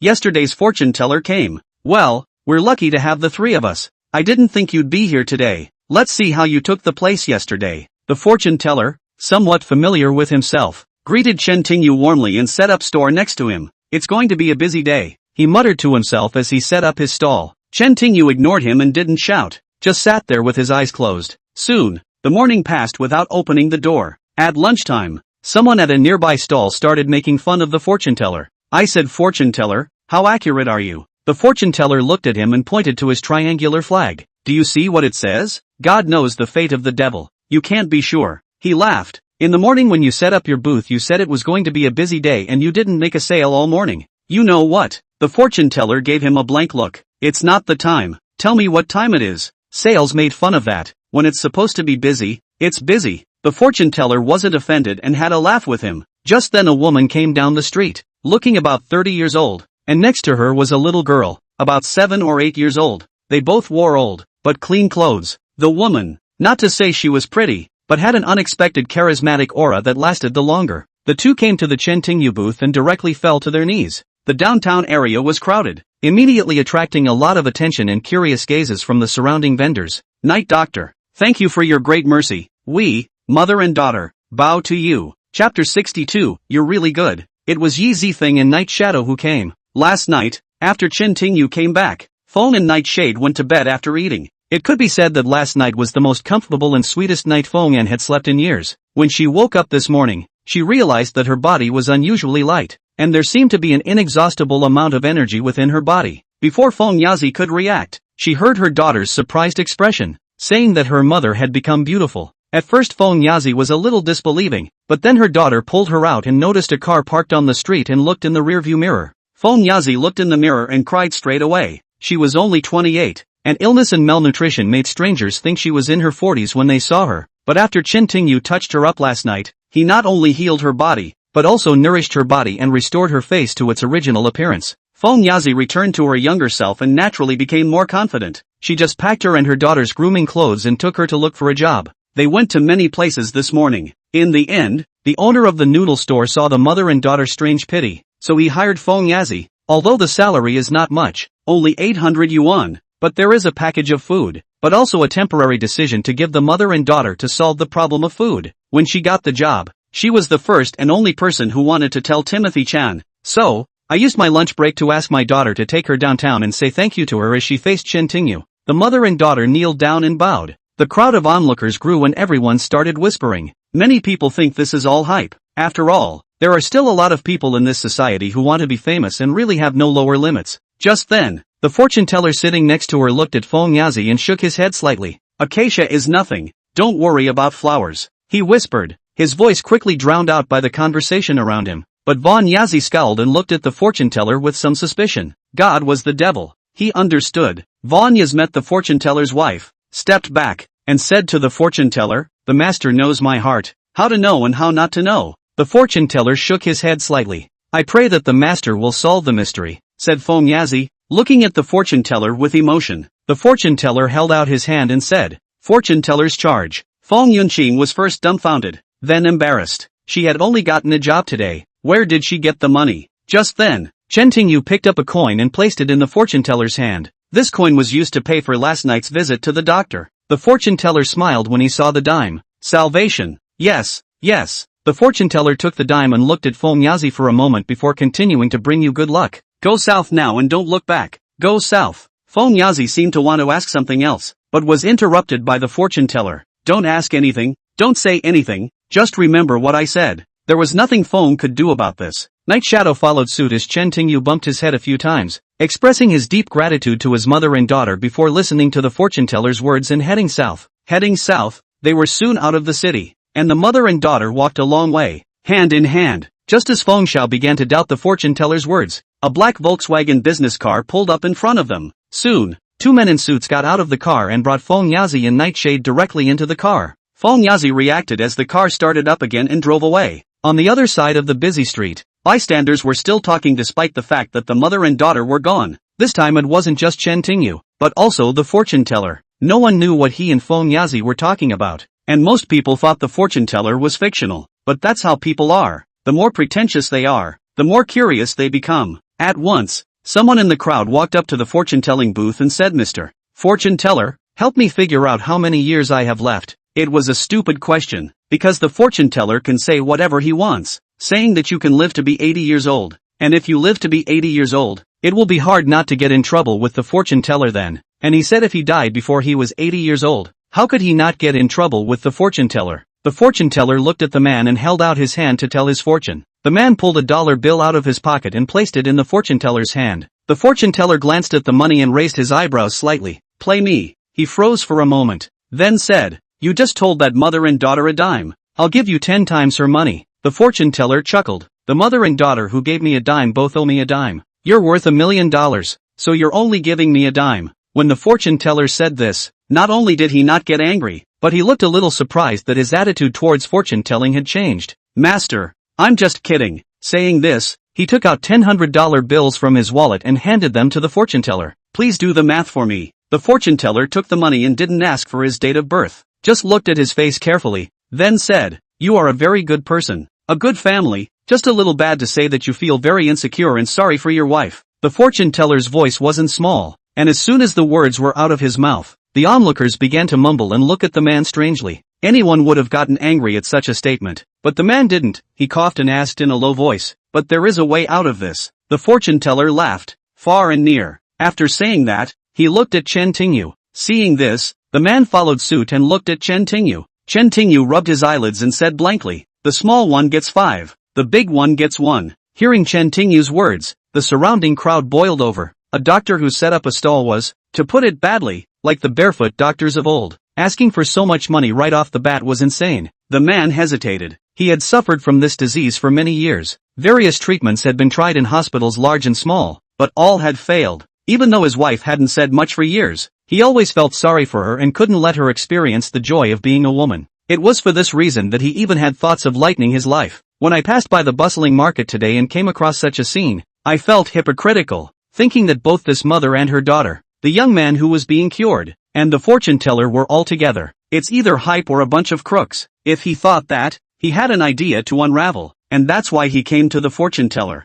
But to his surprise, this fortune teller didn't ask anything, not even about the broken sky. Considering this premise, Chen Tingyu's demand for a price seemed crazy to everyone else, but he was still tempted. He didn't care about money. He was willing to give everything to cure his hidden disease, which didn't mean much to him. So, after hesitating for a while, he said to Chen Tingyu, "I don't have that much money on me. Can I transfer it?" Chen Tingyu nodded slightly and pulled out his bank card. The crowd of onlookers, Chinese dragon god, he had a sharp gaze and recognized Chen Tingyu at a glance. "This is a great bank card," the person next to him subconsciously asked. "I'm the administrator of the construction bank." Only 200 tickets were issued nationwide. Only regular customers with fixed assets of 100 million yuan or more and liquidity of 20 million yuan or more in their CCB accounts are eligible to apply, he said. There was an uproar around the room after hearing the man's explanation. Many people couldn't believe that someone purposely searched the internet and found that the card was much better than what he had just explained. Chapter 63, Incurable Diseases. He was also taken aback when he saw Chen Tingyu take out his bank card, but this only made him trust Chen Tingyu more. He didn't ask Chen Tingyu how much he had wired, but only 10,000 yuan because he thought he was very sick. "Sit down." After receiving the transfer notice, Chen Tingyu signaled the man to sit down. There was already a lot of traffic coming and going in this busy area. Plus the surrounding area was basically full of cargo stalls, so the intersection was not clean. The man hesitated, but risking his life for a doctor's appointment, he was sitting directly in front of Chen Tingyu. "Dirt or no dirt, give me your hand." The man obediently held out his hand, and Chen Tingyu lifted it up and began to check for a pulse. The onlookers quieted down as well, waiting for an answer. Chen Tingyu looked up at him and was about to say something, but as soon as the words left his mouth, he shook his head slightly. Doctors are very afraid of this. Originally cannot feel anything, but if the doctor suddenly put on a very anxious look, shook his head, anyone will be nervous. The man was just a little embarrassed. After all, the fortune teller said his hard words in front of so many people, although not very understandable, but everyone could not hear. The nervousness that had been messed up by Chen Tingyu now immediately overcame the shyness. "Go ahead. How about it?" But the man was ready. He had been seeing a doctor for years, and even the regular hospitals couldn't cure him. He didn't hold out much hope, just grasping for a glimmer of hope. Chen Tingyu withdrew his hand, thought for a moment, and then said, "Is it to treat the symptoms, or the root cause?" "Of course I want to treat the cause of the disease." "Men don't think. No one wants to treat the root cause." Chen Tingyu looked at him and said, "If it can be cured, I will give you a prescription. When you come back, follow the prey for 6 months, but during the 6 months, you can't share a room with anyone else or do anything, including taking care of yourself." "Isn't that a lie?" Before the man could say anything, the neighborhood was out of sight. "Take 6 months of pills and don't do anything convenient for 6 months. I don't know if it's feasible on that day, but what if it's not feasible 6 months from now? If you still wanted to see a doctor, I think you'd be long gone. You'll never find him again. What about the cure?" The man thought about it, a little uncertain in his mind. The money was just one thing. He didn't care how it was. The key was to wait 6 months. If there was nothing after 6 years, then he wasn't rejoicing in vain, when the hope that had built up over the 6 months would become even more disappointing. Chen Tingyu said blankly, "If you treat it, it can take effect immediately, but it only lasts for 3 months. The man thought for a while, stroked his chin and said, "Treat the symptoms first." He thought very simply, treat the symptom first, If he treats the symptom first, if he treats the symptom and not the root cause, at most he would be willing to spend a little more money. Chen Tingyu nodded slightly and said, yes, but I have to remind you that you only have one chance to be cured.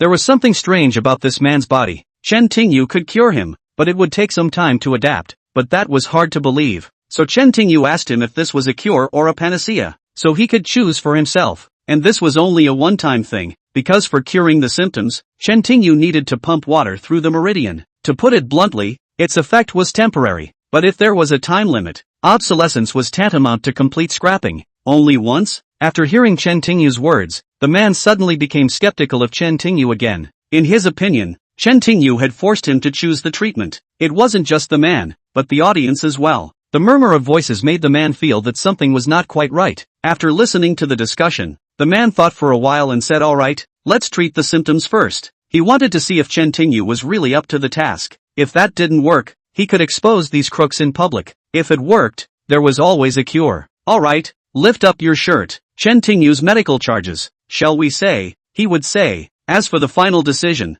his choice, would be his own responsibility, he didn't care. The man listened to Chen Tingyu's words and lifted up his shirt. Chen Tingyu took out a millisecond needle, sterilized it with iodized cotton, and then pierced the man just below his navel. The man was nervous at first, even though the millisecond needle looked thin, it was still a needle, and how could he not be nervous when it suddenly pierced his skin? But when the millisecond was pierced, he breathed a slight sigh of relief as he didn't seem to feel anything. However, the next scene nearly scared him to death. He saw Chen Tingyu suddenly tap his stomach, a whole millisecond straight into his skin. Even a normal person would be startled by such a slap, let alone a pillow. He yelped as his body subconsciously tried to avoid it, only to realize he couldn't move. The people around him were also startled at the sudden sight, and a few looked at the little girl and screamed out even more. You, what's wrong with you? I can't move. The man tensed up as he realized he couldn't move his body. Quickly pull it out. The man sniffed and said anxiously. Chen Tingyu said firmly, incurable disease. Treatment, but the needle.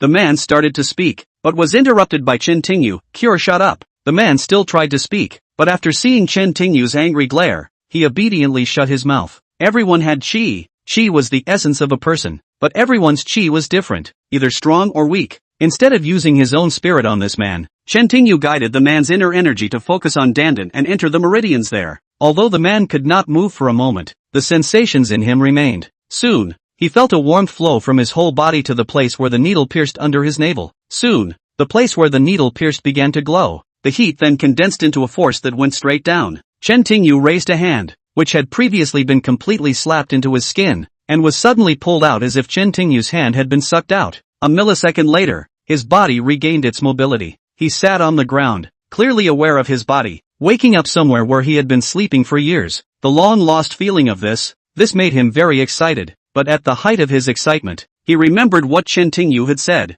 He only had one chance to receive treatment. God, you're God, please help me treat this, I'll give you another 10,000. No, 100,000. He knelt in front of the civilian Chen Tingyu and prayed in agony. There's only one chance, it's your choice. Chen Tingyu shook his head slightly. God, I don't know Tarzan, help me with as much money as you want. The man simply knelt on the ground and even kowtowed to Chen Tingyu. Just then, the fortune teller suddenly spoke. If I were you, I would go home and sleep with my wife. After hearing the fortune teller's words, the man looked up at Chen Tingyu and felt that Chen Tingyu really couldn't do him any favors. So he stood up and quickly pushed his way out of the crowd. He left, but the discussion in the crowd became even more heated, and some people began to believe that Chen Tingyu was a true medicine. However, there were still many who believed that Chen Tingyu was a scam and that it was the fault of mothers, daughters, men and fortune tellers. Seeing a person sick at least 5,000 times a month is enough to fool them 4 or 5 times. When it comes to the fact that Chen Tingyu just took a millisecond to pierce the man's body and suck it out, many people think it's a magic trick. It's amazing. Chapter 64, You Shouldn't Have Asked. Have you ever been a fortune teller or a doctor who didn't want to be a fortune teller? Otherwise, what to do, what to look for, what to plan for barricades around here. There were a lot of people in the busy market. The onlookers surrounded Yi Xing and the fortune-telling stall. Their encirclement naturally attracted more people, so more people gathered here. I'll do the math. Fortune teller. At this moment, a young man in flowing clothes walked in and directly gave the fortune teller 100 yuan. Then, with a sinister look on his face, he said, yes, I have a reward. Okay, what do you want? The fortune teller took the money. Calculate tonight's welfare lottery numbers. The young man lifted the corner of his mouth. Those who were watching, hearing the young man say this, followed suit and asked the fortune teller to do it. I want to be able to do it, but I still have to stand here. The fortune teller glared at the young man. Where to cool off, where to live in peace, doesn't matter, doesn't matter. I'm going to screw up your business today.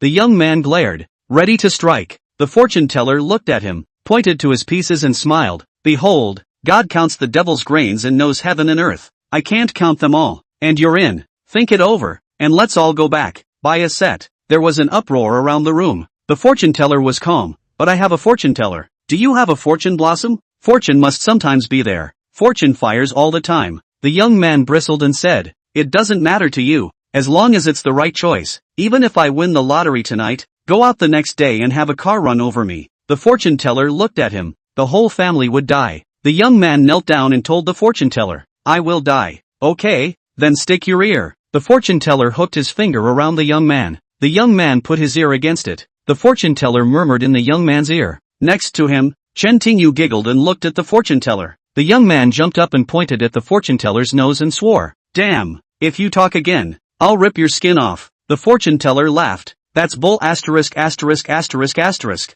Didn't you think of numbers? Hearing the fortune teller's words, the young man's face was a bit grim. He clenched his teeth, turned around and slipped away. I say, fortune teller, what on earth did you tell him? Just, why did he leave? The bystander knew from the look in the young man's eyes that the fortune teller must not have told him tonight's hexagram numbers. The fortune teller smiled and held out his hand. If we don't pay the $500 tribute, it's sky high. Everyone wanted to know what the fortune teller said, but if they had to pay to hear it, of course no one would ever pay to hear it again. God, please save my wonderful grandson, came a scream from outside the crowd, and the crowd followed the voice and saw an old woman holding a child. The child looked to be only 11 or 12 years old, pale and almost bloodless. Isn't this Mrs. Lee who sells vegetables? Someone in the crowd recognized the old woman. What happened to the child? I heard it was a flatworm bite. Now is not the time to go to the hospital. It seems to be a life-threatening disease. Who knows? Let Mrs. Lee come in. The crowd of onlookers automatically gave way, only to see Mrs. Lee holding her grandson, trotting to Chen Tingyu and directly kneeling down.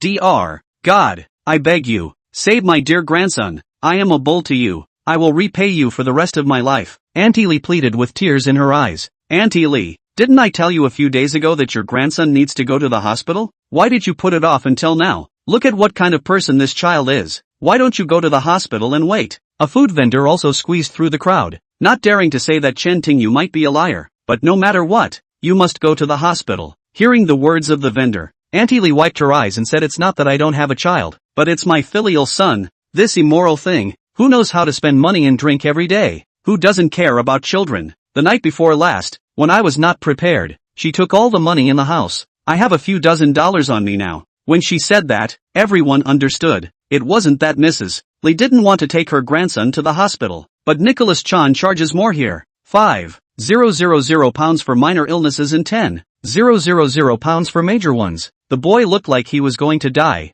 and even if he was cured, more than 10,000 people would die. Doctor, I beg you, I will kowtow to you. Auntie Lee was also helpless. She had been taking care of her grandson at home for the past few days. This came out, bought some porridge for her grandson, seeing so many people around her. A doctor, who seemed to be very powerful and miraculous. Auntie Lee went home to take her grandson with her. Show me. Chen Tingyu signaled Mrs. Lee to put the baby down. Auntie Lee quickly and carefully placed the child on the yellow cloth. Chen Tingyu lifted the child's arm. There were obvious signs of insect bites near the elbow. The skin was disc-shaped and it was easy to see the insects entering the child's skin. A few days, when touching the child's arm, Chen Tingyu felt the unusual body temperature. The fever was at least 40 degrees. If not treated in time, I'm afraid it will be very serious. Almost half a month. Ms. Lee said that at first the child said it hurt. She did not pay too much attention, thought it was just a bug bite. Then the baby began to have a fever, nausea and some tightness in his chest. It wasn't until she was told that the baby might have been bitten by a tick and that she was worried if she wasn't taken to the hospital.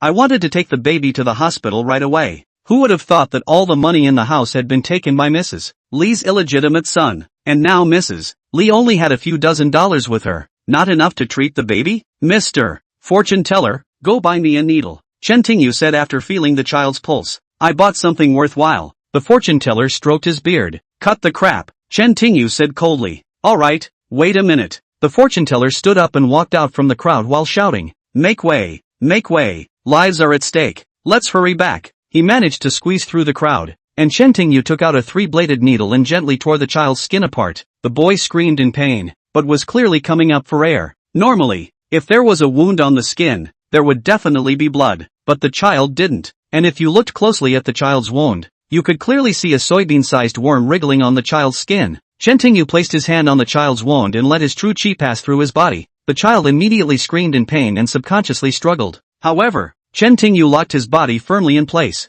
and then only saw the worms being sucked right out by Chen Tingyu's hand. If Chen Tingyu had previously injected a millisecond into a human body and sucked it out to the disbelief of those watching, then this was the moment he sucked out a live bug in front of everyone. Most of the vendors in the crowd knew Auntie Lee. They knew that there was no way she would share the stove fire with anyone else. And also, her grandson was sick, which was known to many. The needle is here. The fortune teller left quickly. He came back quickly, just as Chen Tingyu got the bugs out. Chen Tingyu inserted the syringe into the child's wound and began to draw blood. Soon a tube was full of blood, all black. It took a few more times, until the 5th time, before the color of the blood returned to normal. The boy would look significantly better, as pale as before, but his forehead had relaxed. Find a clinic, clean and bandage the wound, and drink plenty of boiled water to detoxify it. Chen Tingyu returned the child to Mrs. Lee. Thank you, Mrs. Lee thanked him repeatedly and carried the child away. Chapter 65, The Middle of the Night. As soon as Mrs.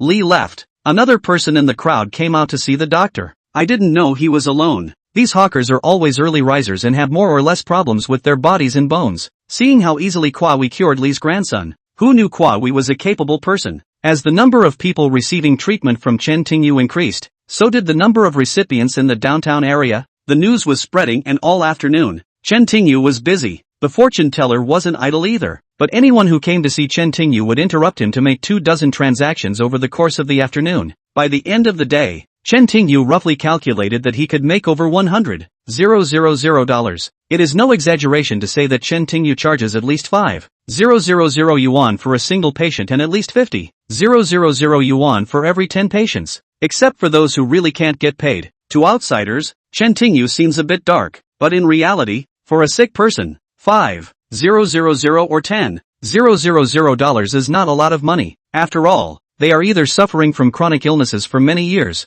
or diseases that are difficult to be cured in hospitals, or they go directly to the hospital, where they would go out of their way to come here. Returning to Zhangjia Mountain, the sky gradually darkened. Chen Tingyu moved his body and started practicing. The clock ticked to midnight. Another sound came from the woods, like a broom sweeping the leaves. Chen Tingyu did not open his eyes, but continued practicing with his eyes closed. He knew it must be the little guy from last night. As the sound came from all directions, under the moonlight, the purple mink ran over. Just like yesterday, the mink stopped 4 or 5 meters away from Chen Tingyu. It watched Chen Tingyu closely, alert and curious. Unlike yesterday, Chen Tingyu ignored it today. It stood there watching for a while, feeling as if there was no danger, and then began to slowly walk towards Chen Tingyu. The mink came to Chen Tingyu's side and sniffed him, then walked around Chen Tingyu several times before finally walking to Chen Tingyu's side and sitting in front of him very humanely, as if mimicking his movements. The mink sat like this for an hour, stood up, walked around Chen Tingyu again, and finally jumped directly onto Chen Tingyu's shoulder.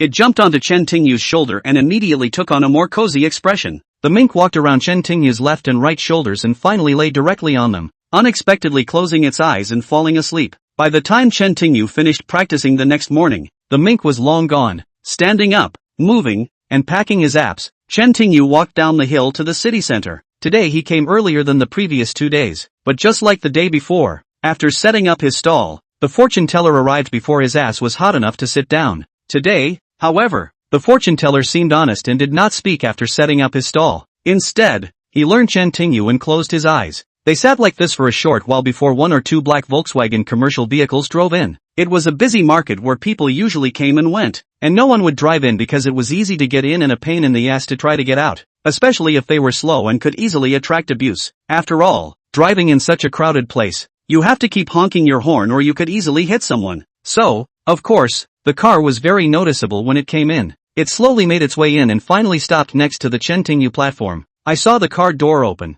and 2 middle-aged men in suits walked down, looked at Chen Tingyu and asked, "Is there a cure for this incurable disease?" An incurable disease? The 2 middle-aged men in suits looked at Chen Tingyu. "It can be cured. Chen Tingyu nodded slightly. The two middle-aged men looked at each other. Alright, come with us. Where? Chen Tingyu asked. You'll know when you get there, a middle-aged man said. Don't go, Chen Tingyu, it's not up to you. Another middle-aged man snorted coldly. Chen Tingyu blinked. I said no, no one can touch me. The two men sniffed, their eyes a little disdainful as they walked up to grab Chen Tingyu. However, as they approached, they felt a flash of light, followed by a sharp pain in their hands that were trying to grab Chen Tingyu, and subconsciously, their hands seemed to change shape as if they had been hit by a hammer. At the same time, Chen Tingyu's icy voice reached their ears. I'll say it again, and for the last time, I don't want to go. No one can touch me. One of your hands is missing as a warning. If there's any more disrespect, your head will be deformed next time. Hearing Chen Tingyu's icy voice, the two middle-aged men fell like ice caves.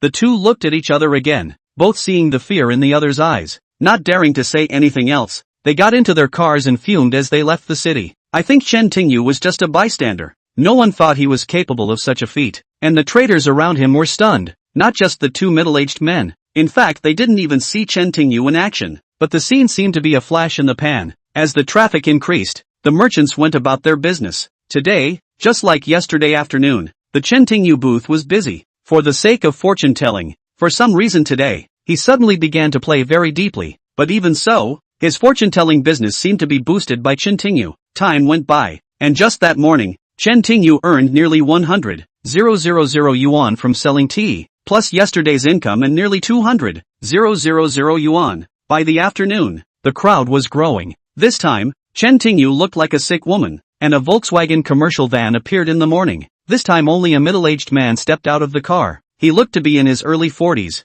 not very handsome to say the least, but he did have angular features. Eagle nose, big eyes, big back, mink coat. He looked like a rich aristocrat. He walked up to Chen Tingyu's stall and was about to speak when he suddenly heard Chen Tingyu's icy voice. Medical. Hodgson opened his mouth and finally swallowed what he wanted to say, obediently fishtailing out. The queue was just over 2 hours long. It was almost dark when Huaming arrived, before Hodgson could say anything. However, the fortune teller stood next to him and pointed to the two men's mouths. The two mouths flapped, snapped, and lunged directly at Hodgson. Passers-by and the vendors around them froze at the sight. Had the fortune teller gone mad? The fortune teller's front foot incited his mouth, exhaled, and jumped out of the car as 4 or 5 men rushed towards the fortune teller. However, Hodgson stopped him. This friend, we don't seem to know each other. Why did you come up here to hit me? The fortune teller sneered. You ungrateful man. What did you do 20 years ago that you don't know about? Ask me why. Feel your conscience and ask if it's still there? Chapter 66, Believe It or Not. 20 years ago. Hodgson winced. Then his face changed. You knew Liang Tu and 10 years ago. You know Liang Yuk Ting well. How is she? I want to see her. Hodgson became visibly agitated. She's dead. The fortune teller looked at Hodgson. Dead. Hodgson winced and shook his head back and forth. No, how could she be dead? How could she be dead? The fortune teller looked at Hodgson again. But she had a daughter. A daughter? Is she married? Wondered Hodgson. Where is her daughter now? Find out where you are. If you do, it means you have some luck. If you don't find you, die. The fortune teller ignored Hodgson. Said. Hodgson stood there for a moment, and the man next to him reminded him in his ear before he answered. I took several deep breaths to calm my nerves. Hodgson turned back to Timothy Chan. Instead of speaking, he bowed deeply to Chen Tingyu before he spoke. Brother, I apologize to you on their behalf for the little mishap this morning, as the people under your command didn't know how to handle things. Good. Chen Tingyu nodded. I accept your apology. You can go back. Seeing that Chen Tingyu released himself, Hao Deming did not move a muscle, but only spoke with a smile.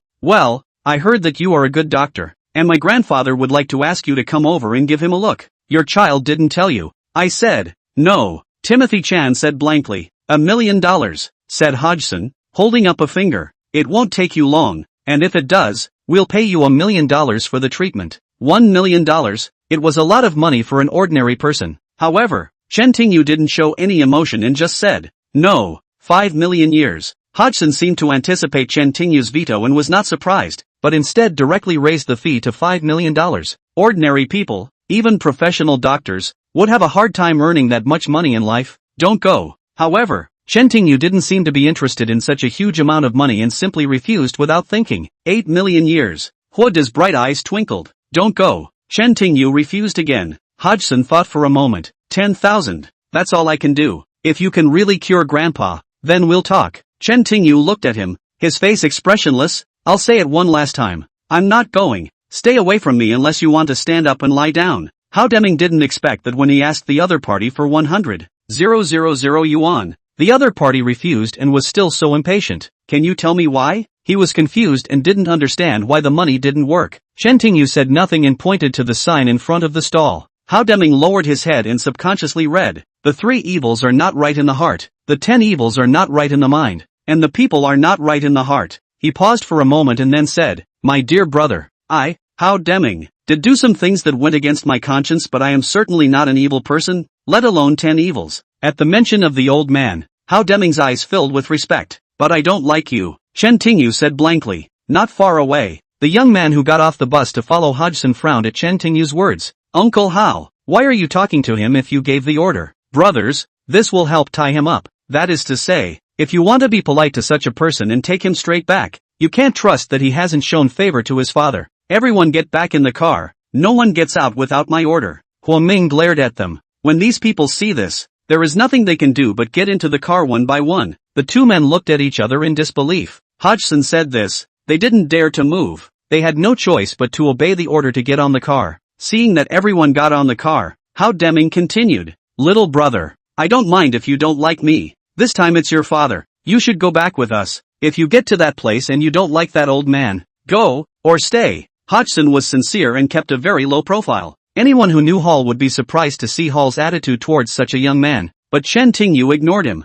The atmosphere was somewhat awkward. Hodgson was silent for a while, then made the best decision of his life. He knelt in front of Chen Tingyu and pleaded, Brother, Hodgson, I have never knelt for anyone in my life. Today is my big day. You have to show him. His time may be running out. If he can't save him, this family will fall apart. Chen Tingyu looked at him until he didn't expect Hodgson to kneel. This was a very imposing person, and such a person was definitely not the type of person to just say kneel. Are you sure I can fix it? If I can't do it, there's no point in this kneeling. Hodgson shook his head. I don't know, but time is running out, and Grandpa knows me well, so please don't give up any chance. Lead the way. Timothy Chan picked up the pins from the booth and stood up. The sun had almost set by this time, and there were no lights on at night in the center of the city, so everyone started to pack their bags after the sun had set. Seeing Hodgson's sincere request, Timothy Chan agreed. Please get in the car. Seeing Chen Tingyu's response, How Deming hurriedly got up and greeted Chen Tingyu as he boarded the ship. Just then, the fortune teller suddenly spoke. I say,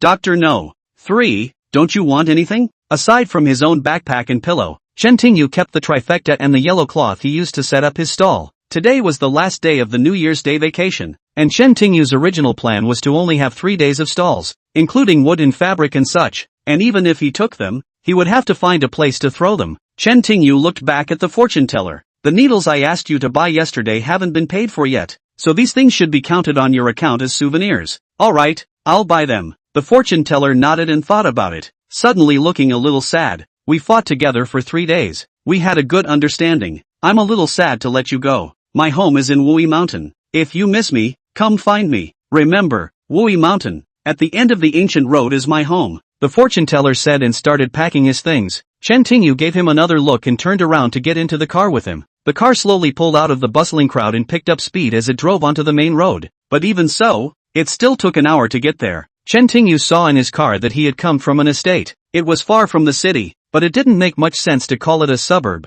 just that there was only one manor nearby. As for the size of the manor, Chen Tingyu gave a rough estimate of the roughly 10-minute journey from the fence he saw outside the manor to the gate. I'm afraid there wouldn't be a second private manor of this size in the entire southeast. The car pulled into the manor and drove for 5 or 6 minutes before finally stopping in front of a 3-story apartment building. Hodgson got out of the car first and then respectfully asked Chen Tingyu to get out as well. There was already a maid waiting at the door. I brought the doctor back. Is the old man resting? Hodgson kept asking. The maid bent down slightly, placed her hands in front of her stomach, followed closely behind Huo Ming, and said respectfully, Grandpa is in the study reading a book. Huo Ming nodded and said to the maid, Go about your business. I'll take the doctor to see the old man. Chapter 67, I'll do it. It's how much? The maid replied respectfully, leading Chen Tingyu to the study on the 2nd floor. There was a soft knock on the door, and not long after, the old man's voice came out from inside. Enter. With permission, Hodgson pushed open the door. There was an old man in his 60s, holding a pair of presbyopia glasses and a copy of the Inner Classic. Watching Hodgson and Chen Tingyu enter, he put down the book. Deming is back. The old man smiled and his gaze fell on Chen Tingyu. Chen Tingyu also looked at the old man a few times. From the looks of it, the old man was not bad and did not have an incurable disease. Grandpa, I want you to meet the little brother who set up a stall in the middle of the road. Hao Deming saw the old man's gaze fall on Chen Tingyu and hurriedly introduced him to everyone. The old man nodded and then stood up. Chen Tingyu, the night doctor. You recognized me. Chen Tingyu was slightly stunned. The old man smiled. It was Feng Yazi's mother and daughter who told me, and I paid to arrange a hospital for her, so that she could undergo a craniotomy after a few days of recovery. Chen Tingyu ordered, go see the doctor. The old man nodded. I don't know what the night doctor needs. I'll be ready. Nothing, just hold out your arm a couple times. Chen Tingyu said expressionlessly. Just checking for a pulse, the old man said with slight surprise, extending his left hand. Chen Tingyu didn't say anything as he placed his thumb directly on his grandfather's wrist and his middle and ring fingers on his grandfather's pulse. Okay,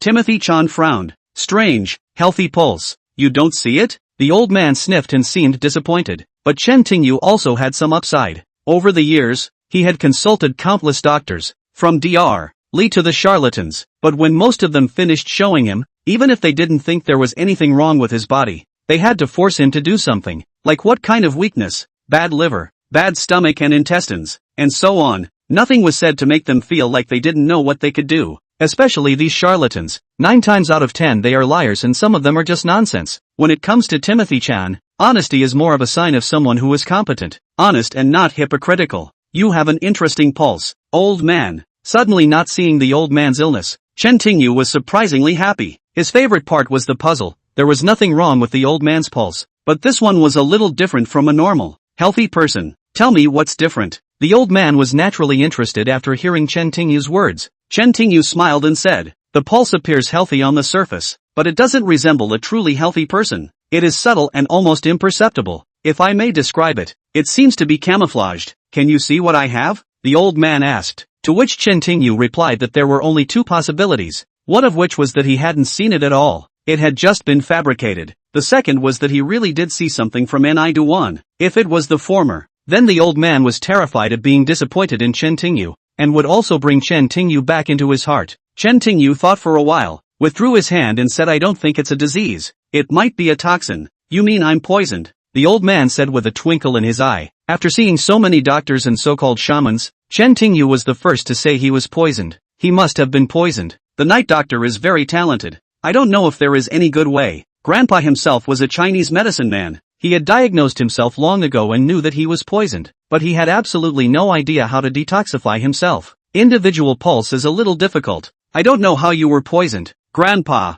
camouflaged pulse. Chen Tingyu, he can even concoct hundreds of poisons and take them, just like Grandpa's symptoms. It's hard to detect from the surface. Because of this, not knowing how the old man was poisoned, the antidote was difficult to configure. Well, the old man looked at Chen Tingyu with some embarrassment. I don't know. Really? The old man did not know when or under what circumstances he was poisoned. It wasn't until after the 3rd time he passed out that he realized he had been poisoned. The first 2 times the old man didn't think much about it, and he didn't find anything wrong when he checked his own pulse, but he thought that he was old and didn't have a good rest. And it wasn't until after the 3rd coma that the old man double-checked his own pulse for several times in a row that he realized that there was something wrong. Chen Tingyu thought for a while and said, I'll try a prescription first, then acupuncture. Dai Ming, use a pen and paper. The old man sniffed and urged Hao Deming to prepare a pen and paper. They were ready in the study, and Hodgson quickly took out the paper and pen and handed them to Chen Tingyu. Chen Tingyu ordered the brush and wrote the prescription. The old man took the prescription, looked at it, and was quickly stunned. He had studied Chinese medicine for decades and had seen countless prescriptions, but none of them were the same as the one prescribed by Chen Tingyu. There were many complementary herbs here, but there were also some special ones. However, as long as one had some understanding of Chinese medicine, they would definitely feel that this prescription was scribbled. Dr. Good night. I know a little bit about Chinese medicine as well. Let's see if there's something wrong with these medicines. If they're too strong. The old man pointed out the problem with the prescription, but before Chen Tingyu could say anything, he humbly blurted out, of course, I'm still a novice. I'll ask Dr. Good night for advice. Chen Tingyu said calmly, Shanko is right, for the formula is a poison, and the average person who takes it will die in 12 hours without understanding this poison. It is poison. The old man shrunk slightly. You want me to return the favor? Chen Tingyu nodded. Yes, from the vein. As mentioned above, you are poisoned. But how? And what? You don't know, so there is no way to detoxify. The only way is to fight poison with poison. Of course, there are risks in doing so. You decide for yourself whether you want to try it or not. Yes, but there are several flavors, and I'm afraid it will take a while to prepare them. Can you let the night doctor stay at my house for a few days? The old man agreed to Chen Tingyu with alacrity. There's no need to stay. You have 3 days. I'll be back on the 6th. Chen Tingyu said blankly. Alright, in 3 days, old man. I'll wait for the night doctor. The old man nodded. 3 days of preparation was enough. After Hodgson respectfully saw Chen Tingyu off, he wanted to personally send Chen Tingyu back, but was politely declined. Back in the study, Hao Deming asked with some concern. Grandpa, do you think this person is trustworthy? The old man nodded slightly. His medical skills are not inferior to mine, lest it is too much. He does have the know-how, but how could anyone in China do better than your father? Purely for medical reasons? I don't know, said. The old man laughed and shook his head. Damien, you can't flatter me. Since I found out I was sick, I've examined my veins 7 times to find out what's wrong, but it only took this man 1 time to determine I was poisoned. I'm not as good at testing veins alone as he is, but Grandpa, if we don't know what kind of poison you have, if we eat such a poison, if it happens to live with the poison in your body, isn't that too dangerous? Hodgson asked, still a little worried. The old man sighed slightly. Maybe it's the only way. Chapter 68, I'll do it. Hodgson sighed in his heart. He never knew that the old man had no choice. Even if he did not take risks, his time may be very short. Hodgson seemed to suddenly think of something and said, Grandpa, I don't think this person is very old, and his last name is Knight. It will be the same person as the classmate of the tea that the older lady said. It shouldn't be. The old man shook his head slightly. This girl is talking about a night school student. He looks like just a high school student. Seeing as the spirit of a night healer is something a student can't have. Otherwise, I'll ask Missy, Hodgson said. He'd been talking about night school students lately, but neither he nor his grandfather knew the name of the night school student. No, this is not to be revealed to the first lady. The old man shook his head, not wanting his daughter to know about his poisoning until he was cured. On the other side, Chen Tingyu left the manor and went straight to Hangjia Mountain. The practice started as usual, and in the middle of the night, the mink appeared again. This time, the mink was much less alert than yesterday. It entered Chen Tingyu directly, and then, like yesterday, began to learn to meditate on Chen Tingyu. Chen Tingyu slowly opened his eyes and met his gaze. Up here, he beckoned to Sable. You can understand me, Timothy Chen said as he placed the mink in front of him. Only the mink humanely nodded. The little one is spiritual. Chen Tingyu looked at the mink and reached out to touch the fluff on its neck. The mink immediately squinted its eyes slightly, looking very comfortable. Like this? Seeing Chen Tingyu, he touched it a few more times. The mink rubbed Chen Tingyu's hand, then turned around and jumped up, taking 2 steps forward and looking back at Chen Tingyu. The mink didn't see Chen Tingyu move, so it ran back, barked, turned around, ran 2 steps, and looked back at Chen Tingyu again. Chen Tingyu looked and subconsciously asked, "Let me follow you." The mink nodded humanely again. Then Chen Tingyu stood up and followed. The mink looked back every few steps to make sure Chen Tingyu was following him.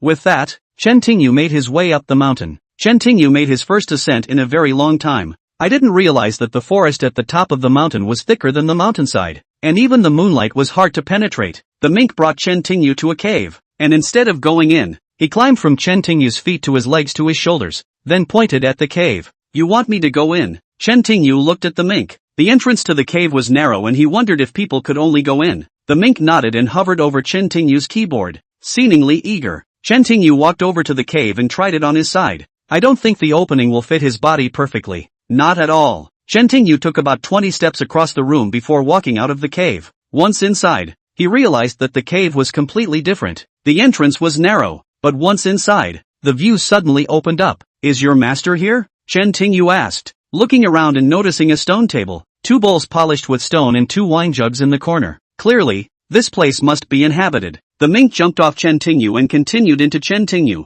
Chen Tingyu followed the mink, left, right, and finally out the other side of the cave. What Chen Tingyu did not expect was that the other side of the cave was a bamboo forest. The mink followed Chen Tingyu inside and didn't go very far. What is it? Chen Tingyu watched as the mink ran over to him, as if bowing respectfully to the dead bones, and then bowed to the grave, before finally jumping straight to the top of the grave. Chen Tingyu followed it and saw a piece of paper and a ring. The mink picked up the note, jumped down from the grave, ran to Chen Tingyu's side, and climbed on his shoulder. It's for me, Chen Tingyu replied subconsciously, looking at the mink with the note in his mouth, opening the letterhead and looking up. It read, I crisscrossed 200 years, 15 mountains, the first time I tasted defeat. but one day outside the sky, then 10 years of hard training, and then came back. The opponents are few. 50, invincible in the 9 states. 100 years, 100 years, 100 years of great difficulties. After decades of aging, see through the world, hidden in the air, really lonely,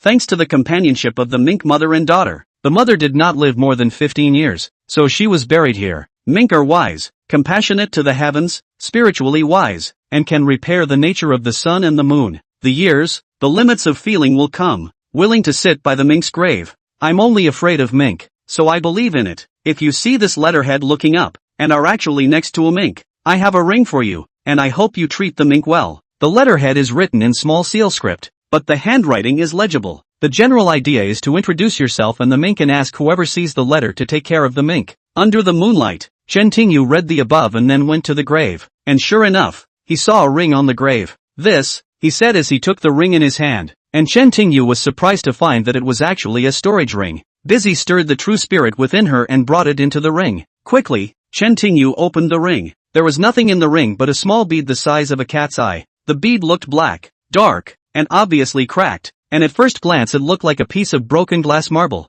However, Chen Tingyu sucked in a breath of cold air as soon as he saw the bead. It was unthinkable that such an inconspicuous storage ring had a chaos bead hidden within it, something that would satisfy even a god emperor without asking for it. Some said that this pearl of chaos was the key to cultivating chaos. For the emperor, if he could be trained in chaos, there would be no need to compete for creation. Chaos would become the emperor and creation would come to him. Thus, the bead of chaos could be said to be something that even the gods fought for, and was as precious as creation, because with it, you basically had creation. Only the bead of chaos in front of him was not complete, cracked, and didn't seem to show any signs of chaos, but for the current Chen Tingyu, it was an unrivaled gem. Without hesitation, he swallowed the bead of chaos and knelt down. Chen Tingyu intended to integrate the pearl of chaos into his dantian, which would open the purple palace when he entered the atmosphere, using it to warm the pearl of chaos. It wasn't easy to fully integrate the pearl of chaos into his dantian, and it took Chen Tingyu an entire night until the dawn of the next day, and opened his eyes and realized that the mink would be asleep in his arms.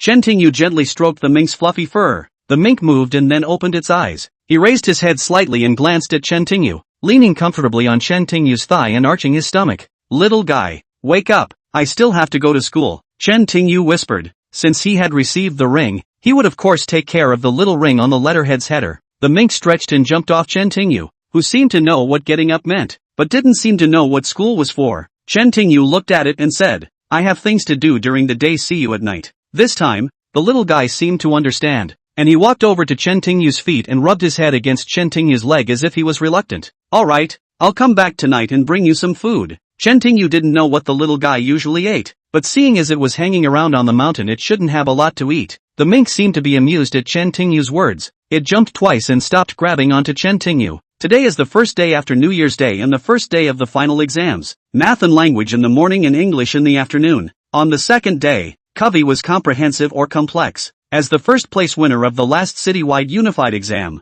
Chen Tingyu was naturally assigned a seat in the first exam room, with Lu Yunting, the second place winner, sitting behind him. Chen Tingyu's results had been controversial because he refused to retake the exam and the school had no choice but to suspend the scholarship. Chapter 69, Drinking First. Thus, in this test, Chen Tingyu was apparently given a special function of attention. There were 2 invigilators, one of which was specifically in charge of Chen Tingyu, a task given to her by the school to prevent her from cheating. If it was an ordinary student who was being watched by the invigilator for the entire exam, she would definitely be affected. Whereas Chen Tingyu was an ordinary student who was apathetic and directly ignored the invigilator teacher. The level of the final exam was not high, just like the city exam. Chen Tingyu's answers were very fast, and the math exam took nearly half an hour. After the marking was over, Chen Tingyu didn't check. He just handed in his papers and left the exam room. His move still has a great impact on the first exam. The entire preliminary examination room has 28 candidates, basically high school and college. 9 out of 10 of the students taking the exam here were in high spirits, even in the face of Lu Yunting, who ranked first for 3 consecutive years.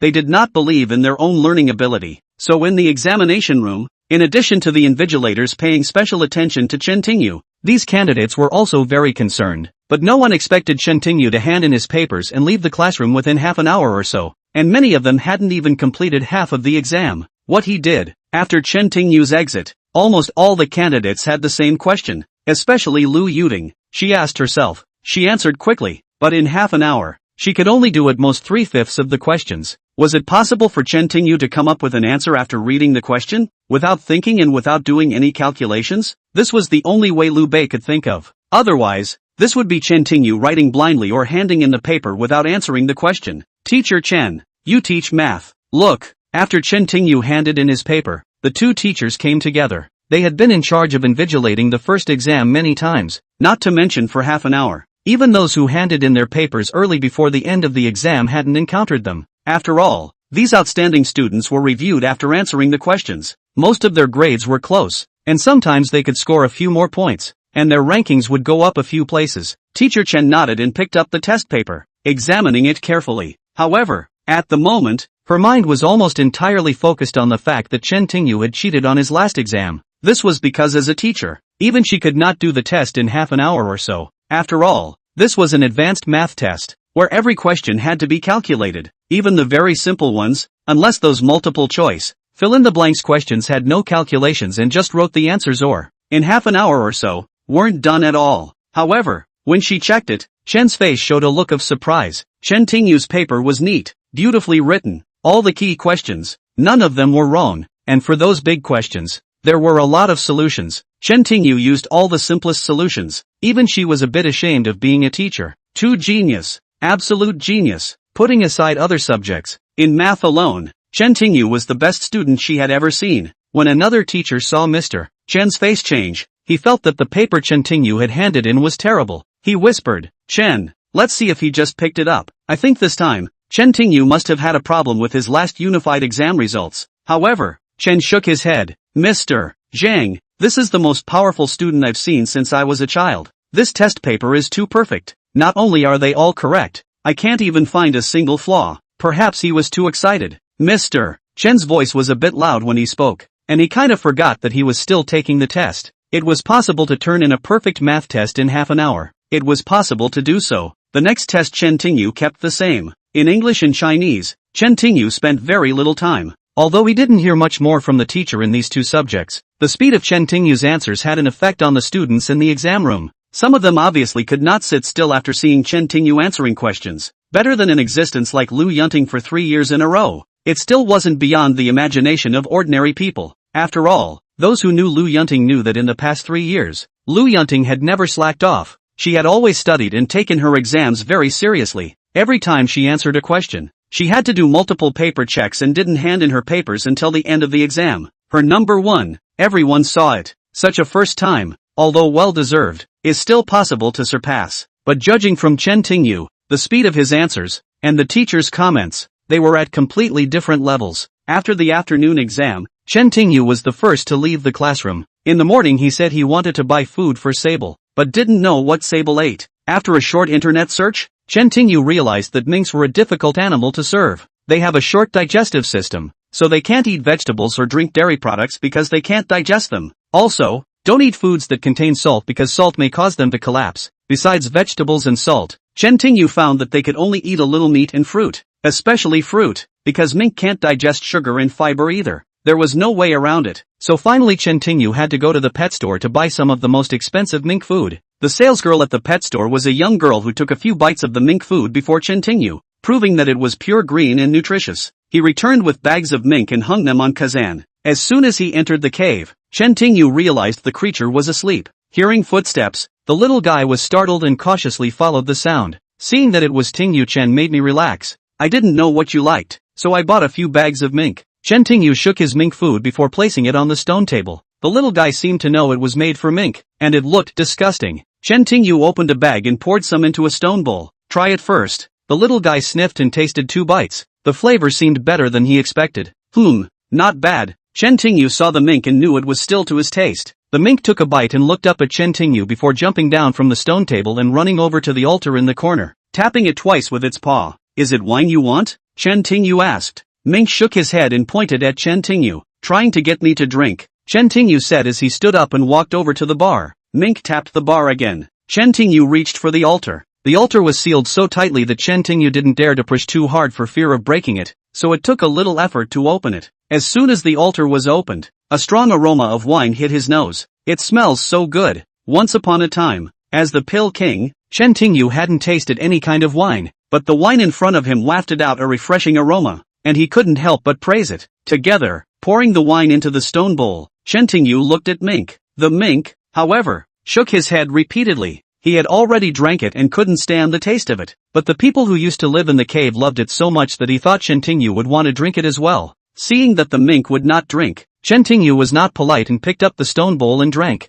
The wine entered his throat like a pool of spring water, soft and lubricated. Then, on the tip of his tongue, the sensation of alcohol appeared. Before the pungent sensation subsided, the wine was already in his stomach. Chapter 70, The Abdomen. Soon, a stream of warmth went straight to her abdomen. As if she was basking in the sun, an indescribable warmth spread throughout her body. Just then, Chen Tingyu suddenly had a feeling of lethargy, limping, not wanting to move anymore. Interesting drink. Chen Tingyu hooked the corner of his mouth and leaned against the stone table. Not only was he weak, but his consciousness began to decline. By the time he opened his eyes again, it was already morning. When the mink appeared from his back, Chen Tingyu felt an itch on his back and barely moved. It turned out that this little guy had put on Chen Tingyu's clothes while he was sleeping last night. The altar was still on the table, and the scent of the wine had already filled the entire cave. It tastes good, but I'm afraid it's hard to swallow for the time being. Chen Tingyu stood up, resealed the altar, and placed it back in the corner. This kind of wine gave Chen Tingyu the feeling that it was not a kind of spirits, but to his body realm 3 repair was like a bowl.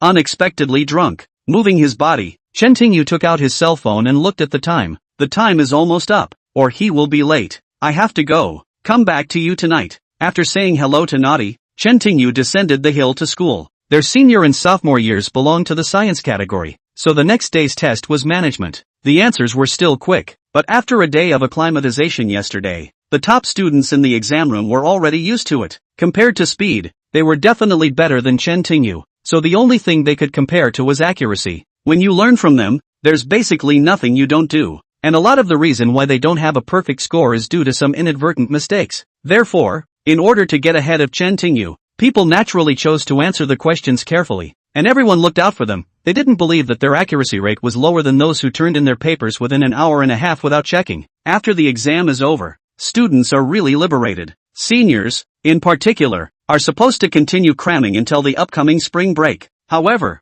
this year, the Ministry of Education has clearly notified that no school shall hold remedial classes during the vacation period for any reason or in any way, not even for senior students, in order to reduce the burden on students. So after the final exams are over, it's basically a vacation. It's just that we have to return to school within 10 days. Chen Tingyu left the exam room and hadn't gone far before he saw Zhang Min running out of the office in a panic. She wore thin high heels to school today. Black thin high heels running. Maybe it was too hasty. Zhang Min did not run far. Her body was crooked, but she twisted, and her whole face suddenly changed. Chen Tingyu saw it and jogged over. Min, are you alright? Turning back to look, it turned out to be Chen Tingyu. Zhanran's frown was instantly relieved. I'm fine, I just accidentally sprained my foot. Zhaoan shook her head slightly. Did you leave in such a hurry? Asked Chen Tingyu. Zhang Min's face changed slightly and she paused for a few seconds before saying my father was kidnapped. Chen Tingyu was a bit surprised. Zhang Min's father was a very honest man. His family was poor and anyone could have kidnapped him. It was Han and Yuan.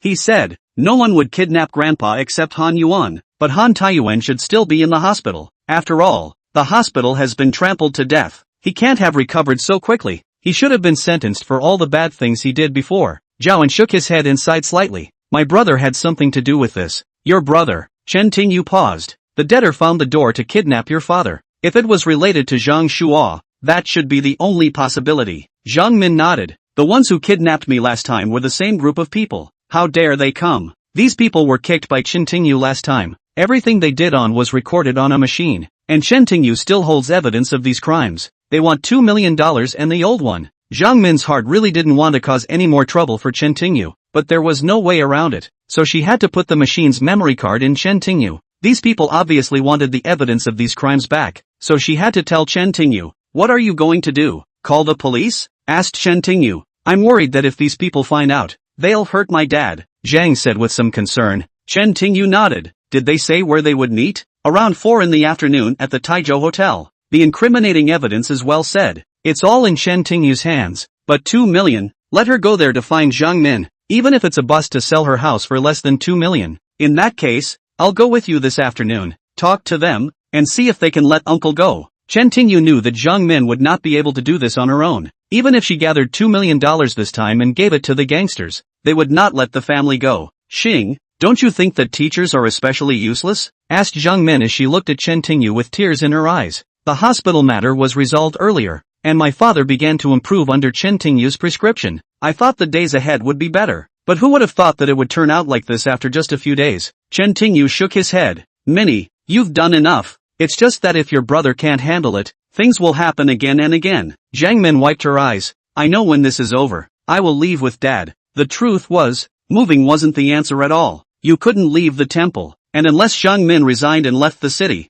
it would be the same wherever you moved to. But Chen Tingyu didn't say anything. He wouldn't deal with these things. He wouldn't make decisions for Zhang Min. What to do and how to live was Zhang Min's business. At more than 4 p.m., accompanied by Zhang Min, the two of them arrived at the Imperial Palace restaurant. The restaurant was not big, only 2 floors high. The hall on the first floor was used for banquets and had about 20 tables, and the second floor was a private room. Although it wasn't much, the entire room was decorated with class. At this time, the hall on the first floor was already filled with people, but these people were clearly not here to eat. Most of them were wearing flowing clothes, and many of them had tattoos on their bodies. When Chen Tingyu and Zhang Min entered, they jumped up and looked threatening. When Zhang Min saw this, she couldn't help but feel a bit nervous and subconsciously placed Chen Tingyu at his side. At the doorway stood the lanky man from last time, whose hand had been crushed by Chen Tingyu one other time. Seeing that Zhang Min had actually come with Chen Tingyu, he couldn't help but change his expression a bit. But it was back again. This time was different from last time.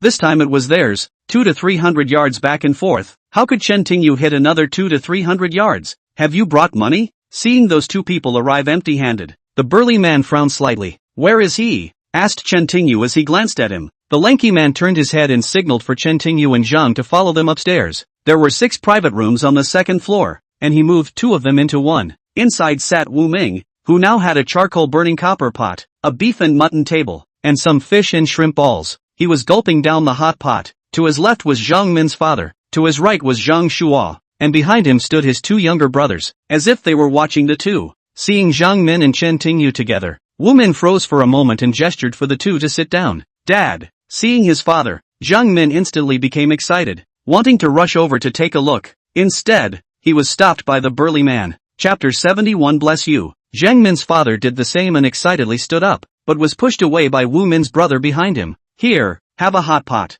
Wu Min looked away and smiled. Chen Tingyu gave a little tug, signaling her to calm down, then pulled her down. Wu Ming lifted the corner of his mouth and smiled. Yes, brother, heroes turn danger into success. It seems that you two are already together. Good, saves me from having to look for you again. After saying that, Mr. Wu looked at Zhang Min and said, how about it? Girl, did you bring the money and the video recorder? Chen Tingyu took out the memory card and threw it to Wu Ming. We got rid of the machine, but you wanted this memory card. Now give it to you and let the people go and leave us alone. That's the end of the matter. Wu Ming took the memory card and threw it right into the hot pot. He tapped the table rhythmically as he spoke. A memory card trying to get rid of me, God knows if you copied what's inside. What do you want? Chen Tingyu asked absently. I want nothing to do with you. Wu said, if you don't mess up what's in there, everyone will be fine. So am I. I'm working for the company. I owe money. It's a natural thing to do. If I don't get the money, the company will put it on me. So please cooperate. Bottom line, take the money and let it go. Zhang Shuo, how much did you borrow? Chen Tingyu looked at Zhang Min's brother. 100,000. Zhang Shuo didn't seem to care too much. It didn't matter anymore that he was a lousy person anyway. From a very young age, when things went bad, he was dragged down by the sister and father he was used to. How long? Timothy Chan asked. 3 months. Zhang Shuo replied. Chen Tingyu nodded slightly and looked at Wu Ming. $100,000. 3 months, to 2 million, 20 times. Wu Ming smiled. This is the company's rule. If he doesn't pay back the money, next time it will go up to 4 million. Chen Tingyu thought for a while. Here is 120, 000, 100, 000 principal, 20, 000 interest. The man I took, after the well is clear. You're kidding. Wu Ming spoke. You won't get 2 million less, but if this chick wants to stay and sell for a few months, I can let you off the hook. Then there's nothing more to say. Chen Tingyu said blankly. Wu Ming shrugged indifferently. Lu, I'll take you there. Chen Tingyu pulled Zhang Min's hand and stood up. Zhang Min naturally followed him. Uncle Zhang, come with us, he said to Zhang Min's father before turning around and leaving. Seeing this, The burly man rushed forward to stop Chen Tingyu and Zhang Min. Chen Tingyu directly raised his hand and squeezed his arm. The burly man immediately howled. Chen Tingyu then loosened his hold on Zhang Min, turned around and took 2 plates off the table, throwing them towards Zhang Shua and the 2 thugs standing behind Zhang Min's father, Brian. The 2 plates smashed directly onto their foreheads, knocking them unconscious. Seeing this scene, Zhang Shua hurriedly got up and ran towards the door. Zhang Shua, you son of a... Zhang Min cursed at the sight. At that moment, Zhang Shua was closest to his grandfather, but he simply ignored him and ran away alone. The old man was startled by the sudden event, but he would react, climbing to his feet and running towards Chen Tingyu. Trying to escape, Wu Ming snorted coldly and took 2 steps forward, about to catch the old man. However, just then, Chen Tingyu stepped forward, suddenly leaving the old man behind. Seeing this, Wu Ming stopped in his tracks and even subconsciously took a step back. Chen Tingyu knew what he was capable of, and if he moved, he would never be Chen Tingyu's opponent. Well, let's go. Chen Tingyu glanced at Wu Ming, hummed softly, and left with Zhang Min and Zhang Min's father. However, the few people who had just gone out saw Zhang Shua, who ran out. What are you doing back here? Said Zhang Min with an angry kick. Zhang Shua was kicked, but he didn't care as he pointed to the ground and said nervously, this one is over. Those who were sitting in the hall on the first floor now stood up and headed to the second floor. Hey, you're here, why don't you go? Wu Mingxue said, also walking out of the box, jokingly. Seeing this imperial restaurant was all of them, making it impossible for Chen Tingyu to be a match for so many people no matter how powerful he was. A few people took a few steps back, and Chen Tingyu grabbed Wu Ming in front of him. Wu Ming naturally tried to struggle, but he realized that no matter how hard he tried, there was no way he could break free. You go to the box, I'll handle it, Chen Tingyu said to Zhang Min. Zhang Shuang sniffed and was the first to hide in the box. Zhang Min was a bit uneasy. After all, she had been through so much and had seen Chen Tingyu more than once, but this time there were too many people on the opposite side. Take good care of Uncle Zhang. I'll be fine. Chen Tingyu gave Uncle Zhang a comforting look. Just be careful. Zhang Min hesitated and led his father into the box. Damn it, release Brother Wu. At this time, some thugs rushed to the second floor, many of them holding machetes and clubs in their hands. When they saw Chen Tingyu grabbing Wu Ming, the leader roared, "Get Wu out of here, kid, if you don't want to die. Release Wu, or you're done for." Wu Ming struggled desperately. Chen Tingyu gave him a look and threw Wu Ming out like trash. Wu Ming fell directly at the feet of the leader. Brother Wu. The crowd rushed to help Wu Ming stand up. Put him down, put him down. Wu Mingyi had been humiliated so badly in front of his brother. It was really hard to calm his heart down without cutting Chen Tingyu today. The boys sniffed and of course they all rushed towards Chen Tingyu. The corridor on the second floor of the Dihao Hotel was not wide, but at least 4 or 5 people walking side by side had absolutely no problem.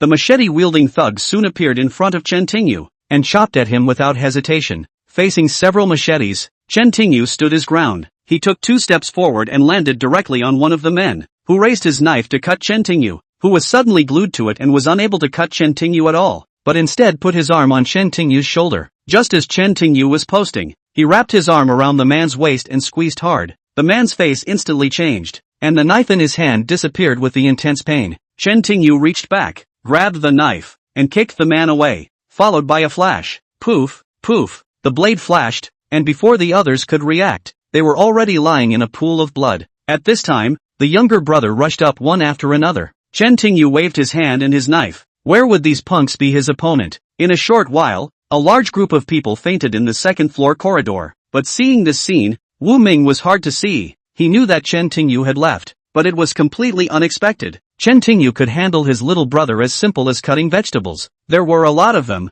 but this was the second floor and it was already full, so only 5 or 6 of them could rush to the front. And as soon as the back came up, the front was cut down by Chen Tingyu. In this case, are his sons enough to cut quantitative easing? The two said. Just then, the door of another private room opened, and a fat man with big ears came out from it. As soon as he opened the door, he yelled, "Wu Ming, what the hell are you doing? I want to know if I should talk to Brother Wang again." He glared angrily, but when he saw what he saw, he was dumbfounded. A young man, with a machete in his hand, slicing his dick like a vegetable. Don't say it. He gasped and let out a growl that silenced the entire second-floor hallway. Chapter 72 took a look. Wu Ming, what's wrong? The fat man frowned. Ding, this guy owes our company $2 million, and not only did he not pay it back, he also chopped up our brothers. Wu Ming nervously looked at Ding Mang. Although these people called him Brother Wu, the truth was that Ding was now the real big shot. The money they borrowed was Ding Ming. The money they collected was Ding Ming,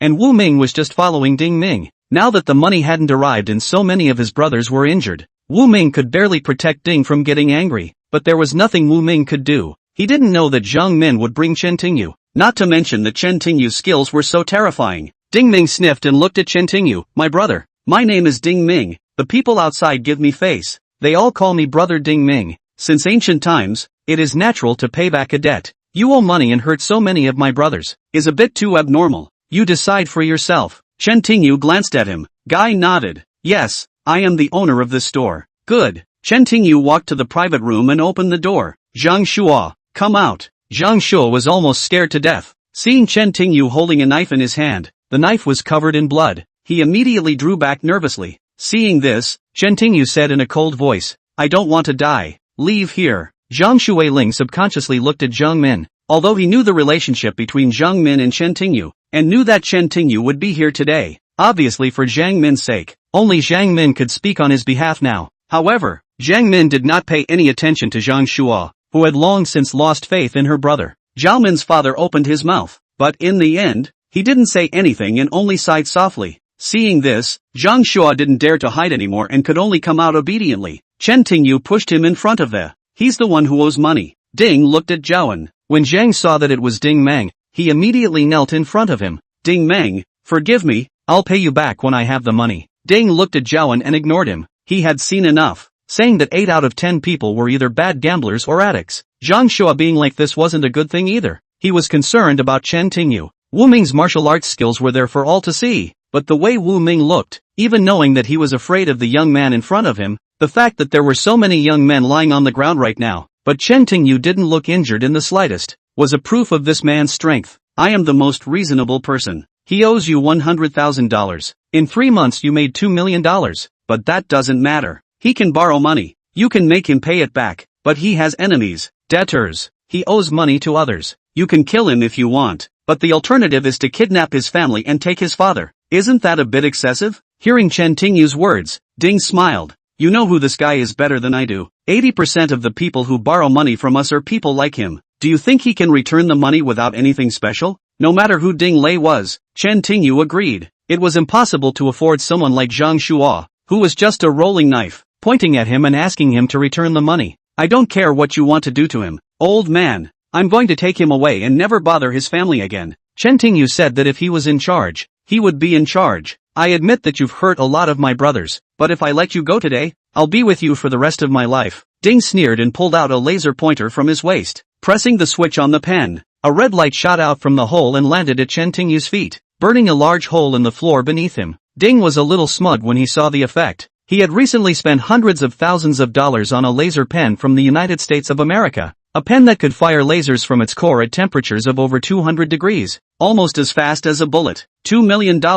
You can't take a single penny. Ding pointed the laser pointer at Chen Tingyu. Of course, if you want to test my pen power, I won't mind. No bread. Chen Tingyu bent down slightly, his entire body flowing in a streamlined fashion as he rushed towards. Ding thought that after seeing the power of his laser pen, Chen Tingyu would flinch, only to see him coming straight at him. Die. Timothy faced Chen Tingyu and pressed the switch on the laser pointer. The laser immediately hit Chen Tingyu in the chest. At that very moment, Chen Tingyu put his knife in first gear. The laser hit the blade of the knife just right. The laser was hot, but hitting the iron blade didn't help. Seeing the shocked look, Ding Pu hurriedly swung the laser pointer in his hand, trying to attack the rest of Chen Tingyu's body. However, the two of them were not far apart, and Chen Tingyu was so fast that with only a few gentle inhalations, Chen Tingyu was already lying in front of Ding Mu, wielding a knife in his hand. The sound of blowing out candles. Ding held a laser pointer in his hand and was instantly cut in half by Chen Tingyu. Both men screamed at the same time. One was Ding,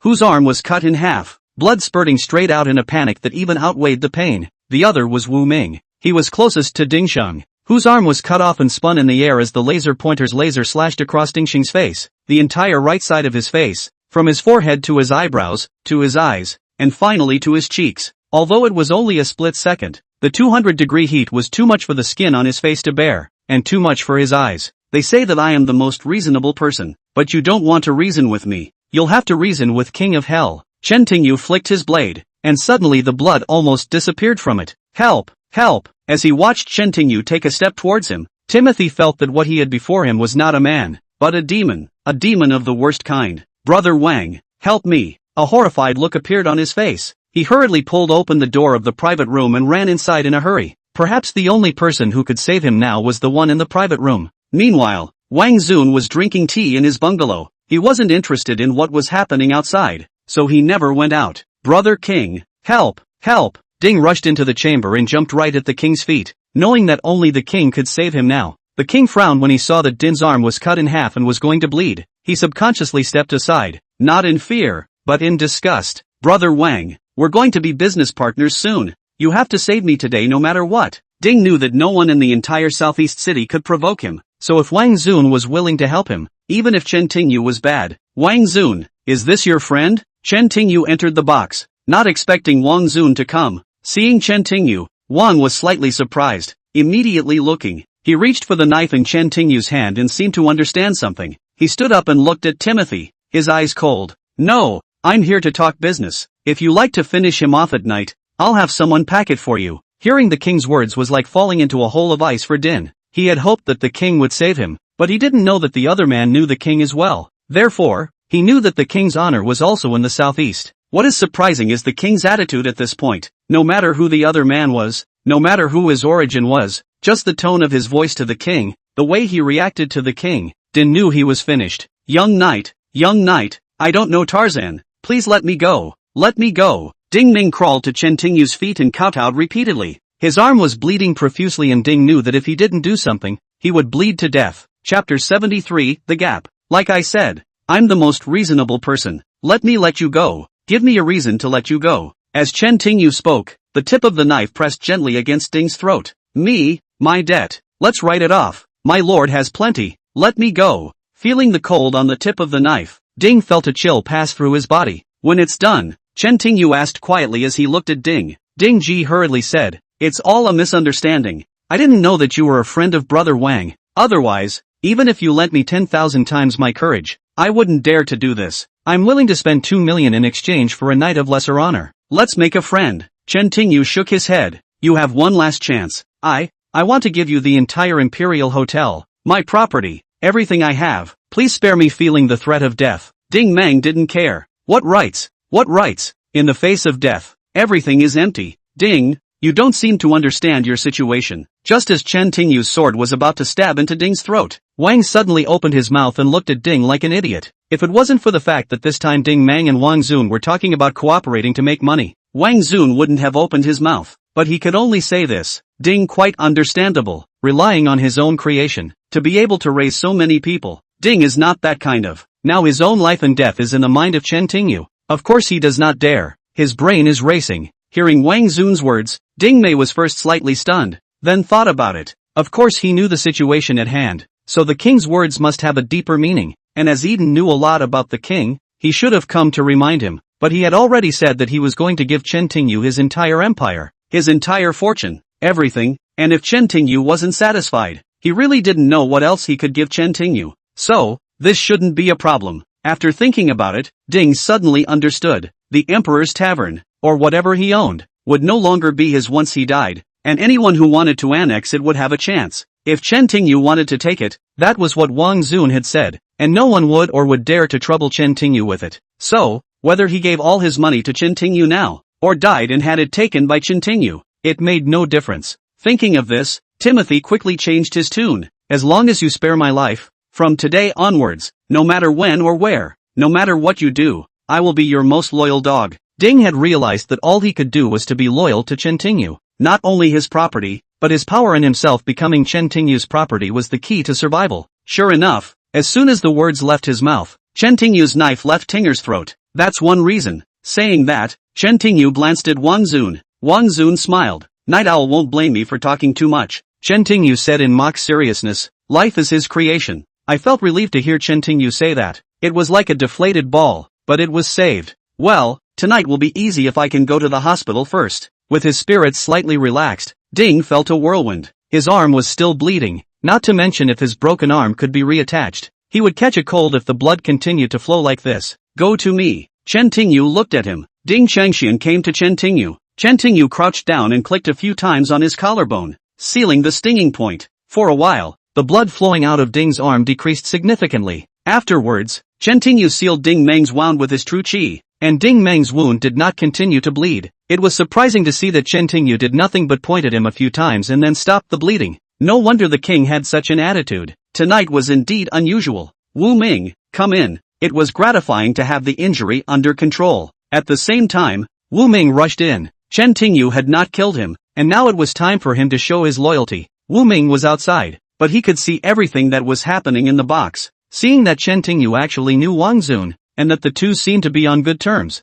Wu Ming's soul would have been scared away. At this time, when he heard Ding Ming call out to him, Wu Ming directly knelt on the ground in the box. Ding ugly, brother did not wait for Wu Ming to open his mouth to finish. Ding raised his hand to open his mouth. You even dared to offend a few people in one night. If I don't skin you today, I won't be called Dean. Wu Ming was just depressed. Who knew that this Chen Tingyu would know Wang Xun? He looked at Ding Meng, full of curses, still young at night, do not know the opposite of the Xun master, used to use lasers, how not to call the night green. I am me. Ding returned backhanded, then looked at Chen Tingyu. Nightfall, tell me what to do with this guy. Chen Tingyu glanced at Ting. Your face is quickly changing. Ting Ting said flirtatiously. I will be a Night Young's dog. Night Young's needs, just ask. Chen Tingyu sniffed, his face expressionless. Even if I let you die now, will you die? Xiao Ding froze for a moment, just froze for a moment, then spoke. I work for Night Xiao. I must be loyal. How can Night Xiao let me die for no reason? If I do anything to satisfy Night Xiao and don't need Night Xiao's hands, I will self-destruct. I hope what you said is true. Chen Tingyu hooked the corner of his mouth, then looked outside the private room,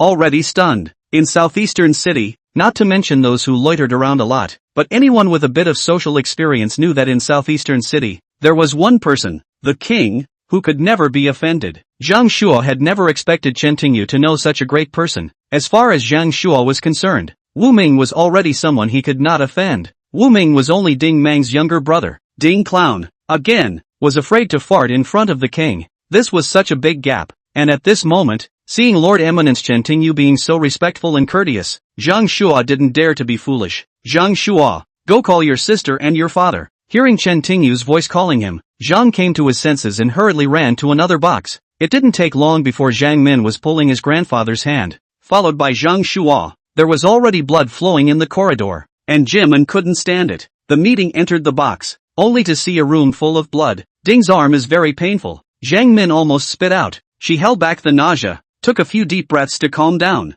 Chen Tingyu invited the old man to his seat, turned to Zhang Shuo and said, go find your sister who kidnapped you before, and the person who kidnapped your father this time. Zhang Shuo naturally didn't dare to slack off. He was involved in the kidnapping and naturally knew who did it. Before long, they were all led into the box by Mr. Zhang, with the exception of the burly man in front. Just now, in that box, his other hand was erased by Chen Tingyu. Later, when Zhang Shuo and the others hid in the box, this big man tried to hold a few people hostage. He couldn't use his hand in any way, and was directly knocked out by Zhang Shuo. Zhang, the kidnappers are here. What should we do? Chen Tingyu said. This was Zhang Min and his father. How to deal with these people? Of course they should listen to their father and daughter. Zhang Min glanced at her father, who looked nervous and couldn't think of a solution. She really hated them, she thought, but she couldn't really tear them apart. Can we get them to turn themselves in? I hope the law will punish them. For a normal person, taking up the weapons of the law to punish the bad guys would be the best punishment for these bad guys. Hear that?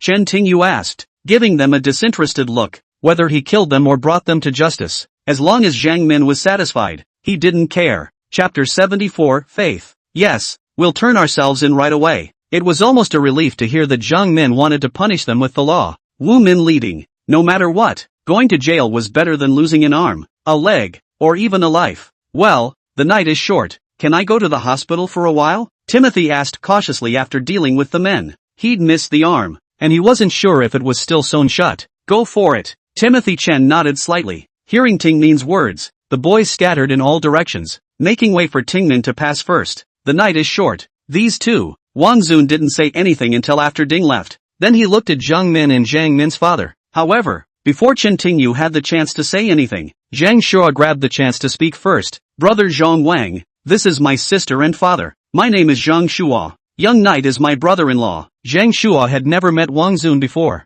but he had heard of him. These punks weren't very nice, but they liked to talk about big names. Among them, the most natural was Wang Xun. He had heard that only Wang Zun's own brother or acquaintances were qualified to call him Zun, and that Wang Zun would be upset if strangers called him Zun. So Zhang Shua had just shouted a compliment and hurriedly changed his tone. Wang Zun glanced at Zhaoan, his eyes slightly cold. He was talking to Chen Tingyu, and he didn't know where to go to interject a word. But hearing Zhang Shua say that he was Chen Tingyu's brother-in-law, Wang Zun wasn't angry. Hua Shua, what are you talking about? Hearing Zhang Shua introduce himself like this, Zhang Min's face slightly reddened, but she didn't explain. From Zhang Min's reaction, Wang Zun should like Chen Tingyu. However, judging from his knowledge of Chen Tingyu, one feared that Zhang Min might be in the stage of unrequited love. Seeing Zhang Min blushing, Zhang Shua smiled and said, "Sis, what does it matter? Look at how good my brother-in-law is to our family. I'm telling you, I can recognize such a brother-in-law. If you treat my brother-in-law badly, I'll spare you."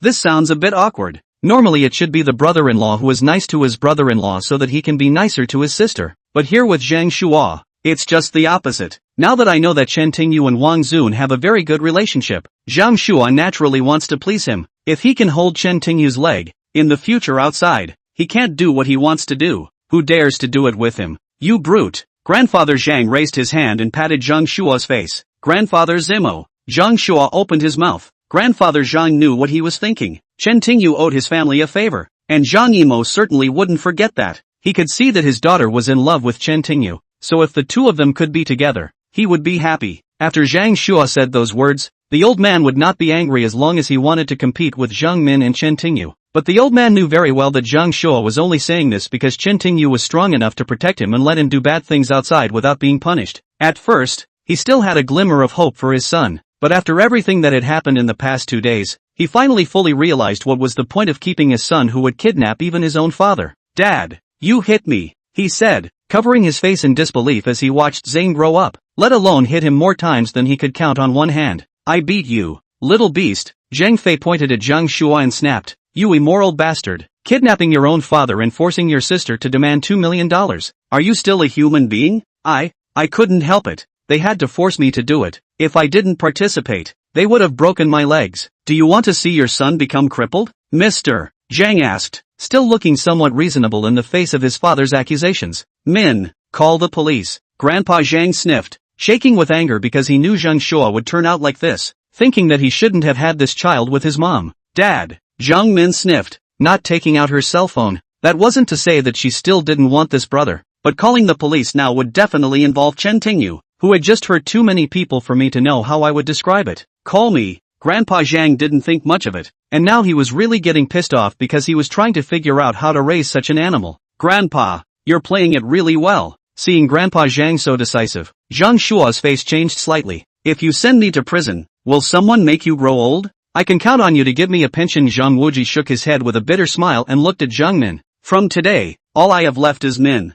"Well, you're not a good son, are you? Wait for me." Zhang Shua clenched his teeth and turned to leave, but Chen Tingyu grabbed his skirt. "You only have 2 choices. Either turn yourself in or I'll drive you." When Nightshao faced Chen Tingyu, Zhang Shua's attitude immediately changed 180 degrees. "For the sake of my sister, I don't want to go to jail, as long as you let me go." Hearing this, Chen Tingyu let go of Zhang Shua and blandly said, "It's fine if you don't want to go to prison. Walking out of the door of this emperor's palace today is a matter of life and death." Hearing Chen Tingyu's words, Zhang Shua directly despaired. It seemed that this prison, he must sit in. If only Chen Tingyu said so, Zhang Shua might not be so scared. But there was also a king. As long as the king said it, Zhang Shua absolutely believed it, and he was worried that it would be hard to live to see the sun tomorrow. "Alright, at night, I'll turn myself in. I'll turn myself in." Zhang Shua wasn't stupid enough to let Chen Tingyu personally send him to the bureau, vowing to make sure that afterward, he would immediately disappear from the Di-Hao restaurant. Ugh!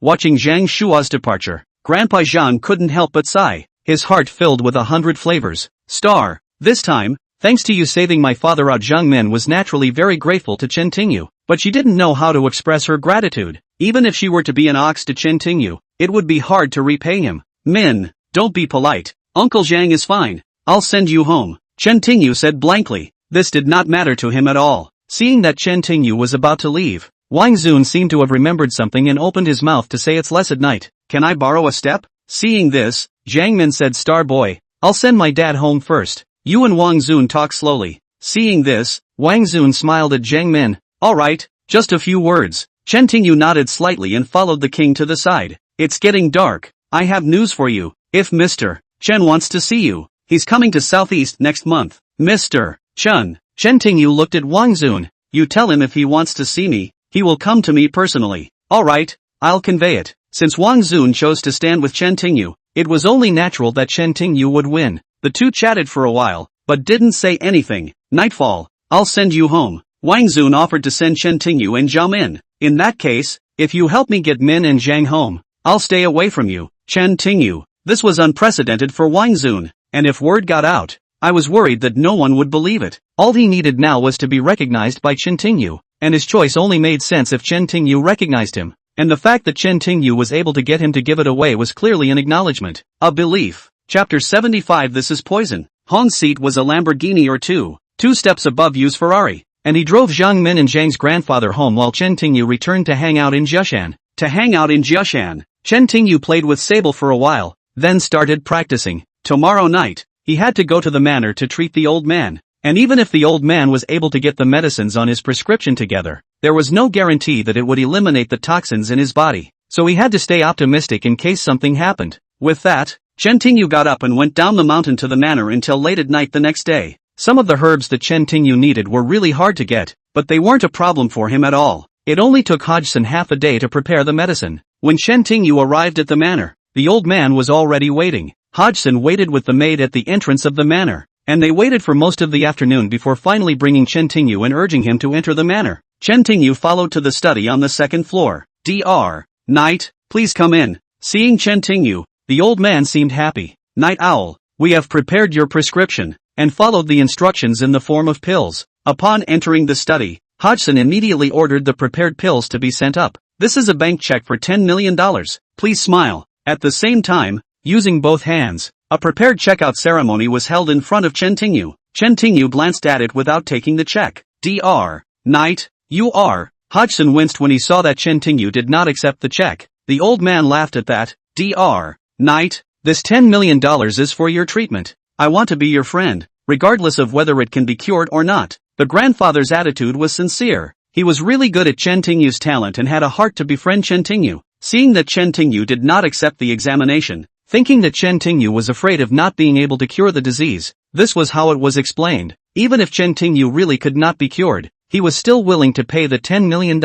Chen Tingyu didn't move and spoke. Grandpa, it's fine to make friends, but I have a rule that this person must go to a doctor before being charged. In that case, it is me who is being abrupt. The old man sniffed, then understood what Chen Tingyu meant and winked at Hodgson. Hodgson collected the check first. Picking up the check, the old man asked, Dr. Knight, what else do we need to prepare? Chen Tingyu thought for a while and said, there is no need to prepare anything, just a request. Whatever I do in the treatment, do not understand, do not ask for it, but do not interrupt or interfere or suffer the consequences. That's natural. The old man nodded, since he was willing to let Chen Tingyu heal. Of course he trusted him. Grandpa, let's get started then. Take the medicine first, then go lie down on the couch, Chen Tingyu said, taking out the Xuanwu rock needle and preparing for acupuncture. The old man took the medicine and lay on the couch in the study under Hodgson's service. Chen Tingyu began to sterilize the basalt needles. After the sterilization was completed, Chen Tingyu came to the old man's side.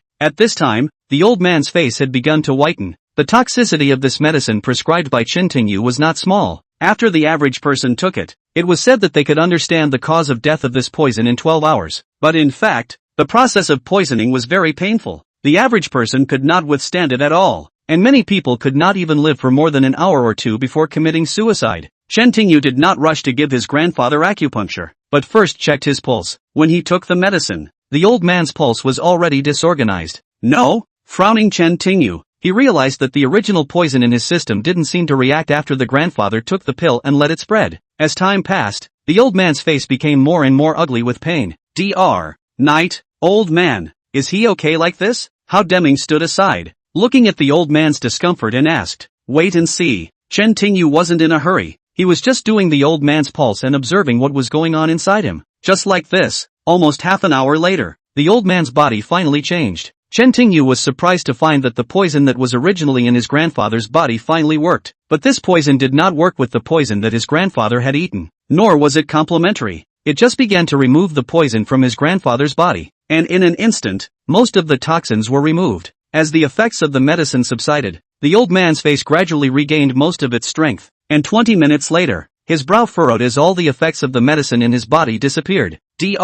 Night, am I poisoned? The old man fidgeted a bit. After the poison dissipated, he naturally felt completely relaxed. Interesting. Chen Tingyu shook his head slightly and said excitedly, Grandpa, the toxins in your body have eliminated the side effects of the medicine I prescribed for you. This is. The old man flinched. He was an expert and knew what Chen Tingyu meant, but this was a bit strange. There were only 3 possibilities for a person to be poisoned and then take another poison at this time. Either the poison was used to fight the poison and the two cancelled each other out, or they complemented each other and accelerated the spread of the poison. And non-interference. You go your way, I'll go mine. But I've never heard of such a thing, where one toxin destroys another, and I'm not consumed by any of them. Aren't there 100 kinds of poisons that invade? Looking at Grandpa Chen Tingyu, he suddenly thought of a poison that was very similar to his grandfather's situation. This old man who had been practicing medicine for decades had some knowledge of many poisonous drugs, but had never heard of them. Chen Tingyu explained, I have heard of a poison that once taken can kill any poison in front of it, but if you are poisoned you must take the antidote within 7 days. Otherwise, after 7 days, you will die. The poison was infallible. Chen Tingyu had never actually seen it before, only once in an ancient book. It was said to be a poison, but in fact it was the holy medicine of detoxification. No matter what kind of poison it was, as long as one took this poison infallible, the drug would inevitably be wiped out. But this drug itself is a toxin. If you don't take the antidote in time, you will die. Grandpa's current symptoms are very much like being poisoned. Otherwise Chen Tingyu prescription. This drug is simply impossible to get rid of. However, the old man had obviously been poisoned for more than 7 days, and if this was true, it would be impossible for him to live until today. Listening to Chen Tingyu's explanation, the old man also asked with some puzzlement, in your opinion, I have 100 poisons? That should only be 7 days of life, but I have this kind of poison. I'm afraid that it has been more than 2 years. This was the point that Chen Tingyu could not understand. Could it be a chronic 100 poisons? How Deming interrupted them. Chronic. Chen Tingyu flinched a little. This was something he hadn't thought of, but it didn't rule out the possibility. After all, what he had seen was only in literature. The real 100 poisons, no one really knew what kind of medicine it was. However, there was a way to prove that the poison was harmless. Chen Tingyu mentioned this method. Grandpa, I can cure the poison of 100 poisons, but to determine if what you have is truly a poison of 100 poisons, this process is extremely painful, 10 times more painful than what you just had. You should think about it before making a decision. Chapter 76, Healing. According to ancient documents, the easiest way to determine if you are poisoned is to stimulate the dantian. If the dantian is stimulated, a normal person will have a violent reaction, but not a poisoned person. In moderate poisoning, if the dantian is stimulated, it is insensitive at first, but not more than a quarter of an hour at most, then there will be severe pain. The explanation in ancient literature is that the dan poison is hidden in the dantian, and stimulation of the dantian can affect the toxin, so it is easiest to know if you have touched the dantian. But this was usually hard for people to accept, which was why Chen Tingyu let the old man figure it out for himself. The poison the old man had just taken made him very aware of how painful his seizures were. Now, Chen Tingyu said, it was unthinkable that if a person was convicted of poisoning, he would have to suffer 10 times more. But the old man did not hesitate, for the only person who could cure him now might be Chen Tingyu. For the sake of this family, for the sake of his daughter, for the sake of whatever pain he must endure. Night, I'm willing to try any method to cure. Go ahead. Seeing the old man's determination, Chen Tingyu nodded and said, take off your clothes and lie flat on the sofa. I'll administer the injection. The old man sniffed, and according to Chen Tingyu's instructions, took off his jacket and lay down on the sofa. Chen Tingyu took out a millisecond needle to stimulate the dantian. Millimeter is the safest. The triangular needle was too thick, the intradermal needle was too short, and each needle could only stimulate the surface of the skin. Finding the location of the dantian, Chen Tingyu picked up the millisecond and gently stabbed it. At first, the old man didn't care too much. Acupuncture was something he could do, so one look at Chen Tingyu's method would tell him that he was an expert. But with the depth of the needle, the old man began to pay attention. Chen Tingyu's needle was too deep. Normally it shouldn't be too deep because acupuncture was mainly for relaxing the tendons and stimulating the acupuncture points. Too deep wouldn't hurt, but Chen Tingyu didn't look like he had any intention of stopping. As the milliseconds approached an inch, Chen Tingyu suddenly raised his hand and snapped the last exposed piece straight into the old man's body. Good night. You, while looking at how Deming a bit dumbfounded. This is not healing, this is obviously hurting people. Acupuncture was something he had seen before, but never like this. Grandpa saw the scene, his face also changed slightly, but he didn't say anything. If he chose to believe Chen Tingyu, he would. Chen Tingyu pushed the millimeter caliber needle onto Grandpa and didn't rush to take it out, but gave him another pulse. The pulse was no different. Grandpa, I'll take it out later. If one of you is not 100%, you will feel pain immediately. If one of you is 100%, you won't feel any pain for a while, but you will feel severe pain later. Chen Tingyu reminded his grandfather that when he inserted a millisecond needle into his body, it was like a thorn in the skin. It didn't bleed when it was inserted, but only when it was pulled out. In other words, the moment Chen Tingyu pulled out the needle was the beginning of the dantian stimulation. The old man nodded and began to speak, but his face suddenly changed. He had taken poison before the attack, and after the attack, the old man just frowned. But right then, the old man's face instantly changed, even to a twisted expression. Chen Tingyu was slightly stunned at the sight. Something was not right. He hadn't really started stimulating his father's dantian yet. Why was the old man suddenly so sick? After a little thought and seeing that the old man seemed to be getting more and more uncomfortable, Chen Tingyu would gently press his hand on the location of the old man's dantian, operating with a godly spirit, and would be struck by a millimeter of bullets. After removing the millimeter shot, the old man's pain disappeared. Before and after not even 2 minutes, the old man's sweat has flowed to the body. Even the sofa is wet. Hodgson hurriedly prepared a towel and soon a servant walked into the study. Hodgson picked up the towel and began to dry the old man's body. Chen Tingyu will see the millisecond he sucked out, and in that millisecond something seems to have changed. There is blood on the needle. Poisonous. Chen Tingyu had thought that the basalt needle was artificial when he installed it, but it seemed not to be anymore. The blood on the needle now seemed to be darker than before. And I was worried that the reason why my grandfather's face had changed was because the suction force generated on the needle had drawn the poison into his body, gradually being absorbed by the basalt needle. In other words, the toxin inside the needle was absorbed by the basalt needle, not by artificial absorption. So, isn't this the antidote? The old man let out a breath as he dried himself. The pain he had just felt was beyond the comprehension of any outsider. The pain was unbearable. If I give you an injection now, you'll be able to detoxify yourself. Lie still. Chen Tingyu signaled his grandfather to lie down and he lay down on the sofa again before raising his hands and placing them on his grandfather's limbs several times, sealing his meridians. The old man suddenly noticed that his limbs seemed to be numb and unable to move. Then Chen Tingyu took a clean towel from his hand. Bite it. The old man hesitated for a moment, then opened his mouth and bit the towel. This time, Chen Tingyu pumped out 5 milliseconds, all of which went into his grandfather's dantian. Hodgson watched in horror, but didn't dare say too much. After all, Chen Tingyu hadn't said all that ahead of time to interfere with his treatment or to face the consequences. Soon, the pain spread through the old man's dantian again. This time, with the 5mm needle, it naturally hurt several times more than the last time. The old man's meridians were blocked so much that he couldn't move, and he could only bite the towel hard and keep grunting muffledly. But even so, the old man still lasted less than 3 minutes, passed out from the pain. Seeing this scene, Hodgson could no longer hold back and rushed to the sofa. On the contrary, Chen Tingyu seized the opportunity. Take it easy. Chen Tingyu stopped it. Good night, doctor. The old man, he, was clearly anxious compared to Chen Tingyu's stoicism and calmness. Seeing the old man pass out in pain in front of him was impossible for him to react at all. It doesn't matter. In Chen Tingyu's opinion, it was a good thing that the old man had fainted from the pain because if he had stayed conscious, he would have been able to endure this abnormal pain instead of fainting unconsciously. When Hodgson heard Chen Tingyu say that it didn't matter, he calmed down a bit. However, he was still a little worried about the old man. Just like that, almost a quarter of an hour had passed. Chen Tingyu checked his pulse again and found that this time, before the removal of the 5mm bullet, his pulse was no different from a normal person's. With 5 milliseconds removed, it was obvious that the blood had deepened a lot, presumably by absorbing the toxin from the old man's body.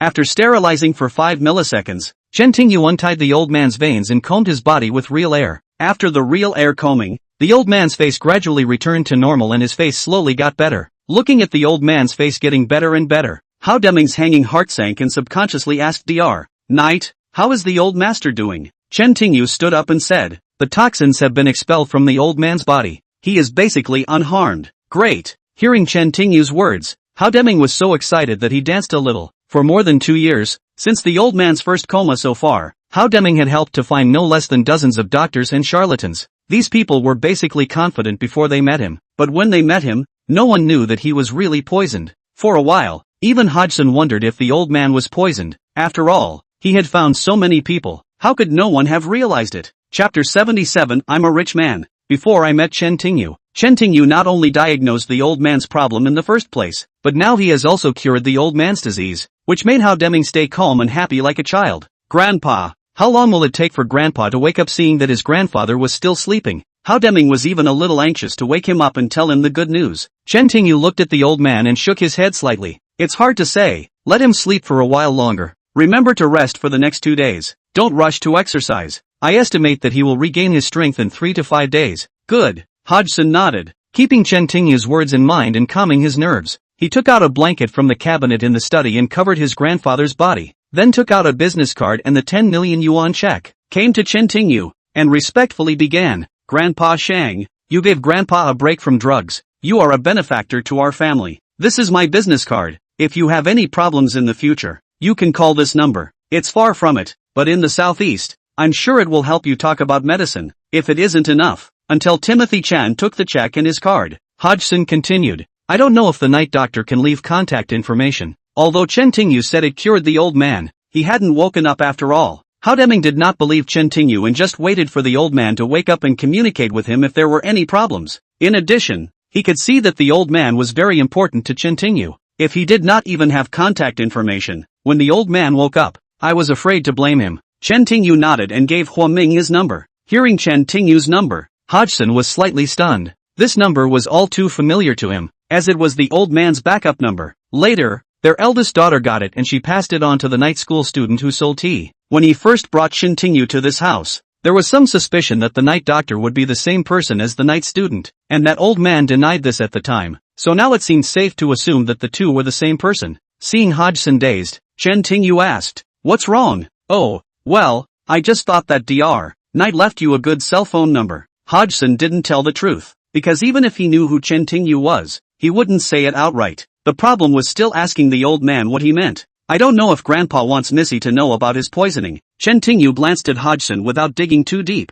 left his contact information, and left the manor. After walking for a while, the old man woke up. Hao Deming sent Chen Tingyu away, then waited, and when he saw the old man waking up, he hurriedly bent down and asked, Old man, how are you feeling? Deming, how long have I been sleeping? The old man raised his hand, rubbed his temples, and sat up. Hao Deming hurriedly helped the old man speak. Not long. About 40 minutes before and after. By the way, where is the night shift doctor? The old man just regained some consciousness. He remembered that he happened to see the disease. The night therapist disappeared after he released your poison, said the man. The poison has been detoxified, said the old man, with a slight start. Immediately, start your own pulse. Hodgson waited, watching the old man nervously. It didn't take long for the old man to smile and say with some excitement, It's normal as expected. So, Grandpa is really good. Hodgson was happy to see that the old man's health had returned, and a huge stone fell from his heart. Damien, do you have any contact information for leaving Grandpa?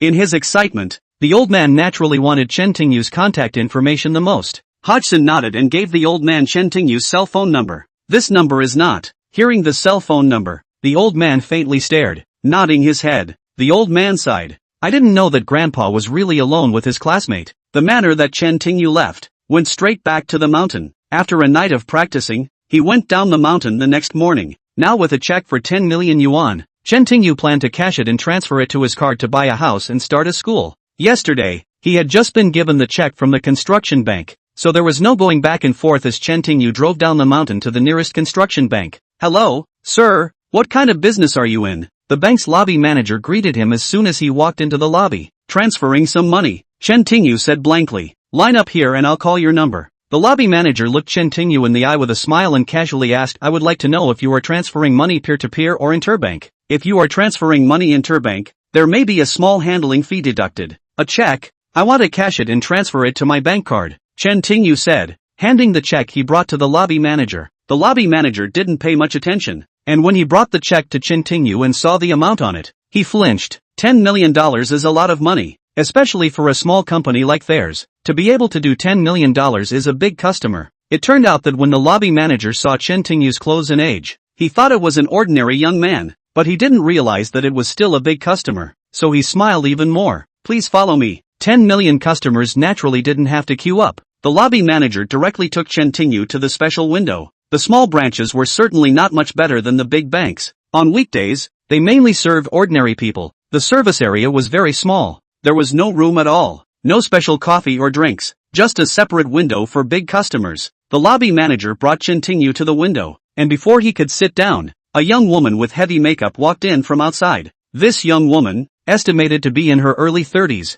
was wearing a mink coat and gold and silver jewelry, looking like one of those opulent ladies. With a Hermes handbag in her hand, she walked into the bank and headed towards the window, her perfume causing Chintinyu to frown slightly. This time Chintinyu sat down as the young lady came to the window and, regardless of what was happening in front of her, threw her bank card right underneath the window and said to the teller, "Come on, give me 50,000 yuan. The cashier looked at the lobby manager and asked what she was going to do. The lobby manager, somewhat embarrassed, says to the young lady, "Ma'am, please wait, this gentleman was here first." So, bank customers didn't have to queue up, but they had to be first come first served by Chintinyu, who deserved to be one step ahead. When the young woman heard the lobby manager's words, she immediately frowned and disliked it. "I'm not in a hurry to withdraw my money without seeing what card I'm holding. I can come to such a small break as yours to help me withdraw it or I'll file a complaint against you." As soon as the young lady finished speaking, the lobby manager was a little confused. Naturally, he saw the bank card the young woman was holding. It was an exclusive black card of the construction bank, which belonged to the middle. Customers with this card were undoubtedly big customers of CCB,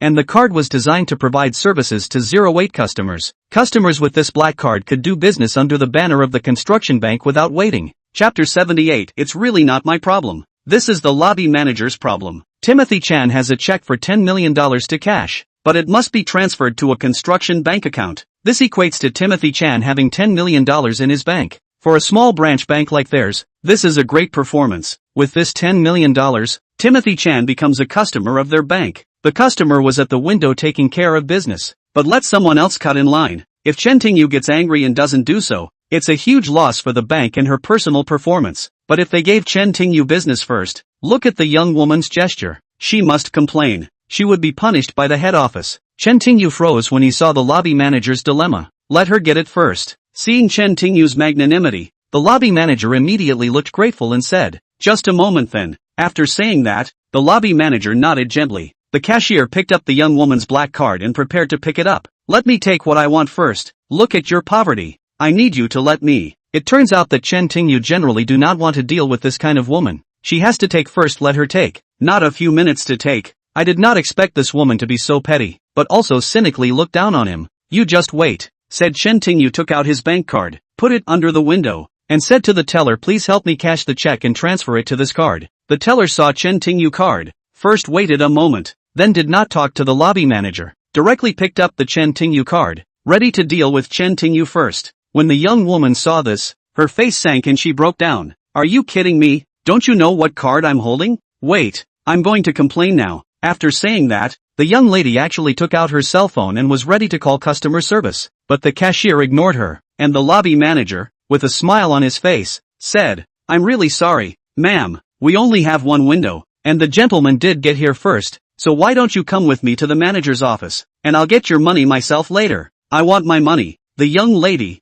obviously not satisfied with the lobby manager's plan, looked at Chintinyu and the bank teller, and said in phallic tones, "How can you offend a valued customer for the sake of a pauper, in a branch that is so small and so lousy? I'm sorry, this gentleman's bank card is above yours, ma'am, so if you insist on withdrawing cash at the window, please wait in line." After hearing what the young lady said, the lobby manager was more or less upset. This young lady is our customer, but she has no quality and disrespect. The lobby manager was still a little confused, but when he saw Chintinyu take out his bank card, he had no qualms about it. If the black card in the young woman's hand was medium, then the dragon in Chintinyu's hand was the highest, and all that had to give way to the highest. "His card is higher than mine." The young woman heard the lobby manager say, obviously not believing it. "It's a black card, and when your bank advertised it, didn't they say it would get the highest level of treatment?" The lobby manager looked at the young lady and with a blank face explained, "Yes, your card does have the highest level of treatment, but this gentleman holds the dragon's ace and has the highest level of treatment. Therefore, in order to protect your rights and interests, it is recommended that you come with me to the manager's office and wait for me to handle the cash withdrawal for you directly. If you insist on withdrawing cash at the window, you will have to wait." The young lady listened to the lobby manager's explanation and still intended to be angry, but just then, the phone rang in her Hermes bag. The young woman opened her bag and took out her cell phone. Seeing that the caller ID was clear, she hurriedly picked up the phone and then called the other end of the line in a whimpering voice. "Husband, The man's voice was so contrived that even the lobby manager, who was also a woman, got goosebumps all over her body when she heard the young woman's wail. No, they won't take it from me. Keep me in line. Yes, I want a black license, but they won't take it from me. I couldn't hear what was being said on the other end of the line, but I could analyze it from the young woman's mouth. She was supposedly asking if she had taken the money, but was complaining about having to wait in line. Putting down the phone, the young woman looked at the lobby manager with some amusement. My husband will be here soon. He is a good friend of your governor. I'll see what you say then. After saying that, she looked at the cashier working for Chen Tingyu. You, prepare to pack up and go home. Sir, please enter the code. The cashier didn't notice the young lady, instead focusing on getting Chen Tingyu to do business, prompting him to enter the password. Seeing that the teller ignored her, the young woman snorted coldly and gave her a hard stare. Not long after, a middle-aged man walked into the bank. He wasn't tall, but he had a fierce look on his face and 2 scars on his rough face. As soon as he walked into the bank, he ran to the window. When the husband saw the man, he ran to him and took him by the arm to spoil him. What eyeless fellow dares to keep my woman waiting here? He came over angrily, glaring as if he wanted to eat someone. But when I saw Chen Tingyu, it looked like a different face, and I narrowed my eyes, the corners of my mouth trying to lift in an attempt to put on a smile. I didn't expect to see you here at night. Chen Tingyu looked at him for a moment in thought. The man looked puzzled, as if he'd seen him before in an underground restaurant. You're Ding Xiaodi. Seeing that Chen Tingyu recognized him, the scarred man seemed overjoyed and said in a loud voice, Yes, my name is Chen Luo. I'm brother Ding Ming's right-hand man, and I'll be relatively unappreciated at night. He's your woman. Chen Tingyu looked at the young woman again. Chen Lok nodded. She's noisy, Chen Tingyu said blankly. The slap was definitely not a show that Chen Tingyu saw, a slap that landed and threw a heel directly at the young woman, falling to the ground. The surrounding people also looked on curiously. Chen Lok, you hit me. The young woman covered her swollen face and looked at Chen Lok incredulously. Husband, the young woman thought as she climbed up from the ground and hugged Chen Lok's arm, showing off. Whenever Chen Lok was angry, she was forgiven for doing so, but this time, Lok shook her off, pointed at her nose and shouted get away. Now.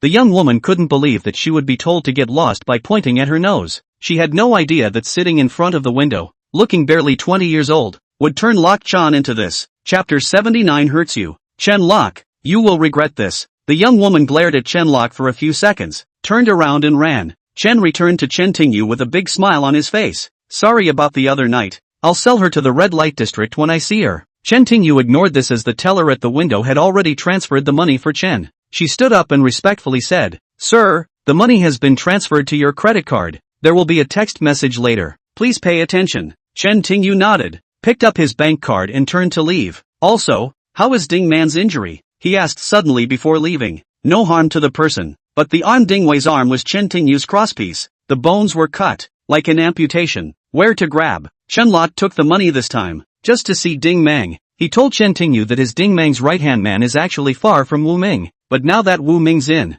it's a perfect opportunity for him. If we play our cards right, maybe we can step up. I just didn't expect to see Timothy Chan here. Chen Tingyu didn't say anything, just said carelessly and left. And Chen Luo is also very excited. He met Chen Tingyu here, and later saw Ding Mang. A bit of material said, then his own chances of ascension will be much greater. Chen Tingyu left the bank and took a car directly to the courtyard of the Hua family. It is not only located in the center of the city, but also the largest country-style property in the southeast. Not far away was Martial Street. This martial arts street, as the name suggests, has about 6 or 7 martial arts officers along the entire street. It's just people teaching different skills like judo, Shotokan, Taekwondo, Muay Thai and Bagua Tai Chi. That's why Timothy Chan wanted to buy a house in. The family lived in Old Town, not far from the city center, and if they had a martial arts school on Martial Arts Street, the commute would be back and forth. Also, the houses in the old city were old, and they should enjoy happiness away from the night and half of Tang Yan's hard life.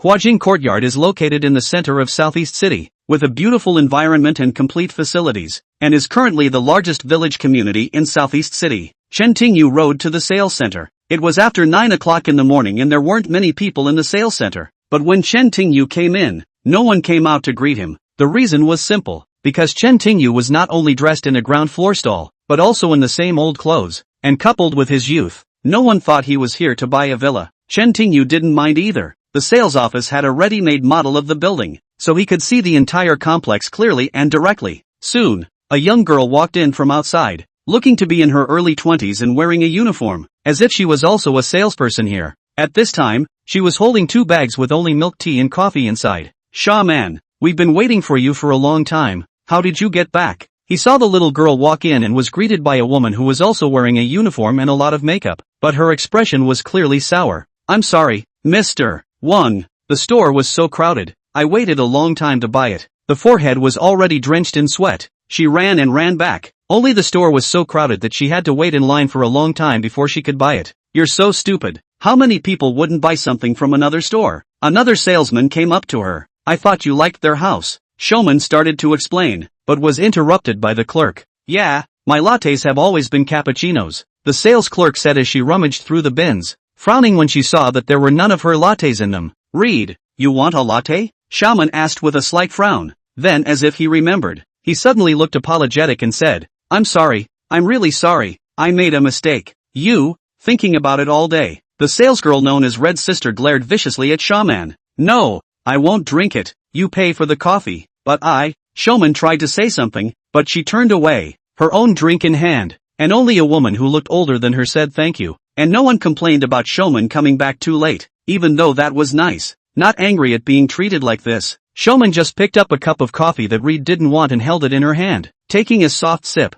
she looks around as if to see if there's anything she can do, and overhears one Timothy Chan looking at an architectural model. "There are guests here, why isn't anyone waiting?" Showman was confused. She could tell that a few of her co-workers had nothing better to do, but no one seemed willing to serve her. With that said, Showman walked over. "Hello sir, welcome to our magnificent courtyard. I'm Showman, the sales agent here. You can call me Showman." "What did you call me?" "Sir, my name is Chen Tingyu." Chen Tingyu looked and naturally saw what had just happened. A newcomer. Showman winced, then nodded. "How did you know?" Chen Tingyu smiled. "They bullied you. Aren't you angry?" Showman tried to shake her head. "I'm new here. I need to exercise more. They're all good people." Chen Tingyu glanced over. The girl was in a good mood. "Tell me about your property. It's not for sale yet. Is there a better location?" "Yes, Mr. Knight. First of all, take a look at the location of our hotel. It is located in the center of the city. Central Park on the east side, Tongji Elementary School on the north side, Dawn Hospital on the south side, shopping malls, and conveniently located in all directions." Speaking of the property, the seemingly quiet girl suddenly became vocal. "With all due respect, Mr. Knight, are you married?" It was a much more personal question, so Shuman's voice lowered slightly when she asked. "Not yet." Chen Tingyu shook his head as if nothing had happened. Shuman sniffed and nodded, explaining, "The entire house is in the center of the city, so it's a good place to shop. If it's a little older, my personal advice would be to buy the east side because it's close to Central Park, which is nice to go for a walk in the morning and at night. But if a young person like you wants to buy, my advice would be to buy north because the next street over is Tongji Elementary School, and waiting for your kids to get married and have kids and go to school. It's a great way to get around and it's close to the commercial villas." "Are these villas south of here still for sale?" Chen Tingyu asked as he glanced at the models. Nodding, "Villa number 1 and number 3 are for sale, leaving number 2, number 4, number 5, number 6, number 7, and number 8. If you're in a hurry, I'll take you there." "Alright, then go take a look." Chen Tingyu nodded. He chose the south side, not because of the shopping mall, but because across the street was Wulin Street. If he was going to open a Wulin school on Wulin Street in the future, he would definitely want to buy a house in the neighborhood. Seeing Xiaoman excitedly following Chen Tingyu out of the sales office and seeing the current house, a few salesmen came together to discuss. "This Xiaoman is such an idiot. She's been with us for 2 months now. Her salary is guaranteed. If she can't sell another house this month, she might get fired." "Not really, it's new anyway and the cottage isn't really for sale. We don't have 3,000 units of all the villas, or all the commercial buildings. Look at Sister Wang. She has already sold 8 units this month. I guess the sales champion this month." "Sister Wang is here again." Sister Wang was held up like this and burst into laughter. She looked at the few men around her and whispered, "Sisters, how about a game? What kind of bet?" The few men looked at each other in disbelief. Chapter 80, The Villa. At the low end of the price spectrum, each house sells for around $2 million. Xiaoman drove the tour bus with Chen Tingyu from the sales center to the southern section. Along the way, she began to fill in Chen Tingyu in the neighborhood. "And, you see, in our neighborhood, these illuminated promotional materials are basically handed out every 15 meters or so, and we've installed 24-hour surveillance cameras at every intersection and corner of the road, so even if you come back at night without an accident, safety is absolutely guaranteed." Not only is Shuman very articulate, but she's actually quite good at this industry despite being new to it. Along the way, she introduced the roads, amenities, fitness equipment, green facilities, security measures, property safety, and everything a homebuyer might care about. Timothy Chan's previous choice of real estate models were all single-family homes. Just looking at the model, nothing concrete. Showman drives the tour bus with Timothy Chan through a gate and further south to a cluster of single-family homes. The villas were all single-family houses, and in front of each villa was a cobblestone pathway, with potted plants of various shapes arranged on stone benches. On the other side of the path is the courtyard of the villa. Xiaoman took Chen Tingyu for a drive before entering. The first floor was the lobby of the villa, which at first glance looked very luxurious. I'm showing you the nicely decorated one. If you don't like the look of it, there are 3 rough rooms, which you can decorate in your own style. Xiaoman took Chen Tingyu for a walk up and down the stairs, detailing everything from the living room carpets and sofas to the household appliances. The whole villa is 1 floor underground, 3 floors above ground, and an attic. Are you satisfied with the layout? Chen Tingyu nodded, feeling that the colors and environment of the house were good. So, let's go back and sign it. Seeing that Chen Tingyu looked satisfied, she was momentarily excited and a little nervous. This salesman was her first job after graduation, and she had been working for over 2 months now, but not a single house had been sold. Showman is both reluctant and confused, and feels like she's working her ass off. She did her best at every reception, but as a result, few of the people who came to see the house seemed to actually want to buy it. Most just came for a walk and left. Others said they wanted to buy the villa, but it was a bad conversation to begin with. Another man said outright that she would buy a villa if she would sleep with him. So after all this time, none of Showman's houses sold. In fact, it was Shuman's inexperience. Those great salesmen, they have a knack for reading people. Mainly clothes, then age, then manners. So clothes like Chen Tingyu's, plus his age, naturally wouldn't attract attention. Once again, Shuman was too serious. Don't look at her eloquence. She doesn't seem to be very good at joking, let alone flirting. As a result, they didn't have a strong rapport like experienced salespeople who could quickly build a rapport with 2 people while chatting with a customer. Chen Tingyu didn't directly say he wanted to buy it. He just nodded and followed back to the sales department. As soon as the 2 of them walked into the room, Chen Tingyu felt several pairs of eyes staring at him. Those people were gambling, waiting to see what happened, and Showman had been busy for so long that he probably didn't do anything. Mr. Knight, would you like something to drink? Coffee, said Showman as he led Timothy Chan to the lounge area.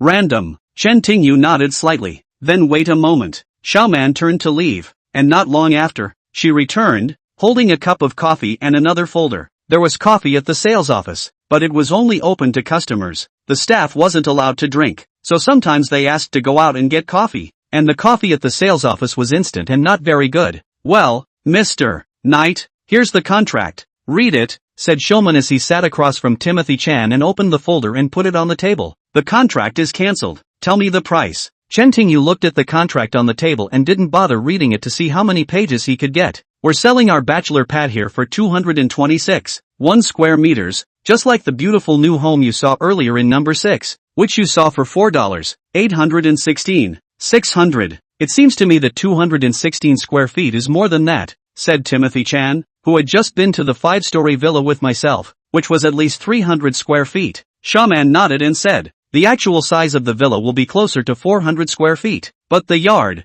first floor, and attic are all rented out, and the deed only counts 3 floors, so that's it. Chen Tingyu nodded. If you don't like the style, you can buy the rough, too, continued the man. The rough villa sells for $16,811, which is $5,000 less than the completed bungalow. However, if you consider the ground floor and attic giveaways, it doesn't actually cost much less, and if you think a finished home is possible, I recommend it. Okay, that's it. Timothy Chan didn't wait to finish. He decided to buy the final touches, not because the final touches were cost-effective, but if you bought an adobe home, the final touches would take at least a couple months, and it's winter, so there's no way to renovate. When you renovate in the spring, it won't be fall when you move in. Really, Showman had so much to say, but he hadn't expected Chen Tingyu to be so happy to buy it. In more than 2 months of sales work, she had never met anyone as frank as Chen Tingyu. Chen Tingyu looked at Showman and said nothing. Showman quickly responded,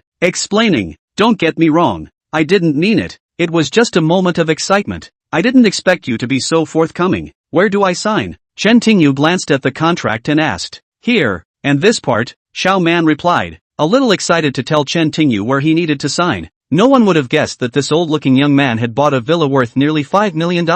Hey, seriously, this is no joke. Doesn't look like it. It's all signed. There's a penalty for breach of contract. $488,000. What's he going to pay? I don't know. Maybe a loan. And $1 million deposit. Several of the salesmen gathered and talked in low voices. They had placed bets on Xiaoman, but it was all a joke. No one took it seriously. After all, no one believed that Chen Tingyu could afford the villa. It was hard for people not to be surprised to see that all the contracts were now signed. On the other side of the room, Xiaoman inquired about Chen Tingyu's payment. Even though he hadn't heard what they were discussing, many developers worked with banks to buy houses here in order to make their houses sell faster. Basically getting a loan without a lot of paperwork. The full amount will be fine. Chen Tingyu took out his bank card and handed it directly. Schumann had worked here for more than 2 months. Buying villas directly with a credit card was something she had seen before, but she had never actually seen a villa directly with a credit card. Wait a moment. Schumann took Chen Tingyu's bank card and paid with a bit of excitement.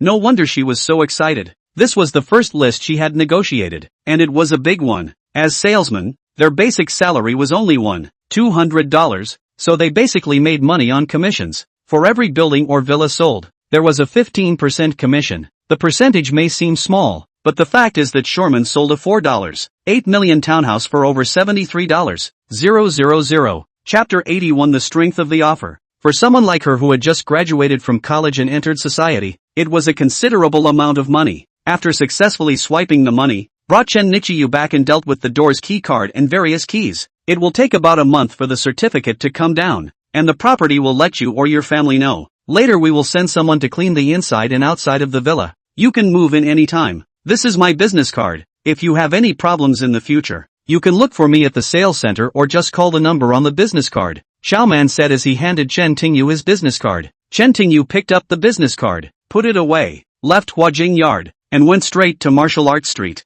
5-Star Street was said to be a street, but in fact, its area was not small, and it could be said that basically all of the martial arts centers in Southeast City opened their centers here. Unlike other places, there was a regulation for opening a martial arts museum on Wudao. It is said that this rule has been in place since the end of the Qing dynasty and continues to this day. It doesn't matter where it is, but if you want to open a school on this street, you have to follow it. There are 2 ways to open a school on this street. The first is to please get fed. You can rent or buy a store on this street and then visit each one along the street. No matter how many martial arts schools there are on this street, in order to get a foothold on this street and be allowed to open a martial arts school, you have to get the approval of 2 or more martial arts schools. The second is called wallboard. This is a street where there are no stores for rent. If you don't want to buy one, you can go to a kickboxing gym and fight the best fighters in the academy. But the price has to be reasonable and fair, and you must make sure that the students are treated well. Another thing, this power play only knows what it's about. That is, if you practice Taijiquan,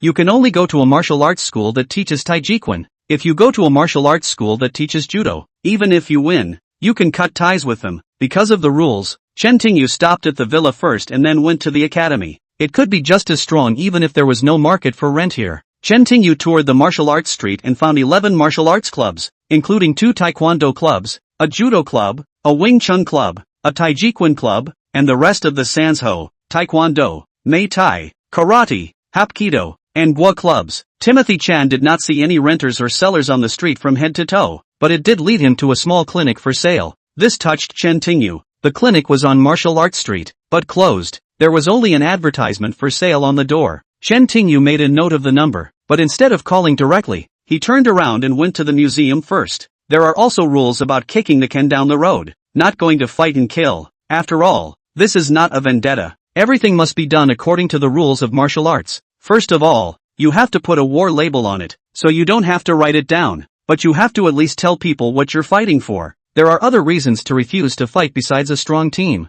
You have to give people time to prepare. Generally speaking, very few war tags are opened right after they are received. It's basically 3 to 5 days of preparation. The 3 to 5 days is either to prepare a discussion strategy for the participants or to give a buffer for the kicker, who maybe when they calm down will change their mind. And of these 11 martial arts, Chen Tingyu would choose martial arts, because martial arts are all-encompassing, but any martial art that is all-encompassing and easy to kick, because this hall is not played by Chen Tingyu, but by his father himself at night. Otherwise, if Chen Tingyu kicked the hall and forced to take this place, only Chen Tingyu sat, and at least 3 years of the hall seat must be given up, otherwise it will be a violation of the rules. This academy was small, at least compared to other academies. There didn't seem to be many students in the academy, only around 6 or 7. As soon as Chen Tingyu pushed open the door, a young man greeted him with a smile. "Hello, you're here to learn about art. We're organizing a special event here where you can try it out for free for a day." In the face of the young man's enthusiasm,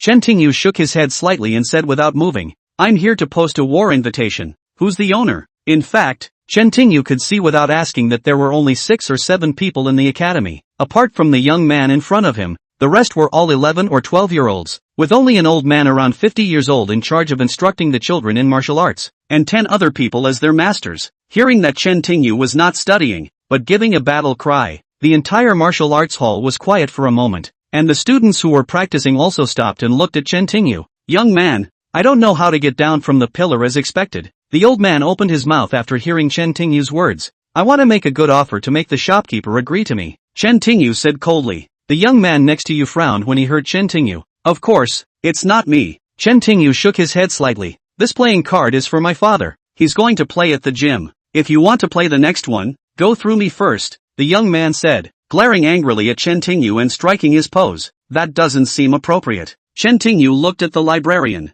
However, the librarian said nothing. Chen Tingyu shook his head slightly and said, "You're no match for me." "Oh, just kidding. How do you know not to fight?" With that, the young man slapped his waist, twisted, and ran straight at Chen Tingyu. He wanted to get the jump on him, but just as the young man approached him, Chen Tingyu rushed from behind and punched the young man in the face. The wind came and blew at the young man, even blowing the hair off his forehead, but it quickly stopped. The academy was quiet for a while longer. The young man stood in front of Chen Tingyu, stunned. He was Master's second disciple and one of his proudest disciples, but he was held back by the man standing in the doorway fighting. "If you don't change your mind, we'll pick up the phone and come back in 7 days." The museum owner's expression looked a little difficult even as he watched each other hit each other. Proud disciples scared out of their wits. "I want to take the opportunity of the disciples to see the strength of the other side. This is not necessary to see. The two sides of the realm is not the same. The difference is too great. The most important thing for those who study martial arts is the realm. So that no matter how good you are, no matter how high your martial arts are, if the realm is not as good as others, you don't even need to compare to know the result. Someone else can scare you with one punch. How else can you fight?" "Alright, I'll go see my father in 7 days." Chen Tingyu gave his boss a punch and turned around to leave the academy. Disciple is incompetent." After Chen Tingyu left, the young man approached the librarian a little ashamed. The librarian shook his head slightly. "It's not because you're incompetent, it's because the other party is too high. Your sister will be back in 7 days. The young man was a little surprised, for he knew his master's martial arts all too well. There was hardly anyone on the entire street who could match his master. His sister was the master's eldest disciple and the master's own daughter. In terms of martial arts, she was even more powerful than the master. And 2 years ago, she was taken as a disciple by an old woman. In front of her face, in what was said to be some sort of ancient cultivation that seemed to be particularly powerful. "It's hard to tell." The shopkeeper shook his head. He hadn't even seen anyone in the hall. It was a bit early to say, but it was best to be careful. Chapter 82, I'm back. Chen Tingyu left the art museum and called the small clinic. It was a man who answered the phone. He sounded about 40 years old. He told Chen Tingyu that the people were now abroad and would return in about a week, at which time they would call Chen Tingyu. In the evening, Chen Tingyu drove straight home. Most importantly, he had taken matters into his own hands and needed to be told earlier so that he could be prepared. "Mom, I'm home." Returning home, Chen Tingyu found Tang cleaning the house. The night was far from over. "What about Dad? Your dad went to the park to work out. Did you eat? Did Mom make it for you?" It had been a long time, so naturally Tang Yun missed his son. "I've already eaten." Chen Tingyu practiced the trick of 5 square clearing, absorbing the power of nature, and didn't need to eat 3 meals a day. Chen Tingyu went to the park after chatting with at home. This time, the night owl practiced in the park. Although he was now fully recovered, his kung fu level had dropped a lot. After all, he hadn't practiced since the fight. After years of rusting, it was hard for him to return to his peak. "Star, you're back." In the evening, he would practice a set of long fists, and when he saw Chen Tingyu, he immediately called it a day. Chen Tingyu nodded. "Go ahead, Dad. I want to see you in action." "Sure, Dad can give you Taijiquan." Luminous rubbed his palms. His long fists practiced speed and power, demanding speed, precision and ferocity. It wasn't a pretty fight unless accompanied, but Taijiquan was different. Practicing Tai Chi was fun and enjoyable. Maybe it was because he hadn't played in a long time, so Nightshade was a little stiff at first, but as he drew away, his movements became more skillful and faster. From what Chen Tingyu could tell, most of Nightshade's kung fu base was still good. How are you, Dad? With one punch, Knight's heart was already sweating a lot, but he had a feeling of sound sleep. It looks good. Just some of the moves aren't in place enough, and some of the cheesy moves can still be removed. Chen Tingyu wants to be honest. Since when did you start learning kung fu, kid? Knight's son sniffed and laughed. Chen Tingyu said, my master taught me some kung fu in addition to being a very good healer. How about the two of us talk? Well, come on Dad, I'm going to teach our son a lesson, Nightshade said as he swung his Tai Chi again. Good. Chen Tingyu did the same thing and tied the game. He didn't know much about Tai Chi, but after watching Good Night, he understood a thing or two. Quite interesting. Seeing Chen Tingyu in this position like a decent person, far from the center of the night, he nodded his head and passed on a slam of Vajra. This was the basic movement of Taijiquan, and in Chan-style Taijiquan, as the first movement after the rise of Taijiquan, it had a calming and courageous effect. When he had finished, he saw deep into the night, his eyes condensed, his aura rose a few notches, and his palms ran like Tai Chi, thrusting him toward Chen Tingyu. Chen Tingyu saw it, and in an attempt to avoid the attack, his left arm grabbed her arm this way and that, then took a step forward, shrugged his shoulders slightly, and let go of his left arm, sending her flying. It sent the nightingale a long way away, looking incredulously at Chen Tingyu. Dad, are you alright? Chen Tingyu froze for a moment as well and rushed forward to help. Nightshade waved his hand and stood up, smiling. Yes, it's the stars again. The two exchanged blows again. This time Chen Tingyu was more cautious and tried to control his strength. But Nightshade, no matter how great he was no match for Chen Tingyu. After a few rounds, he of course lost again. Again. There were many times when the center of the night was still far from Chen Tingyu, but it was exhilarating. If he loses, he may be reluctant, he may be frustrated, but losing to his own son was too late for Night Shadow to be happy. What kind of father wouldn't want his son to be better than him? For Chen Tingyu, Nightshade felt that he had learned a lot, both in terms of his movements and what was within him. The distance between Chen Tingyu and him was far, naturally for this purpose, otherwise the distance he had won was far. The most important thing in martial arts was practicing, and no matter how you put it, it was not easy to master. Star, I don't know the expert who taught you healing in martial arts. If the expert had made a move, you'd know about it. When he first faced Chen Tingyu, he knew that he was more talented than ever before. Otherwise he couldn't keep losing, much less learn something every time. For an apprentice who had only been taught for a few months to become so good, it was hard to imagine how good the master was. Of course, the Nightwalker didn't know that Chen Tingyu's so-called high master was actually Chen Tingyu himself. Father, I have something to say to you. Chen Tingyu immediately informed Chen Tingyu of this powerful offer. The rules of martial arts were far from the center of the night. Of course, please keyboard and he was enough for Chen Tingyu or tell. So he was shocked when he heard that Chen Tingyu had actually run down Martial Arts Street to post the bulletin. This was no small thing. For the owners of Martial Arts Street, a strong offer was tantamount to a challenge to their status and dignity. Star, isn't this nonsense? Even if we win, we'll get whatever we can on a plate. Win or lose, considering their family situation, it would cost a lot of money to build the next martial arts center in Budo, let alone building one for a month. Chen Tingyu knew about worrying about the distant future. Don't worry about money. I studied medicine with the old man. I cured a rich man a few days ago. He gave me $10 million.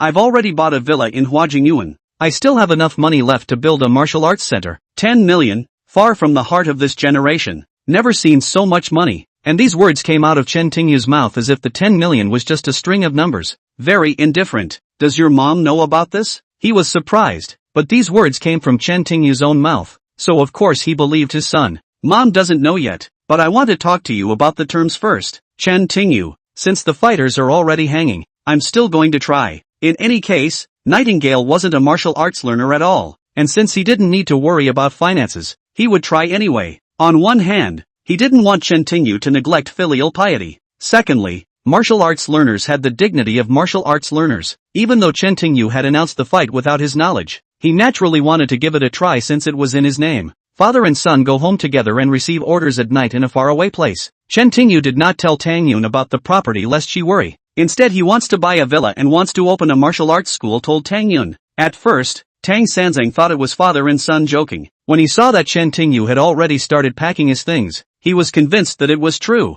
and he busied himself in amazement. The side of the villa was well decorated and basically had everything, so there was only a need to bring a few changes of clothes and a few necessities. Having said that, as soon as I packed my stuff it just got bigger and bigger. There were a lot of bags, big and small. The cab was definitely too big to fit in. With everything almost packed, It was late at night and there was no way to rent another car. The family decided to do it again tomorrow. The night passed and the next morning, in the dead of night, Nightshade rented a cart, loaded it with goods, and took the three of them to the gorgeous yard. Chapter 83, Better Not to Talk. See, such a big villa. Tang Sanzang actually moved to such a luxurious place. Finally Tang Yun in the heart of the night far settled. There is a Chen Tingyu's wish, now that martial arts hall under the poor plan. Just in case, Chen Tingyu will stay and practice martial arts every day. 2 days passed, and in the blink of an eye we entered the 10th place. Just after the early morning, Chen Tingyu received a call from Lu Chuanji. Star, where is your house? I will pick you up later. Doesn't the party to pick me up start at night? Chen Tingyu flinched. Now that he had promised Lu Yunting dinner on the 10th, he would not go back on his word. But by now it was already after 6 a.m. and it wasn't very bright yet. Do you think I will come to you so early? Since the holidays, I have not been able to text you back. My phone is always off, always looking for you. Previously, Lu Changdong and Chen Nichiyu reached an agreement. Abercrombie, France, texting each other every day to understand each other's interests.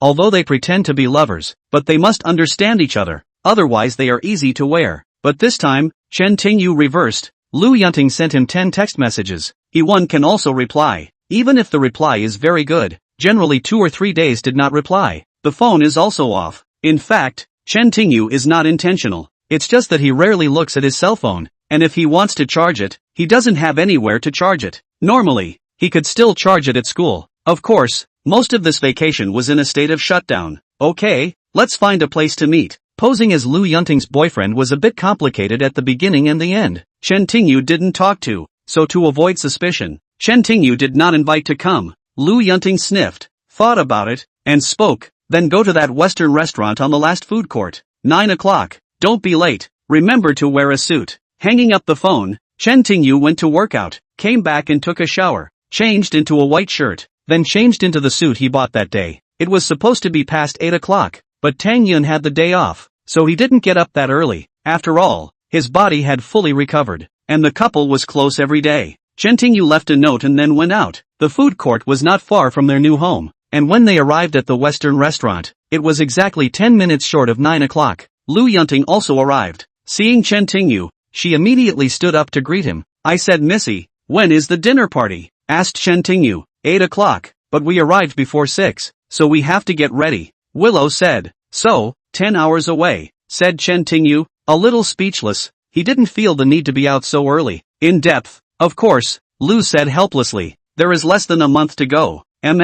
Lu still wants to better understand each other through some communication, but Chen Tingyu often didn't text her back, and when the time came, they didn't really know each other very well. The two ordered some food at a Western restaurant, and Lu told Chen Tingyu about her little by little. Needless to say, Willow is more powerful than Dulles in Southeast. The company that Dulé is in is a listed group, with extremely wide connections, money and power. Dulé can be said to be a typical rich kid, but compared with Lu Yunting's family, it is completely inferior to Lu Yunting. Lu's father is the chief executive officer of Lu Changdong Group, and his mother is an executive director. The couple controlled the largest pharmaceutical group in the south and worked closely with Mr. Yu. No wonder Yu Shueya knew about Lu Yunting. These two companies belonged to a powerful combination and were industry leaders in the entire South China region. No wonder the Dongming and Qing dynasties used such despicable tactics to threaten Yu Shueya. Their dongs were afraid, and no matter how much they fought, they couldn't fight. Lu Yunting also has a brother named Lu Tianshu, who is the commander of the South China military region and the commander of the General Staff of the 6th Army Special Forces. The Lu family was not a big family because Lu Yunting's father,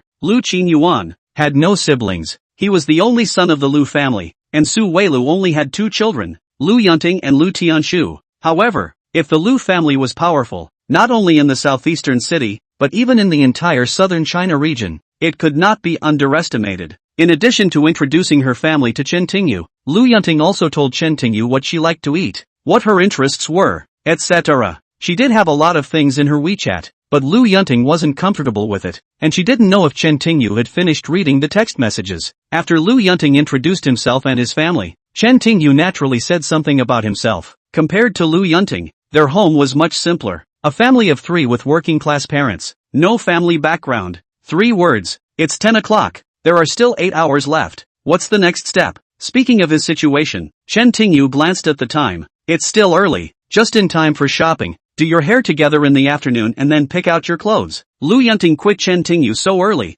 Of course the time is all lined up. Mutual understanding can't just stay on the verbalization, but also have some practical actions. Women were strange creatures. Even a thin-looking woman, even if she was weak, would be full of vigor while shopping. Chen Tingyu really didn't understand why women like shopping so much. If they needed to buy something, they just went and bought it. No. Why this kind of meaningless walk brings happiness? But since I promised to help Lu Yunting, he accompanied me. After walking for a few hours, Lu took Chen Tingyu to a hair salon. It took Chen Tingyu less than 20 minutes to fix his hair. But Lu Shang Natsuha was in trouble. She had a set of shoulder-length curls with thin flowing bangs, and it took an hour and a half for one person to fix it. However, it must be said that the hair that was done was truly different. Not only was it soft, but it looked black and shiny. By the time I finished fixing my hair, it was already after 4 p.m. I said I was going to pick out my evening gown, but everything was ready. Unlike the suits purchased by Chen Tingyu, Lu Chuanji's tuxedo was handmade by an internationally recognized designer and was very unique. It wasn't an extravagance for the Lu family,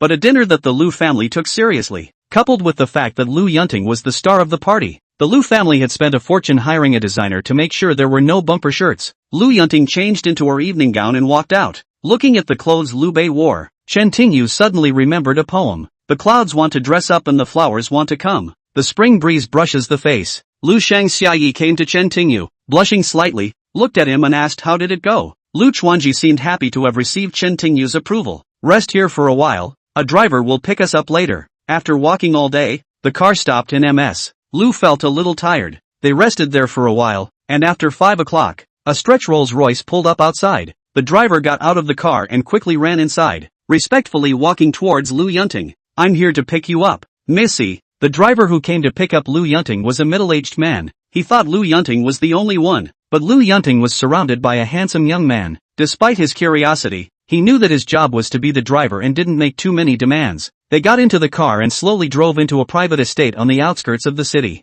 Chapter 84, Walking Out Slowly. The manor belongs to the Willow family, but is usually uninhabited and used mainly for banquets. It was like a group celebration, an annual meeting, a company anniversary. It was not even 6 o'clock when they arrived, but there were already close to 100 luxury cars parked in this manor. Their total value was at least $7 to $8 billion. Chen Tingyu got out of the car. Then the gentleman opened the door for them and slowly stepped out. What Chen Tingyu did should have been done by the driver. When the driver saw Chen Tingyu doing this, he had the good judgment to find a place to park. Come on, my beautiful lady. Chen Tingyu bent down slightly, and when Lu Yunting saw this, he smiled, hung back easily, and together they walked into the banquet hall. At this time, the hall was filled with many wealthy celebrities. In addition to the dignitaries of Southeast City, large corporations and extended families from the entire South China region had also come. The door opened slowly, and they walked together arm in arm, immediately attracting the attention of many people. Chen Tingyu was already very good looking, and this time the handmade suit was the perfect complement to his extraordinary temperament. Lu Yunting was radiant in her tuxedo.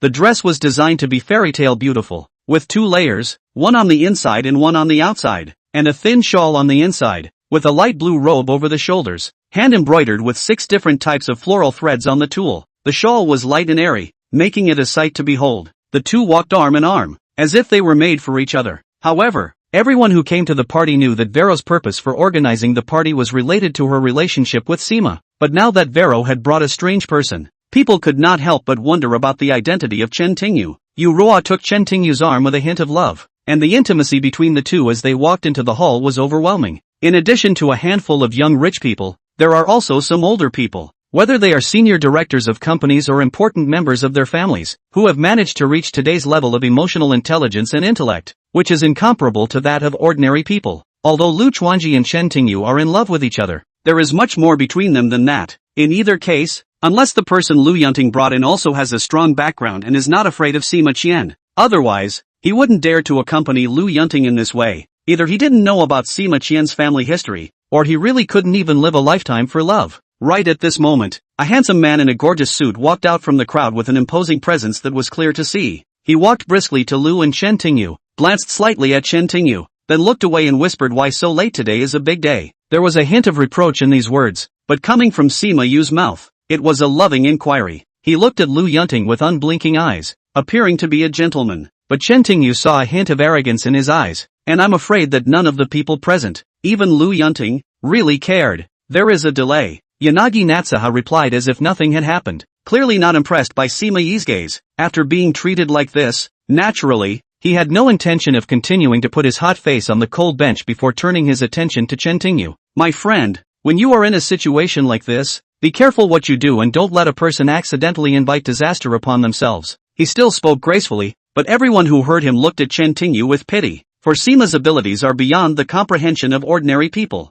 I dare not say that in the entire, or at least in the south, anyone who offends the Sima clan will not have a good outcome. When Sima Yu saw that Sima Yu was threatening Chen Tingyu, Liu Bei frowned slightly and glared at him. Sima Yu just smiled and Sima Yi did not care. He, Xiao Qian, why are you here? Why are you still standing here? Come on, we've been waiting for you for a long time. At this moment, a few girls in gorgeous clothes gathered around her as if they had just seen Liu Yunting here, and quickly walked towards her, involuntarily pulling Liu Yunting away. And Liu Yunting, who wanted to break free, could only give Chen Tingyu a look of his own caution before being taken away involuntarily. Sima Yu looked at Chen Tingyu with a cold smile and turned around, sitting on the sofa next to him. Man, let's go together. At this time, several young men also surrounded Chen Tingyu, and one of them, a fat man, laughed as he pushed Chen Tingyu onto the sofa. Bro, let me introduce you to Tang Li. She's now the general manager of Tangren Pictures. Over here are Wang Zhong and Wang Tianlu. There are 2 catering companies and a large supermarket in Southeast City. This one is Su Qiming in Sugu. They're in charge of the bus routes throughout Southeast City. The fat man called Dongli introduced the 2 young men to Chen Tingyu one by one. These young men,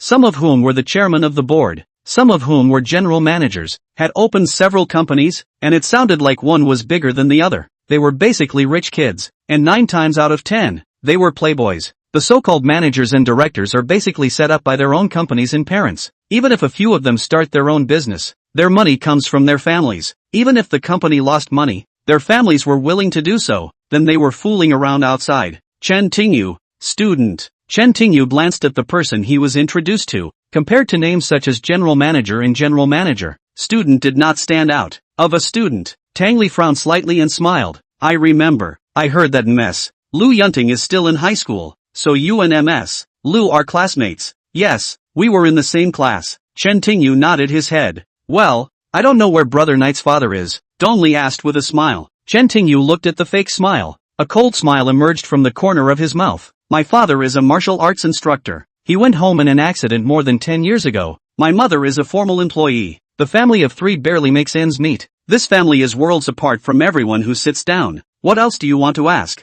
His attitude made Donnelly grunt a little, not expecting a man of Timothy Chan's background to talk to them in such a manner. Ha ha, man, don't tease Donnelly. With your equipment, I'm afraid you can't even afford a year's salary. Wang Tianlu, who was sitting next to him, suddenly laughed. Chen Tingyu's Jia Yuding handmade suit was worth its weight in gold. When Wang Tianlu said this, Tang Li seemed to laugh along with him. Yeah, Brother Knight, you're really good at joking. You're thinking too much. I'm wearing Tingting's clothes. Chen Tingyu looked blankly at the person in front of him and shook his head slightly. Come on, you can't be a dancer if you want clothes from a woman. The people around them sniffed and looked at each other with a hint of disdain in their eyes. Tang Li laughed. Brother, I think you're a smart man. To be honest, you must know that the Lu Group has a certain amount of influence not only in the southeast, but also in the entire South China region. How do you feel about your family compared to yours? Mandenhall is right, Chen Tingyu said with a bland smile. If Mandenhall is right, then it's a bit worthless. Chapter 85 Worth. If you really want to talk about identity, Chen Tingyu, as the medicine king, not to mention that even in the 10 directions world, you can't find many people who can be with their families. Chen Tingyu didn't deserve this, because when it came to identity, he could only say that the people there were trash, but these Donnelly people clearly misunderstood. Yes? Chen Tingyu's eyes lifted slightly as he looked at Sima Yu.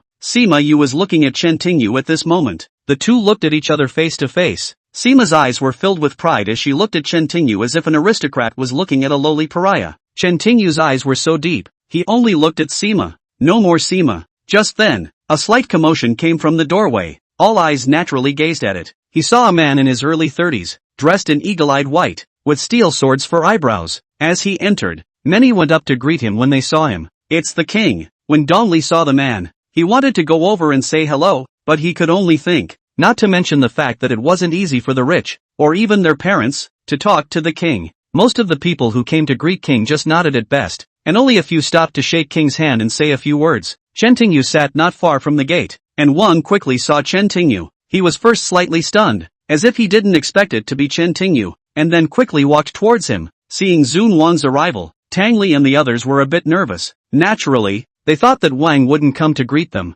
As Wang got closer and closer, his target was clearly Chen Tingyu. Had this kid offended the king? Inadequate nighttime activities. The fact that Chen Tingyu showed up surprised the king a bit. On the one hand, he didn't want Willow to be associated with Chen Tingyu, and on the other hand, although he hadn't been in contact with Chen Tingyu for a long time, he had a certain understanding of his character and didn't think that Chen Tingyu would like to take part in such an event. Seeing that Wang Zun walked over and was actually greeting Chen Tingyu, Tang Li and the rest of them were so surprised that their eyes widened in disbelief. No matter who Chen Tingyu was, even if he really was just a student, a madam couldn't let Wang Zun greet him like this. Guys, excuse me, I have to talk to my friend. Wang looked at the men, who were still in a daze. No one in the room thought he was really asking, albeit in a questioning tone. At once, several people moved out of the way, even moving farther to the other side. Sima's eyes narrowed slightly. He knew a little bit about Wang Identity's background and knew that this person would not be offended. Sima Yu gave Chen Tingyu a deep look,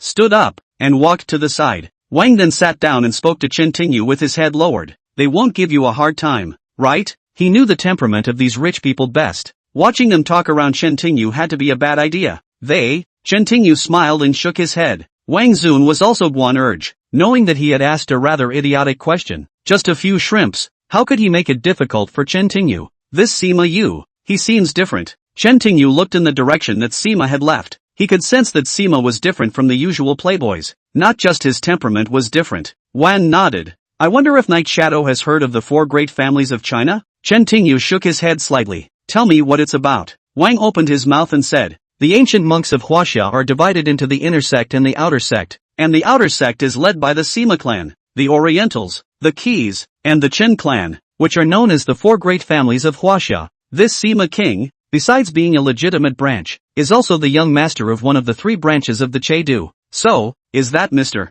Chen behind you, Mr. Chen? Chen Tingyu asked. Yes, he is from the Chen family, a direct descendant of the Chen family. Wan nodded, and that was why Sima was afraid of him. No matter what kind of person Sima was, he was just a minion of Sima's family. While Mr. Chen, who was behind Wang Shang, was a direct descendant of the Chen family. On the other side, the rich children peeked from time to time from Chen Tingyu's side, even though they walked on the other side. Although they couldn't hear what Chen Tingyu and were saying, but from Wang Zun's attitude, it was clear that the relationship between the two was not ordinary, and Tang Li and the others had some regrets in their hearts. One by one, they had flattered Sima Yu, so they would treat Chen Tingyu like this. But who would have thought that Chen Tingyu would know Wang Jianmen? If they had to choose between Sima, they would choose Wang, regardless of the power behind these two people. Sima couldn't conquer Wang and Snake in the southeastern city. However, it wasn't just the second generation of the rich, but Wan's performance also made those around him wonder about Chen Tingyu's identity. At this point, the rich man who had been looking at this side of the street was looking in a different direction. It's Yao Shui. Dongli greeted first. The others followed Dongli's voice with a glint in their eyes. They didn't care about Chen Tingyu at this point. Yu Shuiyo had appeared and all those present, especially the men, were facing her past. Everyone knew that there were only 2 fastest ways in the southeast. One married Lu Yunting, one married Yu Shuiyo, and the other became good buddies with Wang Zun. It's 1,000 times harder than you think. And after Lu Yu got engaged to Sima, he's basically a man of honor. So now the only way to heaven is to marry you. Whoever can pick up Yu Shuiyo and marry her family is the same as getting Yu Shuiyo's medicine. If you get Yu Shuiyo's medicine, you're hitching a ride with the Lu family, which not only has deep pockets, but is also a friend of Sima's. By this time, not to mention the cities in the southeast, even the entire south could run rampant. Plus Yu Min herself was a great beauty, so naturally all these single rich kids were scrambling to please Yu Minhong. However, in the face of the attention from Tang Li and Wang Tianlu and the others, Yu Shuiyo only responded politely without the slightest trace of emotion, which made these men who had been courting feel somewhat helpless. Fortunately, Yu hadn't shown any interest in any of the men present either, which meant that everyone still had a chance. Yu Shuiyo was polite to everyone who spoke, her eyes turning slightly in one direction before heading straight inside the hall. Many of those who didn't stand up were a bit nervous. Will she come here? Then, under everyone's gaze, Yu Minhong came to the sofa next to Chen Tingyu and Wang, smiling. Star, can I sit here? It wasn't until Chen Tingyu nodded that she happened to smile and sit next to him. How could it be? Seeing Yu Shuiyo actually take the initiative to greet Chen Tingyu and make such a friendly call, everyone around was surprised. Dong Li's face became even uglier. He hadn't liked Yu Shuiyo for a year or two, but no matter how brave he was, Yu Shuao had always been relatively indifferent to him, so why was this taciturn boy so deeply in love? It's a relaxing night, you guys chat, I'll go say hello to my friend. Wang Zun looked at Yu Shuao. Very interesting, and Chen Tingyu informed before standing on the other side. Chapter 86, Can't Take Your Eyes Off the Ground. Star, I'll take the liberty of asking, your relationship with Tingting being able to meet Chen Tingyu at today's dinner party. Yu Shuao's heart was also a little curious. Of course, she already knew that Lu Yunting and Yu Shuao were classmates, but today's occasion was not suitable to invite students to attend. However, before Chen Tingyu could say anything, Lu Shu was pulled away and returned. Shuao, why are you here? I've long been haunted by such dreams. Willow wrinkled her little nose. I could tell they were close. Otherwise Lu Xiang wouldn't have turned out like this. I'm going to be late for work, so I invited you to dinner that day. Yu said with a smile. For me, Shuao is still the best. Lu Yuting laughed. Of course it wasn't really born on Shuiaoqi. Lu asked, staring unblinkingly at Shuao and Chen Tingyu. Shuao, how do you know the stars? Looking at you, it seems familiar, right? Yu Shuao knew that Lu Shuao and Chen Tingyu were classmates, but Lu Shuao didn't know that Lu Shuao and Chen Tingyu were relatives. Lu Yuting was not alone in her question. Many people wanted to know. Yu Shuao looked at Chen Tingyu and saw that Chen Tingyu didn't have any expression, and would quickly tell her about Chen Tingyu. After hearing Yu Shuao's narration, the people present immediately had a feeling of sudden realization. No wonder. Otherwise, as a Chen Tingyu student, how could he be related to Shuao? This boy was really lucky. Not only did he go to school in the same class as Lu Yuting, but he also saved too many Shuao. Many people didn't think much of Chen Tingyu saving Yu Shuao's life, but just thought that Chen Tingyu was really lucky, because if it was them, they would also help you get his bag back. In this case, they were now receiving special treatment from you. Just then, music resounded through the hall. Unbeknownst to them, the ball had begun. It was an upper-class dinner ritual designed to give young men and women a chance to get up close and personal. As the music started, the group consciously dispersed to the side, giving way to a dance floor in the center of the hall. But there was no one on the dance floor, because this dinner was organized by the Lu family. As the first dance, Lu Yunting of course had to dance first. Sima Yu slightly tilted his head, looked at Lu Yunting, didn't see any movement from her, and immediately walked over. My goddess, may I ask you to dance? Sima Right had a gentlemanly confidence on his face. He couldn't believe that Lu Yunting would be so blass. This was the feast that announced their union. Luer slowly stood up. The corners of Sima Yu's mouth rose as he watched her expression. No woman he wanted could escape his clutches. But when Lu Bei stood up, he looked at him seriously and said, I'm sorry, I'm not much of a dancer, so I need a familiar partner. At this time, only to see Lu Yunting's lotus flower footstep slightly, the diameter came to the front of Chen Tingyu. Jade stretched out her hand, a bit reproachful. You still don't invite me to dance? At this moment, the young girl's charming demeanor made the men's hearts flutter slightly. Even Sima Yu was mesmerized by Lu Yunting. Only Chen Tingyu, his expression firm and unchanged, elegantly stretched out his hand to Lu Yunting and said in a slow voice, My beautiful lady, may I ask you to dance? It's a pleasure to meet you. Luer smiled faintly and placed her slender hand in Chen Tingyu's. The two of them helped each other to the center of the dance floor. Chen Tingyu gently wrapped his arms around his waist and placed his entire body directly on top. It was so close that Sima Yu was furious to see it. Ryu blushed too and suddenly felt her heart skip a beat. She had never been this close to the opposite sex before in her life, and Timothy Chen was so close to her from the start that she couldn't move. Lu Bei didn't know what to do when Chen Tingyu put his face to Lu Bei's ear and whispered, I don't know how to dance. You teach me. It turns out that Chen Tingyu doesn't do ballroom dancing at all, but if he were to say no in front of everyone, it would be to say no to Lu Xiang, because Chen Tingyu is here to help Lu Xiang today. Of course he will not. By this time, the music had been playing for a long time, and when they saw that the two were just standing in the center of the dance floor without making the next move, a lot of people started to talk. This was mainly because the two of them were so close and the gestures seemed too ambiguous for the outside world. Aside from looking at Lu Yunting and Chen Tingyu, most people subconsciously looked at Sima as well. Today's dinner was supposed to be a joint dinner between the Lu and Sima families. Under normal circumstances, the first dance would be between Sima and Lu Yunting, but the male lead was changed to Chen Tingyu, which was definitely not a provocation to Sima's family or an embarrassment to Sima. Sima Yu looked at the two black-faced people in the center of the dance floor. The purpose of this meal, he knew. Lu Yunting knew. Most of the people present knew. But Lu Yunting was dancing the first dance with another person in front of everyone. This made Sima Yu really angry. What was Lu Yunting thinking? If it wasn't for Lu's influence, if it wasn't for Lu's wealth, if it wasn't for Lu's need, if it wasn't for Lu paving the way for him to get into the right track, how could he marry an ordinary woman? Willow Yunting was really pretty, he admitted, but even the prettiest woman was just a toy in Tasmania's eyes. but now that this shameless plaything was flirting with another man in front of him, Sima Right wanted to rush up and beat the two men severely, but he didn't take action because the timing wasn't right. Although everyone present knew that at today's dinner party, the Lu family would announce their engagement to Sima Qian. Before the engagement was announced, Sima Qian's status could only be considered as Lu Yuting's friend, and if he started now, not only would it be dishonorable, but in case the Lu family saw that he was bullying Lu Yuting, and broke off the engagement in a fit of pique, he'd be more than that. Knowing that Chen Tingyu couldn't dance, he whispered in his ear, "Alright, follow my footsteps." With that, Lu lightly pushed Chen Tingyu's chest and took 2 hard steps back before grabbing Chen Tingyu's hand and spinning her around. After getting off to such an amazing start, Lu began to dance slowly to Chen Tingyu's rhythm. The shawl on her evening gown fluttered in the wind, and Lu danced like a fairy among the flowers, joining in with the music and soaking in Chen Tingyu's dance. The sound of conversation faded away as the two danced. Not only the men present, but also the ladies and gentlemen, were all attracted by Lu Yunting's extraordinary beauty.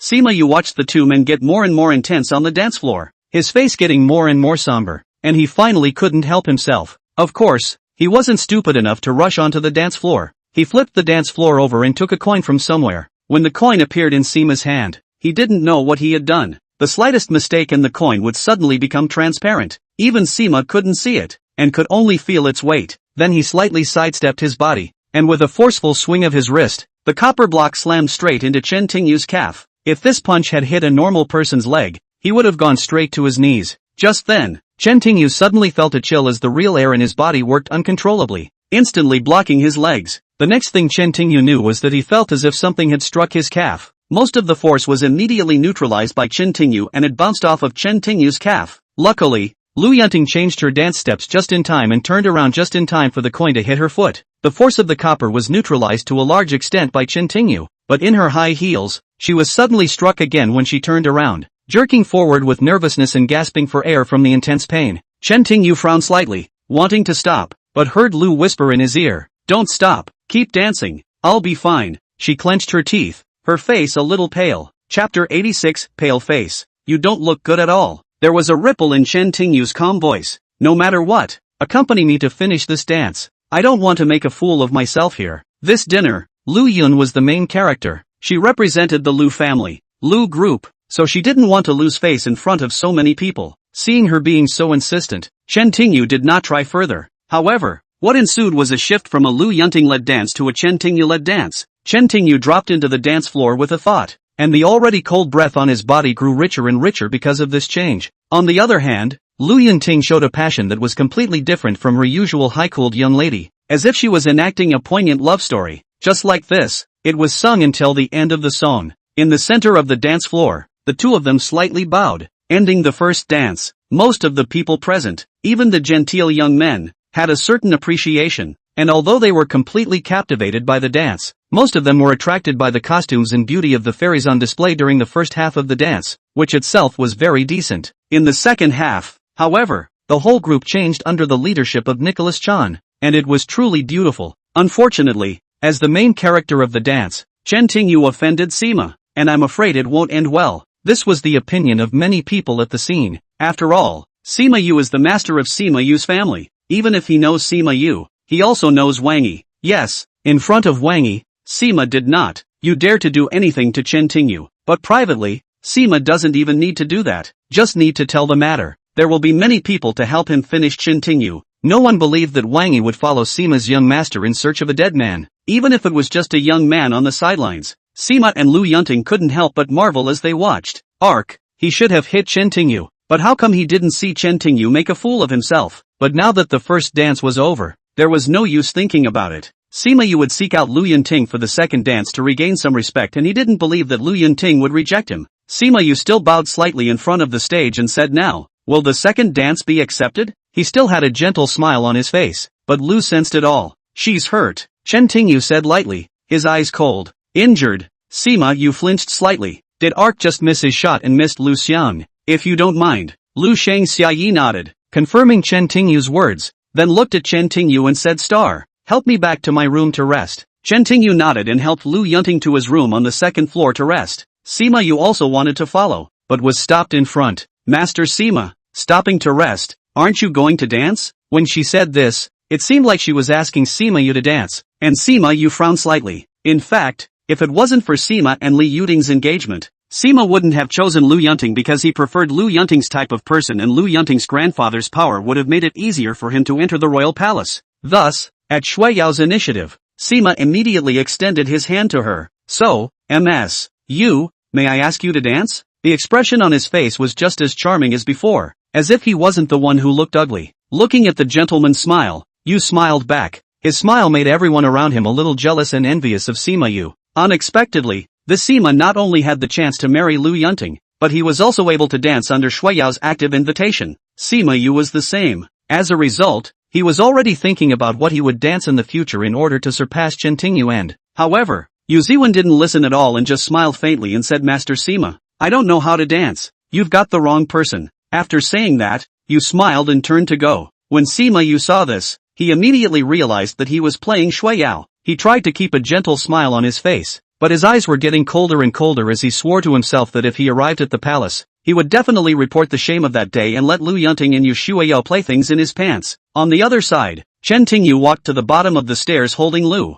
Looking at the stairs in front of her, Liu was a bit puzzled. Her feet were hurting so badly that she probably wouldn't have made it if Chen Tingyu hadn't been holding her. The 20 or so stairs in front of her were now like a graben to her. Liu Yunting was in trouble, but was suddenly picked up by Chen Tingyu. Before she could react, Chen Tingyu carried her up the stairs. I can handle it myself. You put me down. Being held in Chen Tingyu's arms, she blushed slightly and tried to get Chen Tingyu to put her down, but Chen Tingyu ignored her and carried her up to the second floor. There were many rooms on the second floor. Chen Tingyu picked one at random and carried Willow inside. The room wasn't large, but it was beautifully decorated. Chen Tingyu put her on the side of the bed and poured her a glass of water, then said, Are you okay? Willow shook her head and said nothing. Willow's brow furrowed slightly and the sweat on the corners of her forehead said it all. Watching her wince in pain, Chen Tingyu lowered his head and looked at her feet. In order to match the evening gown, Lu Xiang had put on a pair of thin high heels, and her bare right ankle was slightly red and swollen when seen by the naked eye.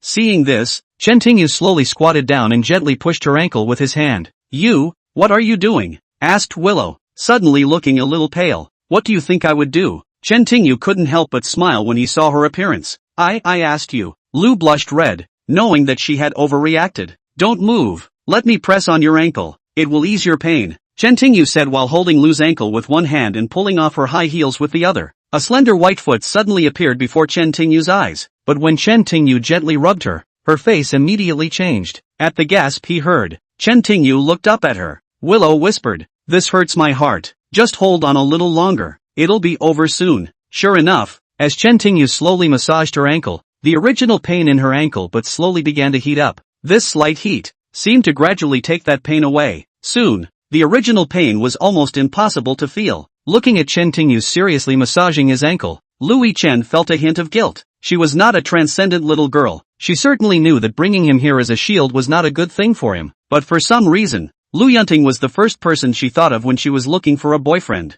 and she couldn't stand anyone but Chen Tingyu. At this time, seeing Chen Tingyu's serious look, she had 1,000 thoughts in her mind and suddenly remembered the school festival, slightly opened her mouth and said, the school festival, where you caress the ancient tune, can you tell me what the name is? The tune resonated so much with Liu Yunting. She had consulted a lot of information and looked for many teachers, but had gotten no clues, not even a single clue. Liu Yunting had tried to play it from her own memories, even composing her own music and specially inviting a maestro to play it, but neither she nor the maestro could caress its melody. A surname. At the mention of that ancient tune, Chen Tingyu paused, then rubbed it in his hands for a few seconds. Chapter 87, blushing as if the supremacy of that music was unparalleled, and I was the only one who admired it, gazing out at the world, looking down at the heavens and the earth, but behind it all, there was sadness. Can you tell me where this came from? Ryusei wanted to know. He really wanted to know who composed this ancient tune. From an era. Chen Tingyu sighed slightly. The song was composed many years after he became emperor, to honor the past, the glorious days, the era that belonged to him. An era, Lu started to say, then continued, but Chen Tingyu stood up and said, Alright, you rest here for a while. It's alright, I'll go out first. With that said, Chen Tingyu turned and left the room. Looking back at Chen Tingyu, he opened his mouth but no sound came out. The emperor's sigh haunted her dreams, and she felt dizzy as she tried to grab the person in front of her. After all, she had used him. That was all there was to it. She was no longer worthy. She had lost her nerve. Starlet, come here. I need to talk to you. When Timothy Chan returned to the ballroom on the first floor, he was led aside in a scene that made many of those present jealous. Damn it! Tang Li angrily stared at Chen Tingyu from afar, wanting to swallow Chen Tingyu when Yu Shuiao was so close to him. No matter how much he hated it, he could only stare at it. After all, he wasn't Sima, but he didn't dare to offend Wang Yi's friend. In addition, Sima was about to become Lu Yunting's fiancé and people managed to be honest, but both he and Shui Yao were afraid to even be friends with anything. So why let Shui Yao stay away from Chen Tingyu or let Chen Tingyu off? What?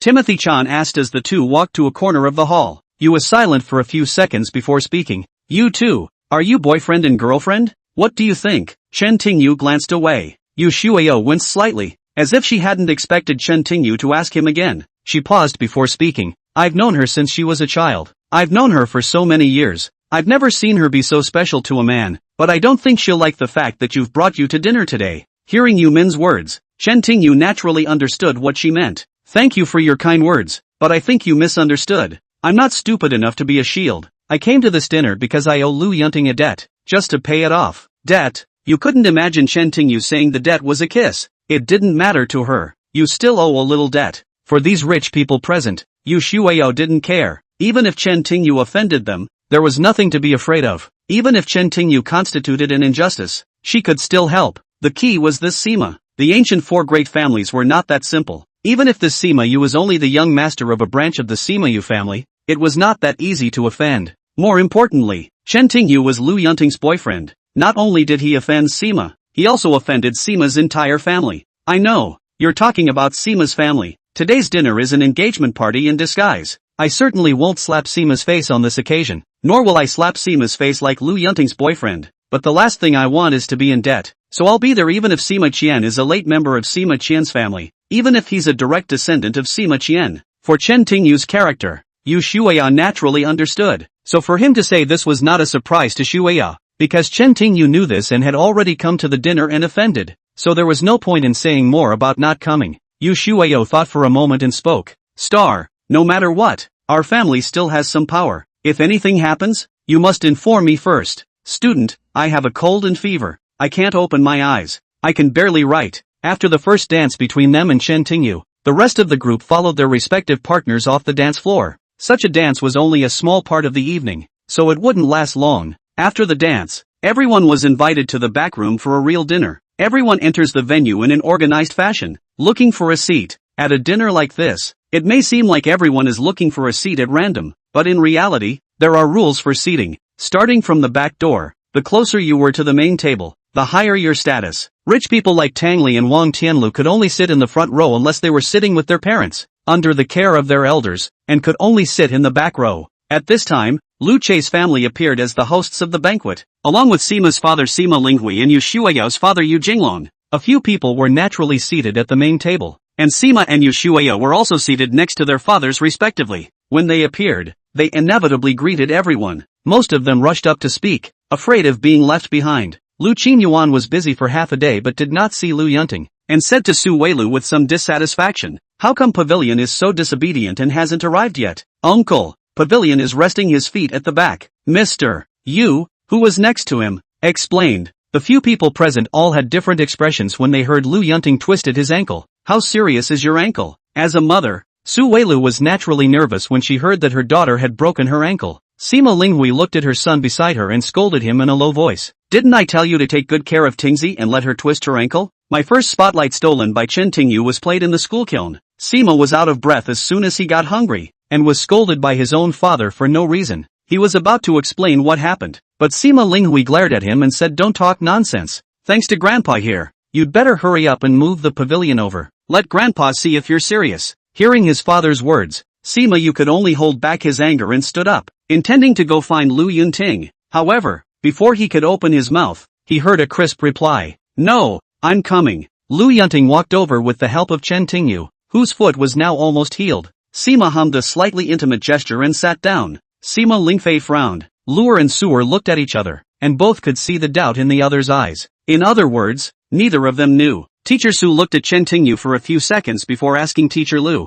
"Ting Ting, this is..." Luer hesitated slightly, because she was starting to regret it a little. But now, it was too late for regrets. "I had to force myself. Mom and Dad, I want you to meet him. His name is Chen Tingyu." The boyfriend said 3 words, and the hall fell silent. Sima's face slightly reddened. He felt that Lu Yunting really didn't dare to say that. It wasn't respect for Sima Yu's family at all. Sima Linghui, on the other hand, narrowed his eyes slightly as he looked at Yanagi Natsuha. The purpose of tonight's dinner had already been agreed upon by their Simas and Vero. Now out of nowhere, Lu Yunting's boyfriend appeared. This made Sima Qian's family embarrassed in front of the crowd. Brother Lu, this shouldn't be a surprise from you. As long as one doesn't make a fool of themselves. Who can hear Sima Linghui's mood at this time is not worried, while Lu Qinyuan is full of anger and bruises. Those who know their daughters know their fathers. Chapter 88 Dilemma. Lu Qinyuan of course knows that Lu Yunting does not like this marriage, but he, Lu Qinyuan, has always been straight to the point. Since there was such an agreement in the past, no matter what, he will stick to it. In his opinion,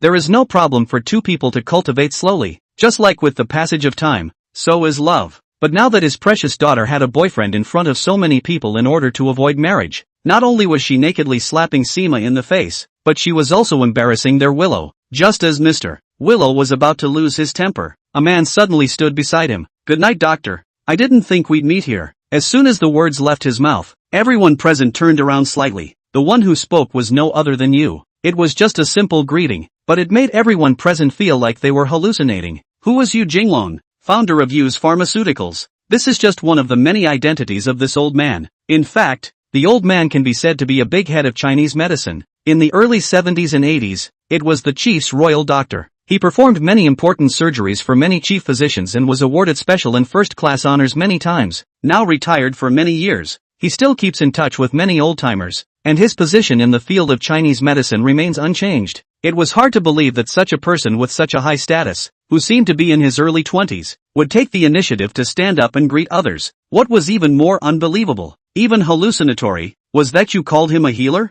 To be called a healer by a medical giant, to be called a healer by someone who could be called a healer. If Chen Tingyu was bigger than big, even if it seemed that way to him, when he said it, there would be people who would believe it. But the fact that Chen Tingyu wasn't even 20 years old, even if it was the healer himself who said it, it was hard to believe. Yanagi Natsuha had wanted to be angry, but when he saw Yumin suddenly stand up and greet Chen Tingyu warmly, his original anger suddenly turned into surprise. How could his own brother know this young man? His enthusiasm was so high that it was unusual even for him. Yu ignored the doubts of the others. Instead, he simply left his seat, walked over to Chen Tingyu, and affectionately took his hand. Dr. Knight, you left in such a hurry that I didn't have time to properly thank you. I can't deny you a toast for seeing me here today. The old man's warmth and respect surprised everyone. Such a big man, even though the enthusiastic young man was in front of him, even used this word respect. This young man must have some kind of special status. Otherwise, why would he appear here in Yu Jinglong's status? Uncle Yu,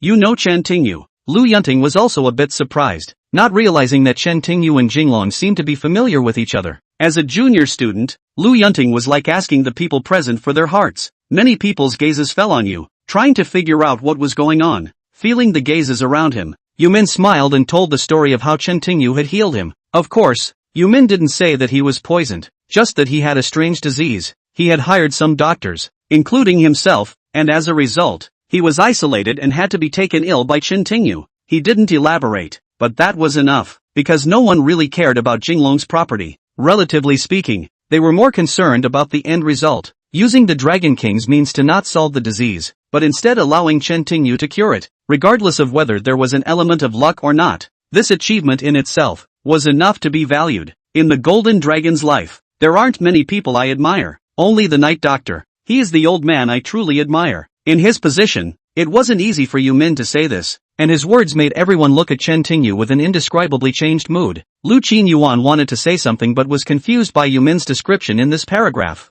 The atmosphere became even more awkward as they watched Zheng Sheng pull Chen Tingyu to the main table. Everyone knew how Lu made dinner, but now that Lu Yunting had suddenly brought a boyfriend, and he didn't seem to be an ordinary person, it made it a little difficult for Lu Jinyuan. It was true that he and Sima Linghui were friends, but it was like a friendship between gentlemen, and over the years, he hadn't had much contact with Sima Linghui, or else he wouldn't have been able to meet Sima Linghui so many years ago. If not, unlike Yu Jinglong, Lu Qinyuan and Yu Jinglong have known each other for more than 20 years. He took Yu Jinglong as his brother from the bottom of his heart. Really want to talk about kinship? Lu Qinyuan must be closer to Yu Jinglong. In terms of career, Lu Xiang and Yu are made for each other. Don't look at the Lu family has a group of hospitals that can influence the whole of southern China. Without Yu Yu's support, it would be impossible for the Lu family to do this. Therefore, he didn't want to get sad, whether it was emotionally or in the family business, so he couldn't attack Chen Tingyu at will. Seeing Su Yu to Lu Qinyuan's dilemma, he immediately smiled, stood up and walked to Lu Yunting's side. You didn't tell me you would surprise us, girl. For her own daughter, Su Weilu was naturally pampered. She was already a bit dissatisfied with the so-called marriage that Lu Qinyuan had established for her daughter. After all, sacrificing her daughter's happiness for the sake of her own little face wasn't what she wanted. The main reason she agreed to the marriage was because Sima was the best of the younger generation they knew,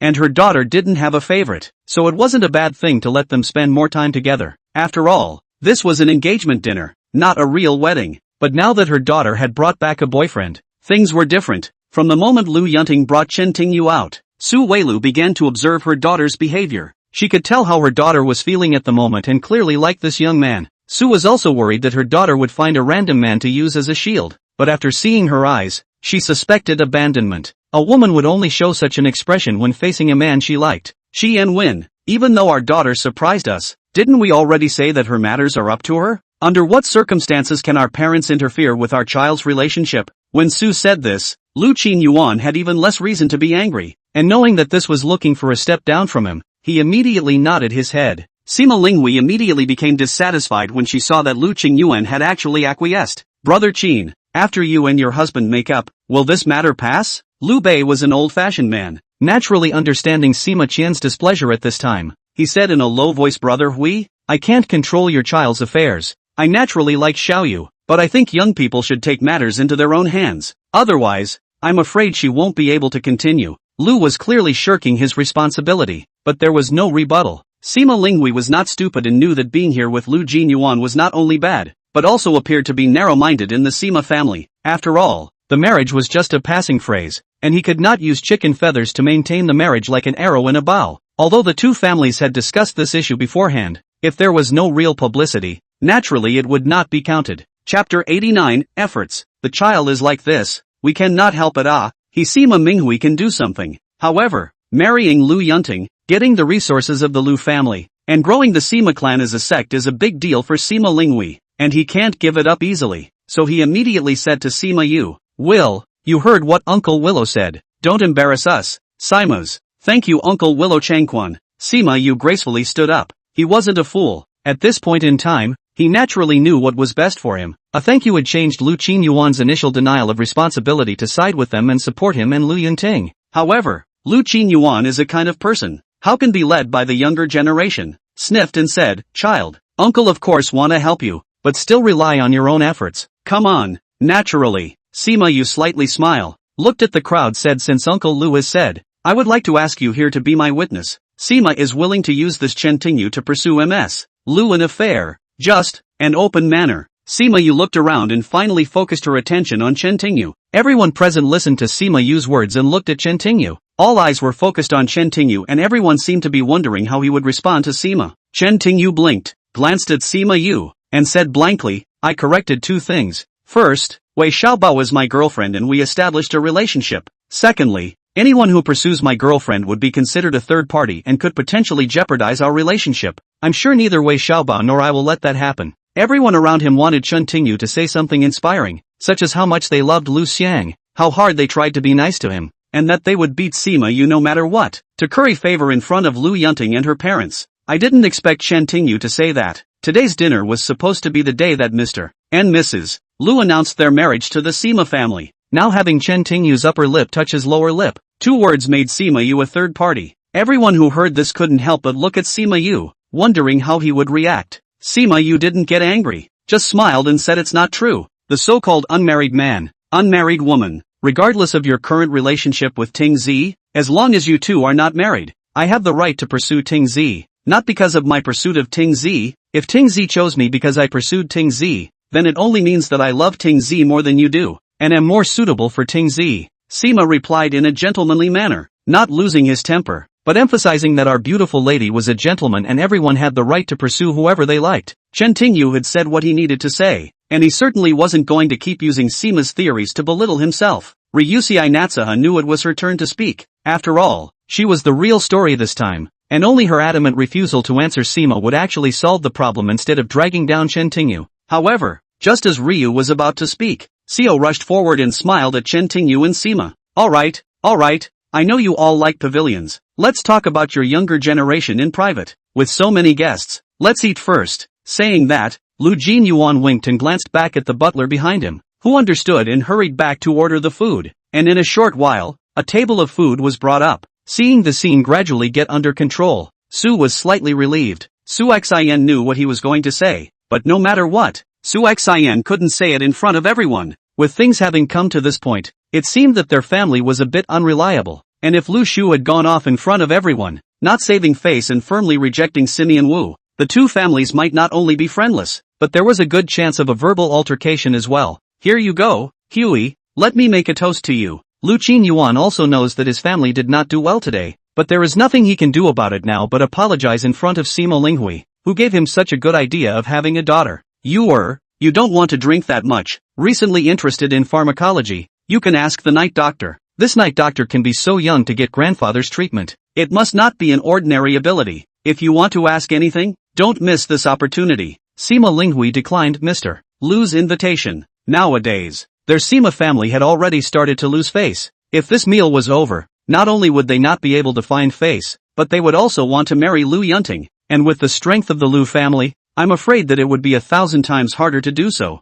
So no matter what, tonight Chen Tingyu could not be spared. Chen Tingyu needed to be humiliated in front of everyone and let everyone know that Lu Yunting's boyfriend was a complete loser. The best way to defeat someone was to crush them with the strength of their pride. If Yu Jinglong didn't call him a healer, his Sima Qian would defeat him in this way, not letting him survive the night if necessary. Hearing Sima Linghui's words, Sima Linghui naturally understood what his father meant. He immediately stood up and said, Mr. Knight, oh no, Dr. Knight, your grandfather must be a highly skilled healer for calling you that. I was wondering if you could teach me a thing or two. That's easy to say. Chen Tingyu didn't beat around the bush and directly agreed. Sima Yu smiled as he listened. Our family once had a pair of medicines that had been passed down for thousands of years. Unfortunately, the prescription was lost during turbulent times. There are still a few grains of medicine left. Only the medicine, not the prescription. I want to know if the night doctor can write a prescription with this medicine. Saying that, Sima Yu surprisingly took out a vial and placed it on the table, asking where became a complete test. Lu Yuting looked at the vial on the table and suddenly said with some dissatisfaction, Sima Yu,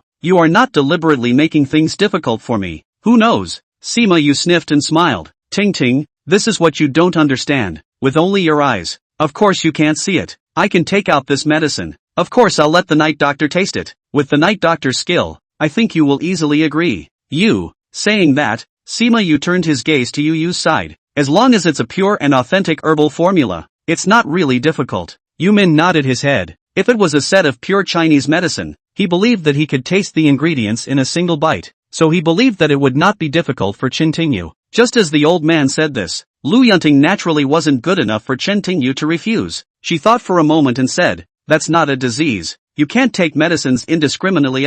What kind of medicine are you? I haven't thought about it. Sima Yu looked at Chen Tingyu and said, it's a bit poisonous, but if the night doctor is worried that he won't be able to taste the antidote, then forget about it. Unexpectedly, the medicine that Sima Yu took was poison. It was a demeaning move. If Chen Tingyu agreed, he would have to taste the prescription for this drug and then take the antidote. Otherwise he would be poisoned. If Chen Tingyu refused, it would not only make him look medically incompetent and unsure of himself, but it would also make him look timid and scared to death, as if he was slapping him in the face. When the time came, Yu Jinlong would not only lose his status in people's minds, he would also be despised by Lu Shu. Sima Yu, do you know how powerful this medicine is? Yu Shuao opened her mouth without speaking. Compared to the others, Yu Shuao knew something about medicine. If Chen Tingyu wanted to identify the ingredients of the medicine, he would have to at least taste it himself. If Sima's medicine was a potent poison, then even if Chen Tingyu could taste the ingredients of the medicine, he would not have the time to configure an antidote. Chapter 90, Can't Guess. Giggle. MS. Yu was very thoughtful. This is my Sima Yu's medicine. Of course I know its properties. As long as the night doctor can distribute the antidote within an hour, it can save your life. I just don't know if the night doctor can taste it. No, it can't be tasted. Lu Yunting said preemptively before Chen Tingyu could speak. Sima Yu, if there's anything you don't understand and you want to ask, the stars can't answer. Uncle, you can't answer. but we can also use modern technology to analyze it. There's no reason to have a trial reading. Isn't it baffling? Sir, I'm so nice. Sima, you laughed once upon a time. If you tasted herbs, you would become a medicine king. Tonight, witch doctors will be a beautiful topic. I will do it again and make you cry and laugh. Otherwise, tonight's witch doctor won't be called in vain. Hearing Sima use words, the people around him began to talk. Although many were just as curious as Ning Jing, they wanted to embarrass Chen Tingyu now. After all, what skills did this Chen Tingyu have that could make the old man Yu Jinglong a divine doctor by word of mouth? If he didn't show it, there would definitely be people who would be unconvinced. Su Weilu and Lu Qinyuan looked at each other in disbelief, wanting to stand up and go around in a circle, but Lu Qinyuan quietly stopped. They have done some unorthodox things,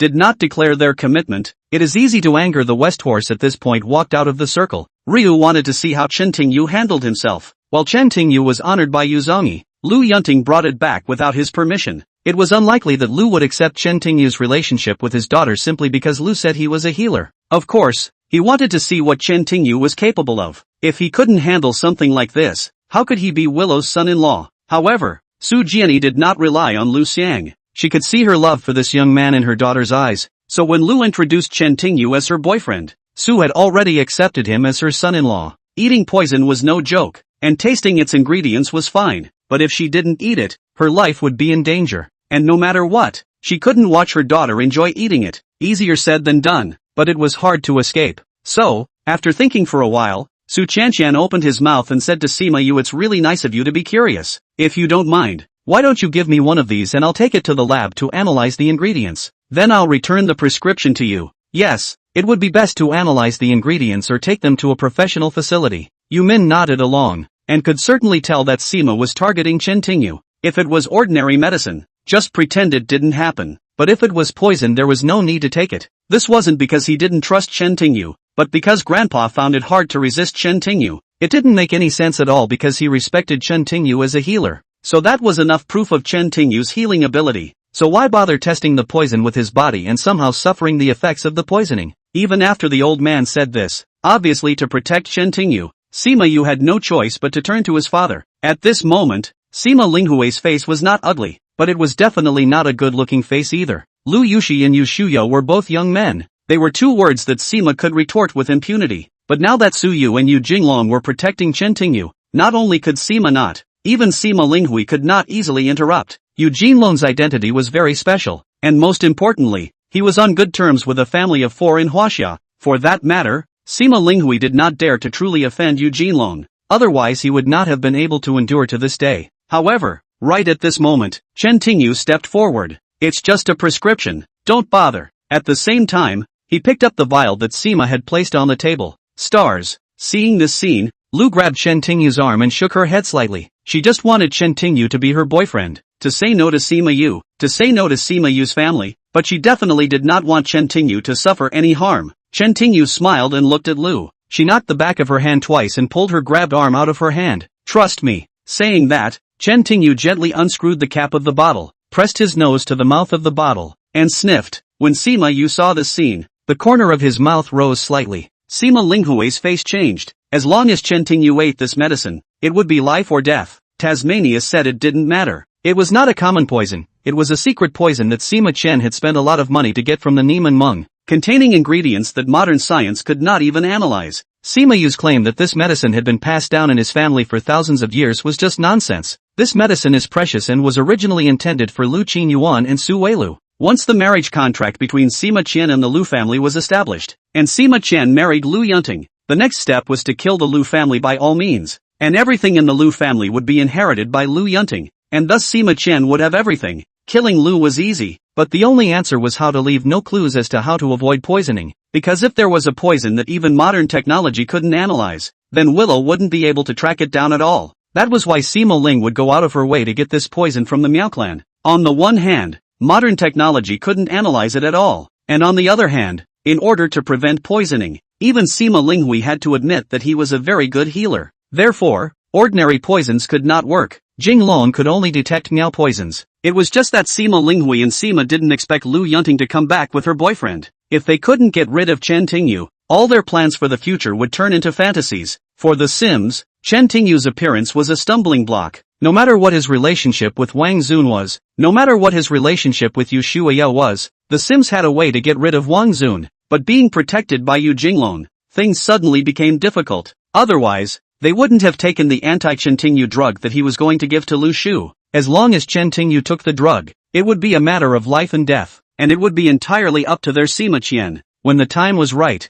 if Chen Tingyu made a fool of himself and prayed for the antidote in front of the crowd like a harpy dog, his Sima would be so happy that he could even save his life. So, when Chen Tingyu unscrewed the bottle of medicine, Sima's heart fluttered with excitement. It turned out that Yu Jinglong had protected Chen Tingyu when Suyu came out to play circles, and Chen Tingyu didn't even need to take that bottle of medicine, but he chose to taste the drug without realizing it. If you want to die, you can't stop it. At that moment, Chen Tingyu was in the limelight, so to speak. The audience didn't seem to mind and were waiting for Chen Tingyu to take the poison. It's a matter of cure or poison. Whatever happened, it was what people wanted to see. However, when Chen Tingyu opened the vial, he simply sniffed it and pulled the cap back. No one knew what Chen Tingyu meant, but he looked at Su with a smile on his face. "Auntie, do you have a pen and paper?" "Ms." Su froze for a moment, then ordered a pen and paper to be prepared. Not long after, a servant brought paper and pen. Chen Tingyu picked up the pen and wrote down the ingredients of the medicine and the prescription for the antidote. "Master Sima, how is this prescription?"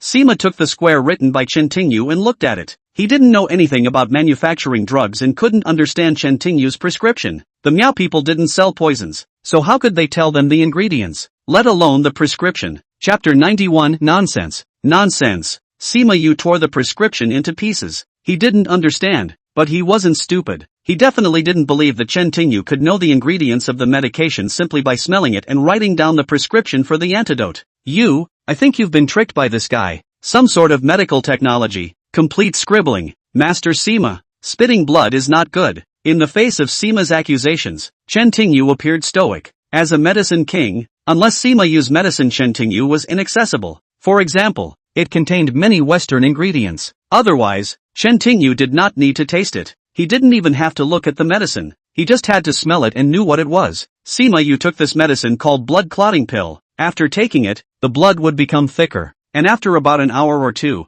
the hair would be poisoned. The process was very painful, but it couldn't be detected with ordinary methods, and the symptom of death was that it was a bit like a blood clot. Sima Yu sneered and looked at the gathered crowd. As you can see, this so-called healer used his nose to sniff, and was able to write an ancient medical prescription that was passed down from our Sima family thousands of years ago, and was very careful to write the so-called antidote. "I don't believe it. I can smell the ingredients just by sniffing them." "I'm afraid even you can't do that." "Yeah, I think he's just scared to death of just writing a prescription." There were a lot of people who wanted to kiss Sima Qian's ass, and Chen Tingyu was really hard to convince and agree with. Even Lu frowned slightly, thinking that Chen Tingyu was a bit sinister. Hearing the voices around him, Chen Tingyu slowly said to Sima, "In that case, let's ask Master Sima Yu to write down the prescription as proof of what he said." Sima Yu had previously said that this medicine was passed down from Sima Yu's family. It's just that the prescription is missing and there's no medicine now. I don't know what it was. In other words, Sima didn't know the entire prescription, but he did know 7 or 8 strokes. So as long as he could write it, he could naturally prove that Chen Tingyu had just written a gibberish. But how could he write it? Chen Tingyu could confirm that he didn't know the prescription for the blood concentration pill.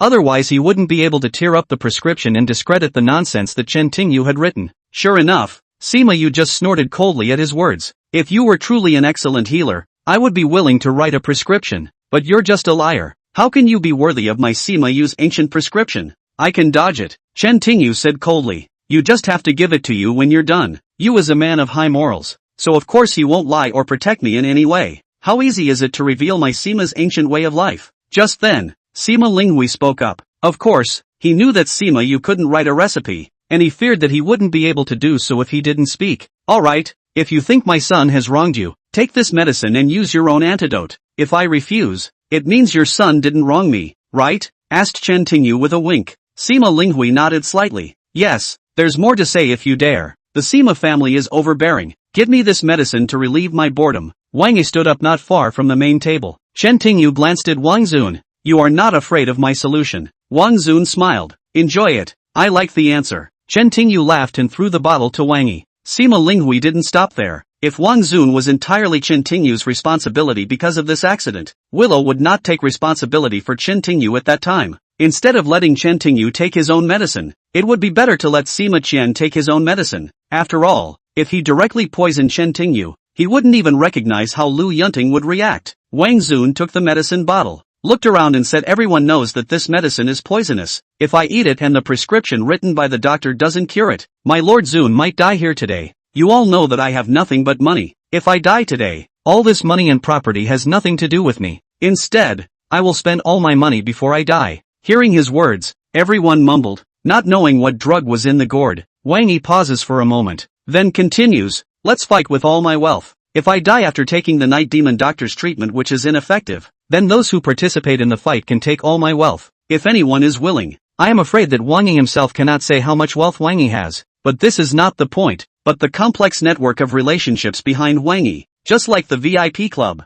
no matter who gets the exclusive right to run the club, he practically controls the entire network in the southeast region, and the risk he faces is even greater than the annual membership fee. Thus, when Wang Yi used this drug on himself and said that he would use all of his wealth to bow, many thought he was crazy. Master Ma, Master Sima just asked you if you believe in night medicine and you seem to be the first one to come forward and say you don't believe in it, so how about you play this game with me? Wang Yi's gaze falls on a middle-aged man who has been trying to impress Sima. Jean, I think you're crazy. The middle-aged man Wang frowned and said, it doesn't matter if I'm crazy or not. If you don't believe in the night doctor that much, why don't you let me lose? Boss Ma narrowed his eyes slightly, afraid of picking up the king's property in his sleep and laughing, but the problem was that he had to put all of his property on the line, and if he lost, it would be his downfall. Never mind that he was the first to come out and say that he didn't trust Chen Tingyu. It was an empty statement. Who wouldn't? But he couldn't risk everything he had. Everyone knows that my master has always been a man of principle. The night doctor is my master's best friend. It doesn't matter if your horse's head doesn't believe in the night doctor, but deliberately targeting my friend to flatter someone is the same as targeting my master.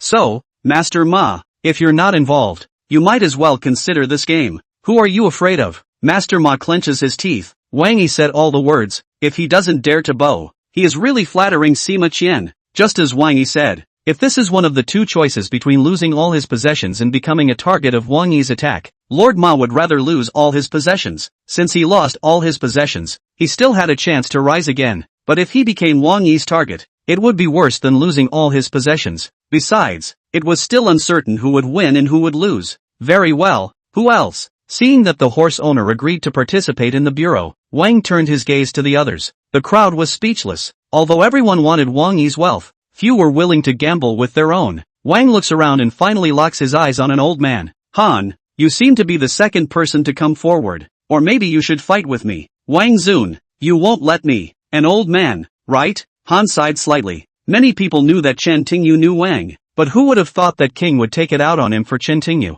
If I had done so, no one would have stepped forward to seize this opportunity to curry favor with the Shima family. After all, a smart person wouldn't take offense just to please the Simas. Seeing Han Yang hanging his head, Wang Zun laughed. Han Gung always sees what you say. We have to be responsible for what we say, don't we? Alright, I'll fight. Han Li felt helpless and had no choice. Of course, he valued Sima Yu in order to make friends with him, but even if he flattered Sima Yu wouldn't offend Wang Yi because of his 2 words. Chapter 92, Getting to Know Big Brother. So Wang wanted him, and if he didn't want to, he would have to. Sun Dong, I know you're good. I need you for this fight. Zhao, you're here. Before and after, Wang Zun had approached 8 people, and they all basically just led by saying they didn't trust Chen Tingyu. They hoped to please Sima Qian's family, but in their wildest dreams, they were never targeted by Wang Yi. In fact, everyone present, including Lu Qin Yuan and Su Wei, were somewhat unconvinced. They did not know what relationship this Chen Tingyu had with Wang Zun, who risked his life to try and poison Chen Tingyu. Gentlemen, just now, Master Sima said that if you can take out the antidote within an hour, you will be saved, and as for me, I will take out the antidote now and wait until the night magician takes it out. Wang Zun said, and without hesitation, he took a blood-clotting pill in front of the crowd, then looked at his watch. It's now 7:20. Let's limit the time to midnight 0. If I'm still alive after midnight, it proves that the night magician's antidote worked. If the night magician's antidote worked, it proves that the night magician's prescription that he wrote just now is completely correct. Master Sima, what do you think? Wang Yi, why are you giving your life for a liar for nothing? Sima Yu shook his head with a regretful face. The blood-clotting medicine took an hour or 2, and it was only 4 hours or so until midnight, which was already long enough. If Wang Zun really did live past midnight, This would certainly be enough to prove that Chen Tingyu's antidote was correct, but Sima definitely didn't believe that Chen Tingyu could do such a thing. After all, that was the Miao clan's poison, and just by smelling it, it was worthy of the ancient fragrance clan.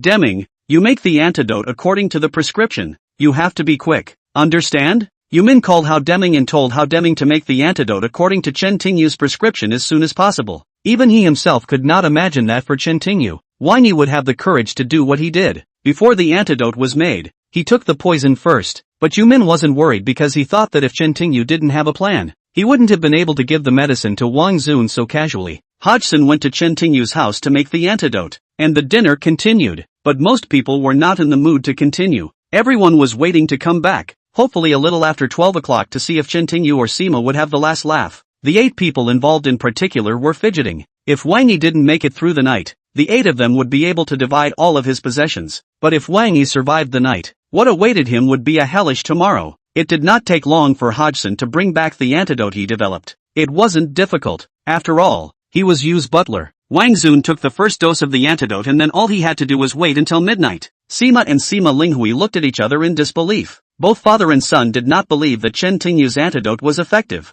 And if Wang Zun had poisoned him, it would have surely plunged Chen Tingyu into a great catastrophe. The next few days would be very difficult for some people. The time had just passed 8 o'clock and there were still 4 hours before midnight. These 4 hours were a matter of life and death for them. After Wang Zun took the antidote, the atmosphere was a bit awkward. Everyone was sitting there waiting for the results. Everyone had their own agendas and rarely spoke. But this awkwardness didn't last long as 3 young figures appeared in the back room. The leader was a young man in his 20s, with a tall nose, large eyes, and thick eyebrows. Behind him, to his left and right, were 2 tall young women. All 3 were dressed in suits, and as the usher entered, he strutted toward the main table. Behind him the 2 young women followed him with slightly more serious expressions. Ten Shu, why did you come back? Willow was a little surprised to see the young man, as it was no other than their son, Lu Tianshu. After Lu Tianshu, he hardly had time to go home due to his important position. Today, although the 2 had talked to Lu Tianshu on the phone, they did not expect Lu Tianshu to come back. Today is my sister's big day. Of course my brother will come back to protect her properly. Lu smiled as he glanced at the people at the main table. Uncle Yu,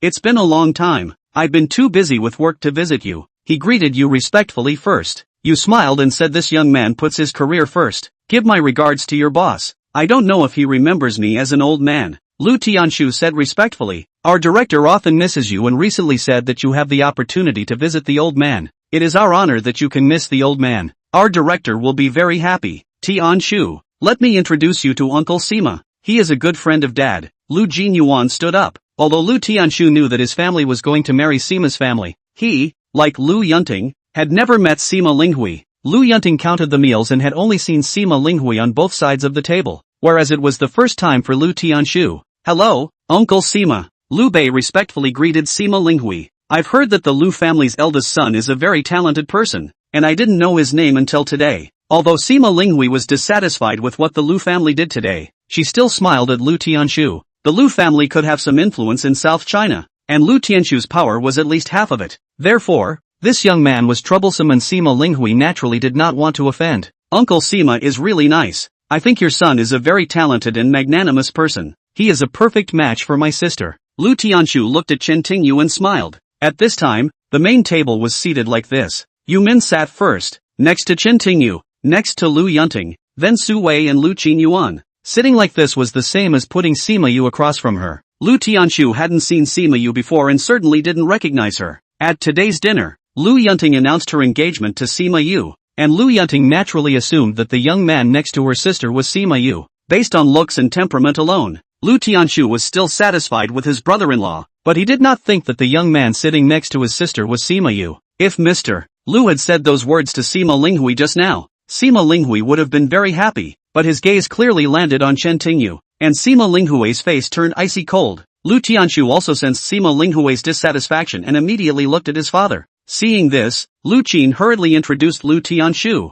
Tianshu, this is your uncle Sima Yu's son. Surprisingly, the young man sitting next to his sister was not Sima. Lu Tianshu slightly froze, then smiled as Sima greeted. Big brother Sima, first time meeting, please pay more attention. Sima Yopi smiled and nodded, not saying anything, but the bright eyes could see that his face at the moment was not very good. Lu Tianshu said with understanding, no problem, I've already greeted you. It's just that it won't take long. By the way, the list of medicines I asked you to prepare last time is ready. It's ready. You come with me. I'm sorry everyone, Teacher Sue said, standing up and looking apologetically at everyone. I have to go take care of the heavenly book. I'll be right back. The two left the back room in a hurry, saying that they were going to see a doctor. But in fact, Suyu just wanted to tell Lu Tianshu what happened. In case Lu Tianshu didn't know anything, it would be bad to annoy Sima Ling again. Chapter 93, The Gaze. Girl, that's. Lu Tianshu listened, thought about it and asked Mom, what do you think of this Chen Tingyu?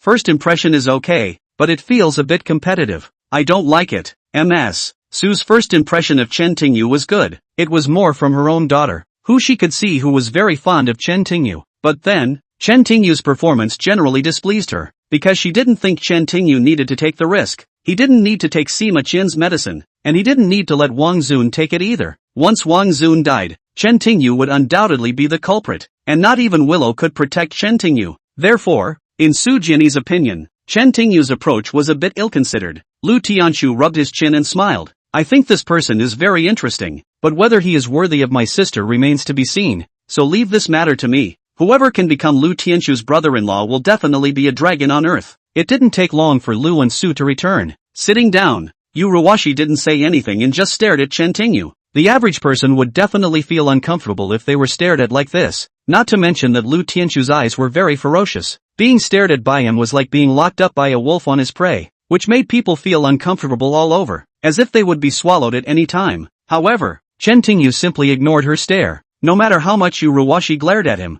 Chen Tingyu's face did not change in the slightest. This caught Lu off guard. In the team, even his commandos couldn't stand the sight of him, ignoring him so directly. Star was the first. Chen Tingyu didn't care about Lu Xian's eyes, but Lu Xian couldn't stand it. Seeing Yu Ruowei staring at Chen Tingyu like that, she felt especially embarrassed. Bro, why are you staring at Star like that? Star, this name is very kind. What's wrong? Isn't the boyfriend you brought back for us to see? His sister Lu Tianshu had watched him grow up since he was a child, and he believed it most half of what he said when he said that Lu Yunting and Chen Tingyu were really in love, because Lu Tianshu knew his sister's character the best. If it was really someone she liked, she would definitely have had a private fight with her parents. How would she be willing to carry a shield? Therefore, it was very likely that this girl did not like Sima Yu, so she grabbed a boy as a reason to reject Sima Yu. Then you can't keep staring at me. It's too rude. Lu Yuting was not satisfied with Lu Tianshu's behavior, but she felt very clear that Lu Tianshu was staring at Chen Tingyu, not just looking at him. Those eyes were practically trying to eat him.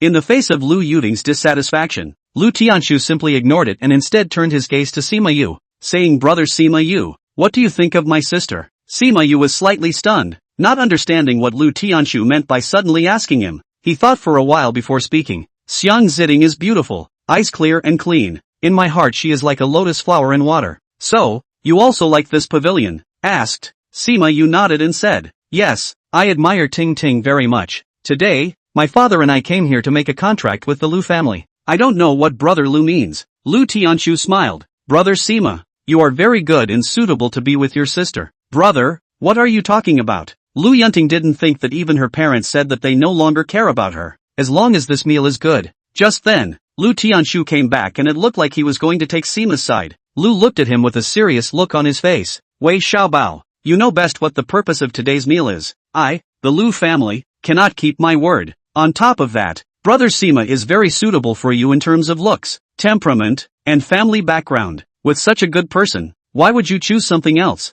Lu took a slight breath and said seriously, Brother, I know my favorite person best. Sima is indeed a smart young man, but if he's even better, what good would it do if I don't like him? Whether you like it or not, you have to give others a chance. Otherwise where would you put your parents? Lu Tianshu said rather carefully. No matter what, the marriage contract between the Lu family and the Sima family had already been discussed by both parents, and the Lu family's actions did make the Lu family seem less real. But Lu Yifei couldn't help herself. If it made sense, she would have made sense a long time ago and there would be no need to bring Chen Tingyu to dinner. Seeing Lu Yunting's silence, Lu Tianshu continued. If you want to be the son-in-law of the Lu family, that's not to say that you should be, or that you can do everything, but at least you should be able to take the initiative. Let's compare and see who is better. Lu Yunting sniffed and said somewhat smugly, is there anything better than this? This star's medical skills are even better than her uncle's. Lu Tianshu said medical skills, to be recognized by Uncle Yu. It does mean he is good enough, but if there is only a little bit of medical skills,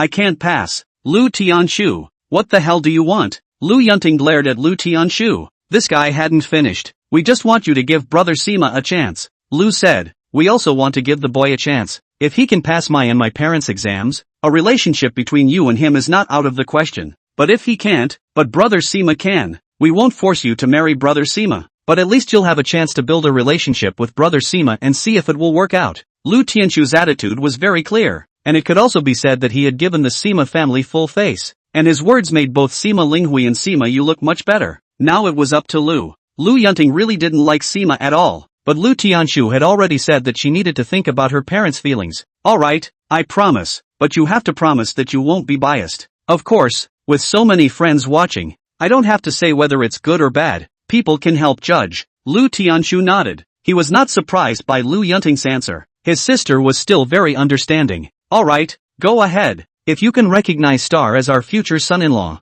With that said, he glanced at Chen Tingyu and realized that she didn't look dissatisfied, which made him sigh in relief. Lu Tianshu looked at Chen Tingyu and Sima respectively, and said it's actually very simple. Let him and brother Sima be soldiers with me respectively, and see how their skills are. If you want to be our Lu family's son-in-law, at least your skills shouldn't be too weak, otherwise how will you be able to protect you in the future? No, that's not fair, Lu said as she shook her head. Chen Tingyu had met him and knew he was good, but the problem was that Sima came from an ancient family and was a full-fledged cultivator, so if he surpassed Sima, Chen Tingyu would surely fail. It's not fair to compare the two of them, and it's not fair to compare them to my soldiers, said Yanagi Natsuha, who had certainly considered this. Your soldiers, is it? Liu Bei asked while looking at the two young female soldiers standing behind Liu Bei. That's them. Lu nodded. You don't have to worry, the boy can't beat them at all. The two female soldiers that Lu Tianshu brought with him also look like two models if they weren't wearing uniforms. If you don't know Lu Tianshu, you must think that there is something wrong with this person. As a chief, he even brought two beautiful female soldiers out of his house. What kind of system would this become? But if you know Lu Tianshu, you will know that his soldiers are both men and women, are the top soldiers of the special forces, and his soldiers are not in the weapons system, are for special missions. Do not look at the female soldiers. If they fight alone, at least they can top a platoon. Lu Yunting naturally knew that Lu Tianshu's soldiers must be very powerful, but she also saw Lu Tianshu's martial arts and didn't think Lu Tianshu's soldiers could defeat Lu Tianshu. Chapter 94, Closing the Door First. So, to be fair, if it's with Lu Tianshu's soldiers, at least, if both Chen Tingyu and him won, no one could say who was better. That's right, I would never touch a woman. Sima Yu gentlemanly shook his head. Lu Tianshu laughed. Brother Sima, my soldiers don't discriminate between men and women. If you say that, they will think that you are looking down on them. Alright then, it's very abrupt of me to ask for a lesson or two in this situation. Sima Yu raised an eyebrow slightly and stepped forward. Let's go to the front room. It's already closed. Lu Tiansu led the way, followed by the two girls. Seeing this, Sima Yu followed. The rest of the people also stand up. Everyone was waiting to see if Wang Yi would poison his hair. The atmosphere was quite awkward. Now that Lu Tianshu also appeared like this, everyone naturally followed and got excited. We went to the front hall together. Lu Tianshu said to a female soldier behind him, Little Red Stripe, you go and practice with brother Sima. Don't hesitate. Understand? The female soldier known as Red Stripe nodded and took a few steps forward. Standing across from Sima Yu looked her in the eyes, placed his hands behind his back and said please. It was obvious that he wouldn't use his hands. Her face was flushed red and she was not upset with Sima Yu's behavior. She just ran straight towards him. The two had gotten very close. The red streak seemed to be incredibly fast, and almost in an instant, she rushed to Sima Yu's face, spun around, and kicked directly at Sima Yu's head. The speed was fast and sure. If kicked, an ordinary person would faint. However, while Red Stripe's movements were fast, Sima Yu's reaction seemed to be even faster, as he twisted his waist pads, relying on the explosive power in his legs, and directly backflipped in order to avoid Red Stripe's leg. Red Stripe lost the ball, then turned and kicked. Sima Yu had just landed, his weight still unsteady, and Red Stripe's leg was right in front of him. Seeing that the kick was about to hit Sima Yu's face, Sima Yu's legs didn't move at all. Instead, his body tilted to the side and his whole body turned like a rubber, dodging the Red Stripe's leg at an incredible angle. At this point Sima Yu bent down and swept away. Red Stripe only had one foot on the ground at this point. The other hadn't landed yet, but of course Sima Yu had already swept it to the ground. Acknowledged. Sima Yu stood there with his head lowered, not continuing his attack, but looking at Red Stripe with a gentlemanly smile. Master Sima is really skilled. Yes, I don't know where they came from. Captain Lu's men are also good. except for dealing with Master Sima. Everyone spoke, most of them flattering Sima. Such empty words, flattery, and getting something for nothing was naturally what anyone would do. Good. Lu Tianshu also clapped his hands. Although Reed and Sima only had a few short exchanges, it was enough to prove Sima's strength. His soldiers, he knew best. There were no reservations about the red streak. If it was a normal person, he would have fainted several times, meaning that only an ancient young master like Sima you would have won so easily. Red Stripe stood up with a hint of shyness and stepped back. Brew, you're next. Don't let me down, Lu said to the other female soldier behind him. The female soldier known as Alan nodded slightly and walked forward. Naturally, all eyes would focus on Chen Tingyu. Star, I'm sorry, Lu looked at Chen Tingyu a bit apologetically. She really didn't want to get Chen Tingyu into this mess, but it had already come to this. She couldn't think of a better way to do it. Chen Tingyu reached out and touched her head and whispered, "Don't worry about me." Willow seemed not to have expected Chen Tingyu to make such an ambiguous move, and her face flushed slightly, looking at Chen Tingyu reaching out his hand to touch Lu Yunting, and Lu Yunting's somewhat embarrassed reaction. Yu Shuayo couldn't help but freeze slightly. She thought that Lu Shangxiayu was just using Chen Tingyu as a shield to deny Sima. She confirmed this in her conversation with Chen Tingyu,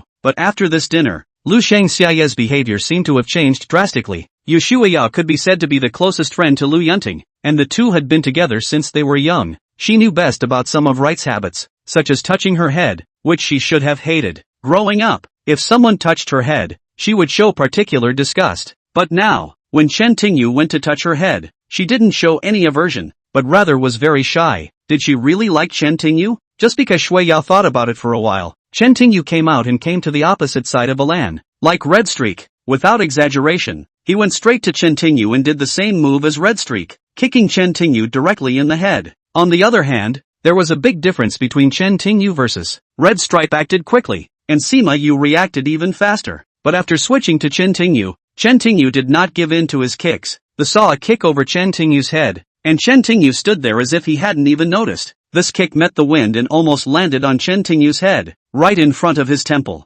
However, the kick did not land, it just stayed in place. Just then, the sound of pillows could be heard fluttering down in all directions in the front room, and this foot suddenly stopped for a few seconds without any reaction from Chen Tingyu before he retracted his leg back into place. "Why don't you dodge? If I don't kick you, you'll die." Looking at Chen Tingyu suspiciously, she didn't think that Chen Tingyu would dodge the kick. You could tell by Chen Tingyu's reaction that if someone who was slow to react to her kicks couldn't stay that calm, it must have been some sort of afterthought or something. However, Chen Tingyu remained stoic. It was as if he had expectations of how everything would turn out. "I'm not the type of person who would make unnecessary moves," Chen Tingyu said with a calm face. In other words, he didn't think Alan's shot would go down, so there was no need to bow his head. Chen Tingyu was speaking the truth, but when it reached other people's ears, it felt a bit like bragging. "Is that so?" Alana grunted, thinking that Chen Tingyu was bragging as well since she hadn't thought of a real kick or a fake kick. But when Chen Tingyu didn't react, she took control. Without a word,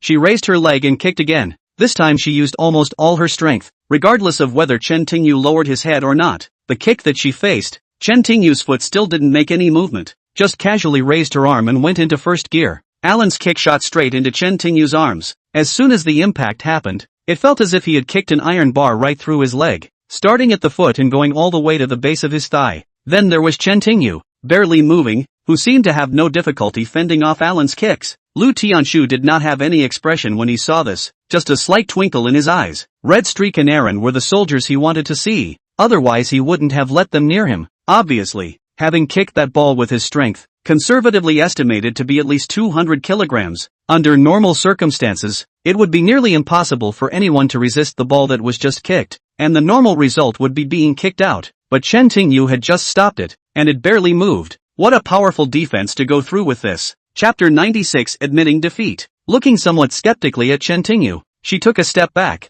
She retracted her kick and readjusted her fighting stance. At this point, her entire right leg had gone numb, and her movements were definitely restricted for the time being, choosing to fight near her home. A series of punches were thrown. Alan ran fast, but Chen Tingyu didn't seem to be any slower than her, and the two of them threw 5 or 6 punches in a single breath, by which time Alan was drenched in sweat. Her fists were striking downwards as if they were coming out of a steel machine. Each time her fist collided with Chen Tingyu's as if she was hitting solid steel. 5 or 6 of the blows fell and she felt like her hand was about to break. I admit it. Alan didn't want to admit it, but there was a huge difference in strength between the two. After a few punches, Her bones seemed to crack, but it was obvious that Chen Tingyu had been holding her hand, as every punch was basically her first strike, and Chen Tingyu was more in a defensive posture. It was like attacking a steel machine with a body of flesh and blood, the power gap between the two making it no different from self-mutilation. The power of Chen Tingyu was felt in person, but none of the bystanders around him felt it. It was only to see Alan kick Chen Tingyu first, allowing the final two to throw a few punches before Alan conceded defeat. What was this situation?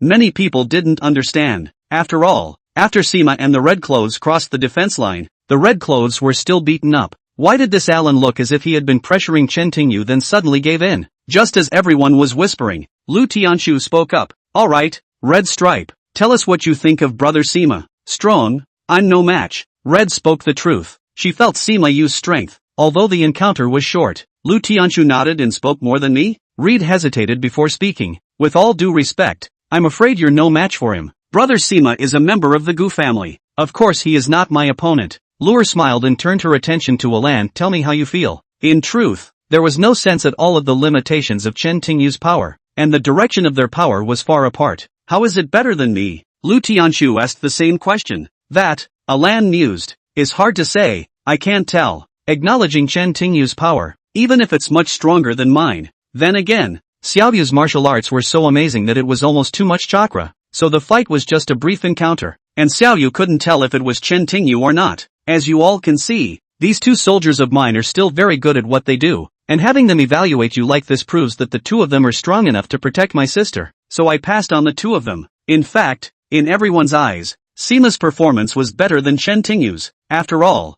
Sima beat the red card in 3 or 2 moves, while Chen Tingyu seemed to be only under pressure from Alan, who had conceded defeat on his own. But since Lu Tianshu said so, it wouldn't be easy for outsiders to say more. Mom and Dad, it's up to you two next. Chen Tingyu and Sima surpassed Lu Tianshu, so it was naturally Su Yu and Lu Qinyuan's turn. Lu and Su looked at each other with the same result. Perhaps this was a good way to solve the problem. Su thought for a while and said, I only ask the future son-in-law of the Lu family to love my daughter. As women, we are naturally romantic, so I'm asking you two to say one thing. If someone can impress my daughter, I will recognize who the son-in-law of Willow Village is. Sui Hark's test may seem rambling and careless, but it's actually the opposite. If you want to impress a woman with a single sentence, you have to know something about her, otherwise it won't be easy to talk. Therefore, this test was actually a bit biased in favor of Chen Tingyu, and it was also meant to test if Chen Tingyu and Lu Yunting were really a couple, because if they were really boyfriend and girlfriend, Chen Tingyu would definitely know what Lu Yunting liked to listen to. Of course, in order to ensure a certain level of fairness, Suyu would not allow either of the two to directly hand over to Lu Yunting. To be fair, you two will tell me what you want to say and I will verbalize it, which will include a sentence written by me to be picked out by the pavilion in the event of confusion. And it is important that you do not reveal anything about who you are in what you say or you will be treated inappropriately. The test favored Timothy Chan, but was relatively fair. Let me know when you two are ready. If you ignore us, Su Weilu let Lu Yunting turn the tables first because he didn't know what Chen Tingyu and Sima Yu would say, so there must be a long and short history of what they said, and if Lu Yunting looked at him, he might be able to judge even if he couldn't hear. I'll go first. Lu Yunting turned his back to him, and Sima confidently walked over to Su Yu's side. Love words were too easy for him. Just opening his mouth, he whispered what he wanted to say in Su's ear, and Su nodded, seemingly satisfied with Sima Yu's words. Then it was Chen Tingyu's turn. He too came to Su Yu's side and whispered what he wanted to say. Su Xian froze for a moment, then lowered his voice and whispered, do you really want to say that? Chen Tingyu nodded.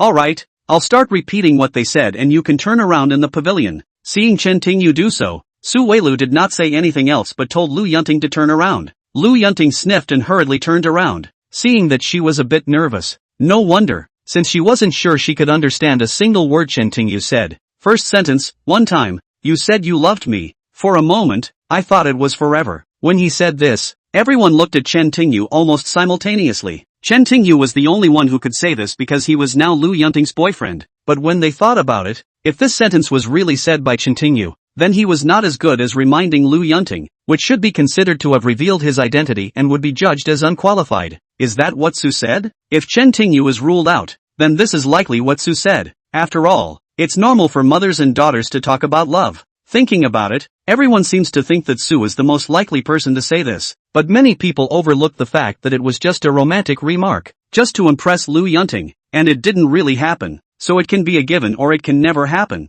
That is, even if you don't say I love you to that person, that person can say it. Second sentence. After everyone had their judgment, Suyu started to say the second sentence. If you love me, I'll stay with you. If you don't love me, I'll give you freedom. After hearing the second sentence, everyone couldn't help but look at Sima Yu. This sentence was very gentlemanly, and it was easy to feel that Sima's words were more in line with most people's impression of Sima. However, there were also some people who were concerned about Chen Tingyu. As Lu Chuanji's boyfriend, it would not be surprising if Chen Tingyu really liked Lu Chuanji. Third sentence. Mr. Su paused, a little hesitant to say the third sentence, but couldn't help but say to be my wife is a blessing you have received from the 10th generation. The sound of blowing out the candles. As soon as the words were out of my mouth, a few people started to drink, and suddenly their voices traveled all over my body. What the hell was that? That's an awful thing to say. Chapter 97, Speaking. Okay, it's just 3 sentences. Choose a word that strikes you. After reading the 3 articles, Su took a slight breath. The first one was Sima Yu's, the second one was hers, and the last one stunk to high heaven. It was Chen Tingyu's. Su Weilu was a bit confused. Why Chen Tingyu looked like a serious person? Why would he say such a stinky fart? Did he give up on himself? Or did he say it on purpose, so that it was actually a reminder to Lu Yunting? While Suyu did not know what Chen Tingyu was thinking, Yumin smiled and shook her head. When she heard the first 2 sentences, she was still analyzing who said it, but when she heard the third sentence, she was immediately sure that it was Chen Tingyu who said it. It sounded a bit like a fart, but when I heard it, I suddenly thought of the image of Chen Tingyu saying it seriously. It was probably the best thing that could have been said to him. It was obviously a fart, but coming out of his mouth it was like stating a fact. At this point, almost all eyes were focused on Lu Yichen, wondering what choice she would make. I'll go with the third sentence. Luer spoke her mind, a little embarrassed. After hearing the first 2 sentences, Lu Yunting was still a bit confused, not knowing what to choose. But after hearing Su Yunting's third sentence, Lu Yunting had an answer in her heart, because this sentence let her remember the past in the mall. Chen Tingyu refused to Dong Shuxian said, "Do my woman, do not need to have the attitude. Face the moon. As long as there is a heart, you can help me, compliment me, respect me, love me, cherish me. You can't, so I refuse." Compare that to the saying at the time, which was, "Be my woman and be blessed for 10 lifetimes. It was almost a comparison, and probably only Chen Tingyu could say that in front of a woman. It was so obvious that even Lu was a bit embarrassed, but hearing these words and thinking that they came from Chen Tingyu's mouth. For her, for some reason, Lu Minghuan felt a little happy. However, with so many people present, I'm afraid that the only 2 people who could understand Chen Tingyu's words were Yu Shuayo and Lu Yunting. So when Lu Yunting chose the third sentence, almost everyone was surprised. Even Sima frowned. Everyone looked at Mr. Su in surprise, wondering who said this sentence. I'm going to announce the answer. Feeling the gazes of the people around him, Mr. Su naturally had to tell everyone those 3 words. The first person is Sima Yu. The second one is me. The third is Chen Tingyu. The answer, clearly unexpected, had everyone talking. Auntie Su, I'm afraid that's not fair. Sima Yu frowned slightly at that. What was that? I'm afraid heterosexuals can't say that. How a woman could be impressed by such a thing was baffling. Unless Chen Tingyu was saying this on purpose to get his attention. Lu Yunting did the opposite and warned. It was an obvious foul. Everyone felt the same way, but no one would support Sima Yu anymore. After all, they were not under Wang Yi's surveillance like Master Ma and the others. When Sima said this, Su Yu was a bit embarrassed, but before the words left her mouth, Lu Yunting punched her and said, "I like the feeling of dominance." It seemed unreasonable for her to say this, but it was hard to argue. Carrots and greens each have their own favorites. It's what people always say and it can be done. Sima seemed to want to say something else, but was interrupted by Sima Ingzhou. He looked at Lu and said, "Brother Willowjean, it's your turn. I hope your test is fair and just. For Lu's future son-in-law, I have only one requirement, honesty." Willow Qian looked at Sima Linghui and then at the people around her. "So, my test is to wait. After midnight, everything will pass." As soon as Su Jian opened his mouth, Lu Qingyuan wondered how he was going to test Chen Tingyu and Sima. When he thought about it, it suddenly occurred to him that there was no need to do any tests at all, because from the time Chen Tingyu prescribed the medicine to the time Zun Wang took the poison, the end was predetermined. If Wang Yi could not survive the night, he would be poisoned. This proves that Chen Tingyu was completely bluffing before. What he wrote down was not a prescription settlement at all. If Wang Yi survived, nothing would have happened. This was enough to prove that Sima Yu was lying. What he did for Lu Qingyuan people is bright and open. Only not the least favorite is the person who brags about lies. So no matter whether it is Sima or Chen Tingyu, if there is a person who brags about lies, Lu Qingyuan will not accept him as the son-in-law of the Lu family. Hearing Lu Bei's words, Sima Linghui was silent. Sima Linghui knew best who was lying, but he didn't believe that Chen Tingyu could write the ingredients and treatment of the drug just by sniffing it. If it was that simple, wouldn't the Miao clan have claimed to be the first in the ancient world to make methamphetamine? So all that was left now was to wait and see if the deer would die. The wait seemed long,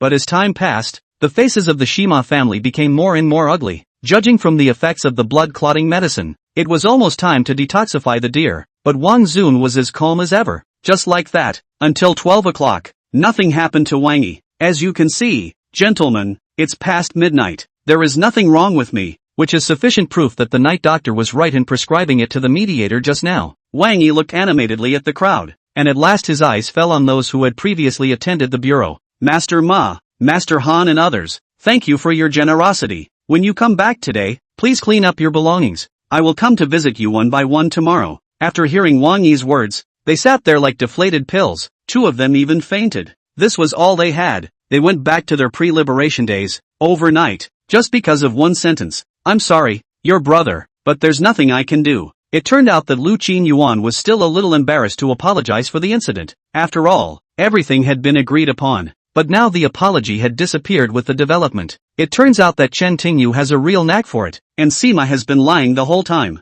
It was enough to show that the gentleness, understanding and magnanimity Sima had shown could be faked. He didn't like people like this, and if there were character issues, he wouldn't let his daughter get married even if Sima's family was powerful. Well, let's go. Sima Lingfei snorted coldly and led Sima Yu away. At this point, there was nothing more to say. Staying any longer would only be more humiliating. After Sima's father and son left, the others began to say their goodbyes as well. Most people were in a good mood because they had watched a wonderful show. In any case, Sima's family had not been humiliated, and they had nothing to do with it. They were just bystanders. But for these people, they remembered Chen Tingyu and knew that from today onwards, there was another person in Southeast that they could not mess with, regardless of Chen Tingyu's own family background. After tonight, everyone knew that Wang would risk his life for Chen Tingyu. Yu Jinglong treats Chen Tingyu with respect. The Lu family recognized Chen Tingyu as their Lu family son-in-law. These few things, no matter which one, were enough to be taken lightly, not to mention all of them happening to one person. Meanwhile, the Willow Manor. Willow and Chen Tingyu were walking side by side. Since the Lu family had already recognized Chen Tingyu's son-in-law status, they certainly wouldn't embarrass Chen Tingyu.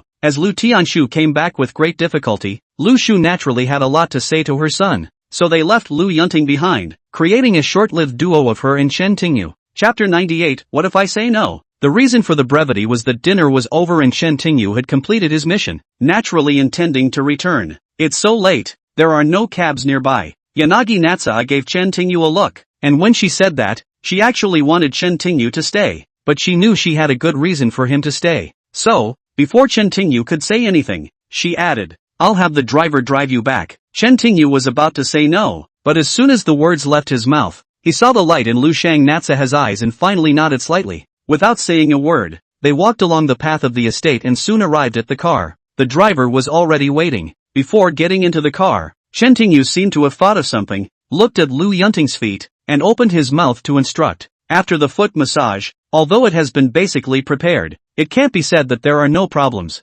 Recently, pay attention to recuperation, and don't do overly strenuous activities. Lu gently nodded and looked at Chen Tingyu who was about to board the ship. Chu softly said today. She started, but didn't know how to continue. Everything was planned for today, letting Chen Tingyu pose as her boyfriend, although the results achieved the desired purpose. But with Lu Chuanji's imagination is somewhat different. Originally, to solve this mess, Lu Yunting should be very happy, but now her heart, but only Chen Tingyu filled with guilt. Chen Tingyu saw her just start to talk, and then looked at her eyes, said bluntly, do not worry about today, because I promised you, no matter what happens, will not change. Now that the mission is done and you got what you wanted, from now on we don't owe each other anything. From then on, neither side was willing to give up. Listening to Chen Tingyu speak calmly, Lu stood there quietly. Yes, everything today was an act to get what she wanted. Since her purpose had been achieved, it was time to end the song. What else could she expect? I'll leave first, you can go back to bed earlier. Chen Tingyu got into the car and drove slowly away from the manor. Lu Yunting looked at the direction the car left. Her heart was sour and she felt indescribably lonely. Tonight, she knew exactly what was going on inside her heart. She could tell that she loved Chen Tingyu. She loved it.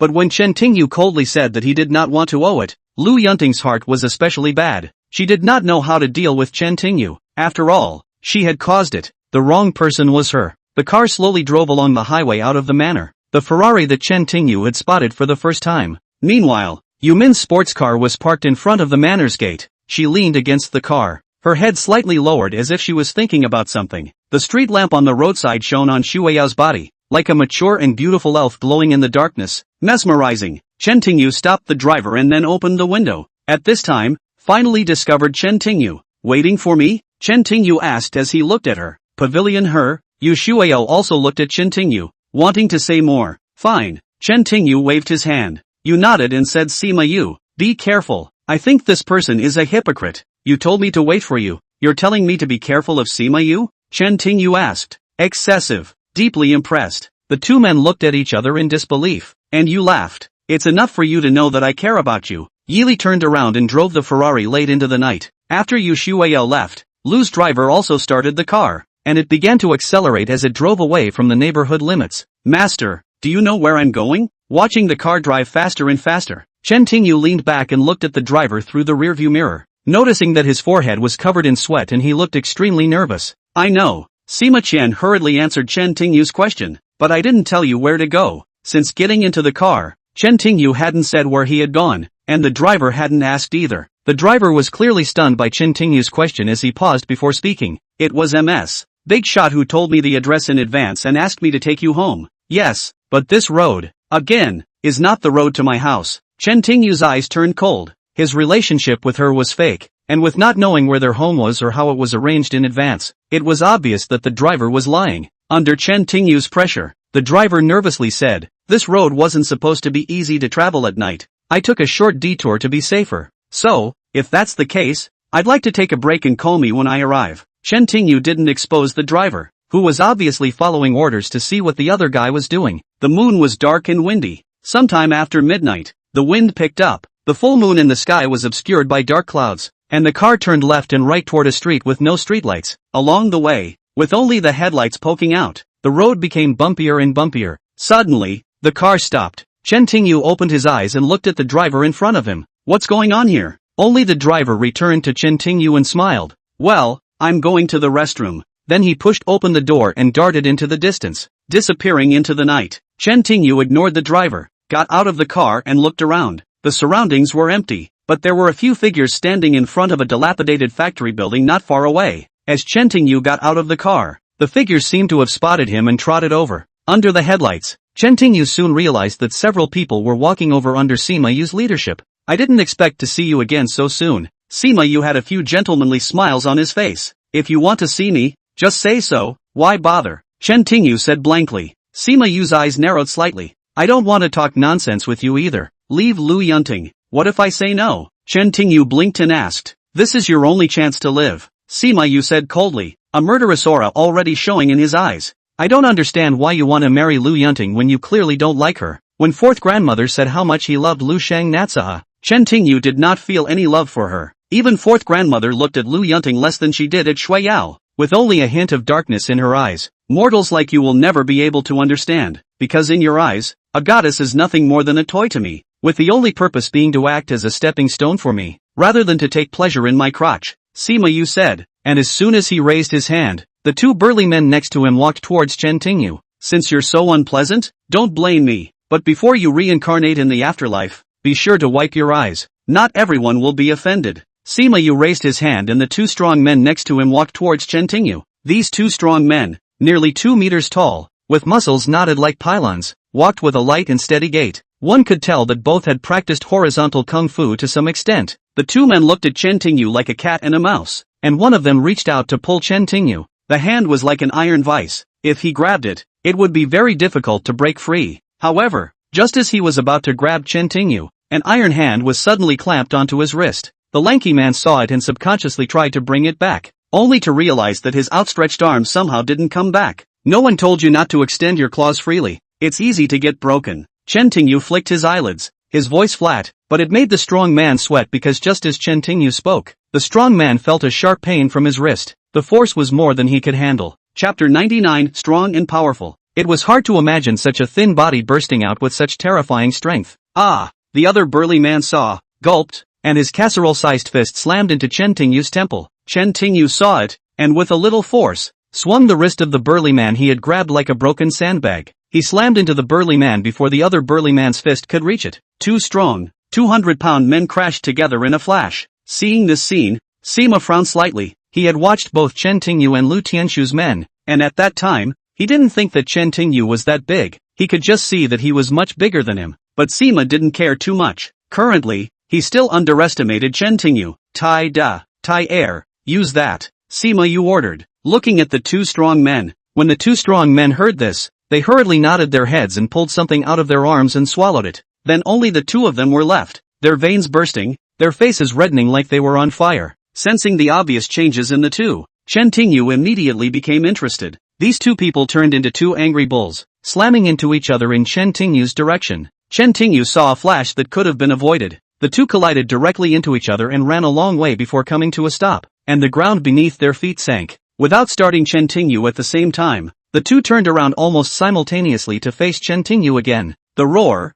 At this point, Iron roared like a madman as he rushed towards Chen Tingyu, his huge fists falling with unparalleled force. Facing Iron's strikes, Chen Tingyu threw a heavy punch as well. Their fists collided, and aside from the sound impact, if you listened hard enough, you could hear the cracking of bones. With this punch, Chen Tingyu did unleash his true power, sending the iron fist straight through. However, Chen Tingyu was not comfortable. After all, the forces worked together. The iron fist cracked, and Chen Tingyu was a bit numb, so it was obvious that the iron fist had regained several times its strength after taking the medicine. But this was not the point. The key point was that Iron Fist was broken, but he didn't react as if it wasn't him who had broken the bones. The second punch hit Chen Tingyu. On the other side, Iron Fist too rushed at this point and started to flank Chen Tingyu. Quite interesting. Chen Tingyu looked calm, and while he didn't know what he had just eaten, he could probably tell that they had taken something similar to a potential stimulant, and the drug would have inhibited its own consciousness. Otherwise it would have been impossible for the iron to even react to the broken bones. It's definitely harmful, and Timothy Chan doesn't know what's in it, so we don't know if there are any side effects from taking it, if it makes any difference. When this fight is over, even if Chen Tingyu is willing to let the two of them go, they may be useless. Chen Tingyu's eyes stared up slightly as he faced the flanks of these two men, slamming into the iron wall between them and dodging punches while the power in his hands surged. With a thud, the iron eyes seemed to pop out, and the whole thing fell to the ground. The next thing I knew, Timothy Chan was on the opposite side of the room, in front of Tierney, and a powerful force erupted from his fist, knocking Tierney to the ground with the same blow. For opponents like Iron Maiden 2 Chen Tingyu, taking drugs to stimulate their potential and being under the influence of drugs to inhibit their consciousness was actually a great weakness, because they weren't really unconscious. They weren't walking corpses. It was just that their consciousness was suppressed, so they didn't feel pain. But not feeling pain doesn't mean it doesn't exist, especially if the meridians were damaged. People whose consciousness was inhibited were more likely to fall into a coma. Knowing the exact location of his candlestick points and meridians from his brief encounter with Tesco, it wasn't difficult to knock them out. As he watched Tataki fall, his original dominant position instantly reversed. Sima Yu froze for a moment, then smiled and clapped his hands together. Impressive. I didn't think I'd be your opponent after Taida and Tadra were drugged, so I guess I really underestimated you. So, Chen Tingyu looked at Sima Yu blankly. He could sense Sima Yu's confidence as usual, as if Tai Dazheng's defeat hadn't affected Sima Yu in the slightest. Don't you wonder why they follow my orders? Long laughed. It's because I'm many times stronger than them, and even if they fall, as long as I'm there, they'll do what I say. Sima Yu said as she took off her clothes. I will show you the true power of my Simas. If I remember correctly, you must be an ancient practitioner as well, so let me guess whether it's double or triple the flesh. Being able to defeat the drug Tidra and Tidra was something the non-ancient practitioners feared they simply couldn't do, as those who took their forbidden medicine of Sigma would expand beyond mortal strength in a short period of time, and only the ancient practitioners were capable of competing. If Chen Tingyu was an old monk, then judging by his age, Sima Yu felt that Chen Tingyu could have a fleshy trinity. After all, even a young Sima like him was only just starting to have a fleshy triad. Unless Chen Tingyu was a direct descendant of one of the four ancient monks or a member of the inner family, there was no way that Sima could have more than 3 fleshy triads because of his age. Chen Tingyu nodded lightly to confirm his thoughts. Since you know that I am also a cultivator, aren't you curious about my origins? Laughing, you can't be one of the 4 Gushu families, because the remaining 3 families don't have any savages other than us Sima. As for Nameu, if you were Nameu, you would have reported. As Nameu, you can't be with a normal woman, so it doesn't really matter to me where you're from. Sima's analysis wasn't wrong. Chen Tingyu wasn't a young master of the 4th generation, nor was he from the inner sect. but he couldn't imagine where Chen Tingyu came from, let alone the fact that he had only been practicing for a few months, even though he had triple physical body practice. So you think you caught me? Chen Tingyu said, picking at the corner of his mouth. Sima Yu was too arrogant. Yes, even if you're an ancient, that's nothing to us Simas. Let's show you the difference between us today, Sima Yu said, slightly raised his hand. Suddenly, there were more copper things inside. This is amazing. Chen Tingyu squinted his eyes slightly, feeling the copper loam in Sima Yu's hand. The ancient healers of this world seemed to be stronger than he thought, and even the young master of such a branch could possess this kind of magic, even though he had no idea what it did.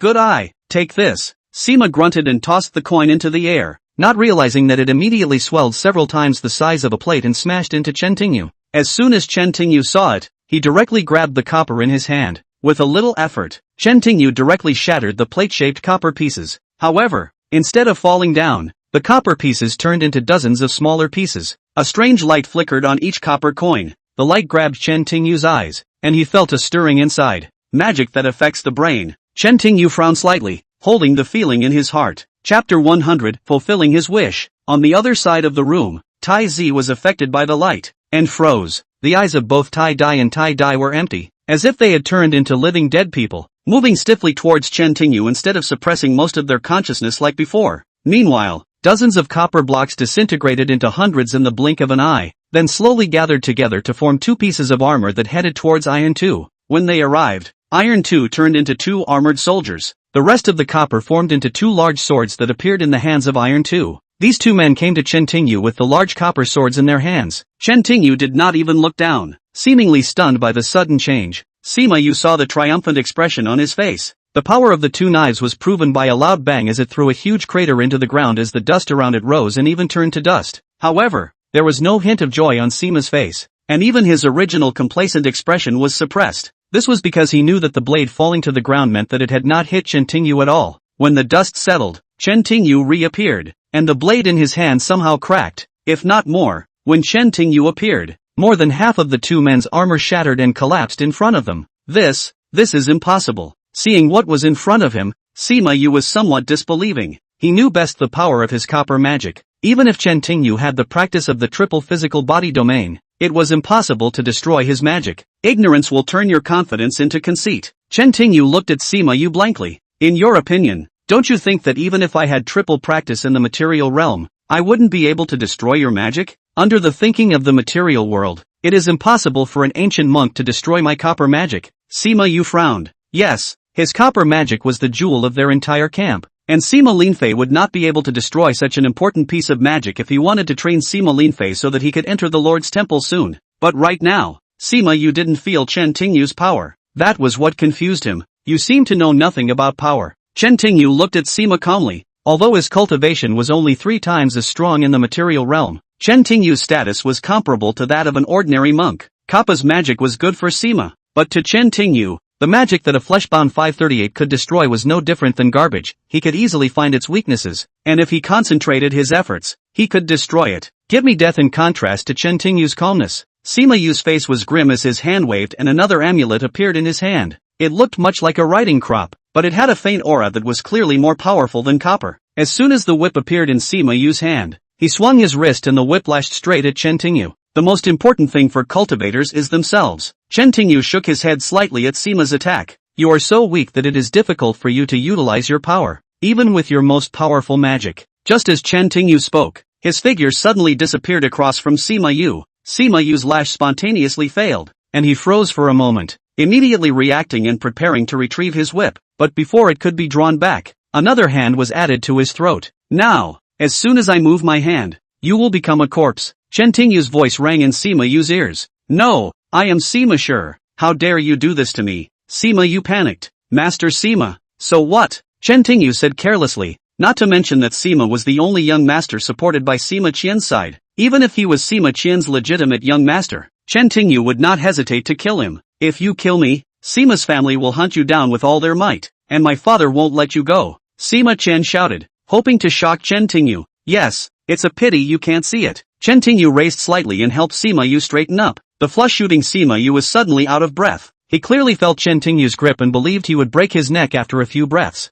Sima Yu was only the vice president of Sima Yu's family, and had barely suffered any injuries since he was a child, let alone being threatened with death. For the first time, he felt that death was so close to him. There was no remorse, no fear, no panic, everything made sense. Sima's mind was now blank, he only had one thought. However, all he got in return for his struggles was a stronger sense of suffocation, which caused Sima Yu more mental devastation than physical pain. After a brief moment of emptiness, a wave of fear instantly swept over Sima, and the fact that he was about to die plunged him into endless darkness. The effect of this horrible feeling on his body caused Sima Yu to become incontinent all of a sudden. The smell of the urine mixture soaked Sima Yu's pants. Chen Tingyu's breath frowned all of a sudden, and then, he threw Sima Yu right out like he was throwing trash. Sima Yu fell heavily to the ground, covering his throat and coughing violently. Chen Tingyu took one look at Sima Yu and almost threw up, but Sima Yu was lucky to be saved by an piss. Chen Tingyu now felt sick just looking at Sima Yu, let alone starting to kill him.